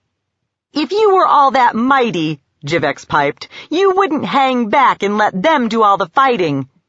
It's proper, said Zethrandor, for thralls to fight and die for their king, just as it's proper for those who insult him to suffer for their impertinence. Swift as an arrow launched from a bow, he lunged. Chapter 10 17 Uktar, the Year of Rogue Dragons. Will had plainly hit on some sort of scheme, probably a risky one, and Pavel was disinclined to let him and Jivex attempt it by themselves. He started after them, but at that moment, cold, swirling, milky fog billowed into existence around him, a magical effect surely intended to blind him and everyone else in the immediate vicinity. Hunter's instinct, or perhaps the Morning Lord himself, warned him what was coming next. Get down! He shouted, and flung himself to the ground. Some of the warriors around him did the same. Others failed to heed him, or moved too slowly. A different sort of vapor blasted through what had formed previously. Lying on his belly, Pavel was underneath it, but its mere proximity chilled him. Those who were still upright, and so suffered its touch, screamed and staggered in pain, or toppled, frozen, hearts stilled by the shock of unbearable cold. The air was still misty, though the jet of dragon breath had somewhat dispersed the fog. Pavel rose, then pivoted, squinting, trying to pinpoint the attacker's location. By the time he spotted it, it was charging. There! He screamed, pointing with his crossbow. It's coming! He loosed a bolt and managed to pierce its mask. Warriors loosed their arrows. He swapped out the arbalist for his mace. Then the dragon crashed into their ranks. It struck, and a spearman tumbled in pieces from its jaws. A lash of its tail hurled a soldier through the air, and the slap of a wing smashed another to the ground. Other Sosrims stabbed and hammered at its flanks, but the strokes failed to penetrate the alabaster scales. Pavel conjured a whine of concentrated sound, and the magic punched a bloody rent in its snout. He edged forward, waiting for the drake to pivot away, for a chance to spring in and strike with his mace. Dorn planted himself in front of the reptile, and it swiped at him with its claws. He tried to dodge, failed, and caught the blow on the iron side of his body. The clanging impact hurled him back and dumped him on the ground. The white flexed its legs to pounce after him, and other adversaries, Pavel, Stivel, and Natalie among them, rushed in to cut, thrust, and pound at it. Pavel's mace failed even to scratch the pale, gleaming beauty of its hide, and though he scarcely dared look away from the drake to make a proper assessment, it was his impression that none of his comrades was faring any better. But perhaps the dragon disliked being surrounded, having too many men assailing it all at once, for it snarled and whirled. The maneuver wasn't even a deliberate attack, but the reptile's size and speed, its stamping feet and sweeping tail, made it a hazard even so. It left another warrior, sprawled, bloody, smashed and lifeless in the snow. The white bounded away, distancing itself from the Sosrim, no doubt to resume attacking at range. Perhaps its breath weapon had renewed itself. To all appearances, the sword strokes, axe cuts, and spear thrusts it had just endured had scarcely even bloodied it. But at least it was no longer ripping its way into the formation. Pavel could return to the matter of Will and Jivex, or so he imagined, until a fallen warrior, a gangly, half-grown adolescent boy, with acne spotting his brow, moaned and gestured feebly from the ground. Rime, the residue of the white's breath, encrusted much of his body, and patches of his exposed skin displayed the dead white pallor of frostbite. Pavel couldn't ignore his plea for succor. He stooped down, murmured a prayer, grasped his amulet with one hand, and laid the other on the stricken boy's chest. Lathander's warmth flowered inside him and streamed into his patient, thawing frozen tissue, mending damage, restoring ruined arteries and veins, and thus enabling fresh blood to pump to points it hadn't reached before. The lad smiled and closed his eyes. Pavel squeezed his shoulder, then jumped up to hurry on his way. By that time, though, Stivel had discerned his intent and came striding up to accost him. "Where are you going?" the stocky captain asked. "We need you." "I'm following Will and Jivex," Pavel said. "They've got some sort of idea, and it might be our only hope. I thought I'd try to help." Stivel's brow creased as he thought it over. Then he turned, spotted one of the seasoned veterans under his command, and called, "Gant, you're in charge!" He looked back at Pavel. "Let's go!" They hurried deeper into the formation, away from the roars of attacking worms, the booming, hissing blasts of their breath, the drone of arrows in flight, the shouts and screams. Natalie and Dorn fell in behind them. At first, Pavel feared Will and Jivex had too much of a lead, that he and his companions wouldn't be able to find them amid the scurrying confusion of the embattled Sosrim host. Then, however, he observed that while people were still fighting desperately in the rear, where the Drakes were attacking, it was strangely quiet in front. There, people were no longer shooting arrows or jabbing with lances, just staring down the hill. He hurried up to the ramparts to find out what everyone was looking at. "They were all coming up the rise," said a warrior with the loose skin of someone who'd been fat before the privations of campaigning put him on short rations. He'd taken advantage of the lull in the hostilities to dig out a hunk of venison jerky, and gnawing and drooling, spoke through a mouthful of the leathery stuff. "Every stinking one of them. Then there was a funny kind of yelling. I couldn't make out the words, and they just stopped." "Not all of them," Pavel observed. Zethrandor was flying above his minions, and even at such a distance, the sight made the priest's muscles clench in revulsion. Ignoring the feeling as best he could, he peered intently, trying to locate his missing friends. But it was Natalie, with her glaring, inhuman eyes, who pointed and said, "There!" Natalie having indicated the proper direction, he made out a hovering, glittering mote that might well be Jivex, and a spot on the ground that could be Will, toward the front of the enemy army.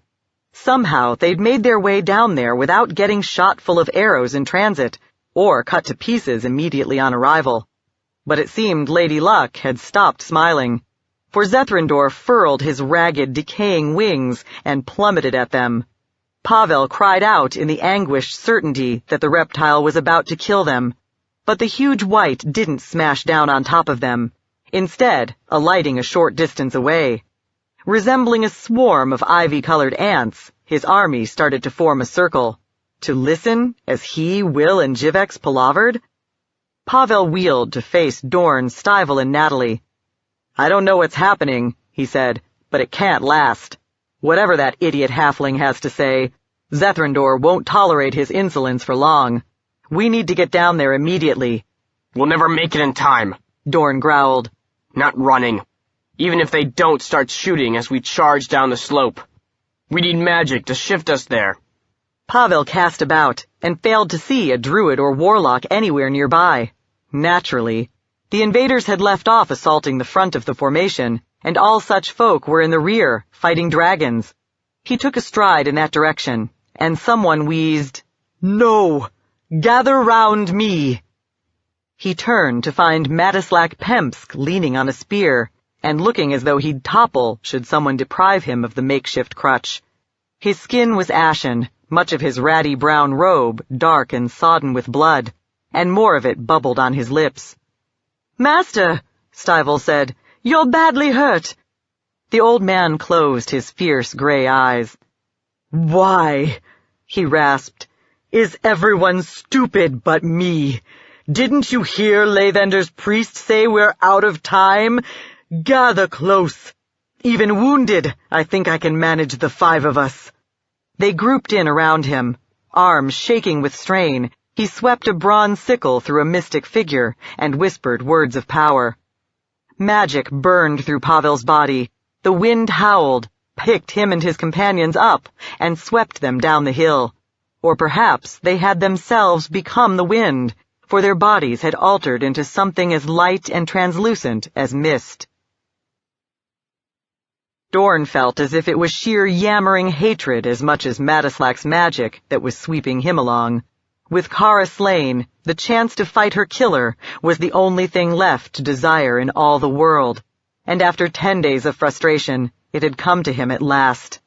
But his fury yielded to a pang of dread as the wind carried them over the rings of spectators, and Zethrindor sprang at Will and Jivex. Dorn was still flying yards above the ground, still a phantom made of vapor. His friends were about to die, and he couldn't do anything about it. Then Madislak's will jerked the newcomers to earth so violently that Dorn felt his misty body stretch taller, like dough in a baker's hands, and retract back into shape. The sudden drop served to interpose the travelers between Zethrindor and his prey. At the moment, they were still intangible. The Dracolich could plunge right through them if he chose. But evidently, the abrupt appearance of their ghostly forms made him wary, for with an agility almost inconceivable in something so huge, so slimy, shriveled and stinking with the ravages of death, he stopped short. Dorn felt his form congeal into solidity.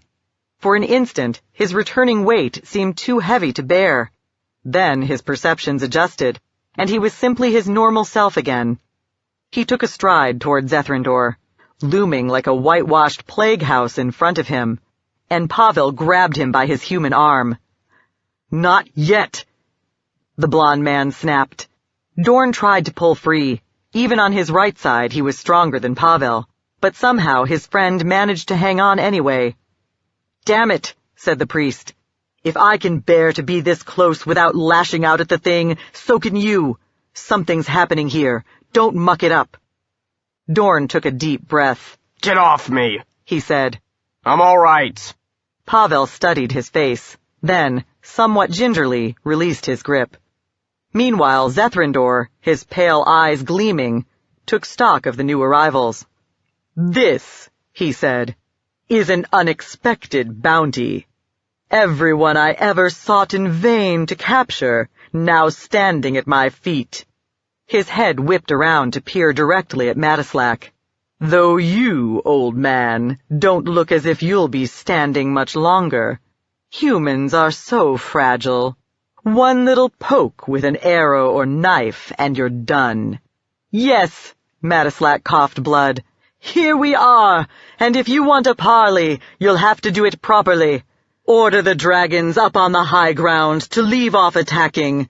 Otherwise, I can whisk us all away from here as easily as I brought us." Zethrindor sneered. "I doubt it. It takes time to melt flesh and bone into wind. Even if I can't cast that particular spell myself, I understand how it works. Still, I suppose I'm willing to indulge you. Your fools are behaving so strangely, you've piqued my curiosity." He hissed and snarled words in the draconic tongue, and power seethed and shimmered in the air. Over the course of the next few moments, the commotion on top of the ridge, what Dorn could make out of it anyway, quieted. Apparently, the other worms had heard their chieftain's order and fallen back. "Now, druid," said the Dracolich, "what is it you want? To surrender? I might be willing to spare your lives. My fellow worms have already slaughtered enough of your men to fill their bellies for a while." Will laughed. "Not likely. They came to vouch for what I already told your soldiers. The Ice Queen's dead. The glacier folk don't have to fight anymore." Zethrindor spat, further chilling the air and deepening the ambient smell of carrion. "I told you, vermin, your revelation changes nothing, except that my slaves now realize they have the privilege of fighting to win a crown for me." "I think they'd rather go home," said Will. "I also think you won't be able to stop them." Certainly not after your duel with Heraclea, Pavel said. You were lucky and defeated her in the end, but she hurt you first. She leached a goodly portion of your strength right out of you. Since then, I dare say you're only a feeble shadow of what a Dracolich is meant to be. Which is why he doesn't fight, Jivex cried. Wings shimmering, he wheeled to regard a troop of Arctic dwarves. It's like I told you. A whispering ran through the ranks of Zethrindor's army. He roared, and the soldiers fell silent. Everyone's eyes, even those of the giants, wide with dread. I am your god, the dead creature bellowed. Be thankful I don't slaughter each and every one of you for giving even the slightest credence to such lies. If they're lies, said Dorn, prove it. Fight us. Just you against my friends and me. That's not too big a challenge for a Dracolich, is it? He hadn't known he was going to say such a thing until he did. Then he remembered he had no authority to speak for anyone but himself. But Matislack nodded, as if they'd planned it all beforehand. Yes, Zethrindor, defeat us, and my company will surrender. I swear it by the oak and the unicorn's horn. But if we kill you, your host goes home, and the war's over. Zethrindor eyed them like a skeptical shopper in a marketplace who deems a vendor's offer too generous to be true. Your army is doomed anyway. Of course it is. Hand shaking, Matislack wiped at the blood on his lips and chin. That's why I'm making you the offer, because if you can kill us, it still works out to your benefit. Otherwise, my company will fight to the last man. You'll lose troops slaughtering them, strength you could otherwise use to conquer the rest of Saucel.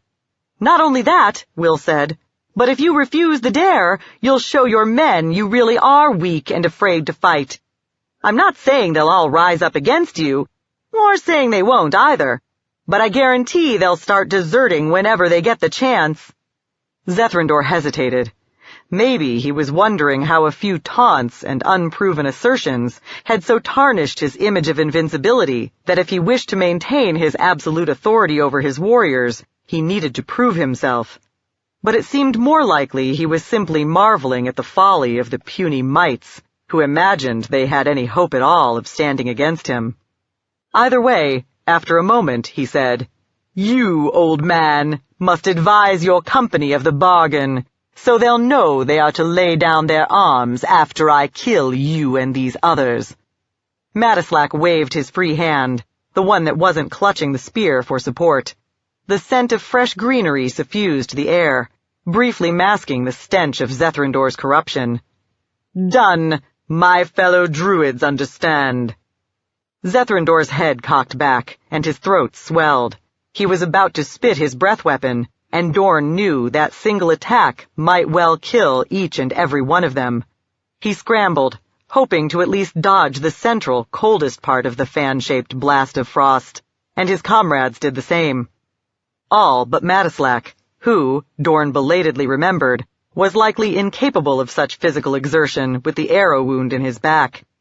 The stooped old man simply placed his hand on his sternum, possibly clutching a talisman concealed beneath his robes, and a barrier of yellow flame, long enough to shield him and his comrades too, and tall as any of the watching giants, leaped up from the ground.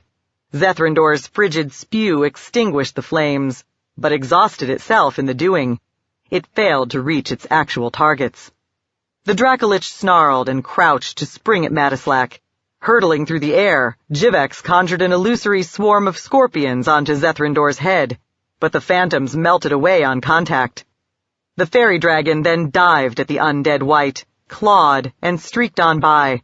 Scattering so Zethrindor couldn't target them all at once, the fighters on the ground scurried to position themselves on their adversaries' flanks. Dorn, Stivel, and Natalie loosed arrows, Will slung stones, and Pavel evoked a flare of hot golden light that charred and blackened a section of the colossal reptile's scales. Zethrindor pivoted and half clawed, half stamped at Pavel. The lanky blonde priest dodged, and the dragon's foot, when it slammed down, jolted the ground. The reptile surged forward, reaching for Pavel with his jaws. Bellowing, Dorn dashed a few more strides, shot, and managed to drive an arrow into the undead's silvery eye. Screaming also, Will, Natalie, and Stivel assailed the Dracolich with their own missiles. Wheeling above Zethrandor, flickering in and out of view as the use of other abilities interfered with his invisibility, Jivex created a whine loud and shrill enough to make any hearer wince. Dorn assumed he'd placed the source of the noise inside one of Zethrandor's ears. With luck, the Dracolich would find the torment excruciating, or at least distracting. Acting in concert, Dorn and the other attackers managed to divert Zethrandor, and he left off chasing Pavel.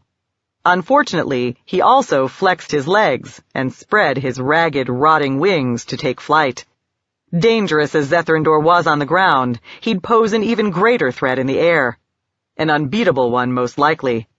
Dorn loosed another shaft. It pierced Zethrandor's serpentine neck, but didn't stop the wight from lifting his gigantic leathery pinions. Then, however, instead of sweeping vigorously downward and lifting him into the air, Zethrandor's wings clenched and twitched in useless spasms. Dorn glanced around and saw Matislack still gripping the object under his clothing. Apparently, it held a number of spells useful for fighting worms, which the druid had hoarded in anticipation of the hour when he and Zethrandor would meet in battle. The words of power chilled the air and sent cracks snaking and forking through the ground. Dorn had no idea what the magic was meant to accomplish, but he knew he didn't want to let the creature complete it. Nor did he want to stand back and shoot arrows any longer. Reckless though it was, he yearned to tear and cut Kara's killer at close range. Infused with enchantment, his iron talons might do more damage anyway. He dropped his longbow, drew his sword, and charged. He hoped to land at least one attack before Zethrandor sensed him, because he was rushing in on the side where his arrow had pierced the reptile's pale, sunken eye. But when the wight's head twisted, orienting on him, he realized the optic could still see, just as it would still see when the process of decay advanced, and the soft tissue inside the bony orbit eroded away entirely. The luminous eye also still possessed its power to freeze a foe in his tracks. Dorn's muscles locked, and he lurched off balance. "No," he insisted. "No! I won't fall down at this foul thing's feet," and the crippling power lost its hold on him. He gripped the hilt of his sword in both hands and cut it a hollow between Zethrandor's ribs. The blade sheared through ivory scales, releasing a stomach-churning stink and a thick black ooze. The Dracolich lashed his tail around, and Dorn flung himself to the ground underneath the stroke. Zethrandor kept on declaiming his spell, the precise cadence and articulation unspoiled. Arrows and stones flew at his hide, some piercing, many glancing harmlessly away. Jivex bathed the Dracolich's dorsal surface in what appeared to be a bright jet of flame. None of that disrupted the incantation either. Zethrandor's tail whipped back around and straight down at the still prone Dorn. Unable to roll out of the way in time, Dorn twisted and caught the blow on his iron arm and the rest of his golem side. The move saved his life, but the impact still bashed him flat against the earth, knocking the wind out of him.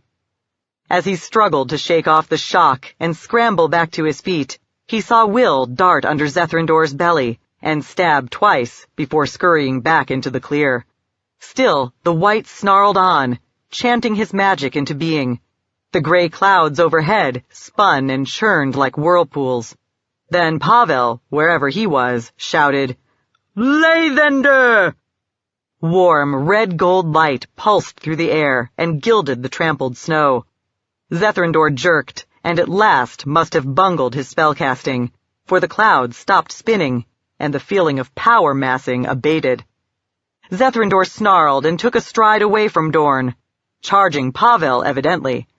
Intent on distracting him from the priest, Dorn rushed after the Dracolich, and sensed some or all of his other comrades racing after him.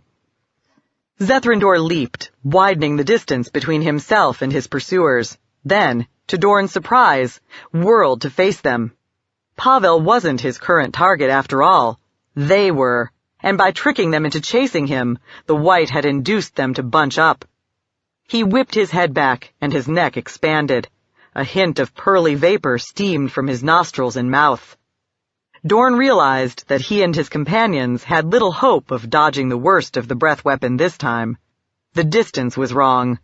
Behind me! He bellowed. Raising his arm to shield his face, he turned his iron half toward Zethrindor. The sheer force of the blast staggered him, as if he were attempting to stand before the sort of gale that flattened trees and houses.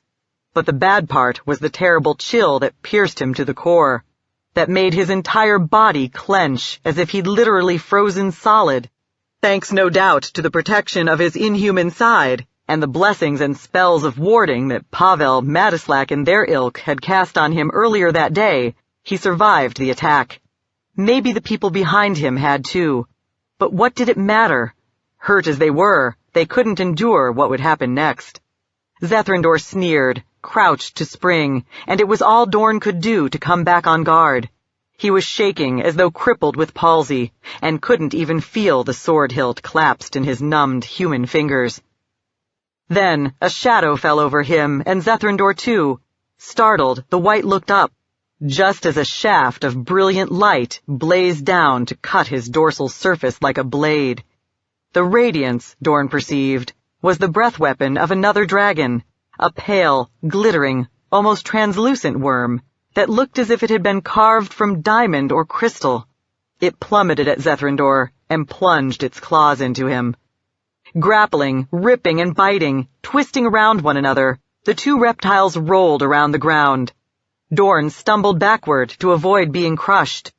In the process, he nearly fell over Will, who, like Stivel and Natalie, was trying to exert sufficient control over his shuddering, frost-bitten body to distance himself from the duel.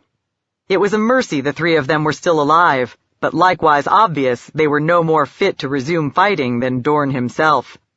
Jivex, who'd evidently avoided Zethrindor's breath, was still unharmed, and still gamely attempting to influence the outcome of the battle. He swooped and wheeled above the other, vastly larger reptiles, trying to blind Zethrindor with illusions, close-fitting constructs of pure glare, gigantic swarming ants, and thick, tangled briars meant to hold him like a falcon. Unfortunately, the masks all dissolved as soon as the fairy dragon created them. But maybe, thought Dorn, it wouldn't matter. The crystal dragon was even bigger than Zethrindor. Maybe it could destroy the Dracolich all by itself. Or so he hoped, until he spied the raw, gaping rent between the gem worm's wings. The ichor streaming from the wound was clear as water, not red anymore.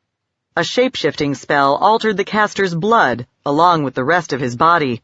But even so, it was apparent that the crystal dragon was Madislack, and that even transformed into such a mighty creature, he still bore his debilitating wound. Such being the case, it was impossible to imagine he could win.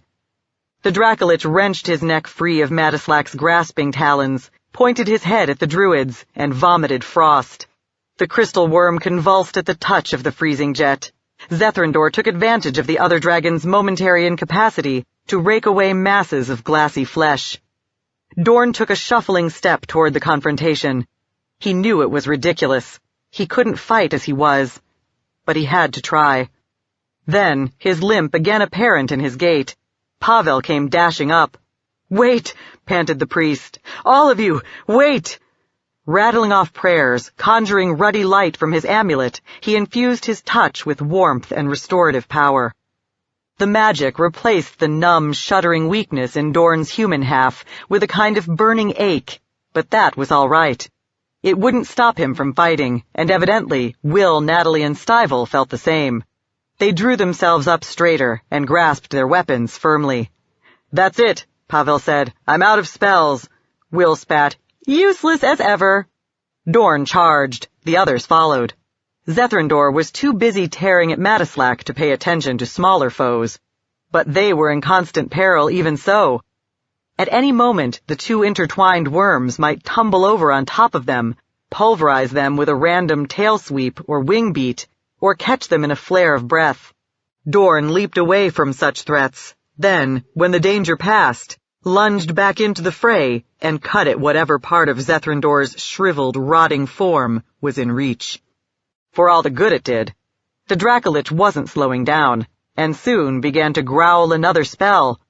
Dorn and his comrades attacked even harder, recklessly and relentlessly, but without disrupting the conjuration. Seething shadow bloomed in the narrow, inconstant space between Zethrindor and the crystal dragon. For a moment, Dorn thought the undead wight had simply conjured a form of armor.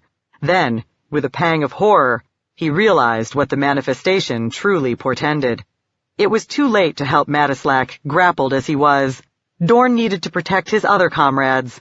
"Jivex!" he bellowed. "Get clear!" His butterfly wings beating quick as a hummingbird's, the fairy dragon distanced himself from the heaving knot formed by his gigantic kin. A heartbeat later, the darkness struck. Back in the plaza in the Novalerons, it had swept across the cobbles like a breaker rushing at the shore. This time, it exploded up at the sky like a thunderbolt, or a tree compressing a century of growth into a single instant. Engulfed in the column of shadow, Madislack crumbled into dust, some spilling downward, the finer particles hanging as a haze in the air. The parts of his body outside the effect, lengths of tail, feet, sections of wing, dropped and thudded on the ground. Its work accomplished, the shaft of darkness vanished. Zethrindor leaped to his feet. His carrion flesh hung in tatters, in many places sufficiently shredded to reveal the bone beneath. The left side of his head was all naked skull, eye and ear ripped away, along with the hide and muscle. Madislack, Dorn, and their allies had inflicted harm no living creature could have endured, yet Zethrindor moved with the same fearful speed and grace as before. Iron half-leading, artificial hand poised to block, claw, and pummel, sword cocked back, Dorn planted himself in front of the Dracolich's head. With Madislack dead, and even Pavel's store of spells depleted, it was obviously futile. But it was also the only thing to do, and still the only thing he wanted to do. His comrades scrambled to place themselves on Zethrindor's flanks. The wight struck at Dorn. He sprang to one side, prepared to cut at the creature's head, but the attack stopped short, while Zethrindor was still out of range. The half-golem realized it had been a feint. One that had been intended to draw the Dracolich's other foes into the distance, while he was seemingly focused on Dorn. Stivel took the bait.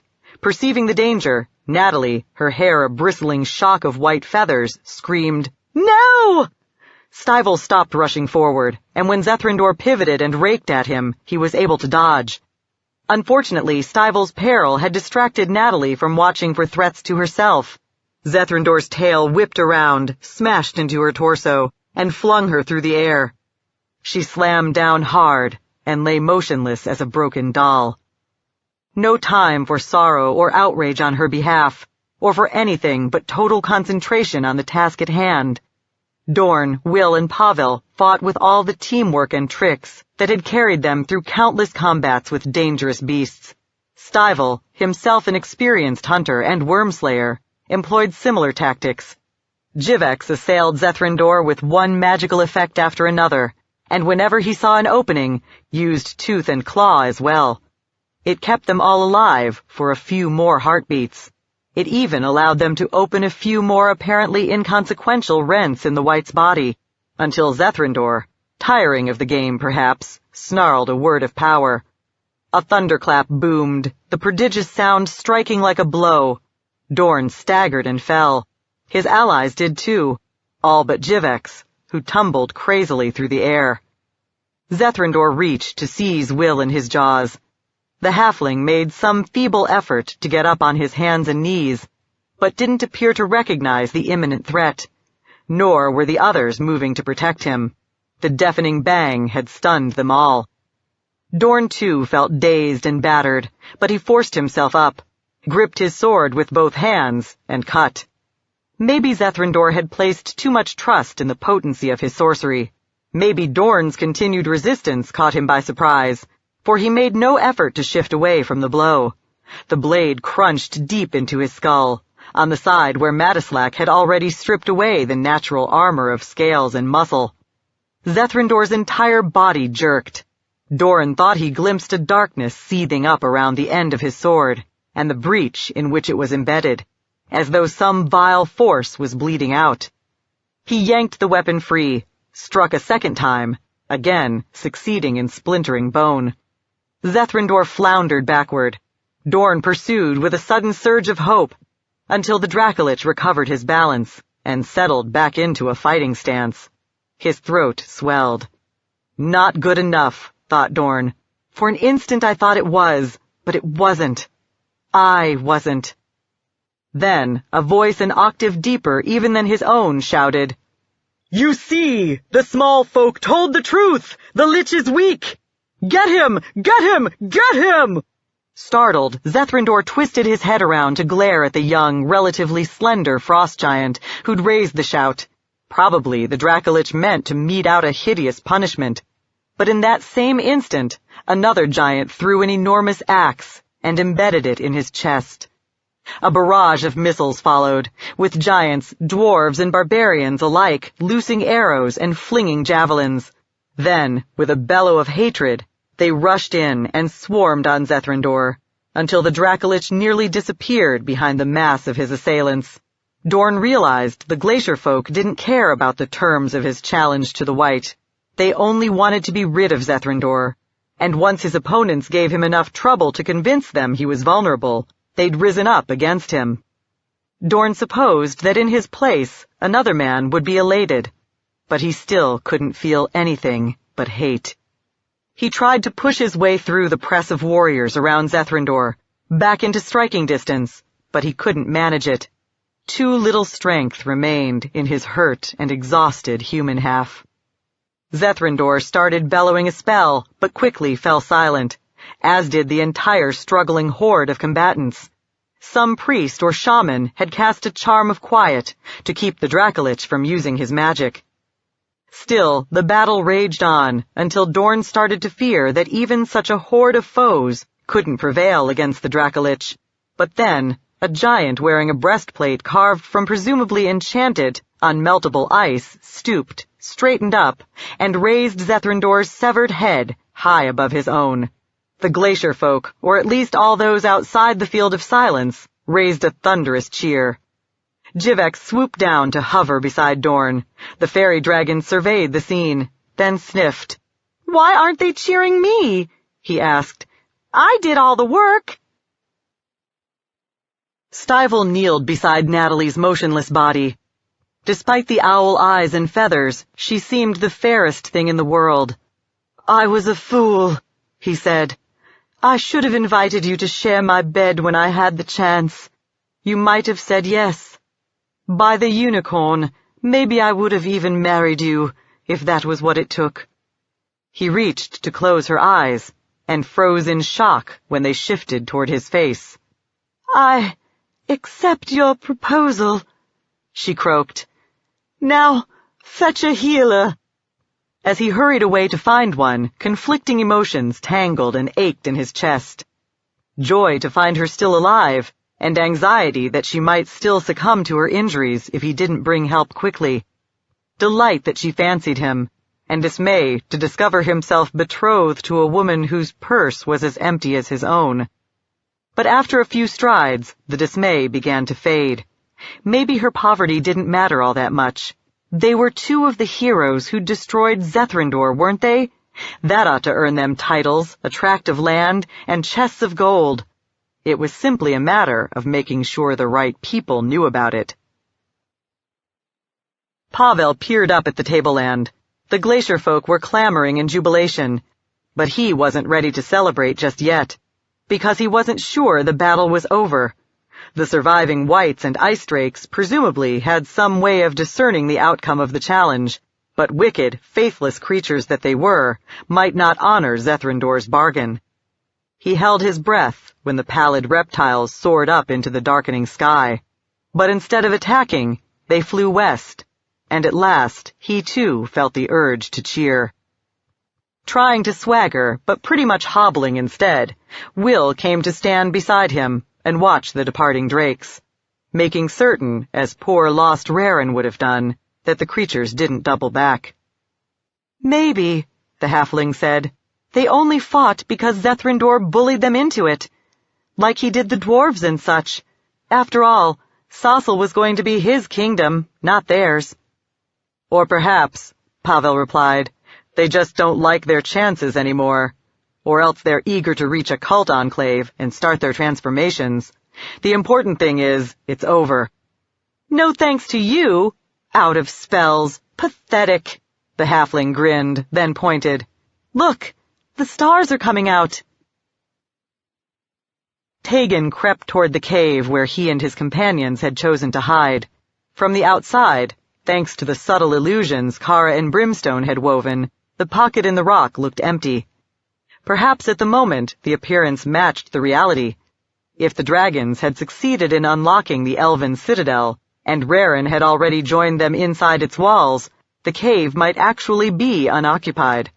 But no, when Tegan skulked in far enough to penetrate the curtain of illusion, the bard, smokedrake, and dwarf all popped into view. He scarcely needed to behold their glum expressions to understand what had happened, or rather, what had not. Anger welled up inside him. By all the powers, bright and dark, it wasn't fair. He'd done what was supposedly required. Against all rational expectation, he'd succeeded in keeping the Tartarians occupied for a considerable time. Why hadn't the Drakes performed their task? How difficult could it be? He clamped down on his ire. He and his comrades had known at the onset that Kara and Brimstone, accomplished sorcerers though they were, would find it difficult to counter the enchantments of a legendary mage like Samaster. Recriminations would be unjust, and certainly serve no purpose. Tegan took a breath, composing himself. I surmise, he said, that we'll need to try again. Brimstone sneered. Do you imagine you can fool the Tartarians a second time? They learned from what happened today. Next time, they'll catch you before you can draw a dozen breaths. Not an enticing prospect, Tegan conceded. Ergo, we need a new plan. I invite you to devise a feasible one, the vampire said. Even if the Tartarians actually believe you somehow used a broken gate to leave the valley, we've stirred them up. They'll patrol more diligently. It will be all we can do to stay hidden, if, in fact, we can even manage that. We certainly have no hope of conducting lengthy experiments outside the castle. Nor would it matter if we could, Kara sighed. Brimstone and I both agree. We'll never break Samaster's ward. Tegan arched an eyebrow. We've journeyed a long way, and overcome a fair number of obstacles, just to abandon hope on the ancient elves' very doorstep. I know, she said, and nobody wants to fail. But Brimstone's thirsty, frenzy's pounding at my mind, and neither of us can see any possibilities at all. Nor can I, said Tegan, not as yet. But you, milady, will cling to your love of your kindred, your music and Dorn, and you, Sir Vampire, to your hatred of Samaster, to fend off your less agreeable impulses. Raren and I will tighten our belts. The four of us will watch for opportunities, and even if none presents itself, wait for our allies to locate us. Brimstone spat sulphurous smoke. How? I can't imagine, but I lack the talents of a Firefingers or a Nexus. Tegan's right, said Raren, sitting with his back against the wall, and his short, burly legs outstretched, his white mane, beard, and polar bear fur armor ghostly in the gloom. We may fail. We may very likely die, and if so, there'll be no shame in losing against long odds. But you don't stop trying. Kara forced a smile. No, you don't. Please, forgive my whining. I didn't mean I would give up, Brimstone growled. But neither am I inclined to deny the truth of our predicament, so I leave the posturing and prattling to the three of you. He wheeled and stalked into the darkness deeper in the cave. Afterward, Tegan reflected that the Smokedrake's parting remark had contained a measure of truth. He had been striving to feign an optimism he was far from feeling. Because the dragon's demoralization, transitory though it probably was, had shaken him. Kara and Brimstone were creatures of exceptional courage, and far more powerful and knowledgeable about occult matter than he. If they could see no hope. No, enough of that. Seeking to break his somber train of thought, he grinned at Raren. Is there any of your delicious spatterdock remaining? I believe my exertions may actually have left me famished enough to choke down a bite or two. After months of strife, the Sosram and Glacier folk were willing to make peace, but felt no inclination to fraternize. The former camped on the ridge they'd defended at such a heavy cost. The latter, on low ground some distance back from the foot of the slope. Mostly burned down to coals and ash, Zethrindor's remains smoldered where he'd fallen, about equally distant from each encampment. His destroyers had burned him to purge his flesh and skeleton of any lingering malignancy that might otherwise poison the earth. Or perhaps to make absolutely sure he wouldn't rise in the night. Pavel found Dorn standing alone, staring at the pyre. Here and there, a few blue and yellow flames still danced, and some of the dragon's blackened bones maintained their shape. The air smelled of smoke, but not decay, not anymore. Supper's ready, Pavel said. Stivel even found some wine. The gods alone know how. He and Natalie would like it if you'd drink to their betrothal. Dorn didn't answer. Pavel tried a new tack. We should get an early start tomorrow. It will be difficult. But I think we can still make Thensha in time for the conclave. The Sosram will do everything they can to help us on our way, and so will my folk, once we cross into Damara. Still no reply. Talk, damn it! Pavel exploded. You owe me that much. There lies Kara's killer, burned to nothing, or near enough. You have your revenge. Doesn't it make a difference? But did we truly destroy him? Dorn asked. Or is his spirit just lurking in a phylactery, awaiting rebirth? Pavel hesitated.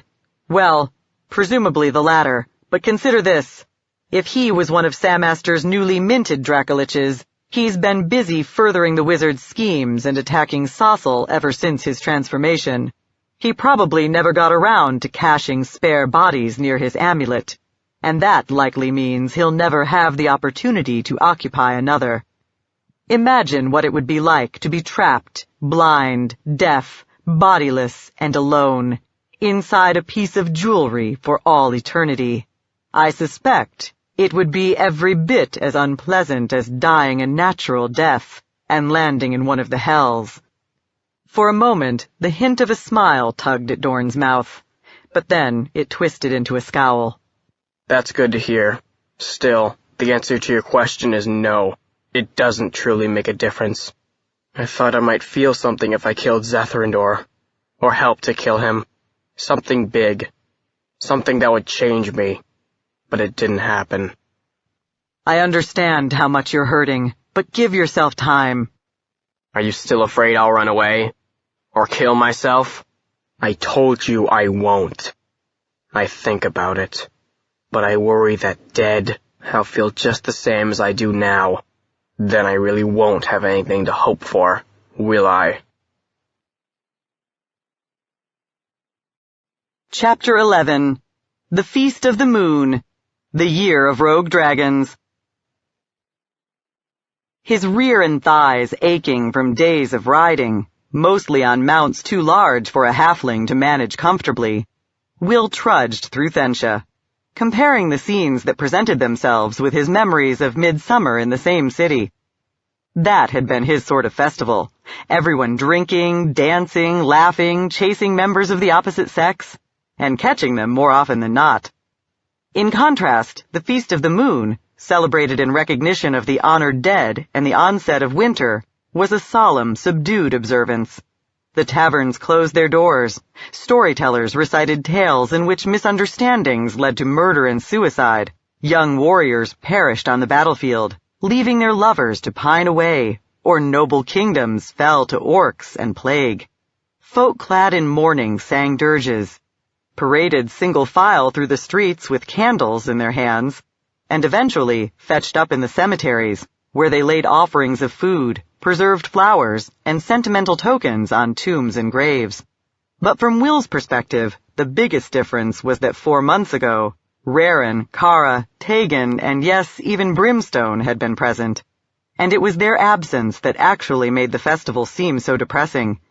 That, and the sense of desperation that had descended on the Seekers who still remained.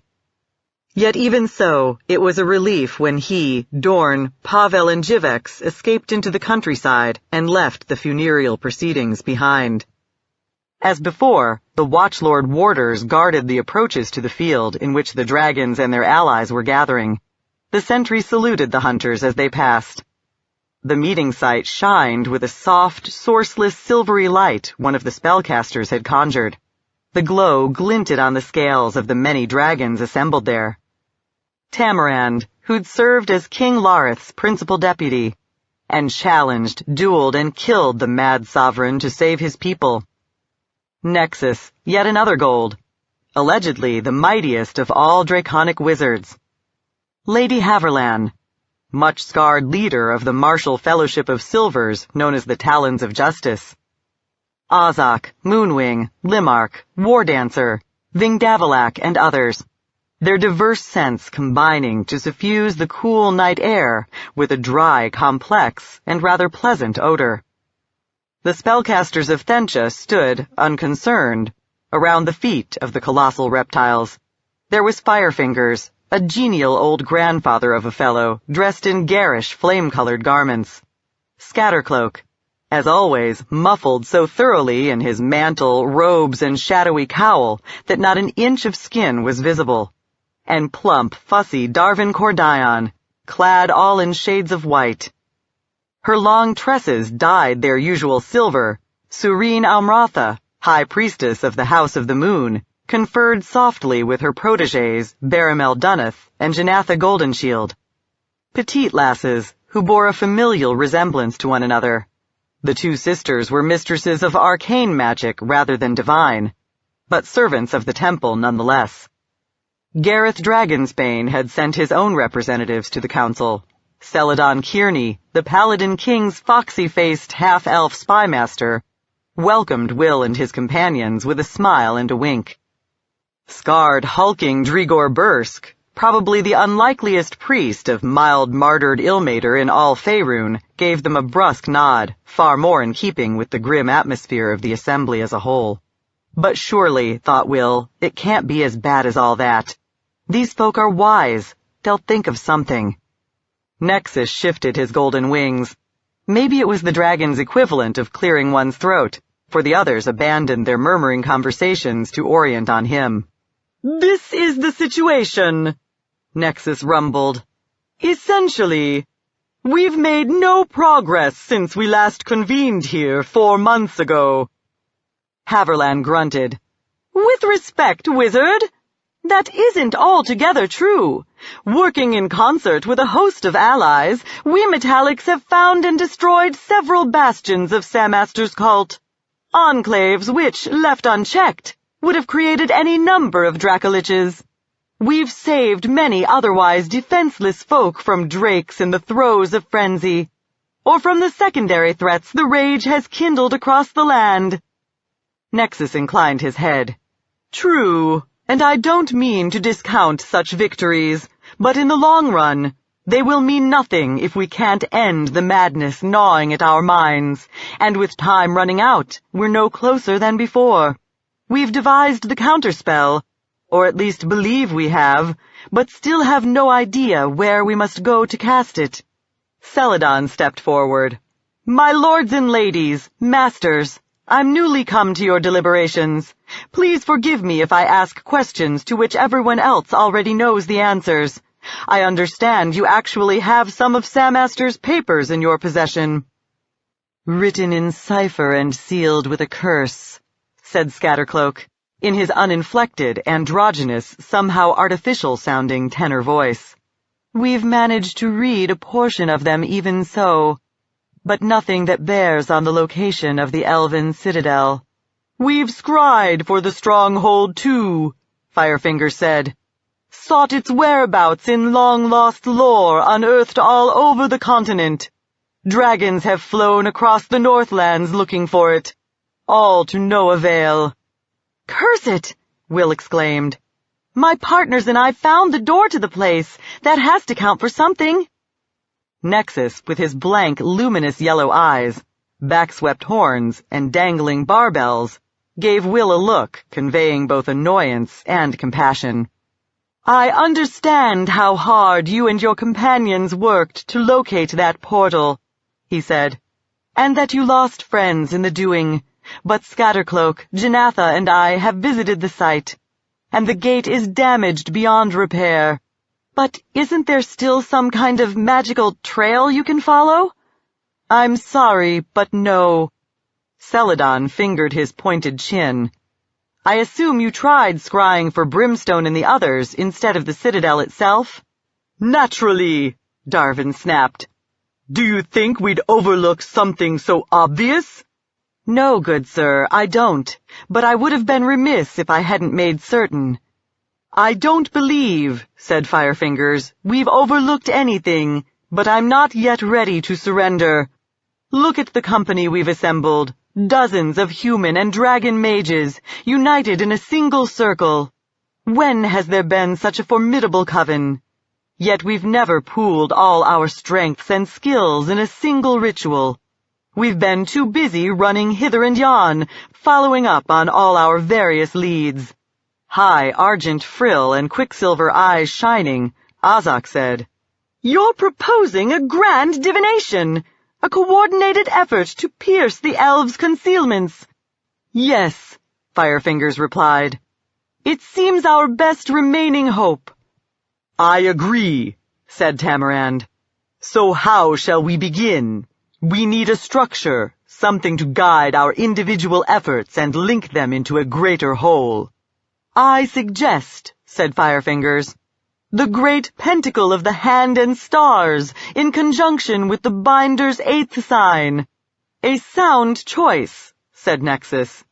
And contentious as the mages of Thensha generally were, with the most powerful human warlock and dragon wizard already in agreement, for once no one pushed for an alternative. "In that case," said Firefingers, "I'll ask everyone to move back a fair distance. I need room." They ceded him the greater portion of the meadow, whereupon he whispered under his breath and snapped the fingers of both hands. Streaks of blue flame exploded into being, to race along the ground. Will flinched, fearing an uncontrollable grass fire, but the blaze didn't spread in the usual manner. Rather, it drew straight lines and arcs, sprang over spaces Firefingers wanted clear, defining a complex, symmetrical geometric figure, further adorned with sigils and writing. Even when the design was complete, the flame, leaping no higher than the surrounding blades of grass, confined itself to the same narrow pathways, preserving the intricate form's precision. "Now," said Firefingers, "all of you who can help, take your places."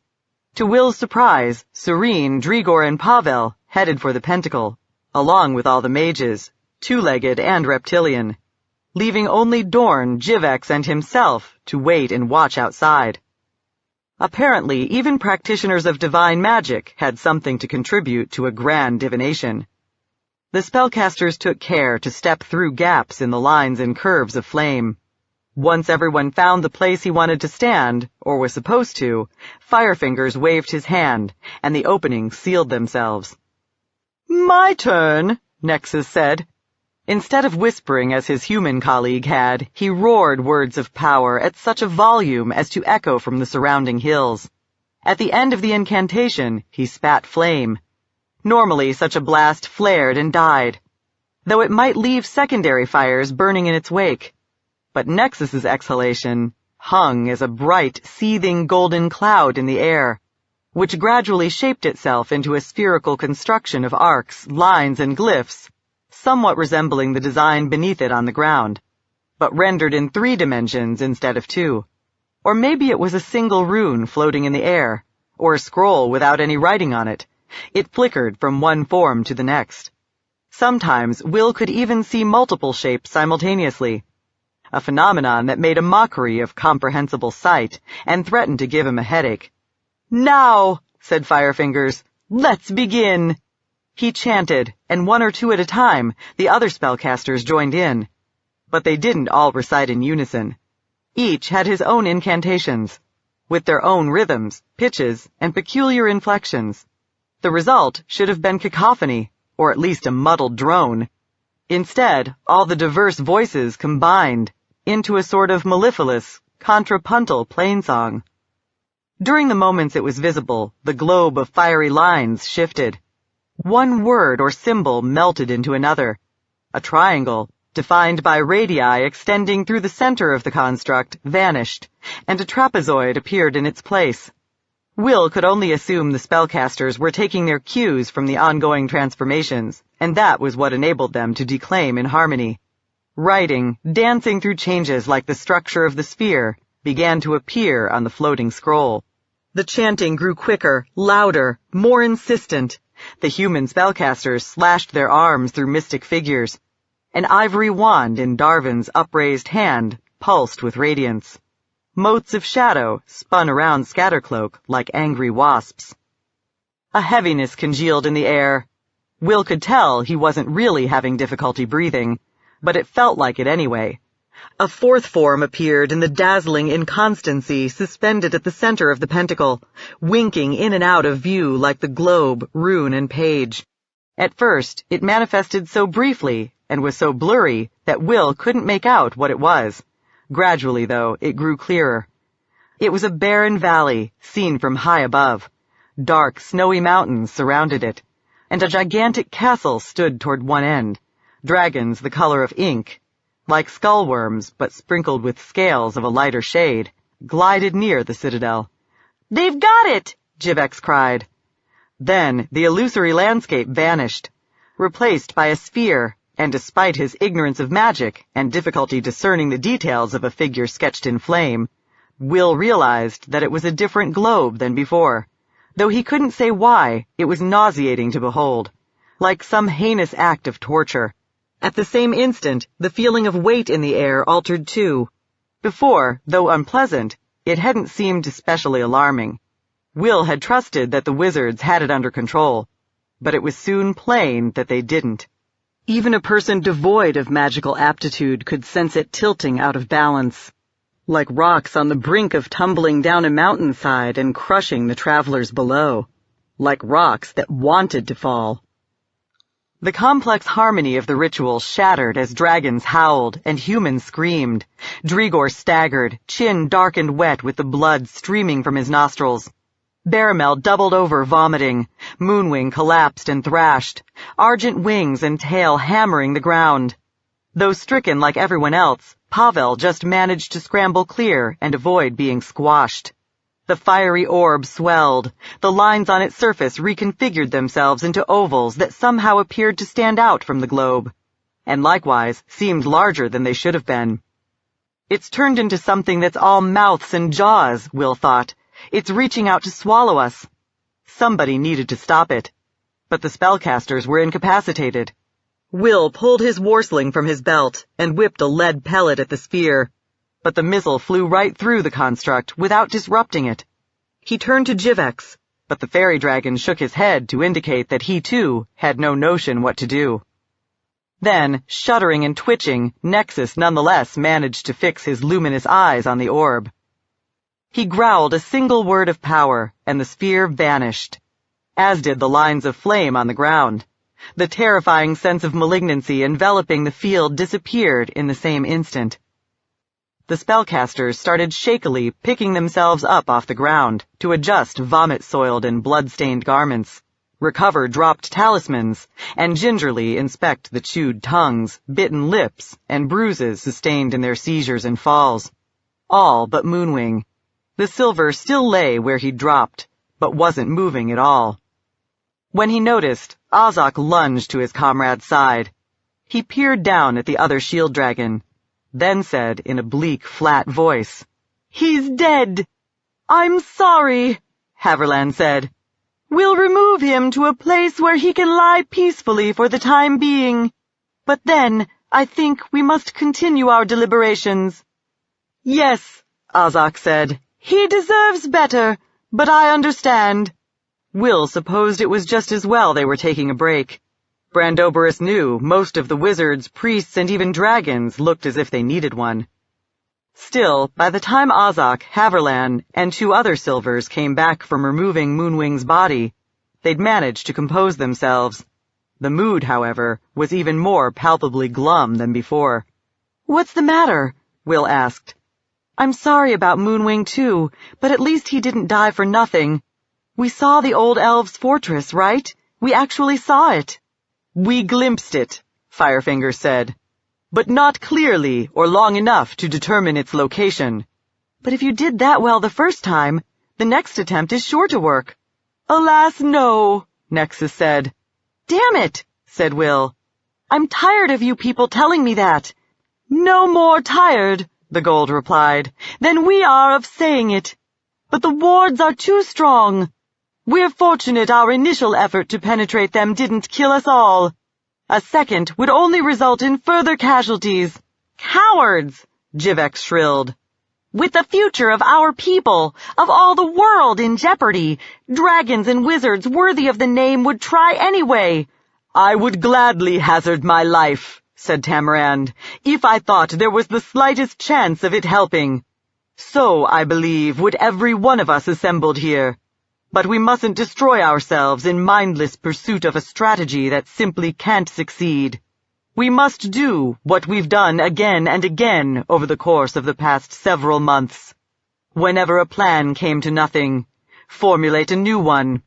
Jivex gave a scornful sniff, but held his peace thereafter. As threatened, the mages and drakes commenced an endless discussion too full of esoteric concepts and terminology for Will to follow. But he gleaned that no one had anything to propose that others didn't disparage as a flawed and futile waste of time. It dampened whatever hope he had left, and bored him in the process. Eventually, he sat down on the cold ground, and as Selune progressed across the sky, and the spellcasters droned and bickered on, he found himself nodding off and jerking awake again. Until Vingdavalak gave his wings, more yellowish than bronze-colored due to his relative youth, an irritable snap. "Is that it, then?" he demanded. "Are we beaten? Do we just go back to the havens and sleep until we starve? At least that way we won't run mad and commit atrocities." "No," said Tamarand. "I didn't rise up against Larith merely to preside over our extinction." He grimaced. "Not until I'm absolutely convinced of the necessity." As the debate meandered on, Dorn, who'd stood mute and pretty much motionless since the conclave began, abruptly pivoted and stalked to Pavel's side. Will scrambled to his feet and hurried to join them. "Figure it out," said Dorn. Pavel gave him a quizzical look. "Surely you realize I would if I could. But our allies are some of the most learned wizards in all Faerun. If they can't see a way—" He spread his hands. "Look," said Will, "you're a fraud and an idiot. We all know that. But you claim you understand the concepts wizardry is based on, and occasionally, inexplicably, through the intercession of Lady Luck herself, I can only imagine it's that pox-addled brain of yours that stumbles onto an idea, when people far more intelligent, which is to say most of them, are stymied. You're the one who worked out how to use Sam Esther's folio, right? So don't just stand there like Blazonar's scarecrow. Earn your keep for once, and think." "I'm trying," Pavel said. "I have been right along, and if the 2 of you will stop pestering me, I'll continue." Will was sure the priest had indeed been pondering the problem. Still, after the exchange, his demeanor altered. He frowned and stared down at the ground, not at the drakes and warlocks. Will sensed that he'd stopped attending to them in order to follow where his own thoughts led. But for a while, nothing came of it.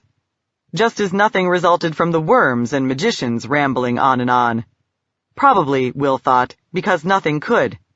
Some dilemmas had no solutions, and this appeared to be one of them. Then Pavel's head snapped up, and his body straightened. "I have an idea," he said, and everyone turned to peer at him. "We're listening," said Azak, plainly skeptical that a mere human priest might have achieved an insight that eluded dragon sorcerers. "First," Pavel said, Assume Brimstone made it through to the other side of the gate. Based on what we found inspecting the wreckage, said Nexus. That's a highly optimistic assumption, but continue. Next, Pavel said, consider that Brimstone is a vampiric drake. Supposedly, such creatures must stick close to their hordes or perish. Yet he wanders freely, and I believe I know how. I'm sure you all noticed the jeweled choker he wears. I think he enchanted it to embody the entire horde. That's one of the basic principles of magic, isn't it? That a fragment maintains a fundamental identity with the whole from which it derives? Yes, said Darvin, but so what? Will, Dorn and I have been to Brimstone's cave in Impiltur. We've seen his treasure, and it fills an entire chamber. Which is to say, the hoard isn't merely a collection of coins and gems, but virtually a place in its own right. By the laws of wizardry, the exact same place where he is now. By all the mysteries, said Nexus. Go there, and with the proper enchantments, we can open a new portal to translate us into Brimstone's presence. That's brilliant. He lowered his tapered, gleaming head in a gesture of respect. In theory, said Darvin, scowling. But you said it yourself, my lord. The priest's speculations are wildly optimistic. You don't know for a fact that the collar has been made analogous to the entire horde, do you, Master Shimov? No, said Pavel, but it makes sense. So already, said the plump little wizard, there's one way this scheme could go awry. We might also run afoul of more of the elf wizard's wards. That I doubt, said Firefingers, scraggly white brows knitted in thought. We know they themselves used teleportation magic to travel to and from their citadel, so it seems unlikely they left defenses in place to prevent that exact thing. Well, maybe, Darvin said, but my gravest concern is the likelihood that Brimstone failed to reach the proper destination. If we fling ourselves after him, we might wind up nowhere at all, or on some plane inimical to life. Maybe we will, said Dorn. But you folk have babbled most of the night away, and this is the only worthwhile idea anyone has come up with. So now each of us just has to decide whether he's willing to take the risk. I am. As am I, said Tamarand. If it kills me, so be it. Better to die trying than to lose myself to the rage, or waste away in my sleep. Other dragons clamored, each declaring himself of the same mind. Our king, said Celadon, sent Drigor and me to observe your endeavor and assist however we could. So with your permission, we'll tag along. That left the Thentian spellcasters, and from them, Will anticipated less unanimity. Though each commanded formidable magic, a number were sedentary scholars, not battle wizards inured to peril and hardship. The world as they knew it might be in jeopardy, but unlike the dragons, they weren't worried about insanity overwhelming them. And in addition to all that, they'd rarely agreed on anything in all the years he'd known them. Yet they surprised him. Starting with Firefingers and Barramil, each, even Darvin, albeit with a petulant, grudging air, declared himself willing to make the attempt. Maybe after laboring to foil Samaster's schemes for the better part of a year, they simply had to see firsthand how it would all work out in the end. Bless you all, said Tamarand. Whatever befalls us, it will be an honor to meet it in such a company. Now, I suggest you small folk go home to sleep. We'll fly for Impiltur in the morning. Jivek spat, suffusing the air with a flowery scent. Apparently, everybody just takes it for granted that I'm coming along. Well, said Will, aren't you? Of course, the fairy dragon replied. Someone of sound judgment has to lead. Chapter 12. 5 Nightal. The Year of Rogue Dragons. Something had changed, but at first, Tegan didn't know what. Propped against a lump of a rock, he'd been half sitting and half lying, attempting with only limited success to escape from hunger, cold, dirtiness, anxiety, and boredom into the trance-like state of vivid memory that was an elf's equivalent of slumber. Raren lay snoring to one side. Kara's eyes were closed as well, but even so, it seemed likely she was awake, for she crooned under her breath. Brimstone was deeper in the cavern, out of view. Tegan had scarcely seen him for 2 days, and suspected he was keeping his distance in an effort to control his bloodthirst. Accordingly, when his intuition whispered that something was amiss, the Avarial pivoted to see if Brimstone was slinking forth from his seclusion. But he wasn't, not even as a cloud of smoke and embers. Tegan then realized what had actually snagged his attention, the alteration in Kara's singing. Before, the wordless melodies had sounded like lullabies and wistful ballads. The tune waxed louder, accelerated, assumed a driving tempo, warping into one of her battle anthems. Tegan had never known her to sing such a song except in combat.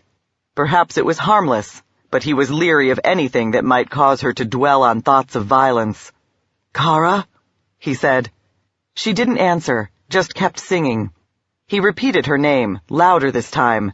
That prompted Raren to open his eyes, but still failed to elicit any acknowledgement from the bard. Was she asleep after all? Singing in the throes of a dream or nightmare? Tegan rose, walked to her, clasped her shoulder, and gave it a gentle shake. Her eyes flew open, and the pupils were diamond-shaped. Her song became an incantation. Tegan reached to cover her mouth, but was an instant too slow. Something he couldn't see slammed him in the chest and hurled him across the chamber to crash into the opposite wall. Kara surged to her feet, nails lengthening into talons, scales sprouting across her cheeks and brow, her moon-blonde tresses shortening. Raren scrambled to interpose himself between her and the elf. "Don't," he said. "Tegan's your friend. We're both your friends."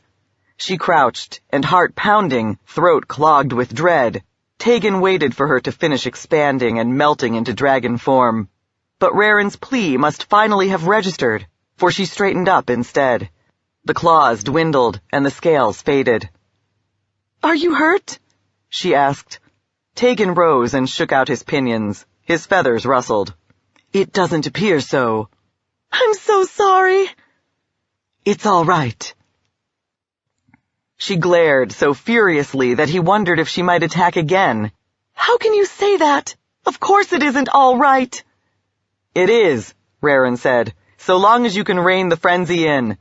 "That won't be much longer." "It may be long enough," Tegan said. "An opportunity could present itself at any moment. We simply have to be ready." "So we should just keep waiting?" Kara said. "For something, we can't even say what, to improve our circumstances? Wait until my mind finishes crumbling? And I slaughter the both of you? No, I'm done with that." Tegan arched an eyebrow.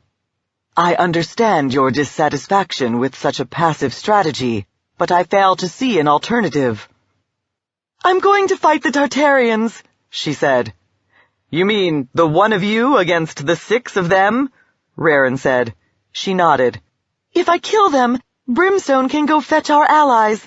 It won't matter how many maze traps he blunders into on his way through the mountains, or how long it takes him to find his way out, so long as no enemies are left to pounce on him when he reemerges."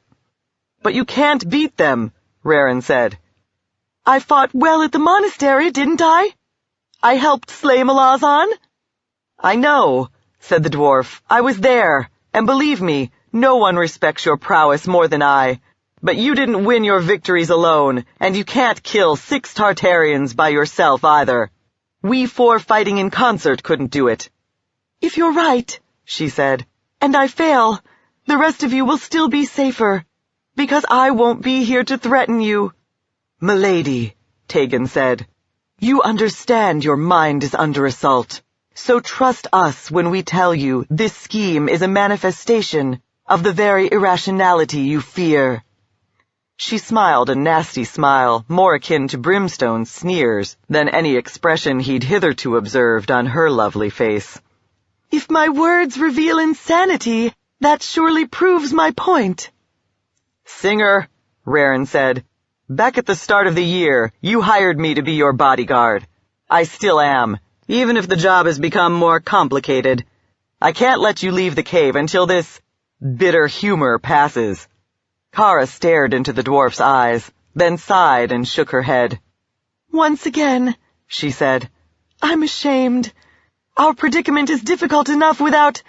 She took a subtle step backward. Tegan sensed she was widening the distance to improve her chances of casting a spell before they could do anything about it. "Get her!" he cried. "Knock her out!" He beat his pinions and sprang at her. Raren followed. She scurried backward and sang the opening notes of a charm. Tegan punched at her jaw, and she slipped the blow. Raren bulled into her legs, threw his arms around them, and bore her down in a tackle. Her body smacked hard on the floor, but not hard enough to stop her singing. The final note boomed like thunder, jolting and staggering Tegan, jabbing pain into his ears, echoing between the granite walls. For a moment he couldn't act or even think, and evidently neither could Raren, for Kara kicked free of his arms, leaped up, and darted for the mouth of the cave. Tegan caught his balance, turned, and raced after her. Half deaf from the thunderclap, he faintly heard her start another song. Empty air gave birth to pale fog, concealing her willowy form. Even worse, when he plunged into the mist, grasping blindly, he found it possessed a degree of solidity, impeding him as if he were trying to push through a wall of snow. He floundered in the stuff for another moment, until Brimstone snarled, in his soft, sibilant voice, "Are you all mad, making so much noise?" Tegan turned, crimson eyes glowing. The dark-scaled vampiric worm was otherwise all but indistinguishable in the gloom. "Kara's having a fit," said Raren, on his feet once more and hastily taking up his axe, quiver, and bow. "She thinks she needs to fight the Tartarians all by herself, and we couldn't stop her from leaving." Brimstone's eyes flared brighter, and the scent of burning that clung to him intensified. "That won't do," he whispered, then murmured a word of power that dissolved the mass of fog. "Climb onto my back, Raren Snowstealer." Tegan didn't wait for the dwarf and Smoke Drake to prepare themselves. He dashed out of the cave and scanned the benighted sky. Still singing, wings beating, Kara was headed out into the valley, but didn't have quite as much of a lead as he'd expected. He realized she'd required a moment to shapeshift before taking to the air. He lashed his pinions and gave chase, rattling off his charm of quickness. Power burned and jolted through his limbs, and afterward, her wings appeared to flap more slowly, but she was still flying faster than he was. "Kara!" he shouted. "Stop!" It was madness to yell out in the open, where no wards existed to muffle the sound, but he didn't know what else to do. She didn't respond. Raren, too, called Kara's name. Tegan glanced back. The hunter and Brimstone were flying up behind him, overtaking him, though it appeared unlikely they'd catch up with the song dragon. Brimstone whispered an incantation. Power whined, and Tegan felt queasy. A cloud of gray mist swirled into existence around Kara. Even at a distance, Tegan could smell the putrid stink of it. Kara jerked as if in pain, and her anthem caught in her throat. She dived below the vapor and wheeled back around. For a moment, Tegan hoped that Brimstone's attack, which, though apparently aversive, had inflicted no visible wounds, had shocked Kara back to sanity. But no, she answered with a musical spell of her own. Brimstone lifted one wing high and dropped the other low, veering off, dodging. But when the song dragon's darts of azure light streaked at him, they turned in flight and pierced him anyway. Brimstone grunted and snarled another charm. A spark hurtled at Kara, and she too tried unsuccessfully to dodge. The point of light flared and banged into a spherical burst of flame, searing the left side of her body. She floundered, her wings ataxic, and the Smoke Drake drove at her. "What are you doing?" Raren cried. "That could have killed her!" "As her magic could destroy me," Brimstone said, without slowing or veering off. He had the advantage of height and was swooping down at her. "She's lost to us now. I need to kill her before she brings the Tartarians down on us, and take her blood to keep from craving yours." Tegan realized with a stab of horror that both dragons had succumbed to their particular compulsions. The excitement of the chase and of combat, coupled with the pain of injury, had so amplified Brimstone's thirst that it clouded his reason. White mane streaming and tossing around his head, Rarin set the edge of his axe against Brimstone's neck. "Stop this," the ranger said, "or—" Apparently not so stunned as she'd appeared, Kara abruptly resumed her song, beat her wings, and veered. She lifted her head, opened her jaws, and spat a sparkling, crackling flare of her breath. The lightning infusing the vapor had little effect on Brimstone. Rarin, however, convulsed. Afterward, swaying, the dwarf continued to cling to his perch on the smoke drake's back, but that was all he could manage. He was no longer capable of threatening anyone. Brimstone turned, compensating for Kara's attempt to dodge out from underneath him. His claws stabbed into her back, and impelled by his momentum, they plummeted together, to slam down on the floor of the valley. Old, broken bones flew up at the impact. Rarin jumped off Brimstone and staggered away just before the two worms started rolling, biting and tearing at one another. Had he been even an instant slower, they surely would have crushed him. When clear, he collapsed to his knees, and his sides heaved. Plainly, for the moment, he had nothing more to give. Though unscathed, Tegan felt almost as helpless. He didn't want to help Kara battle Brimstone. However demonic his fundamental nature, the vampire was an ally, and even had it been otherwise, destroying him would do nothing to restore Kara's reason. Yet he saw no other recourse, and so, sword poised, rattling off an incantation to surround himself with phantom duplicates, he dived at the tangled, writhing drakes. Then, something hissed and screeched. He leveled off and wheeled to see that the Tartarians were coming. Someone in Lyrabar had spotted the dragons winging their way through the twilight, but either the folk in the city hadn't discerned the worms were metallics, or else had deemed it prudent to sound the alarm even so. For all the countless temple bells were tolling, and had been for a considerable time. But no one had rushed forth to confront the travelers. When the drakes and their riders spiraled downward toward the hill crowned with its circle of weathered menhirs, 9 standing, 1 fallen on its side, the landscape was otherwise deserted. Swinging himself down off Tamaran's back, arguably a position of honor, though grieving and guilty over Larith's death, the gold had turned out to be just as taciturn and uncongenial a companion as Dorn. Pavel noticed that Darvin and a number of the other Thensians appeared relieved to be back on the ground. Hissing and screwing up their faces, they rubbed their thighs and hobbled stiffly around. Firefingers, though, despite looking twice as old as any of the others, strolled briskly around, inspecting the symbols carved on the standing stones. "This place was sacred to Bane," he said.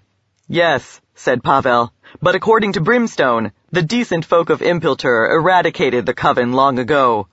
These days, the circle is simply the entrance to his lair. Or at least, I hope it still is." "If it isn't," said Haverlan, argent, much-scarred scales shining even in the evening gloom, "we'll simply have to break it open." Like most of the drakes, she crouched on the hillside, outside the ring. The space inside wasn't big enough to hold more than a couple worms at a time. "Are you sure you can?" asked Will, still astride Ward Answer. Haverland snorted, chilling the air and suffusing it with the smell of rain. "I certainly hope so, for if we can't contend with Brimstone's enchantments, we surely have no chance of countering Samaster's magic, or that of the primordial elves." "Well," Pavel said, "let's try it the easy way first." His bad leg aching a little, days on Dragonback had taken a toll on him as well, he strode to the center of the circle. Tamarand, Firefingers, Dorn, Scattercloak, Jivex, and Janatha came to join him. "Brimstone!" he shouted. As before, for a split second, he seemed to fall, or to hurtle like an arrow through emptiness dappled with light. Then, the vampire's limestone cavern sprang into being around him. The cool, greenish light of the perpetual torches gleamed on coffer after overflowing coffer of coins and gems. Despite Brimstone's extended absence, the lair still smelled of smoke and sulfur. Hovering, wings glimmering, Jivex peered about. "I'm a dragon," he said. Why don't I have heaps of sparkly stuff? I suggest, said Scattercloak, we move. We don't want the others dropping in right on top of us. They all hurried into a side gallery, less stuffed with treasure than the first chamber, but still aglitter with a certain amount of overflow. The rest of their companions blinked into view, a few at a time. Once they perceived that they hadn't teleported themselves into danger, the gold and silver dragons shrank into human form, relieving what would otherwise have been claustrophobic congestion. Now then, said Firefingers, those of us who understand portal magic will need to work in the center of the horde. Everyone else, please give us room. As Pavel watched the wizards, human and dragon alike, set about their labors, Serene, clad in silvery mail that glowed like moonlight and made her look like a handsome warrior queen, came to stand beside him. Well done, she murmured. He shrugged. Anybody could have called out Brimstone's name. I mean all of it. I have a gift for you. She opened the satchel hanging over her shoulder and brought out a leather scroll case. The divine magic version of the spell to end the rage, scribed 6 times over. I accept it gratefully, of course, but I trust it will be truly accomplished spellcasters like Firefingers, Nexus, and you who actually make the attempt to end the curse. So one would expect, she said. But then, we expected the warlocks would be the ones to solve the problem of reaching the Citadel, too. It's best if every spellcaster in our company possesses the means to try. And from what I understand, you've been too busy roaming around gathering vital information, rescuing kings and kingdoms, and slaughtering evil worms to master the actual incantation. Was she flirting with him? It felt like it, and the gods knew, even though she was 10 years older than he'd always fancied her. He'd just never tried to do anything about it, because she'd always seemed too dignified, busy, important, and generally unavailable. He started to frame a suitably glib but modest response, then glimpsed motion at the periphery of his vision. Will glanced surreptitiously around. Then he eased in front of an open chest, shielding it between his body and cloak. His hand slipped toward a gold ring, set with an emerald solitaire. Please pardon me just a moment, Pavel said. He advanced on Will. Leave that, insect. The halfling snatched his hand back. What? You know what. Leave the treasure alone. If you steal anything, you could change the Horde's essential identity and keep the wizards from opening the gate. You don't know that. You just like frustrating your betters. My whole life I've wanted to loot a dragon's lair. Now here we are, with the tenant nowhere around. No one cares about your sordid predilections. Restrain yourself. Pavel turned back around, only to discover that Serene had drifted away and stood murmuring with Baramel and Janatha. The moment had passed. As he drew breath to shower Will with invective, brightness bloomed in the air above the bulk of the horde. The soft radiance glinting on jewels and pieces of precious metal. The portal resembled a whirlpool standing on end, and likewise light refracting through a prism. If Brimstone happens to be flying, said Tamarand, currently wearing the shape of a slim youth with curly chestnut hair, we could step through into empty air. Or something 1,000 times worse, Darwin said. The gold ignored the interruption. Accordingly, we dragons will pass through in our true shapes, carrying our allies on our back. That way, no one will come to harm by falling. I'll go first. Pavel supposed that meant he would, too. He headed for Tamarand, who swelled and dropped to all fours, clothing dissolving, wings erupting from his shoulder blades. When the transformation was complete, Pavel climbed onto the dragon's back. Tamarand sprang at the luminous disk, and evidently recognizing that the gate was just large enough for him to pass through at the same time, Jivex opted to streak along beside him. Tegan didn't know what to do. Probably, he thought, because there was no way to avert disaster. But he could see that Kara and Brimstone were still ripping at one another, as if they hadn't even noticed the advent of the Tartarians. If the 6 otherworldly worms descended on them while they were tangled together, they'd have no chance at all. Nor would Rarin, who'd struggled back to his feet, but was still only a few paces away from his draconic allies. So Tegan decided to try to lead the Tartarians away from his friends, to give Rarin time to hide, and Kara and Brimstone a final chance to come to their senses. He flew higher, shouting and brandishing Rillatar's sword, then wheeled and raced, zigzagging away from Samaster's minions. A blaze of breath narrowly missed him and obliterated two of his illusory twins. Beginning a charm to cloak himself in blur, he glanced back, then felt a surge of despair. 3 of the Tartarians were chasing him, but the others were spiraling down toward his allies, and despite the imminent threat, Kara and Brimstone continued battling one another. Rarin shouted to them to stop, to look while loosing arrows at the creatures overhead. Shaft after shaft pierced the Tartarian's dark, mottled hide, but the wounds were insufficient to deter them. With all hope lost, Tegan considered translating himself through space, so he could at least die fighting in proximity to his comrades. But then, the Tartarians on his tail would follow him back to Kara and the others, and though he couldn't see how it actually mattered either way, somehow he just couldn't bring himself to do it.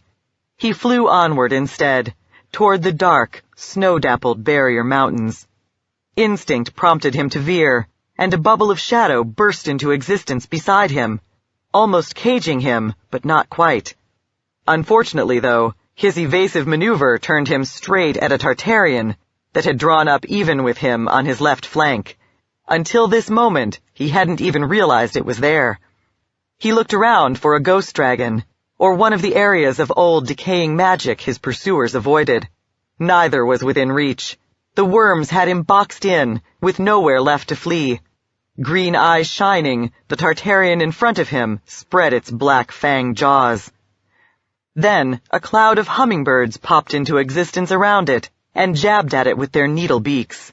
Startled, the Tartarians spewed hammering force at them instead of Tegan, cutting a clear space through the middle of the flock, but not destroying them all. The remainder continued to harass it, and it struck at them with tooth and claw.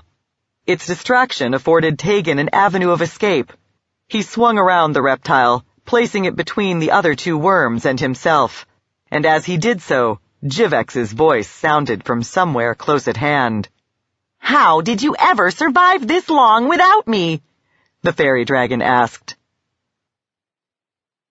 To Pavel's relief, the gate actually had transported him, Tamarand, and Jivex to the valley they'd glimpsed before the grand divination went awry, but also into the midst of a situation so chaotic that it took him a moment or 2 of casting about to make any sense of it.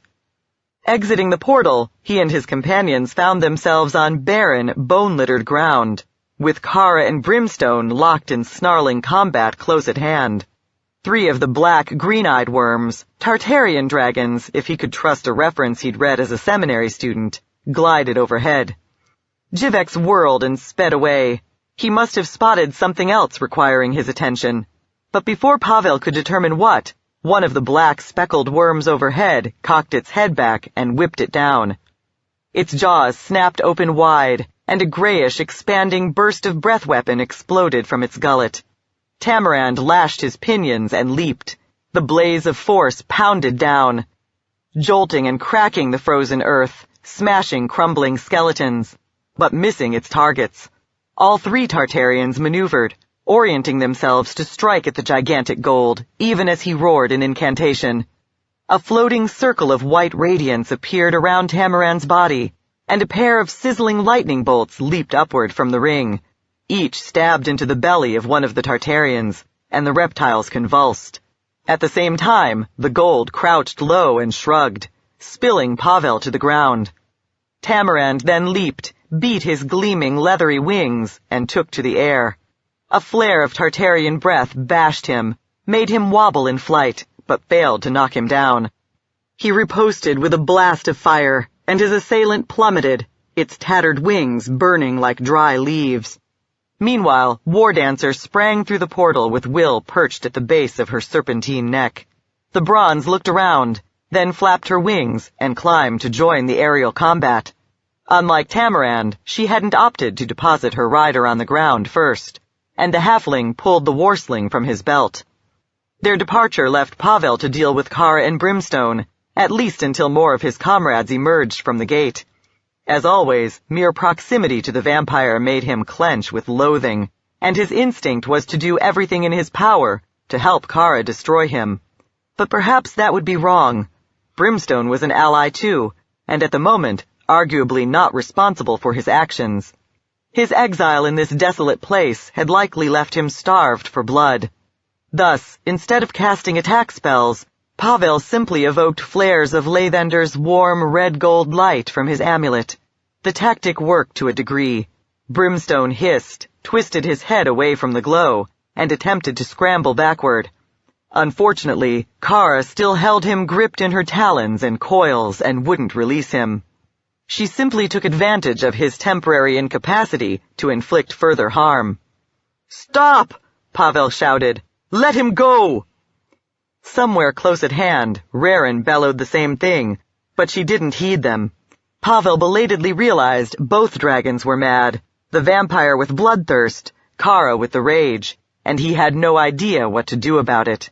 Then Nexus was there, huge as Tamarand, so huge that even Brimstone and Kara appeared small in comparison. He declaimed a rhyme, and some unseen force seized hold of Kara, yanked her away from the smoke drake, and flung her torn, bloody body through the air. Nexus wheeled, keeping track of her, and started another incantation. That meant it was still Pavel's job to control Brimstone. Unfortunately, fangs bared, the vampire was already pivoting back in his direction. Pavel could keep producing blazes of dawnlight, but what would happen when he'd exhausted the capability? Then Pavel noticed the Tartarian Tamarand had burned. The dark worm was still on the ground, its smoking wings apparently too charred to bear it aloft once more. Its neck swayed this way and that as it sought to aim a breath or supernatural attack at the gold soaring overhead. Pavel pointed, shouted, "Look there!" And when Brimstone failed to heed him, forced the reptile to flinch and turn with another pulse of holy light. "There's blood! Take it from an enemy, not your allies!" Brimstone hesitated, then lashed his wings, pounced on the other dragon's back, and buried his oversized fangs in its throat. They rolled, tangled together, spat blasts of breath at one another. Pavel thought he should help Brimstone, but peered about first, lest some menace steal up on him unnoticed. Nexus held Kara pinned beneath him, as he recited the spell to quell the rage. Obviously, the ward she'd previously established had failed, and the gold sought to conjure a replacement. Snarling and hissing, the song dragons struggled beneath him. And Pavel recalled with dismay that supposedly only Samaster had achieved such mastery of the enchantment that he could impose it on an unwilling subject. Nexus must hope that despite all appearances to the contrary, Kara wasn't wholly lost to madness. Dorn hovered near the confrontation. Maybe he thought it would help if Kara could see him.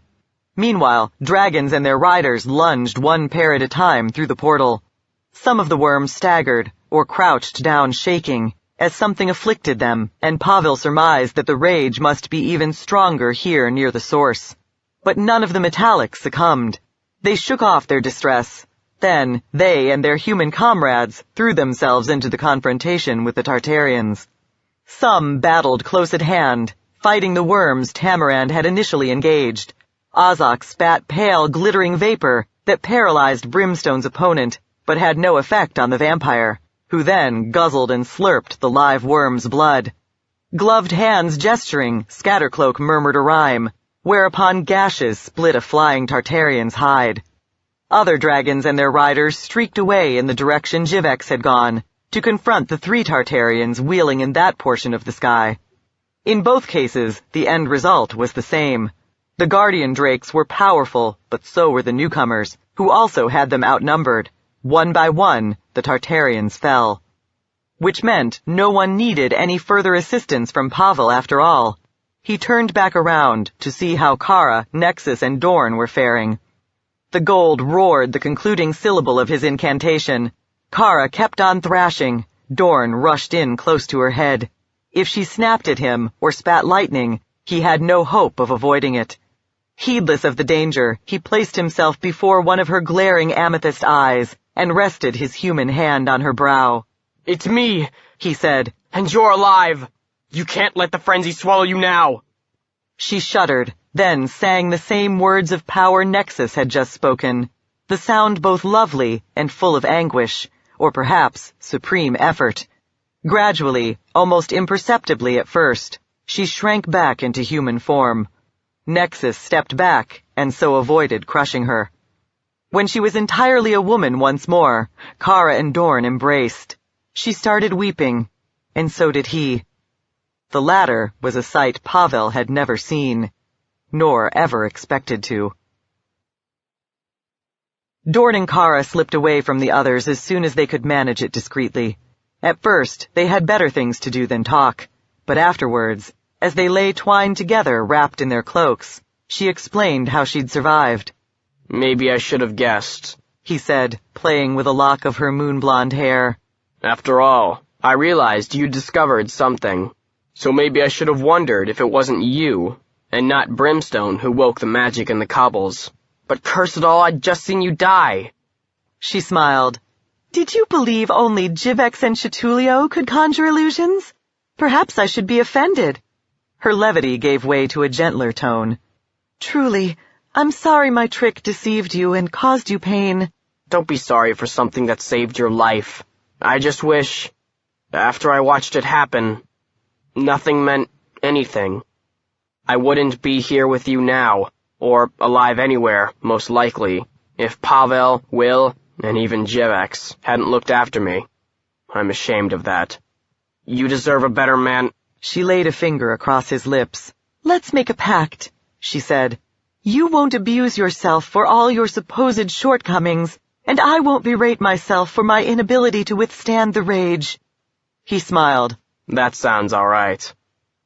Kara's head turned, and after another moment, Dorn heard what she was hearing, the rhythmic scuffling of footsteps on frozen earth and rock.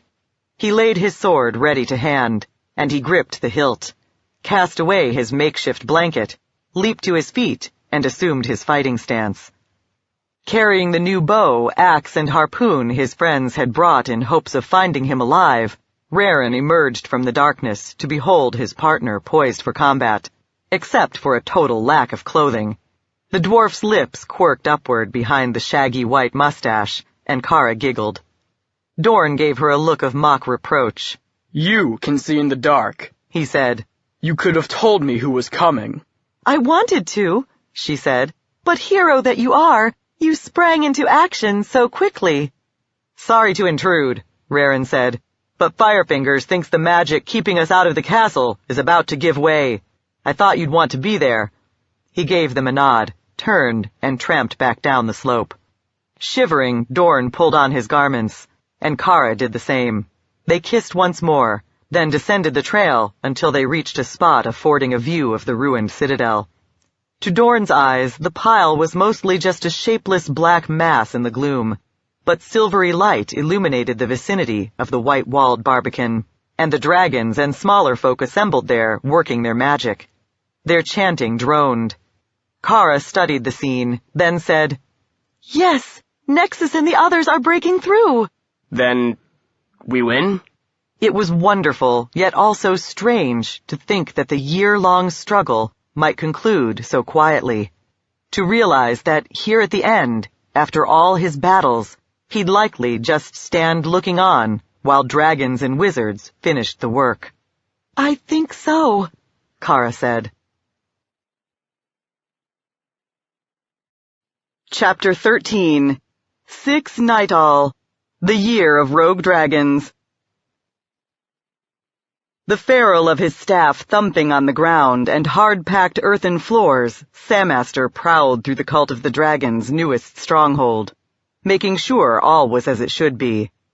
He'd masked his withered skull face with the semblance of life, and eliminated the scent of corruption wafting from his person, but even so, as he encountered his followers, many seemed nervous. Perhaps they feared he'd overheard them grumbling about the dearth of creature comforts, the long hours of arduous labor, or the surly, impatient ingratitude of the sacred ones for whom they toiled. He actually sympathized with their discontents. Though a lich had little use for such amenities, he certainly recalled how the living craved tasty, plentiful food, warmth, slumber in soft beds, and diversions at the end of a hard day's work. Unfortunately, the cult had hastily built this enclave, a palisade surrounding a collection of low, ramshackle structures with sod roofs, in the hills north of the steppeland, called the Ride.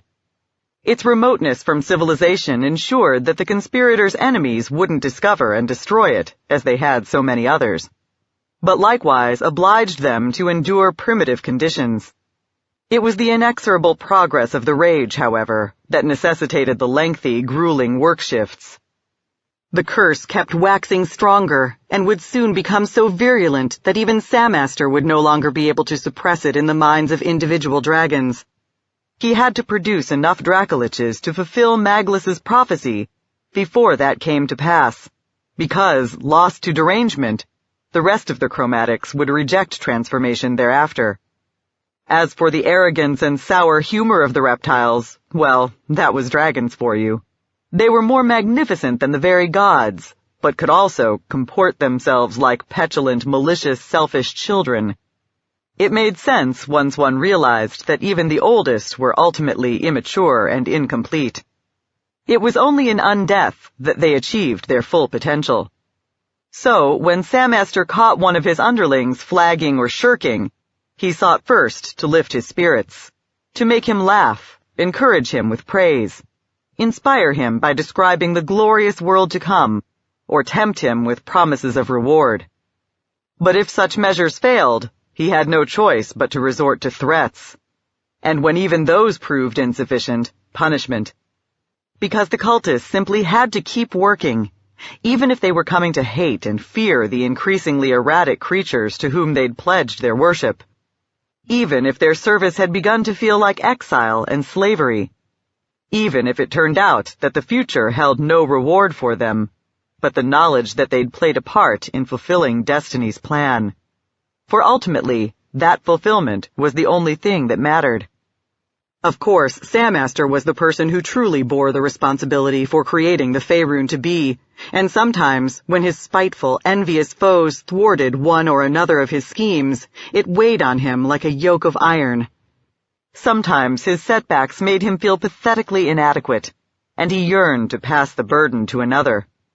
But there was no one else, and even if there had been, he actually knew it was his calling that defined and empowered him.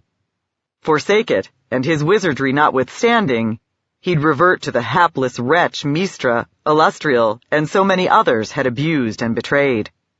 A roar and a crash jolted him from his meditations. He turned, knotted together, clawing, biting, and lashing one another with their tails. Chuff, a green drake, and Salangan, a white, rolled through the wreckage of the cookhouse. Cultists scurried to distance themselves from the fight. Other worms gathered around to watch. Samaster supposed it could be worse. The destruction of the kitchen, with its ovens, hearth, and larder, would pose a hardship to the humans who depended on them. But had the dragons demolished one of the shrines or workshops involved in the sacred work, their confrontation could have set the process back by 10 days, as it still might if he didn't intervene. He flourished his staff and shouted, "Stop!" Magic amplified his voice into an earth-shaking boom. The brawling dragons froze, then slunk apart, off the collapsed cookhouse and the squashed, motionless human bodies visible inside.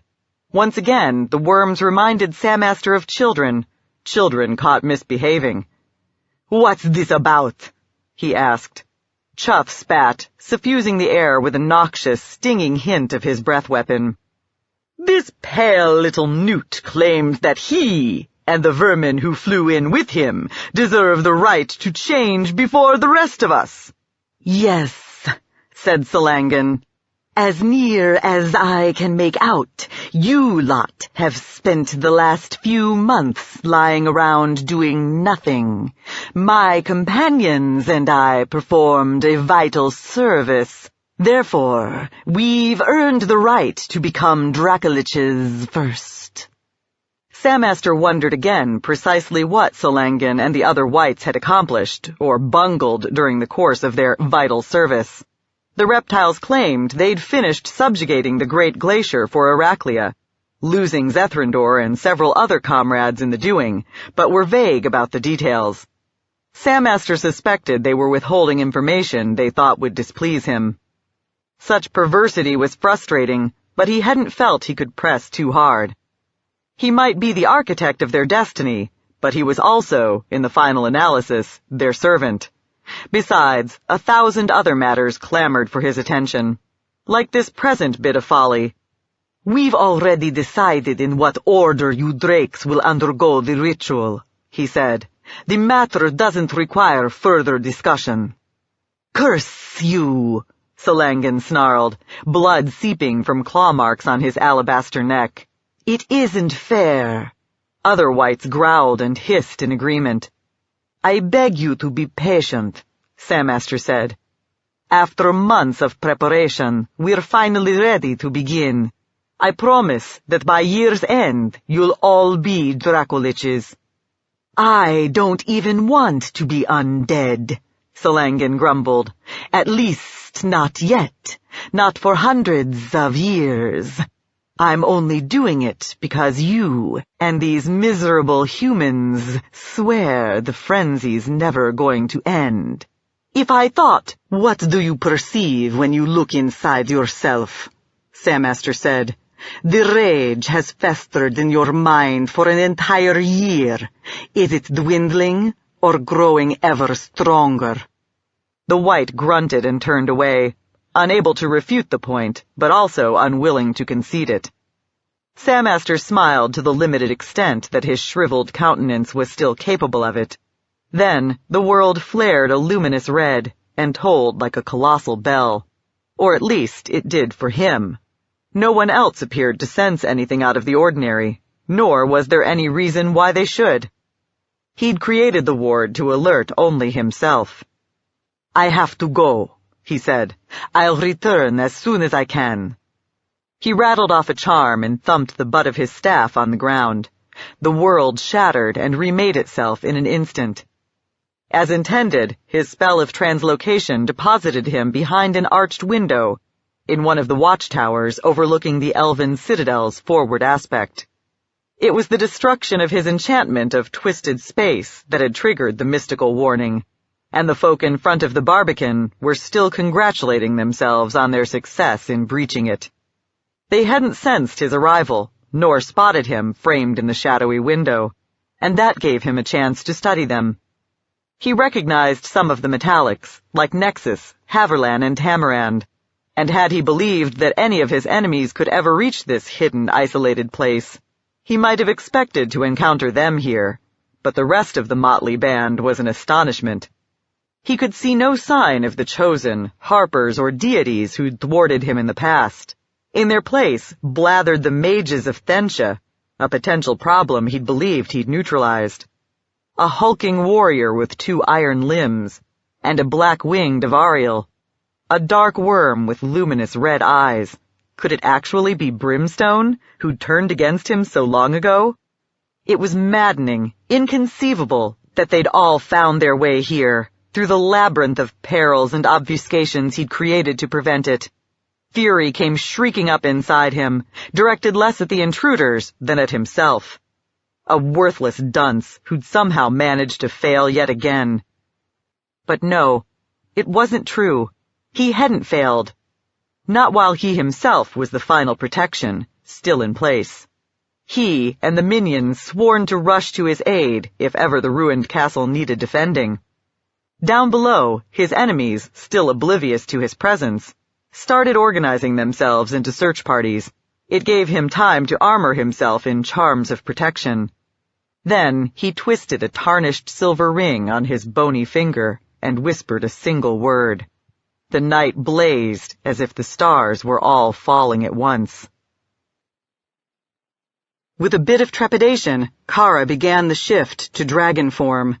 The rage would grind at her more forcefully in that guise, but she thought she could bear it for as long as it would take to find and destroy the source of the curse.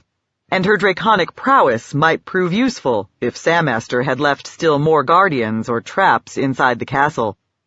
Her wings leaped forth from her shoulders. She dropped to all fours. Dorn stepped back to give her expanding body room. Then, the black sky flared white. She looked up at luminous circles like a dozen full moons, and realized they were gates. Serpentine shadows with bat-like wings appeared in the rounds, taking on definition, solidity, even as the portals faded, until the reptiles were wholly present, and the wounds in space entirely healed. In that first moment, she couldn't count the newcomers, though she did perceive that they had the dragons on the ground outnumbered. Nor could she identify the various species in all their diversity, especially since she'd never actually encountered most of them before, merely their descriptions in books or recitations of esoteric lore.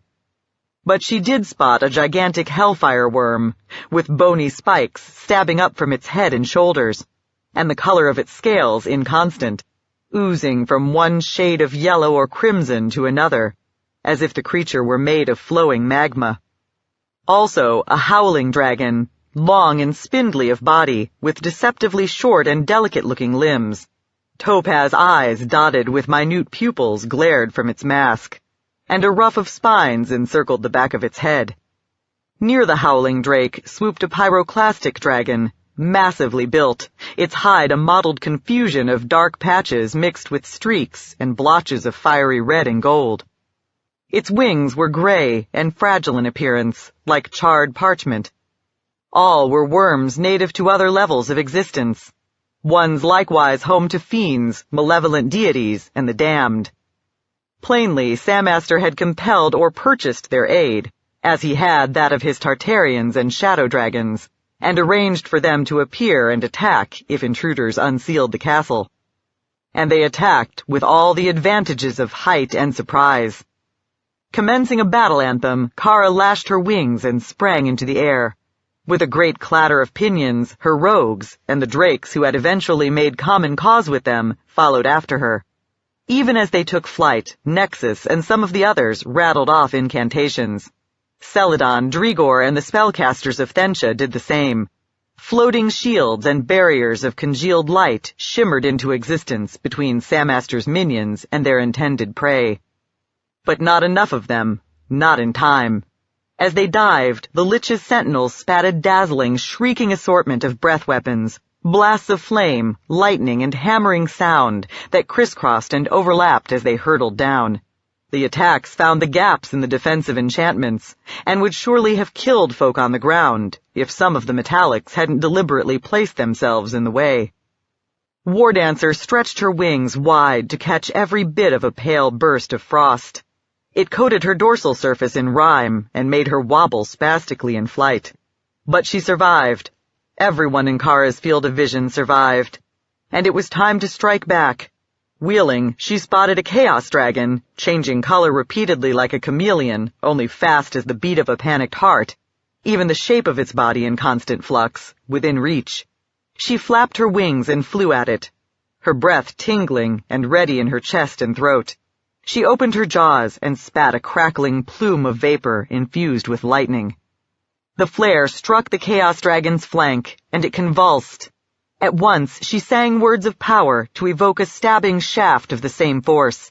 Samaster's minions struggled to swoop beneath the attack, and partially succeeded.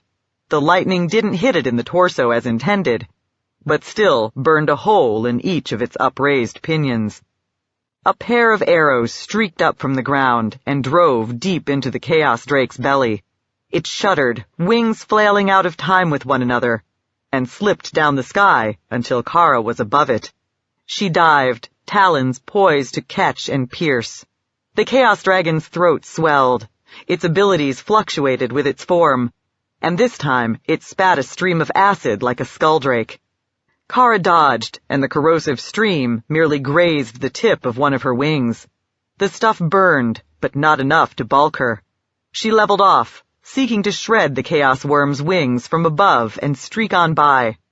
She did rip the leathery membranes, but her foe caught her hind leg in its fangs before she could fly clear, and they plummeted together. So be it. At least she was on top, and less injured than the Chaos Dragon. And so the fall ought to hurt it worse than it did her. She spread her wings to make the descent a little slower. and she and her adversary tore at one another. It spat, shrouding them both in vile-smelling smoke. For a moment she felt bewildered, empty-headed, but then her thoughts snapped back into focus. She breathed more lightning straight into the other dragon's mask and seared its left eye to molten ruin. They crashed down hard. Bones cracked inside the Chaos Dragon's body, the jagged ends stabbing through its hide, but it kept fighting. And she matched it strike for strike and rake for rake. Iron talons, bastard sword, and ice axe already bloody, Dorn and Raren rushed to help her. Dorn's blade sheared deep into the Chaos Dragon's neck. It bucked and flailed so hard that it finally broke Kara's hold on it, but then flopped helplessly onto the ground, its heaving flanks and rolling eyes the only indication it was still alive. Its hide continued changing color, but the transformations came more slowly. Raren lifted his axe and smashed in the side of its skull, finishing it. Dorn turned to Kara. "Are you all right?" he asked. She inspected her lacerated, bloody leg, charred, blistered wingtip, and the rest of the hurts the Chaos Worm had given her. They might well have killed or crippled a human, but Drake's were more resilient. "Fine," she said, then glimpsed plunging motion overhead. "Watch out!" The three of them leaped for safety, and a pyroclastic worm smashed down on the patch of ground where they'd just been standing. Kara sang a spell. Dorn scrambled to place himself on their new adversary's left flank, and Raren darted for the right.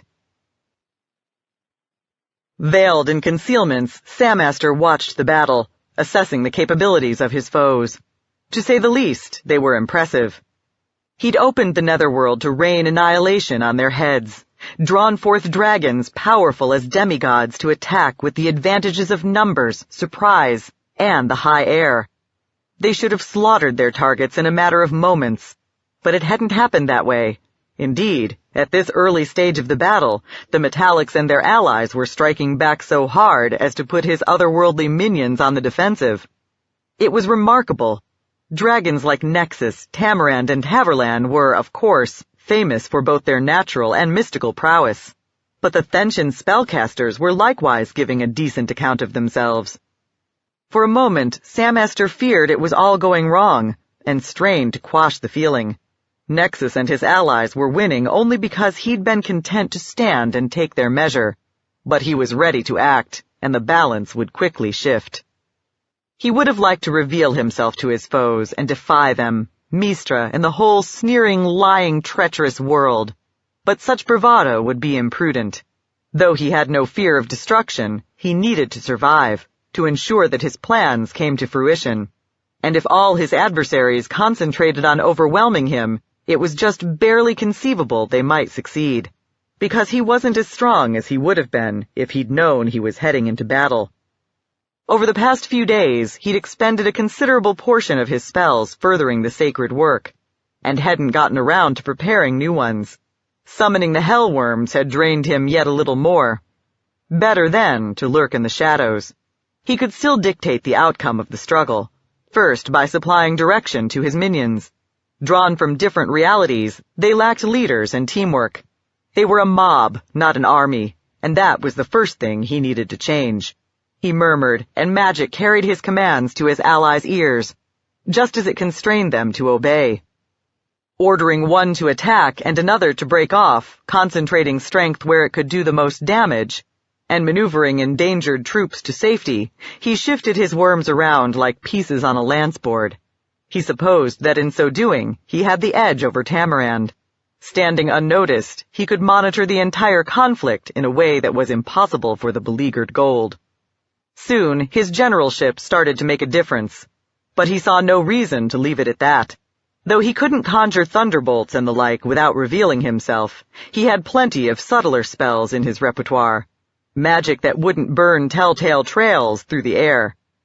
He took a mouse's femur from one of his pockets, whispered a charm, and snapped it in two.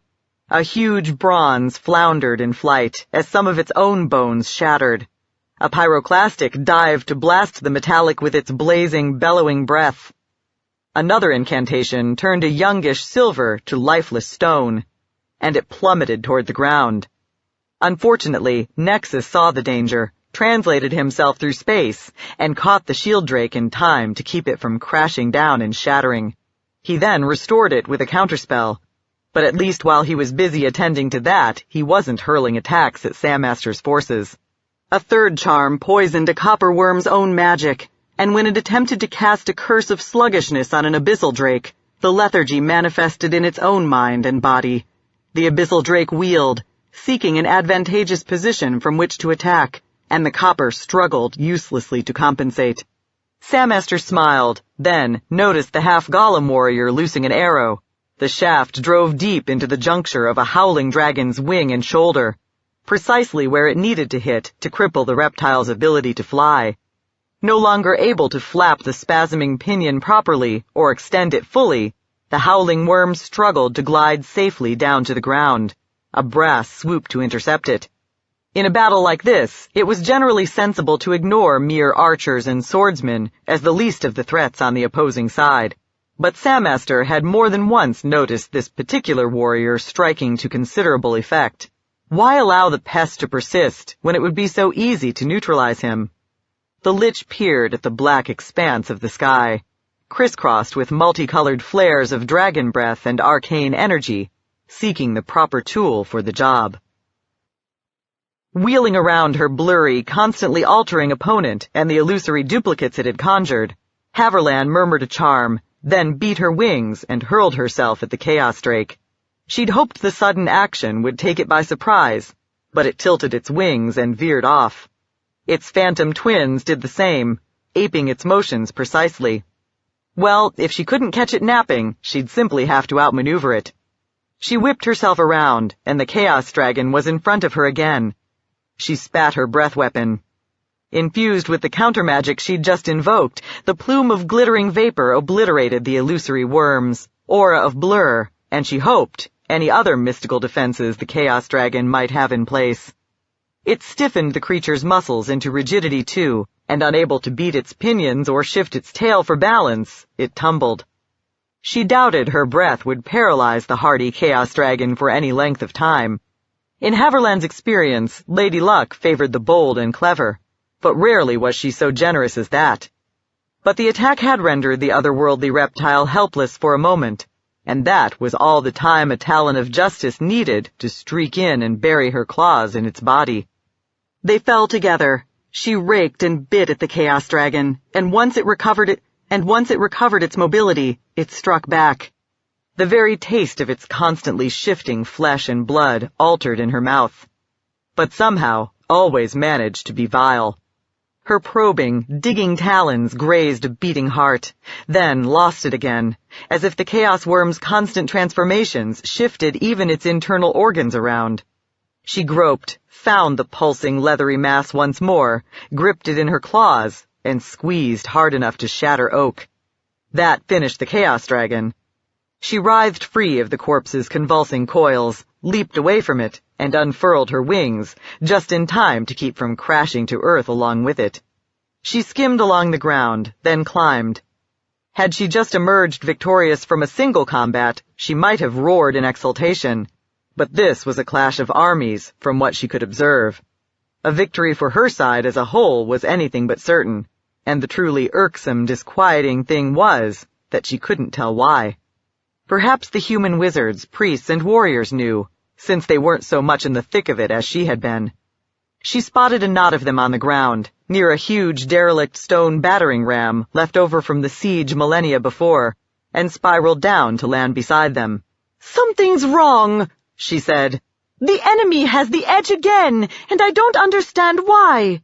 "Sandmaster," Brimstone whispered. She turned to discover that the vampire had slipped up behind her. Blood caked his jaws, and it was likely he'd been drinking it, for his wounds were squirming and puckering shut. "What about Sandmaster?" asked Will, gore, not his own, fortunately, spattering his brigandine, warsling dangling in his hand. "He's here," the vampire said, "directing his troops and casting the occasional spell. I'm certain of it." "Could he hide himself so well," Haverland asked, "that even dragons wouldn't detect him?" Will grinned. "No offense, lady, but I'm no lich, and even I can do that when I have to." If he is here, Haverland said, we must find and attack him. And do something else, too, panted Pavel. At some point he'd lost his helmet, and sweat plastered his blonde hair to his brow.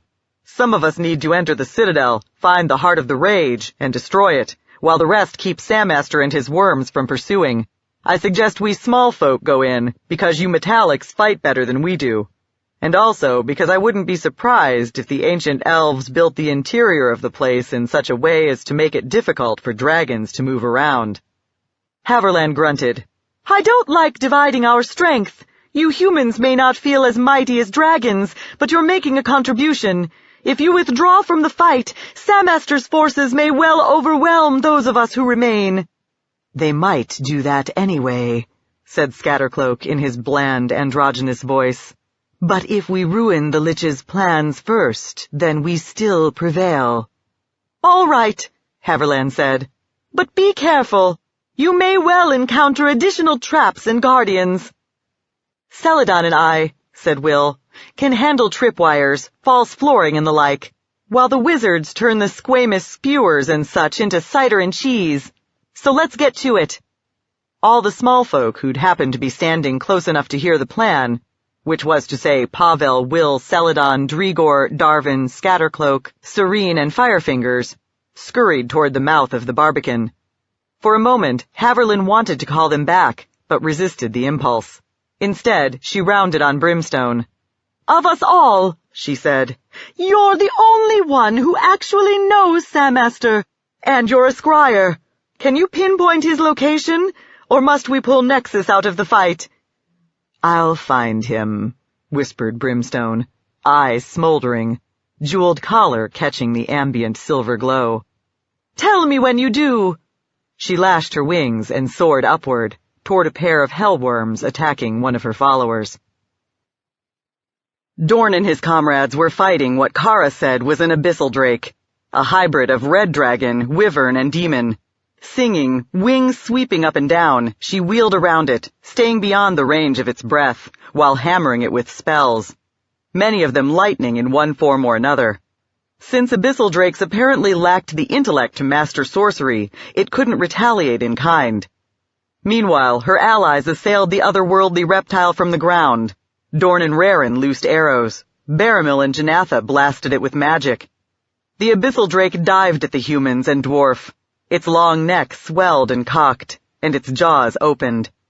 Dorn and his companions scrambled to avail themselves of what little cover existed. The abyssal drake changed from black to red-black as it swooped into the field of silvery light. Its head whipped forward, but no stream of hellfire erupted from its mouth. Kara had evidently cast a charm to choke off its breath weapon. It looked startled, and the bard blasted it with a dazzling, sizzling flare of her own breath. The attack charred one of its pinions, and it plummeted, jolting the earth as it slammed down. It rolled to its feet and charged the nearest human target, who happened to be Barramel. The temple mage froze. Dorn dropped his bow, grabbed his hand-and-a-half sword, and lunged, interposing himself between the drake and its prey. It might run right over him, but if so, it would do it with his outstretched blade buried in its throat. It recognized the threat and stopped short to snap at him. He sidestepped, tore its snout with a backhand blow of his knuckle spikes, and came back on guard. Its tail whipped around its body in a stroke that was just a blur at the periphery of his vision. He tried to dodge, but also twisted to present the iron half of his body to the attack. The poisonous stinger struck his shoulder with a clang. It didn't breach the armor, but it staggered him. By that time, though, Raren had started chopping the drake's flank with his axe. Janatha and Barramel aimed wands at it, the former assailing it with darts of yellow light, the latter with a barrage of ice. The punishment kept it from pressing the attack against Dorn, and Kara plunged down on top of it, driving her claws deep into its back. She struck at its neck with her fangs. Gripping his sword with both hands, Dorn cut repeatedly. His comrades attacked just as relentlessly, until finally, its scales a patchwork of burns and gory wounds, loops of gut hanging from a rent in its belly, the abyssal worm expired. Dorn looked to Kara, crouching on top of the kill. He had to make sure she was all right, and though their adversary had scratched and bitten her, it appeared she essentially was. She gave him what he'd come to recognize as a dragon's smile, reflecting both love and a gentle mockery of his concern. Then her head twisted, orienting on something new, something that, until that moment, no one had perceived. "Look out!" she cried. Pivoting toward the threat, Dorn assumed his fighting stance.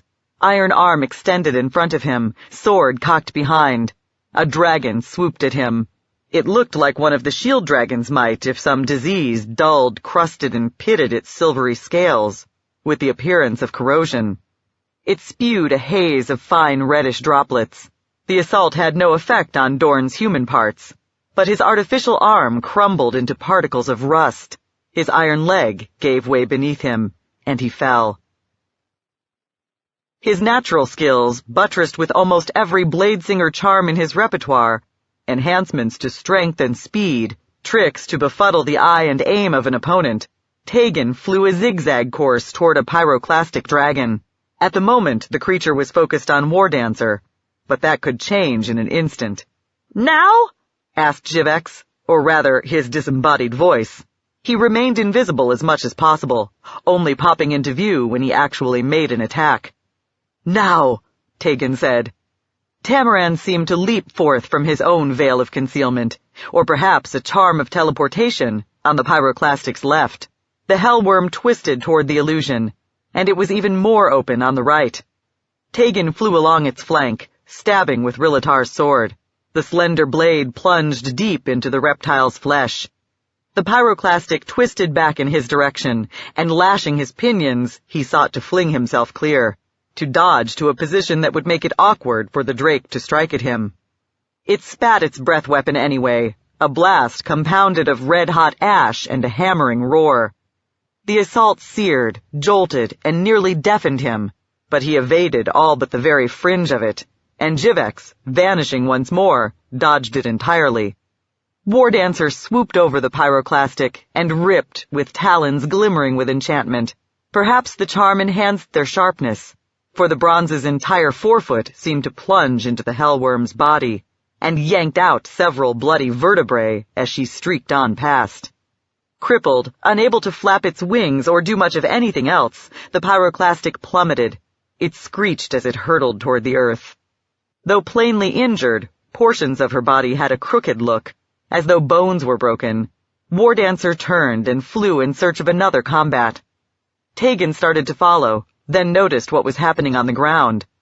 Will, Pavel, Celadon, Drigor, and several of the Phoenicians were running into the castle barbican. He realized their departure from the battlefield made sense. The point of this enterprise was to extinguish the rage. They needed to make sure they accomplished that, whatever else might happen. The question was, should he and Jivex join the Seekers or continue fighting here? Where would they be more useful? For a heartbeat, he couldn't decide. Then, a howling dragon decided for him.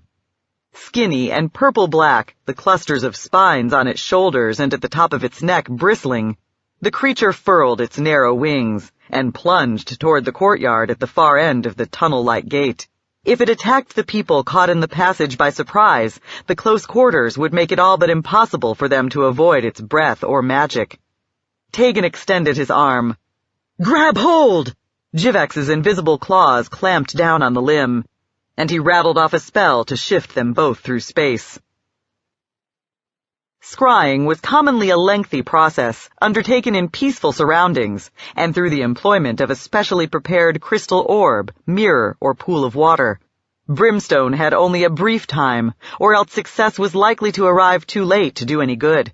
He needed to focus despite the distraction of the battle with all its flashes of flame and vitriol, cacophony of noise, and the nagging anxiety that one or another of the enemy would decide to attack him while he was helpless in his trance.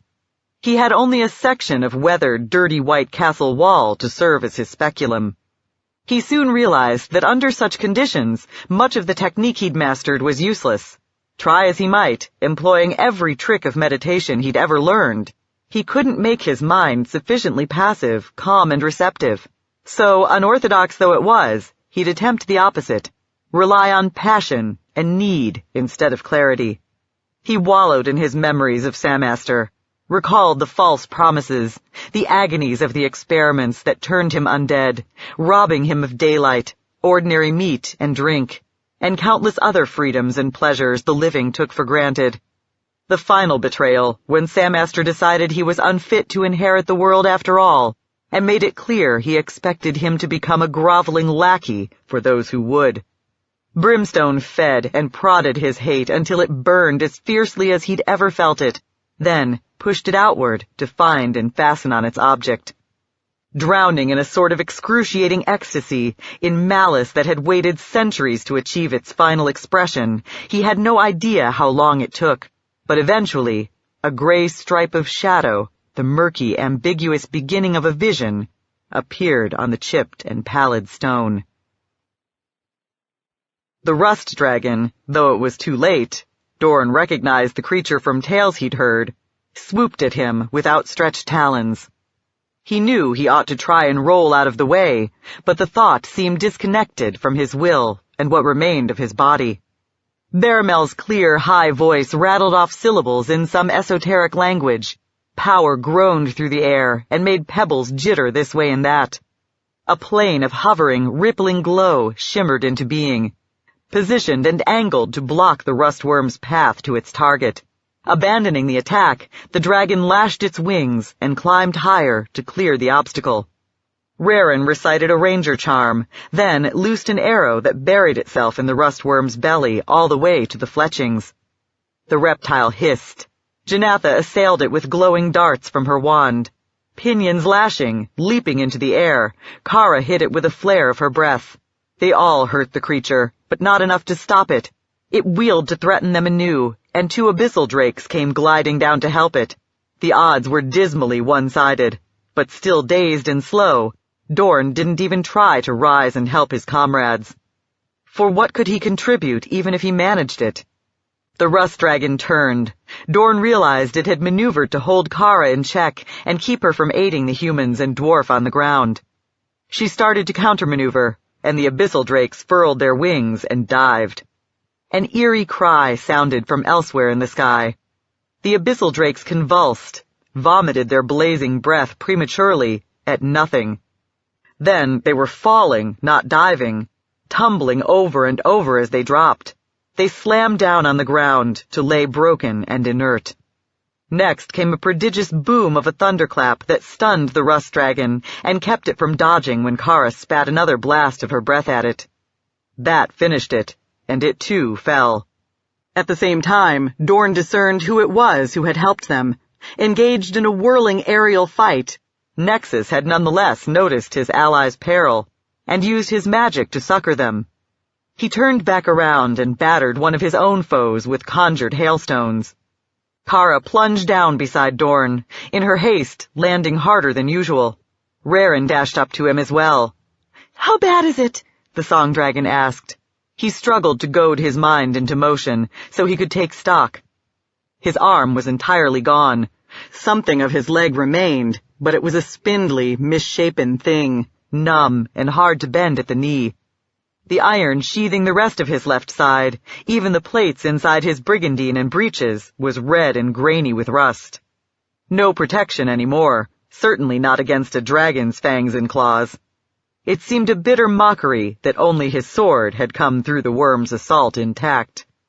He realized, in a dull way, sure to become excruciating later on, just how bad his life was henceforth going to be. He'd spent decades hating his golem parts. They'd made him a grotesque, frightening freak, but better that than a helpless cripple.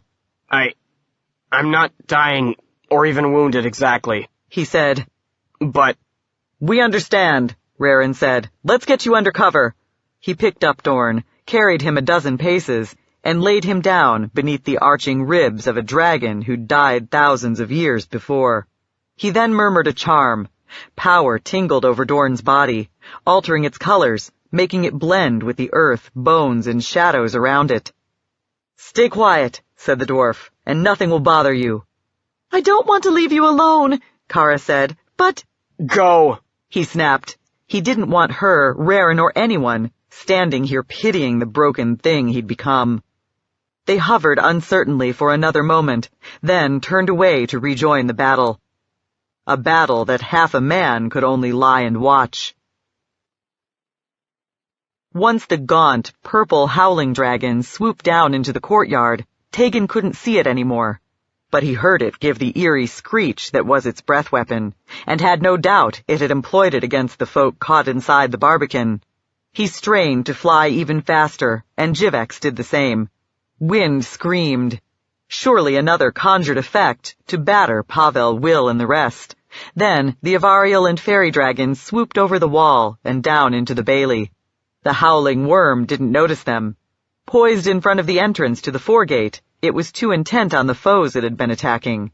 The creature's body essentially blocked Tegan's view of the passage beyond. But as best he could judge, none of his comrades was striking back at their tormentor.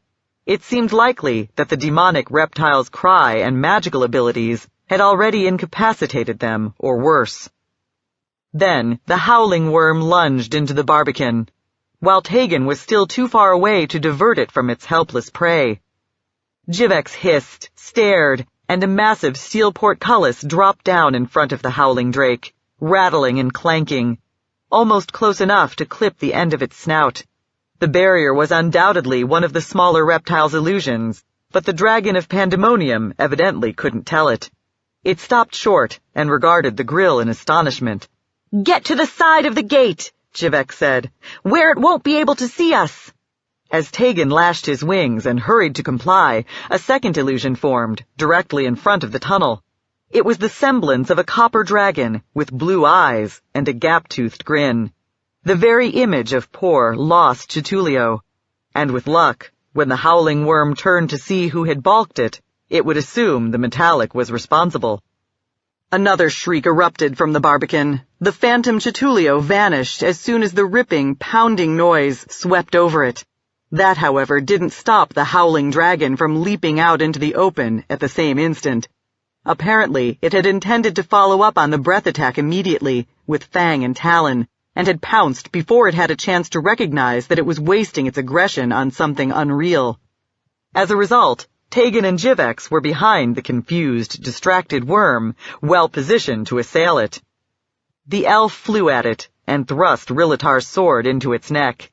The howling dragon whipped its head around and poised it to strike at him. But before it could, Jivex appeared hovering in midair and puffed iridescent vapor at its snout. The howling worm reeled drunkenly. Taking full advantage of its incapacity, Tegan drove in 3 more thrusts. Jivex faded back into invisibility. Then, snarling, the howling worm shook off the effect of Jivex's breath. It whirled toward Tegan. The Bladesinger swooped underneath its body, slashed his belly, and came up on the other side. The howling dragon hammered its wing down at him, and the stroke missed him by a hair. Jivex lit on the infernal dragon's spine to bite and claw. The howling worm twisted its head around to strike back, and its small assailant whizzed away. Terror and confusion exploded through Tegan's mind. But crying out, he denied them, and they lost their grip on him. He looked over at Jivex. His friend gave him a brusque nod to convey that he too had resisted the howling dragon's psychic attack. They attacked the hellish thing once more, Tegan cutting at it, Jivex conjuring a hood of golden dust that unfortunately failed to stick to its head. The howling worm pivoted, found Tegan, and lunged at him, and kept on lunging. Tegan realized it had decided to attack one opponent, himself, relentlessly until it dispatched him. Then it would turn its attention to the other. Snapping and clawing, the howling drake pushed him back against a wall. He tried to dodge away, but the creature spread its leathery wings to pen him in. Jivex conjured flashes to blaze and bang around its head, but failed to disorient or divert it. The howling dragon's chest and throat swelled as its breath weapon renewed itself. Trapped right in front of the reptile's jaws, Tegan knew he was unlikely to survive the blast. Then, flares of light, flame, and jagged darkness erupted behind the howling worm. It screamed and whirled, seeking the source of the new attack. Peering past the drake, Tegan saw them too. The folk the reptile had trapped in the barbican had recovered from its assault. emerged into the open and hammered it with an assortment of spells. The magic had seared and pounded its tail and hindquarters into a raw, bleeding mess. It started to rush Scattercloak, Serene, and their fellows, but Tegan was faster. He flew at it and thrust his sword deep into its skull. The howling dragon fell, thrashed, and finally lay still. Once he was certain the creature of pandemonium was truly dead, Tegan looked around, making sure no other threat was descending on his friends or himself. None was, so he furled his pinions and sat down on the ground. "Is everyone all right?" he panted. "Of course," Jivex replied. Tegan regarded Will, Pavel, and the others. "What about the rest of you?" "The worm's cry and other powers tore at our minds," Pavel said. "If we can spare a moment for some healing, we'll be the stronger for it." "All right, but let's do it indoors, where we won't attract the notice of any other unfriendly dragon that happens to flap overhead." He cast about and found an arched doorway leading deeper into the castle. "This way." Haverland soared to join Limark and Azak in their struggle with 5 of the enemy. But before she could climb high enough, a red-eyed shadow glided in on her flank. "I found Samaster," Brimstone whispered. Where? She asked. In the top of the second tower on the wall north of the Barbican. She turned and scrutinized the structure with all her senses and arcane sensitivities. Even now that you've told me, it seems empty to me. I assure you he's there. Very well, she said. I believe you. Then we have to attack him with as many dragons as we can, 12 at least. Impossible! If we disengage so many from the fight with the hellworms, our defense will fail. If you leave Samaster alone to do as he wishes, it will crumble faster. I know you can't perceive his influence directly, but I guarantee you he's the reason we're losing, even with the likes of Nexus and Tamarand on our side. All right, she said, peering about, looking for allies she could pull from the fray while doing the least amount of damage to their chances. But the grim truth was that no one could be spared. Everyone was fighting desperately to hold Samaster's minions in check. Such being the case, she'd use the drakes who'd come unquestioningly when she called. Employing a cantrip to amplify her voice, she bellowed, "Talons! Talons of justice! To me!" As quickly as they were able, silvers broke away from their opponents and winged their way in her direction. Climbing in the southern quadrant of the sky, Tamarand peered at her in surprise, and no doubt, dismay. But he didn't seek to countermand her order, or waste time questioning her. Instead, his own voice magically enhanced, he directed his remaining warriors hither and yon, striving to mend the holes she'd just torn in their battle order. Meanwhile, Samaster's troops raised a blood-curdling clamor and drove forward. The Talons swooped and wheeled around Haverland and Brimstone. "What are we doing?" Azak asked. "Though we can't see him, Samaster is in that tower." Haverland jerked her head to indicate the proper one. "We're going to assault it." Samaster wondered what had become of Jelani, the howling worm he'd sent to slaughter the foes he'd noticed scurrying into the Barbican. He hadn't expected it to take this long. Was it possible the Thensians had somehow managed to defeat the Drake? He reassured himself that even if they had, it didn't matter. The castle had other defenses. Still, it would be sloppy, reckless to let his enemies get anywhere near the source of the rage. If Jelani had failed, he'd send other dragons after the Thensians. The struggle in the sky was going well enough that he could spare them. He murmured the opening words of a charm that would afford him a view of the interior of the foregate, and the bailey at the end of it, then noticed what Haverland, other shield drakes, and Brimstone were doing. Streaking toward the tower in which he stood. Plainly they'd discerned his presence at last.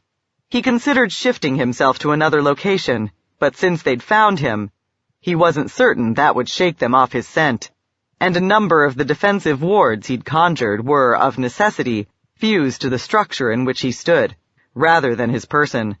Besides, he'd been itching to reveal himself and fight openly. He thumped the butt of his staff on the floor and dissolved his shroud of invisibility. Since he had windows on all four sides, he presented a target to all the wheeling silvers at once, and several immediately bellowed spells. He willed his defenses to life, and the shield worm's blasts of fire, sunlight, and such frayed away to nothing a pace or so short of the spire with its high pointed roof. He sneered, then willed his invisible concentric spheres of protection to expand. When the outermost came into contact with the nearest silvers, it slashed them like razor-sharp claws, and pinions lashing, they frantically retreated. It was too bad he could only expand the bubble out to a certain point. Otherwise, he could have enlarged it until it shredded every metallic in the valley. But no matter. He had plenty of other ways to kill them. Brimstone dissolved into smoke and sparks, came billowing at the summit of the tower, then recoiled as Samaster's wards wounded him, even in that insubstantial state. Melting into dim translucency, a silver shifted the bulk of its substance to another level of reality, only to find the Lich's defenses existed there as well. A shield drake who looked as old and powerful as Haverlan herself, a longtime foe of the Cult of the Dragon named Azak, if Samaster wasn't mistaken, sought to translate himself through space, then hissed as the magic not only failed to shift him, but hurt him. Roaring words of power, Haverlan attempted a dispelling. Samaster's mystical fortifications softened for an instant, but then flared strong as before. He took an onion from his pocket, recited an incantation, and tore at the vegetable's layered surface. A silver screeched and flailed as strips of flesh peeled away from its body. He seared another worm with a downpour of acid, then sent a shadow sword flying at a third. The blade was actually a mobile gap into the cancerous nothingness between the worlds, and when it slashed the reptile, it engulfed and obliterated it. Meanwhile, the silvers struggled to reach him with their own spells, and failed utterly. He laughed in exultation. Lying in the middle of the ancient dragon's skeleton, Dorn watched Samaster's worms hammer his allies.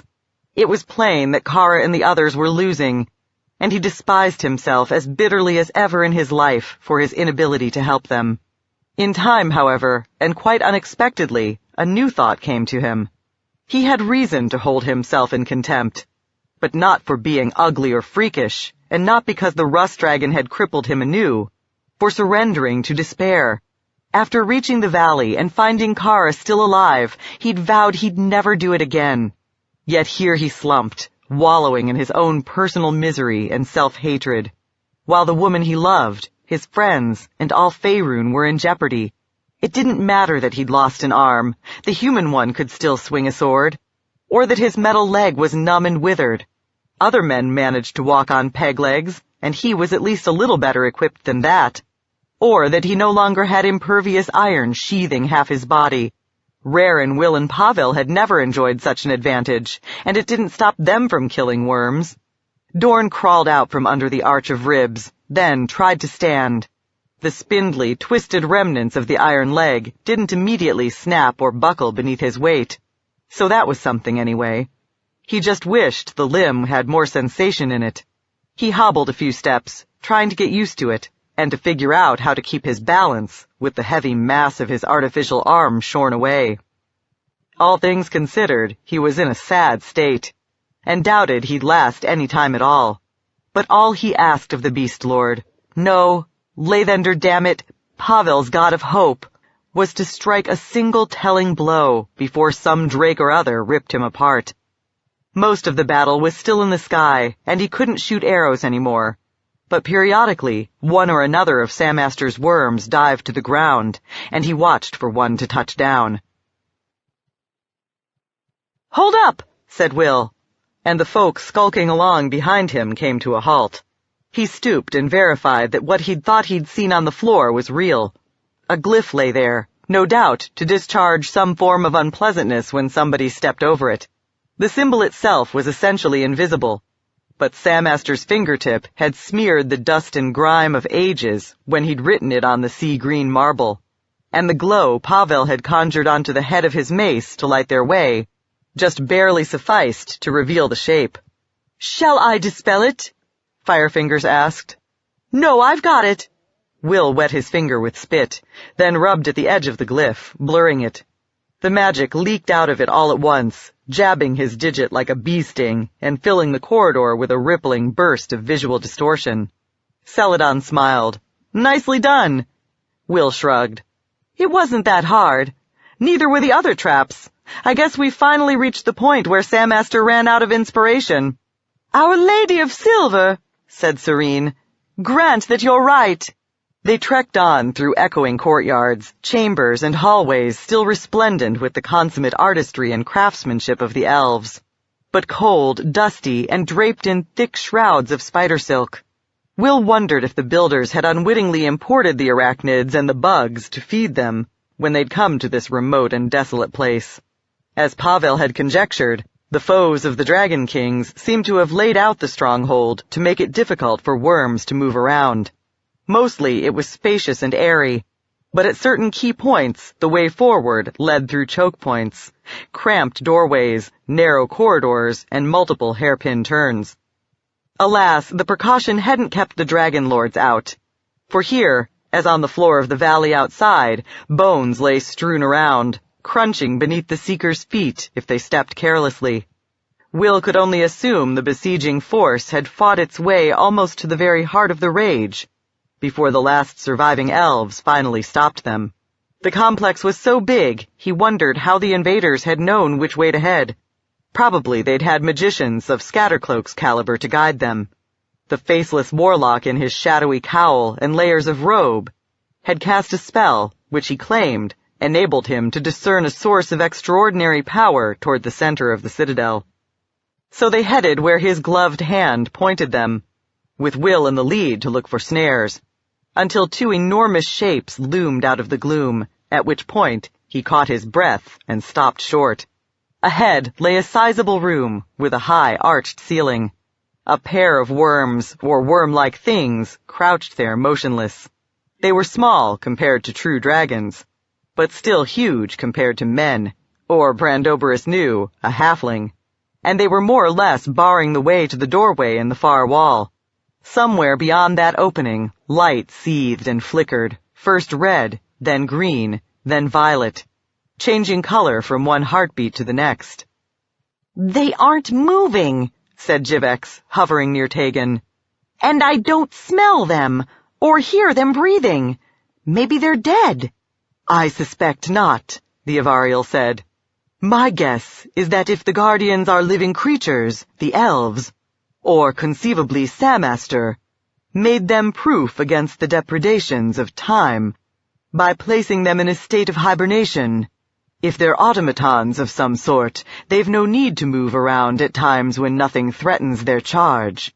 But either way, they're likely to rouse as soon as we approach too near. Do you concur, Master Firefingers?" "Yes," the old man said. "So let's not approach. Instead, I'll teleport the lot of us right past them." "Onto that narrow strip of floor between them and the lights?" asked Darvin, frowning. "Since we don't know what lies beyond it, and thus have nothing better to aim for, yes." "What if the only way to make sure we don't misstep," said Scattercloak, "is never to move at all? Wouldn't you agree?" Darvin sighed. "I suppose." "Then everyone gather close," said Firefingers. He recited an incantation, and the vista in front of Will, dragon shapes included, seemed to leap at him. Then it all disintegrated into dots and blobs of light, streaking past and harmlessly through him. Then, as abruptly as it had lurched and fallen to pieces, the world remade itself, and the mysterious doorway, filled with blue radiance, yawned before him. That close, he could feel that the flickering inconstant light embodied a fundamental wrongness, like the unholiness infusing a pyroclastic's breath, or brimstone's very essence. It made his eyes smart and his guts cramp. Yet he still stepped closer. Pavel grabbed him by the shoulder. "Don't go in there, cretin. Or rather, come to think of it, do." "Get your filthy paw off me," said Will. pushing his comrade's hand away. "I can feel it's dangerous, but after hunting for it all these months, I'm at least going to take a look at it before the counterspell blasts it to bits, or whatever it's going to do." Apparently, everyone felt the same, for all 10 of them moved forward, crowding together, leaning sideways, and craning to peer through the opening. Jivex clung upside down to the lintel to look over the heads of his larger companions. The vault beyond the threshold was as spacious as its antechamber. The builders had inlaid an intricate pentacle in gold on the black marble floor, and used true silver and gems to create an image of the night sky on the walls and ceiling. An enormous ruby with a streaming carnelian tail represented the King-Killer, the comet that in times past had served as the harbinger of the rage. But jewels and a mithril moon weren't the only things on the walls. Bright, fist-sized holes that Will had learned to recognize as portals pocked the ebon surfaces at irregular intervals. From the miniature gates blazed flares of power, the source of the noisome, ever-changing light shining through the door. The ragged, luminous tendrils arced and whipped back and forth, burning through one section of the room, then another, but always terminating at the same point, a black amulet floating above the very center of the pentagram, with a loop of chain dangling below. "Glories of the dawn," Pavel breathed. "Now I know how Sammaster did it." "Whereas I," Tegan said, "am primarily interested in seeing you wise folk undo it. So if you wouldn't mind." Something scraped on stone. The Seekers spun around to see that the worm things in the antechamber were turning too. Dorn watched as Tamarand blasted a chaos dragon with his fiery breath. The flame withered the hell worm's wings, and it plummeted. Tamarand turned as if he meant to dive after it. But then, a howling dragon hurtled down at him, and he lashed his wings and twisted himself around to meet that threat instead. The chaos dragon dropped halfway down the sky, then managed to spread its blackened, shriveled wings. Maybe, despite all the holes Tamarand had burned through them, they served to slow its fall. The worm still smashed down hard, but then rolled to its feet and rushed foes on the ground, Raren, Baramel, and Janatha. Fast as he was able, and it didn't feel fast at all, Dorn ran to help them. Baramel and Janatha shot chunks of ice and darts of light from their wands into the dragon's squirming, ever-changing countenance. Raren threw his harpoon into the reptile's shoulder. The chaos dragon's scales turned green, where Tamarand hadn't charred them a permanent suppurating black, and hornlets sprouted over the eyes. It cocked back its head and spat poisonous vapor. Raren and the temple mages tried to scramble out of the way. Most likely, they all had defensive wards in place. Yet they still doubled over coughing, and the chaos dragon pounced and landed right in front of them. For the moment, the sisters were helpless, and Dorn was still too far away. His ruddy face blistered, blue eyes bloodshot, and streaming tears, Raren straightened up, gripped his ice axe, and attacked the chaos worm so savagely that it had little choice but to focus its attention on him, while Janatha and Baramel stumbled away from it. Raren chopped into its forefoot. It raised the wounded leg, the scales rippling back and forth between red and blue, and stamped. The dwarf sidestepped out from underneath and hacked at the limb again. The drake lurched off balance, and he struck it a third time, like a woodsman striving to fell a tree. But the leg wouldn't give way. The worm pivoted, bit, clawed, and Raren jumped away. The chaos dragon lunged after him and drove him back. Bellowing a war cry, Dorn raced into the distance and struck at the creature's flank. His sword plunged deep into a raw spot where Tamarand had burned away the scaly hide. The chaos dragon faltered, then whirled in his direction. He jumped back, sidestepped when the worm clawed at him, cut and dodged once more, fighting his own trained habits every step of the way. He couldn't lead with the iron arm, it wasn't there anymore. He had to keep the sword in front, to threaten the drake, and to parry. Nor could he plant himself in front of the creature, trusting his armor to protect him. That wasn't there anymore either. He had to fight like Raren and the others, hit the worm when it was striking at somebody else, and do everything possible to protect himself whenever it paid attention to him. Maybe it was because Rarin fought superbly, or because the Chaos Dragon was already hurt, but somehow, working together, the hunters both stayed alive and cut the reptile up a little more, until one of the sisters, with his eyes on the worm Dorn didn't see who, conjured a deafening shriek that tore most of the flesh from the creature's skull and the top half of its neck. It flopped over onto its side to kick and flail in its death throes. Rarin trotted around the corpse to Dorn. "Are you planning to go on fighting?" asked the dwarf. Yes! "Then I've got something for you." Rarin took hold of Dorn's wrist and rattled off an incantation. For a moment, a scent of earth and greenery filled the air, and power tingled up the human's arm. Afterwards, he felt more agile and more certain of his balance. "Now let's kill dragons," Rarin said. Haverland watched in fury and grief as one by one, Samaster ripped and smashed her silvers out of the air. It was quite possibly the end of the Talons of Justice. She hadn't led all her followers into this terrible place, but she'd brought the best of them, the heart of the Fellowship, and already the majority lay crumpled and dead on the ground. She called out to Brimstone, who was gliding nearby. "You know the Lich," she said. "How do we counter this magic? How do we reach him?" "I don't know," the vampire said. "Perhaps if we fetch Nexus." "We can't. We've pulled too many warriors out of the fight with the Helldrakes already. Look at the sky. What do you think would happen if either he or Tamarand withdrew?" Samaster conjured a dozen shadow shapes like disembodied jaws. They shot at Azak, swarmed on him like angry bees, and sank their needle fangs into his scales. He roared in pain, and the Lich laughed. No more, thought Haverland. No more of this, and she knew what she was going to attempt. She lashed her wings and flew straight at Samaster. She'd already discerned that concentric spheres of protection surrounded his perch. As she hurtled through the first one, pain stabbed down the length of her body, from her nose to the tip of her tail. Refusing to let it balk her, not bothering to look and see how deeply the ward had slashed her, she streaked onward, into the second barrier. This time, the agony pierced all the way into the core of her. Blood surged up in her throat, and her left eye went blind. Her heart juddered. And worst of all, something broke or sheared apart inside the linkage of bone and muscle controlling her pinions. They locked up, and she fell. She roared, spitting gore and bits of broken tooth, strained to shift them. And finally, they flapped and bore her onward. At the third barrier, which she dreaded as she'd never dreaded anything before, but she was the barb of the Talons of Justice, and duty demanded she plunge on through. It was like being on fire, outside and in, like becoming a being that didn't merely suffer anguish, but purely and simply was anguish.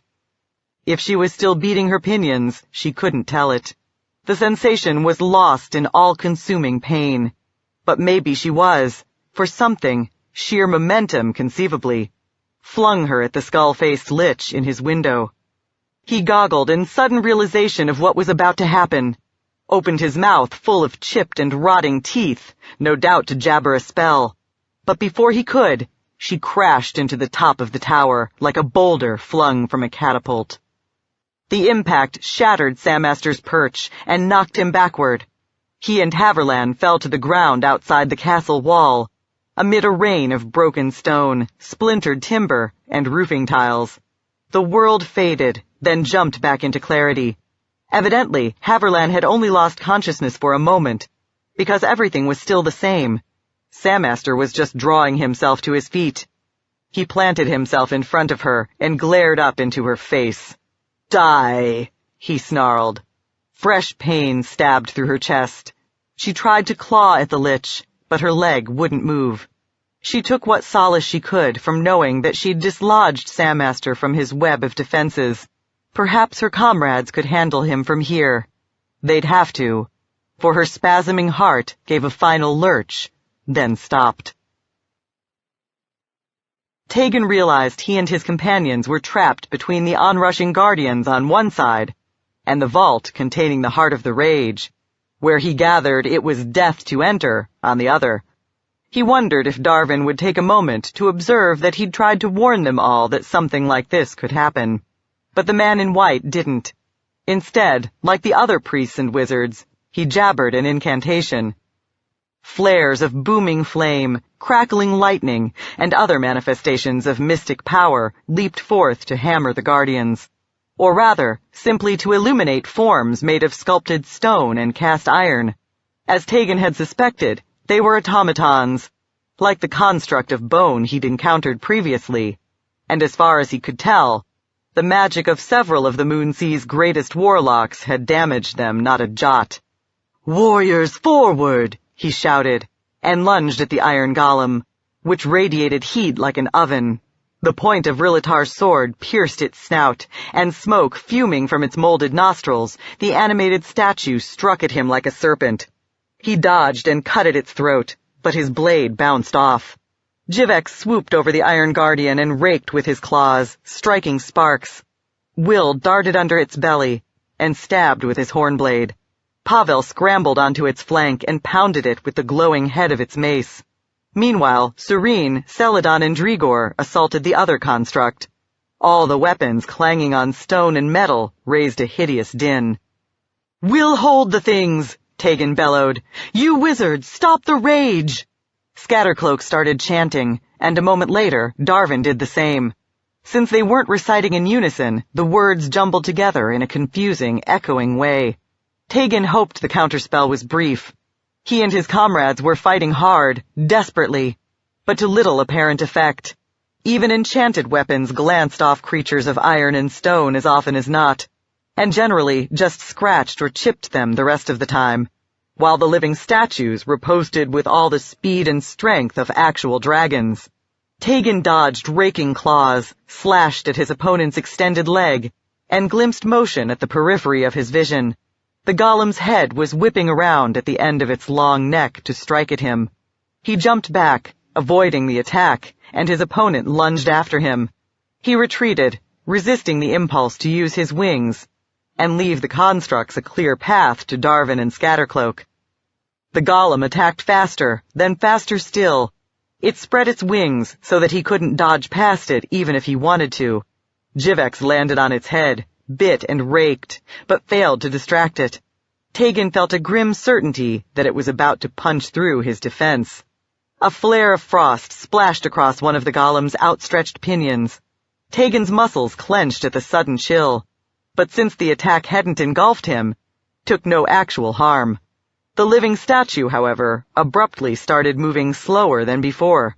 It was easier to evade its strikes and cut and batter it in its turn. Perhaps it realized as much, in whatever passed for its mind, for it attempted a different mode of attack, rearing, cocking its head back, and spreading its jaws. Tegan poised himself to dodge, but Firefingers rattled off words of power, and when the flare of breath weapon exploded from the statue's mouth, the flame hooked upward to splash against the ceiling. "Nice trick," said Will. He darted under the statue's belly and stabbed. Gripping his glowing mace in both hands, Pavel bashed dents in its side. "Get clear when I give the word," Firefinger said. He declaimed another incantation. "Now!" The fighters scurried backward, and the golems lunged after them. But then, crashing and rumbling, the floor, and the ground beneath it, evidently, shattered into fragments beneath the statue's claws, and they floundered down into a pit of rubble like animals in quicksand. Tegan grinned. Realizing the golems were more or less impervious to his magic, Firefingers had instead employed it to deny them a stable surface on which to stand. It was a clever tactic. Scattercloak and Darvin's voices grew louder, more insistent. They'd finally reached the concluding syllables of the counterspell. Tegan turned back toward the source of the rage to see what would happen next. As far as he could tell, nothing. The flares of power kept on leaping from the wounds in the walls to the pendant floating in the center. Exactly the same as before. "I don't feel any different," said Jivex, hovering. "The craziness is still inside my head." "That," spat Darvin, "is because our countermagic doesn't work! Damn it! Damn it! Damn it to Bator!" The chunks of stone at the top of the pit crunched groaned, and shifted as the golems started to dig their way up from the bottom. Tamarand caught an updraft, gained the high air, and dived at his foe. The wounded rust dragon tried to dodge, but he compensated and plunged his talons into its neck. They sheared through muscle and smashed vertebrae, all but beheading the creature. He released the convulsing body and let it fall. Momentarily free of threats to his person, Tamarand then looked around to monitor the progress of the battle as a whole, just in time to see Samaster strike Haverland dead. Tamarand refused to feel shock or grief. Such emotions were for later, should he survive. For the time being, what mattered, the only thing a war leader could allow to matter, was that the silver had dislodged Samaster from his prepared defenses. The question was, how best to take advantage of the opening, and essentially, the answer was another impossible choice. Tamarand scarcely dared divert any more of his strength from the clash with the hellworms, but neither could he ignore the Lich. So, rattling off commands in his magically augmented voice, the gold divided his strength once more.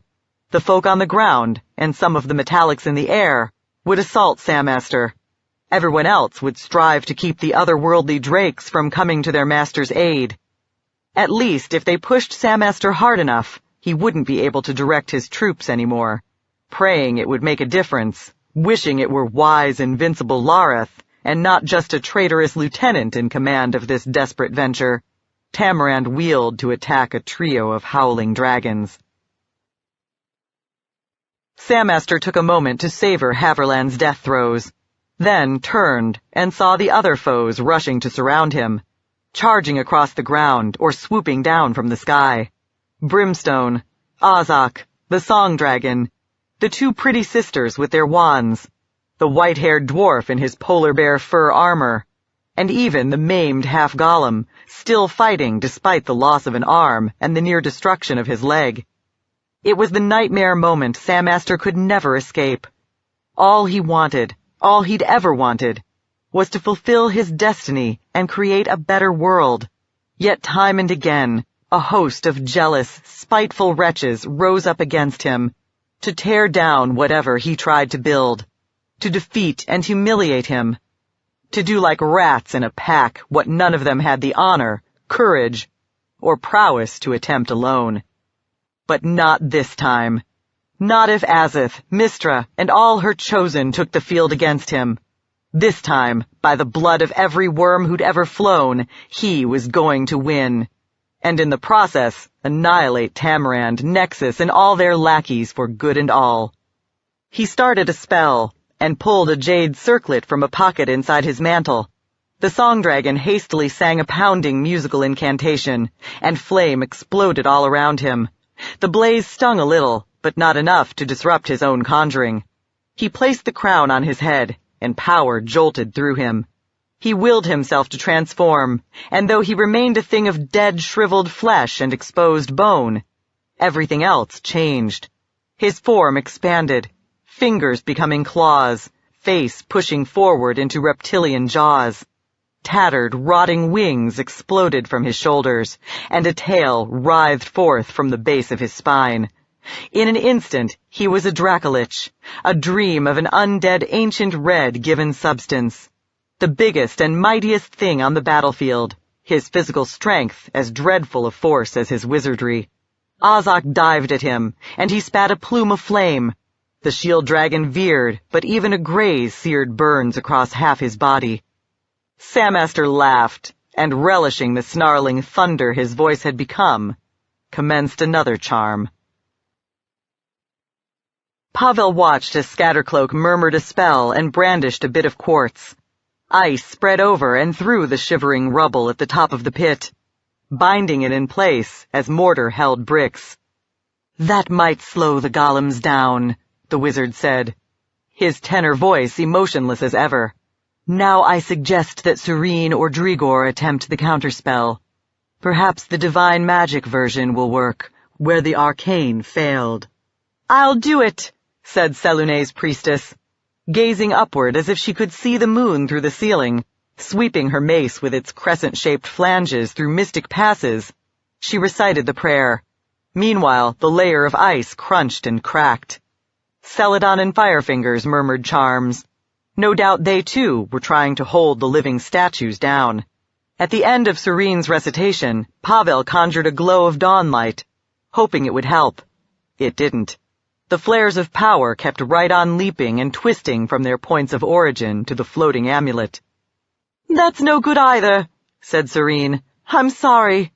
"If we can't do this," said Darvin, his voice shrill, "we need to clear out before the golems free themselves, because we can't cope with them either." Ignoring the mage's outburst, Will looked up at Pavel. "What was that useless bit of stupidity you tried?" "From the start," said Pavel, "we've known Samaster must have modified the enchantment generating the rage. Because in times past, it drew its power from the stars, and only woke when the King-Killer appeared in the sky. By the same token, being a creation of elven high magic, it would only obey the will of one of the Telkesser." "I believe I understand," said Tegan. "Since the Lich had to alter the mythal, the key you scholars devised doesn't fit the lock anymore." "But why did you think a flash of sunlight would help?" Jivex asked. "Because I think I comprehend what Samaster did," Pavel said. "He's pulling mystical force directly from the abyss, or possibly one of the hells, to power the enchantment, and focusing it through his own phylactery. That was the only way he could gain control of the magic, by fusing it with his own essence. Thus, I hoped Lathender's power, which is an anathema to the undead, would weaken the metaphysical structure of the magic sufficiently for our countercharm to break it apart. Because I refuse to believe our researchers missed the mark entirely. Our invention just isn't as perfect as it needs to be." "Yes," said Darvin, "and your little trick didn't tip the scales, so—" "Please, my friend," said Firefingers. "You fought like a hero so far. Stand fast just a few breaths longer while I attempt something else." He murmured a charm, and a floating, luminous, disembodied hand shimmered into existence beside the phylactery. It tried repeatedly to take hold of the black amulet and pull it away from the center of the pentagram, but the thing kept slipping from its grasp. Then, one of the seething streamers of hellfire washed over it, and it crumbled from existence. "My turn," said Will. He whirled his sling and hurled a skip rock at the phylactery. The stone hit it squarely, but bounced off without jarring it out of position. "Curse it!" "It's possible," said Pavel, unrolling the scroll Serene had written for him, "that part of the problem is distance. Our magic may prove more potent if the person casting it is in physical contact with the phylactery. I'll give it a try." "What?" squawked Will. "You said it's dangerous inside the room." "It is. The currents of force could burn and poison me, but if our friends will give me the benefit of whatever wards they have left for the casting, that may protect me." Will shook his head. "I don't like it. I'm not delighted with it either. But do you have a better notion?" "Even if it is a good plan," Drigor said, "you aren't the most powerful cleric here." "No, but I'm the one bound to the sun. That makes a difference dealing with the undead, just as it did on our expedition into Shadow. So I should be the one to go. Agreed?" Drigor's scarred face twisted. "Reluctantly." "It's settled then. Quickly, everyone, give me your blessings and protections. By the sound of it, the golems are about to crawl up out of their hole, and then it will be your job to keep them off my back." The stone dragon's lashing wings and ridge of spine erupted from the rubble. Tegan beat his own pinions, sprang into the air, and flew over the golem, striking it again and again with his sword. Jivex streaked after him, landed on its back, and scrabbled with his talons. Eye glowing yellow, the statue's head burst out into the open air and twisted toward its attackers. The jaws spread wide, and the creature spewed a plume of gray vapor. Tegan tried to fling himself aside, but the breath weapon washed over him anyway. His muscles locked, and a cold heaviness flowed through his limbs. He started to fall. "No, no," he thought, "I refuse this," and the malignant power lost its grip on him. His wings flapped just in time to bear him up and keep him from dropping into the churning chunks of stone on top of the pit. He looked for Jivex and felt a pang of horror to see that the fairy dragon, still attached to the golem's back, had become a shape of gray granite like his foe. Then, however, Jivex too shook off the petrifactive effect, his scales shimmering as he became living flesh once more. The construct struck at him, and he dodged. Its fangs clashed as they snapped shut on empty air. Tegan cut at it and said, "Back!" He and Jivex wheeled and joined the battle line Drigor, Celadon, Serene, and Will had formed to block the way into the heart of the rage. Firefingers, Scattercloak, and Darvin stood behind them. His hands a blur, Will slung skiprock after skiprock at the golems as they clambered up out of the shattered floor. "Can't somebody just sink them down to the bottom again?" he asked. "I'm afraid not," said Firefingers. "We don't have any more of those spells ready for the casting." "Of course you don't," the halfling said. "Here they come!" He tucked his warsling back in his belt and whipped his hornblade from its scabbard. The golems finished their scramble up to the surface and found their footing atop the shifting rubble. Jivex conjured a troop of flying pixies to hover in front of them and jab at them with their spears, but the illusion didn't balk them. Without hesitation, they charged right through it. That left the matter up to sword, mace, warhammer, tooth, and claw, with the wizards aiding the folk on the front line as best they could. Firefingers made the iron golem's flaming breath arc harmlessly up at the ceiling, and Scattercloak created floating shields and blasts of wind to keep the stone drake's exhalations from reaching their targets. Darvin placed one glowing wall after another in the statue's way. The barriers dissolved the moment the constructs touched them, but perhaps they slowed them down a trifle and kept them from overrunning their foes by dint of sheer bulk and momentum. Yet the golems steadily gained ground, for all that their foes contested every inch of it. Tegan cut, ducked, slashed, and sidestepped. Jivex raked at the stone dragon's luminous eye and hurtled on, narrowly evading a snap of its jaws, then a slap of its wing. Will darted under the iron worm, stabbed and darted out before it could stamp on him. Then huge iron claws flashed out and tore Drigor's head from his shoulders.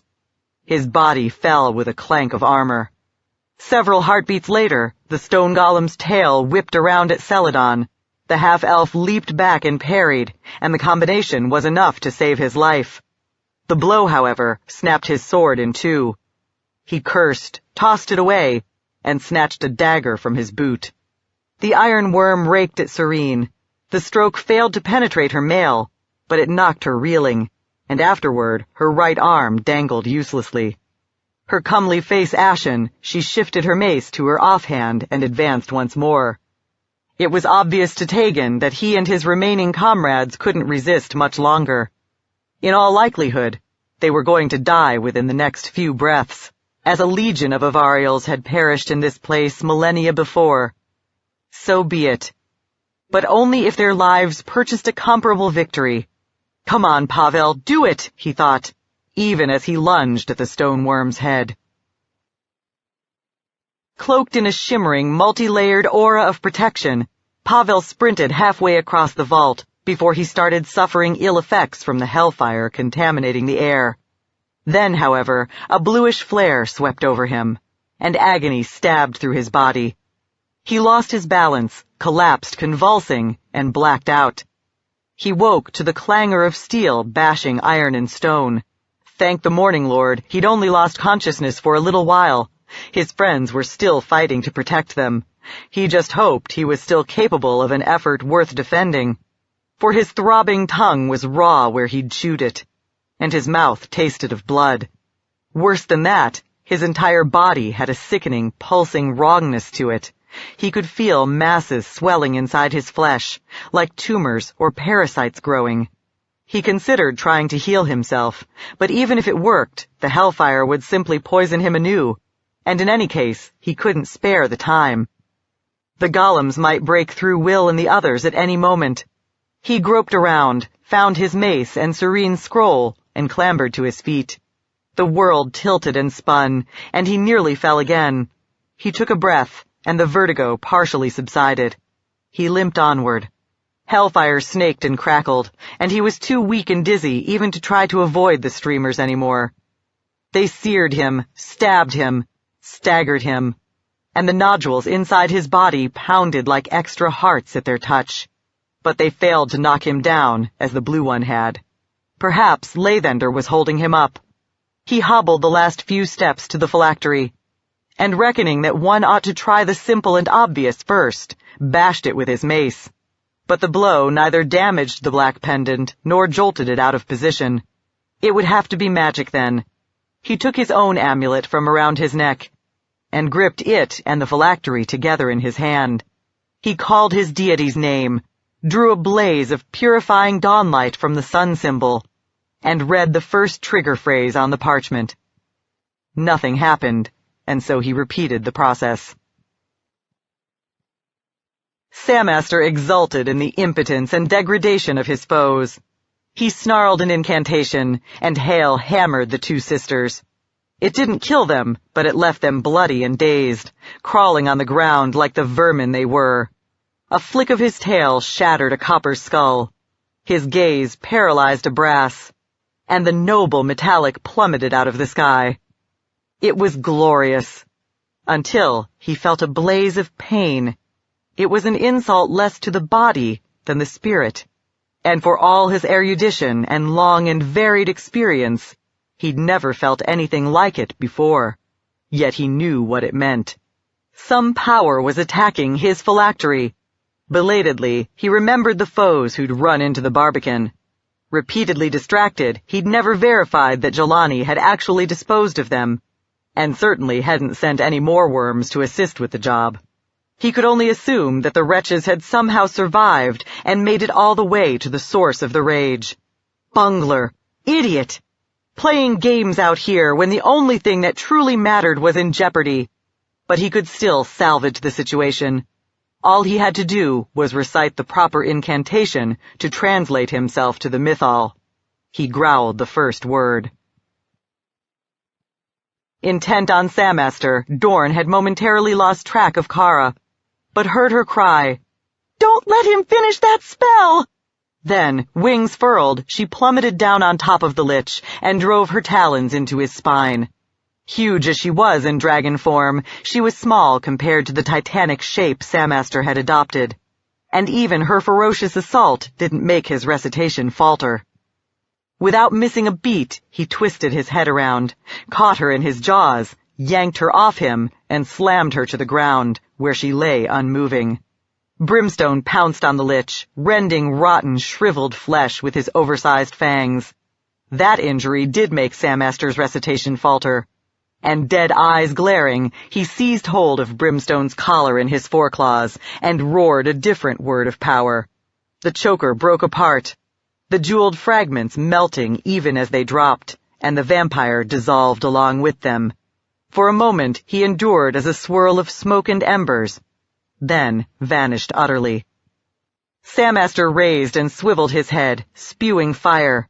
The blaze seared some of the metallics diving at him, and forced others to veer off. Then, floating, still burning, it split and shaped itself into half a dozen bright draconic shapes that lashed their wings and flew at one or another of his foes. Evidently confident that none of his enemies in the air would be able to balk him, Samaster again began the spell that had so alarmed Kara. By that time, Dorn and Raren had covered most of the distance to their adversary. Running on 2 good legs, even if they were short ones, the dwarf reached the lich first. He drove his ice axe into Samaster's hind leg. Samaster plainly perceived the stroke, because he retaliated by picking up his foot and trying to stamp on Raren, who scrambled out from underneath. But the pain, if in fact that was what the mad creature felt, was insufficient to disrupt his conjuring. Dorn rushed in cutting, ducking, and dodging huge raking talons, the sweeping, pounding tail, and hammering wings. It was insane. In his present form, Samaster was so big that the hunters couldn't even reach his body, only his extremities. And obviously, no crippled hunter could expect to last more than a heartbeat against such a fearsome quarry. Don't think about it, just hit and move, hit and move. The tempo of the spell accelerated toward its conclusion. Dorn invited a strike to give himself the chance to cut at whatever part of Samaster came hurtling at him. It turned out to be a gigantic, withered forefoot. He twisted aside and felt the remains of his iron leg buckle.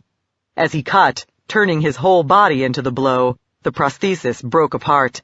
But his blade still plunged deep into the corpse thing's limb, cleaving flesh and smashing bone. Sandmaster shrieked, finally botching his incantation.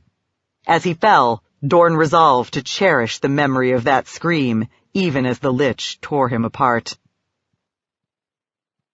Pavel had read the trigger phrase 4 times, to no effect. But on the 5th try, the phylactery shuddered in his grip like a frenzied animal struggling to escape, then crumbled into grit and soft, tiny fragments. Their terminus lost, the flares of hellfire leaped wildly around the chamber, until the miniature portals from which they sprang exploded in a stuttering series of blasts, leaving only ragged craters in the walls. That's it, thought Pavel. It has to be. He wanted to rejoice, but felt too sick and weary. Besides, it wasn't entirely over. The destruction of the Mythal hadn't deterred the golems. They were still striving to kill the trespassers as fiercely as before. Pavel hefted his mace and moved to help his comrades. But as soon as he took a step, his strength failed, and he fell down, vomiting blood. Dorn looked up, expecting to see the stroke that would kill him, but Sandmaster wasn't moving. Or rather, he was standing in place, trembling, while Raren chopped at his leg. A shaft of red-gold light punched a hole in Sandmaster's flank from the inside. Another beam burst forth, and another, erupting from every part of his body and in all directions, until the hideous shape of rot and bone was nearly lost inside a blaze, like the rising sun. The lich lifted his head and screamed, then toppled, right at Dorn. And even riddled with holes, there was still plenty of corpse left to squash a human.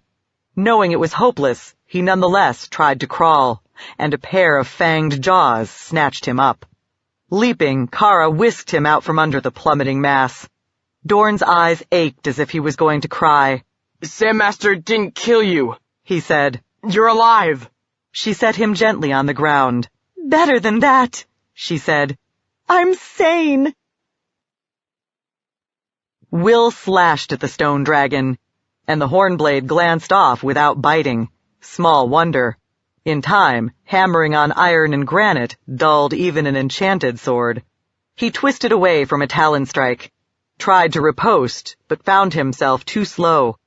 He was tired, gasping, his weapon heavy in his grip, and everyone else was in the same sorry condition.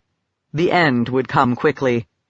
Then, abruptly, Scattercloak said, in a voice still so devoid of emotion that it took a moment for the words to register, "We've won. Fall back, gather round, and I'll translate us away." Of necessity, Will had been focused on the enemy. Still, it seemed astonishing, unreal, that after a year of striving, Pavel had succeeded in quelling the rage without him even noticing. As he and his surviving comrades retreated, the golems pursuing, he risked a glance to make sure his friend was hurrying to join the rest of them. He wasn't. Instead, he lay on his belly in the center of the golden pentacle, with blood around his head. "Get up, weakling!" Will cried. "Can't," Pavel croaked. He had gore all over his chin, too. "Finished. Worth it to be rid of you. Get out." "Not without you!" Will scrambled toward him. "Taken," said Pavel. "Stop him!" The Avarial grabbed Will and hauled him back. As he struggled to free himself, he glimpsed huge, plunging shapes, leaping flame and gray vapor, the golems driving forward in a final, irresistible onslaught. Then they vanished into flash and blur. As far as Nexus was concerned, Tamarand had proved himself as brilliant a captain as Lareth. Under his leadership, the Metallics had performed miracles, but sometimes even miracles were insufficient, and as their comrades plummeted from the sky or spiraled down too sorely wounded to continue fighting, he feared this was one of them. Then something flashed far below him on the ground. In a battle fought with sorcery and dragon breath, plenty of things blazed and flared, and he didn't know what impelled him to attend to this one. Yet he looked down just in time to witness Sandmaster's demise. Nexus started roaring out the most potent spell of banishment in his repertoire.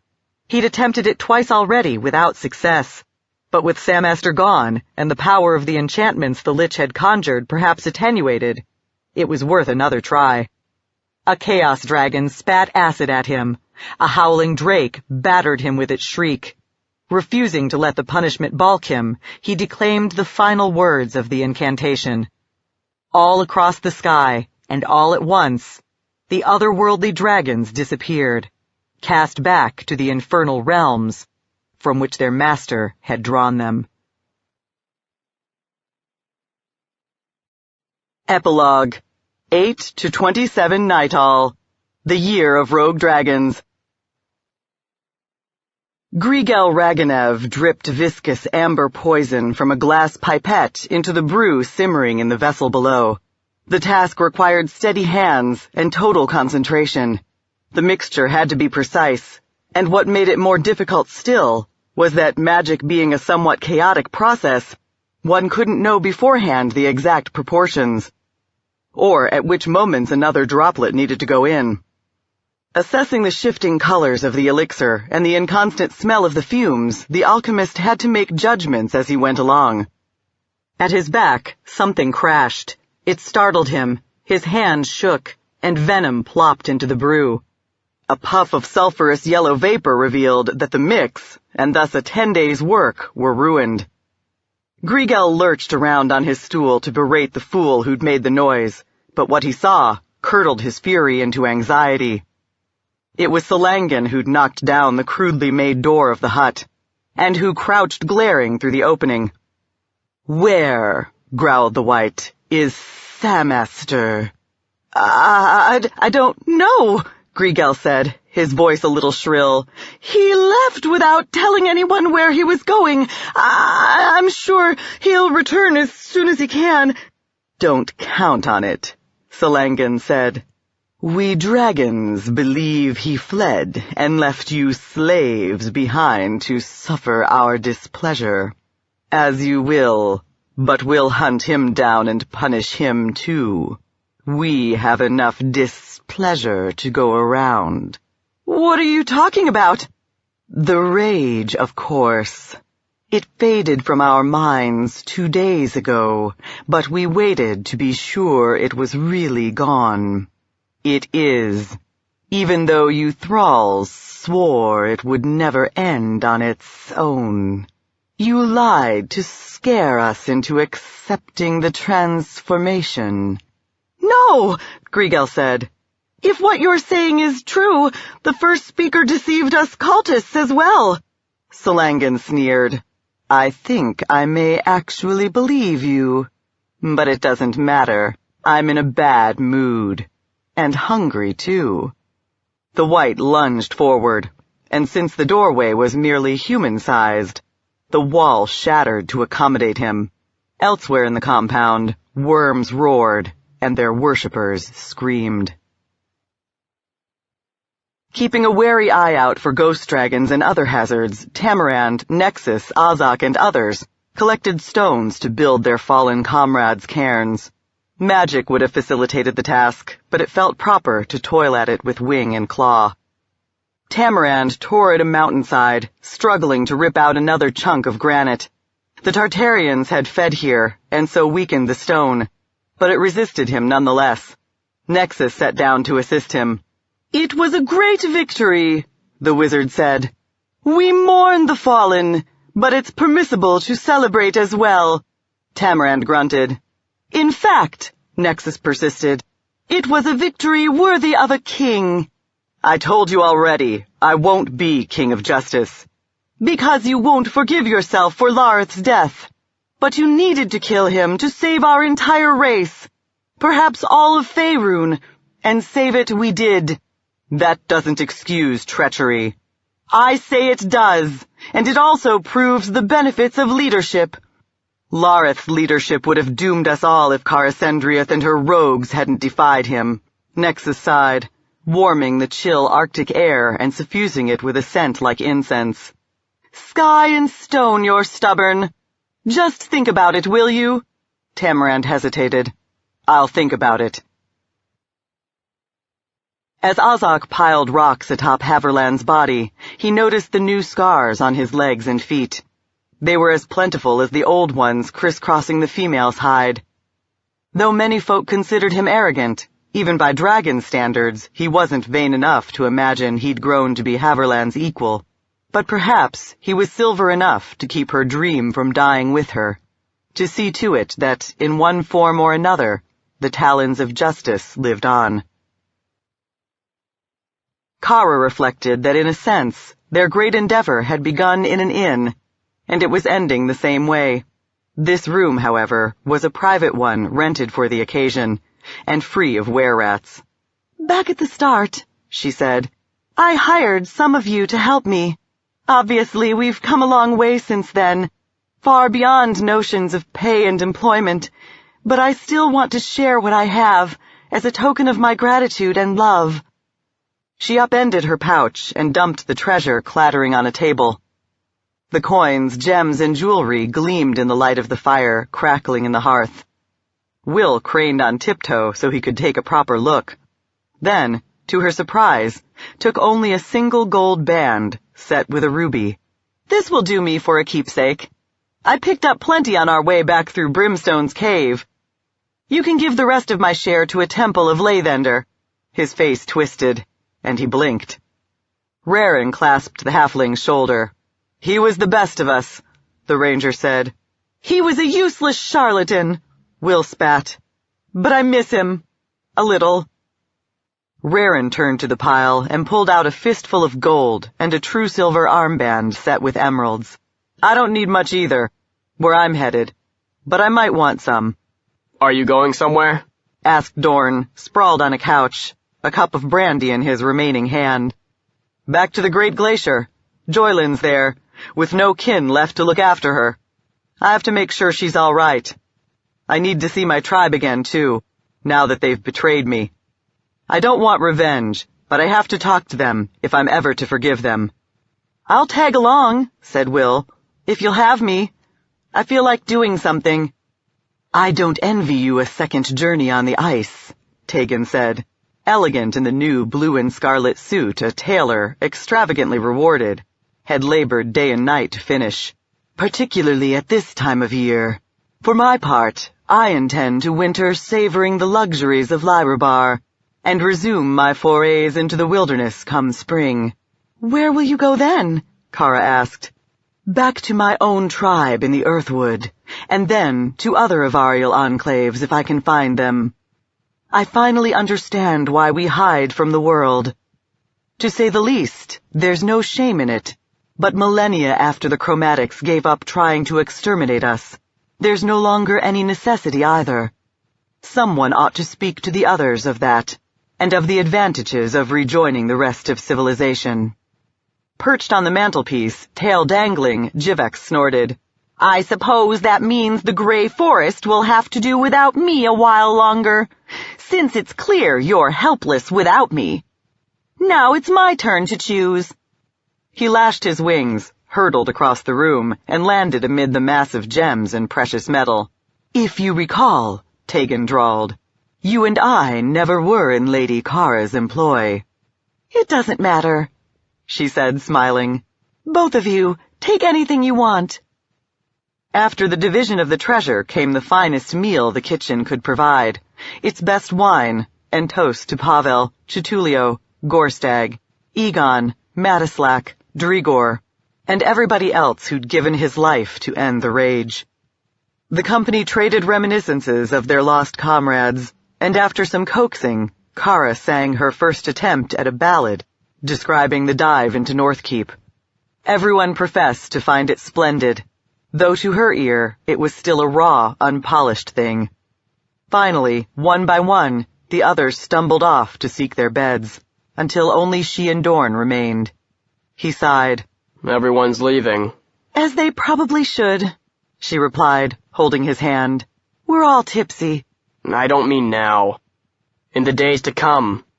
I don't blame them. They have things to do, and I obviously can't follow." "Do you believe," she asked, "they're abandoning you forever? That you'll never see them again?" Scowling, he continued as if he hadn't heard her. You need to go too. Pavel was the best of us. You should always have been with him, not a freak like me. And now that I'm crippled again, our being together is just ridiculous. She slapped the human side of his face. Any more prattle like that, she said, and you'll get another. In the first place, I would no more forsake you for possessing a maimed body than you deserting me for suffering a stricken mind. In the second, do you imagine that Nexus, Firefingers, Serene, and the others are going to leave you like this? I don't know if they'll fit you out with iron limbs again, but they'll do something. You're one of the champions who saved dragonkind. All the world, perhaps. And a good many people love you. Stop sulking, open your eyes and see what's real. His lips quirked into a smile. I guess that sometimes I still have a sour way of thinking. Then I'll have to train it out of you. Brimstone floated in howling darkness. There was nothing to see, but he felt an invisible maelstrom whirling and churning below him, striving to suck him down. Though his thoughts were muddled, he sensed it was natural, probably even inevitable, that he succumb to the vortex. Yet at the same time, he dreaded it, and so he resisted. Not by flapping his wings, for his body had become as diffuse and abstract a thing as his mind, by sheer will. It was impossible to tell how long he struggled, but eventually a point of light appeared. He strained for it, and gradually crept closer, or perhaps pulled it toward him. It became a pale, glimmering rectangle, with a sparkling circle in the center. Then the white glow of it was all around him, washing away the dark. He realized he once again possessed physicality in his form of smoke and embers. The whiteness held him straight as a torturer's cage, and he probed it, seeking release. He couldn't find an opening as such, but there was a pathway, an accommodating vector, and he flowed along it. He boiled up into frigid air, into a valley girt with dark mountains and covered with a black and starry sky. His thoughts snapped into clarity, and he remembered this was the place where Samaster had destroyed him. Except not quite. Peering down, he found a single link of his collar lying on the ground. Somehow, that one piece had survived the Lich's spell of annihilation, to serve as his anchor, as he hung between undeath and oblivion, to enable him to clamber back into the mortal world. He took on solid form, gashed his chest with a talon, and tucked the diamond and platinum link into the wound. As it healed over, he looked around. Still wearing the Dracolich form he'd assumed at the end, Samaster, or rather his shattered corpse, lay some yards away. Brimstone had kept the madman from translating himself away, and afterward his allies had somehow managed to slay him. Or had they? Brimstone knew better than anyone how powerful and wily Samaster was. Perhaps he'd risen from his husk to assail his foes anew. But there were cairns on the battlefield. Brimstone tumbled stones from the top of one and found a silver beneath. Only the victors could have erected the piles, and Samaster would scarcely have bothered to give one of the metallics an honorable interment. Still, Brimstone couldn't find it in his heart to be certain. He prowled into the citadel to seek the source of the rage. Golems guarded the threshold, but paid no heed to his smoky shape. Beyond, in a vault, begemmed to resemble the heavens, lay the body of Pavel Shimov. Brimstone reflected that he and the Sun Priest would never have the final confrontation they'd both desired, then spotted a litter of black dust and fragments. He was mystic enough to discern that he was looking at the remains of Samaster's phylactery, which the Lich had evidently integrated into the mythal, and at last he believed. He and his allies had prevailed, not merely putting an end to the rage, but expunging its master from the world for good and all. The realization left him feeling a strange jumble of emotions. Exultation, certainly, but annealed with regret that he hadn't witnessed Samaster's downfall, as well as an underlying emptiness. The struggle for revenge had consumed him for much of his existence, and abruptly it was over. What was he supposed to do? Then, he sneered at his mawkish feelings, for the answer was obvious. He still thirsted for blood and power, and with a goodly number of the metallics who might have opposed him slain, and much of Faerun still in turmoil in the aftermath of the dragonflights, it was the perfect time to strike for both. He flowed back past the golems, to discover what other secrets the ruined castle held.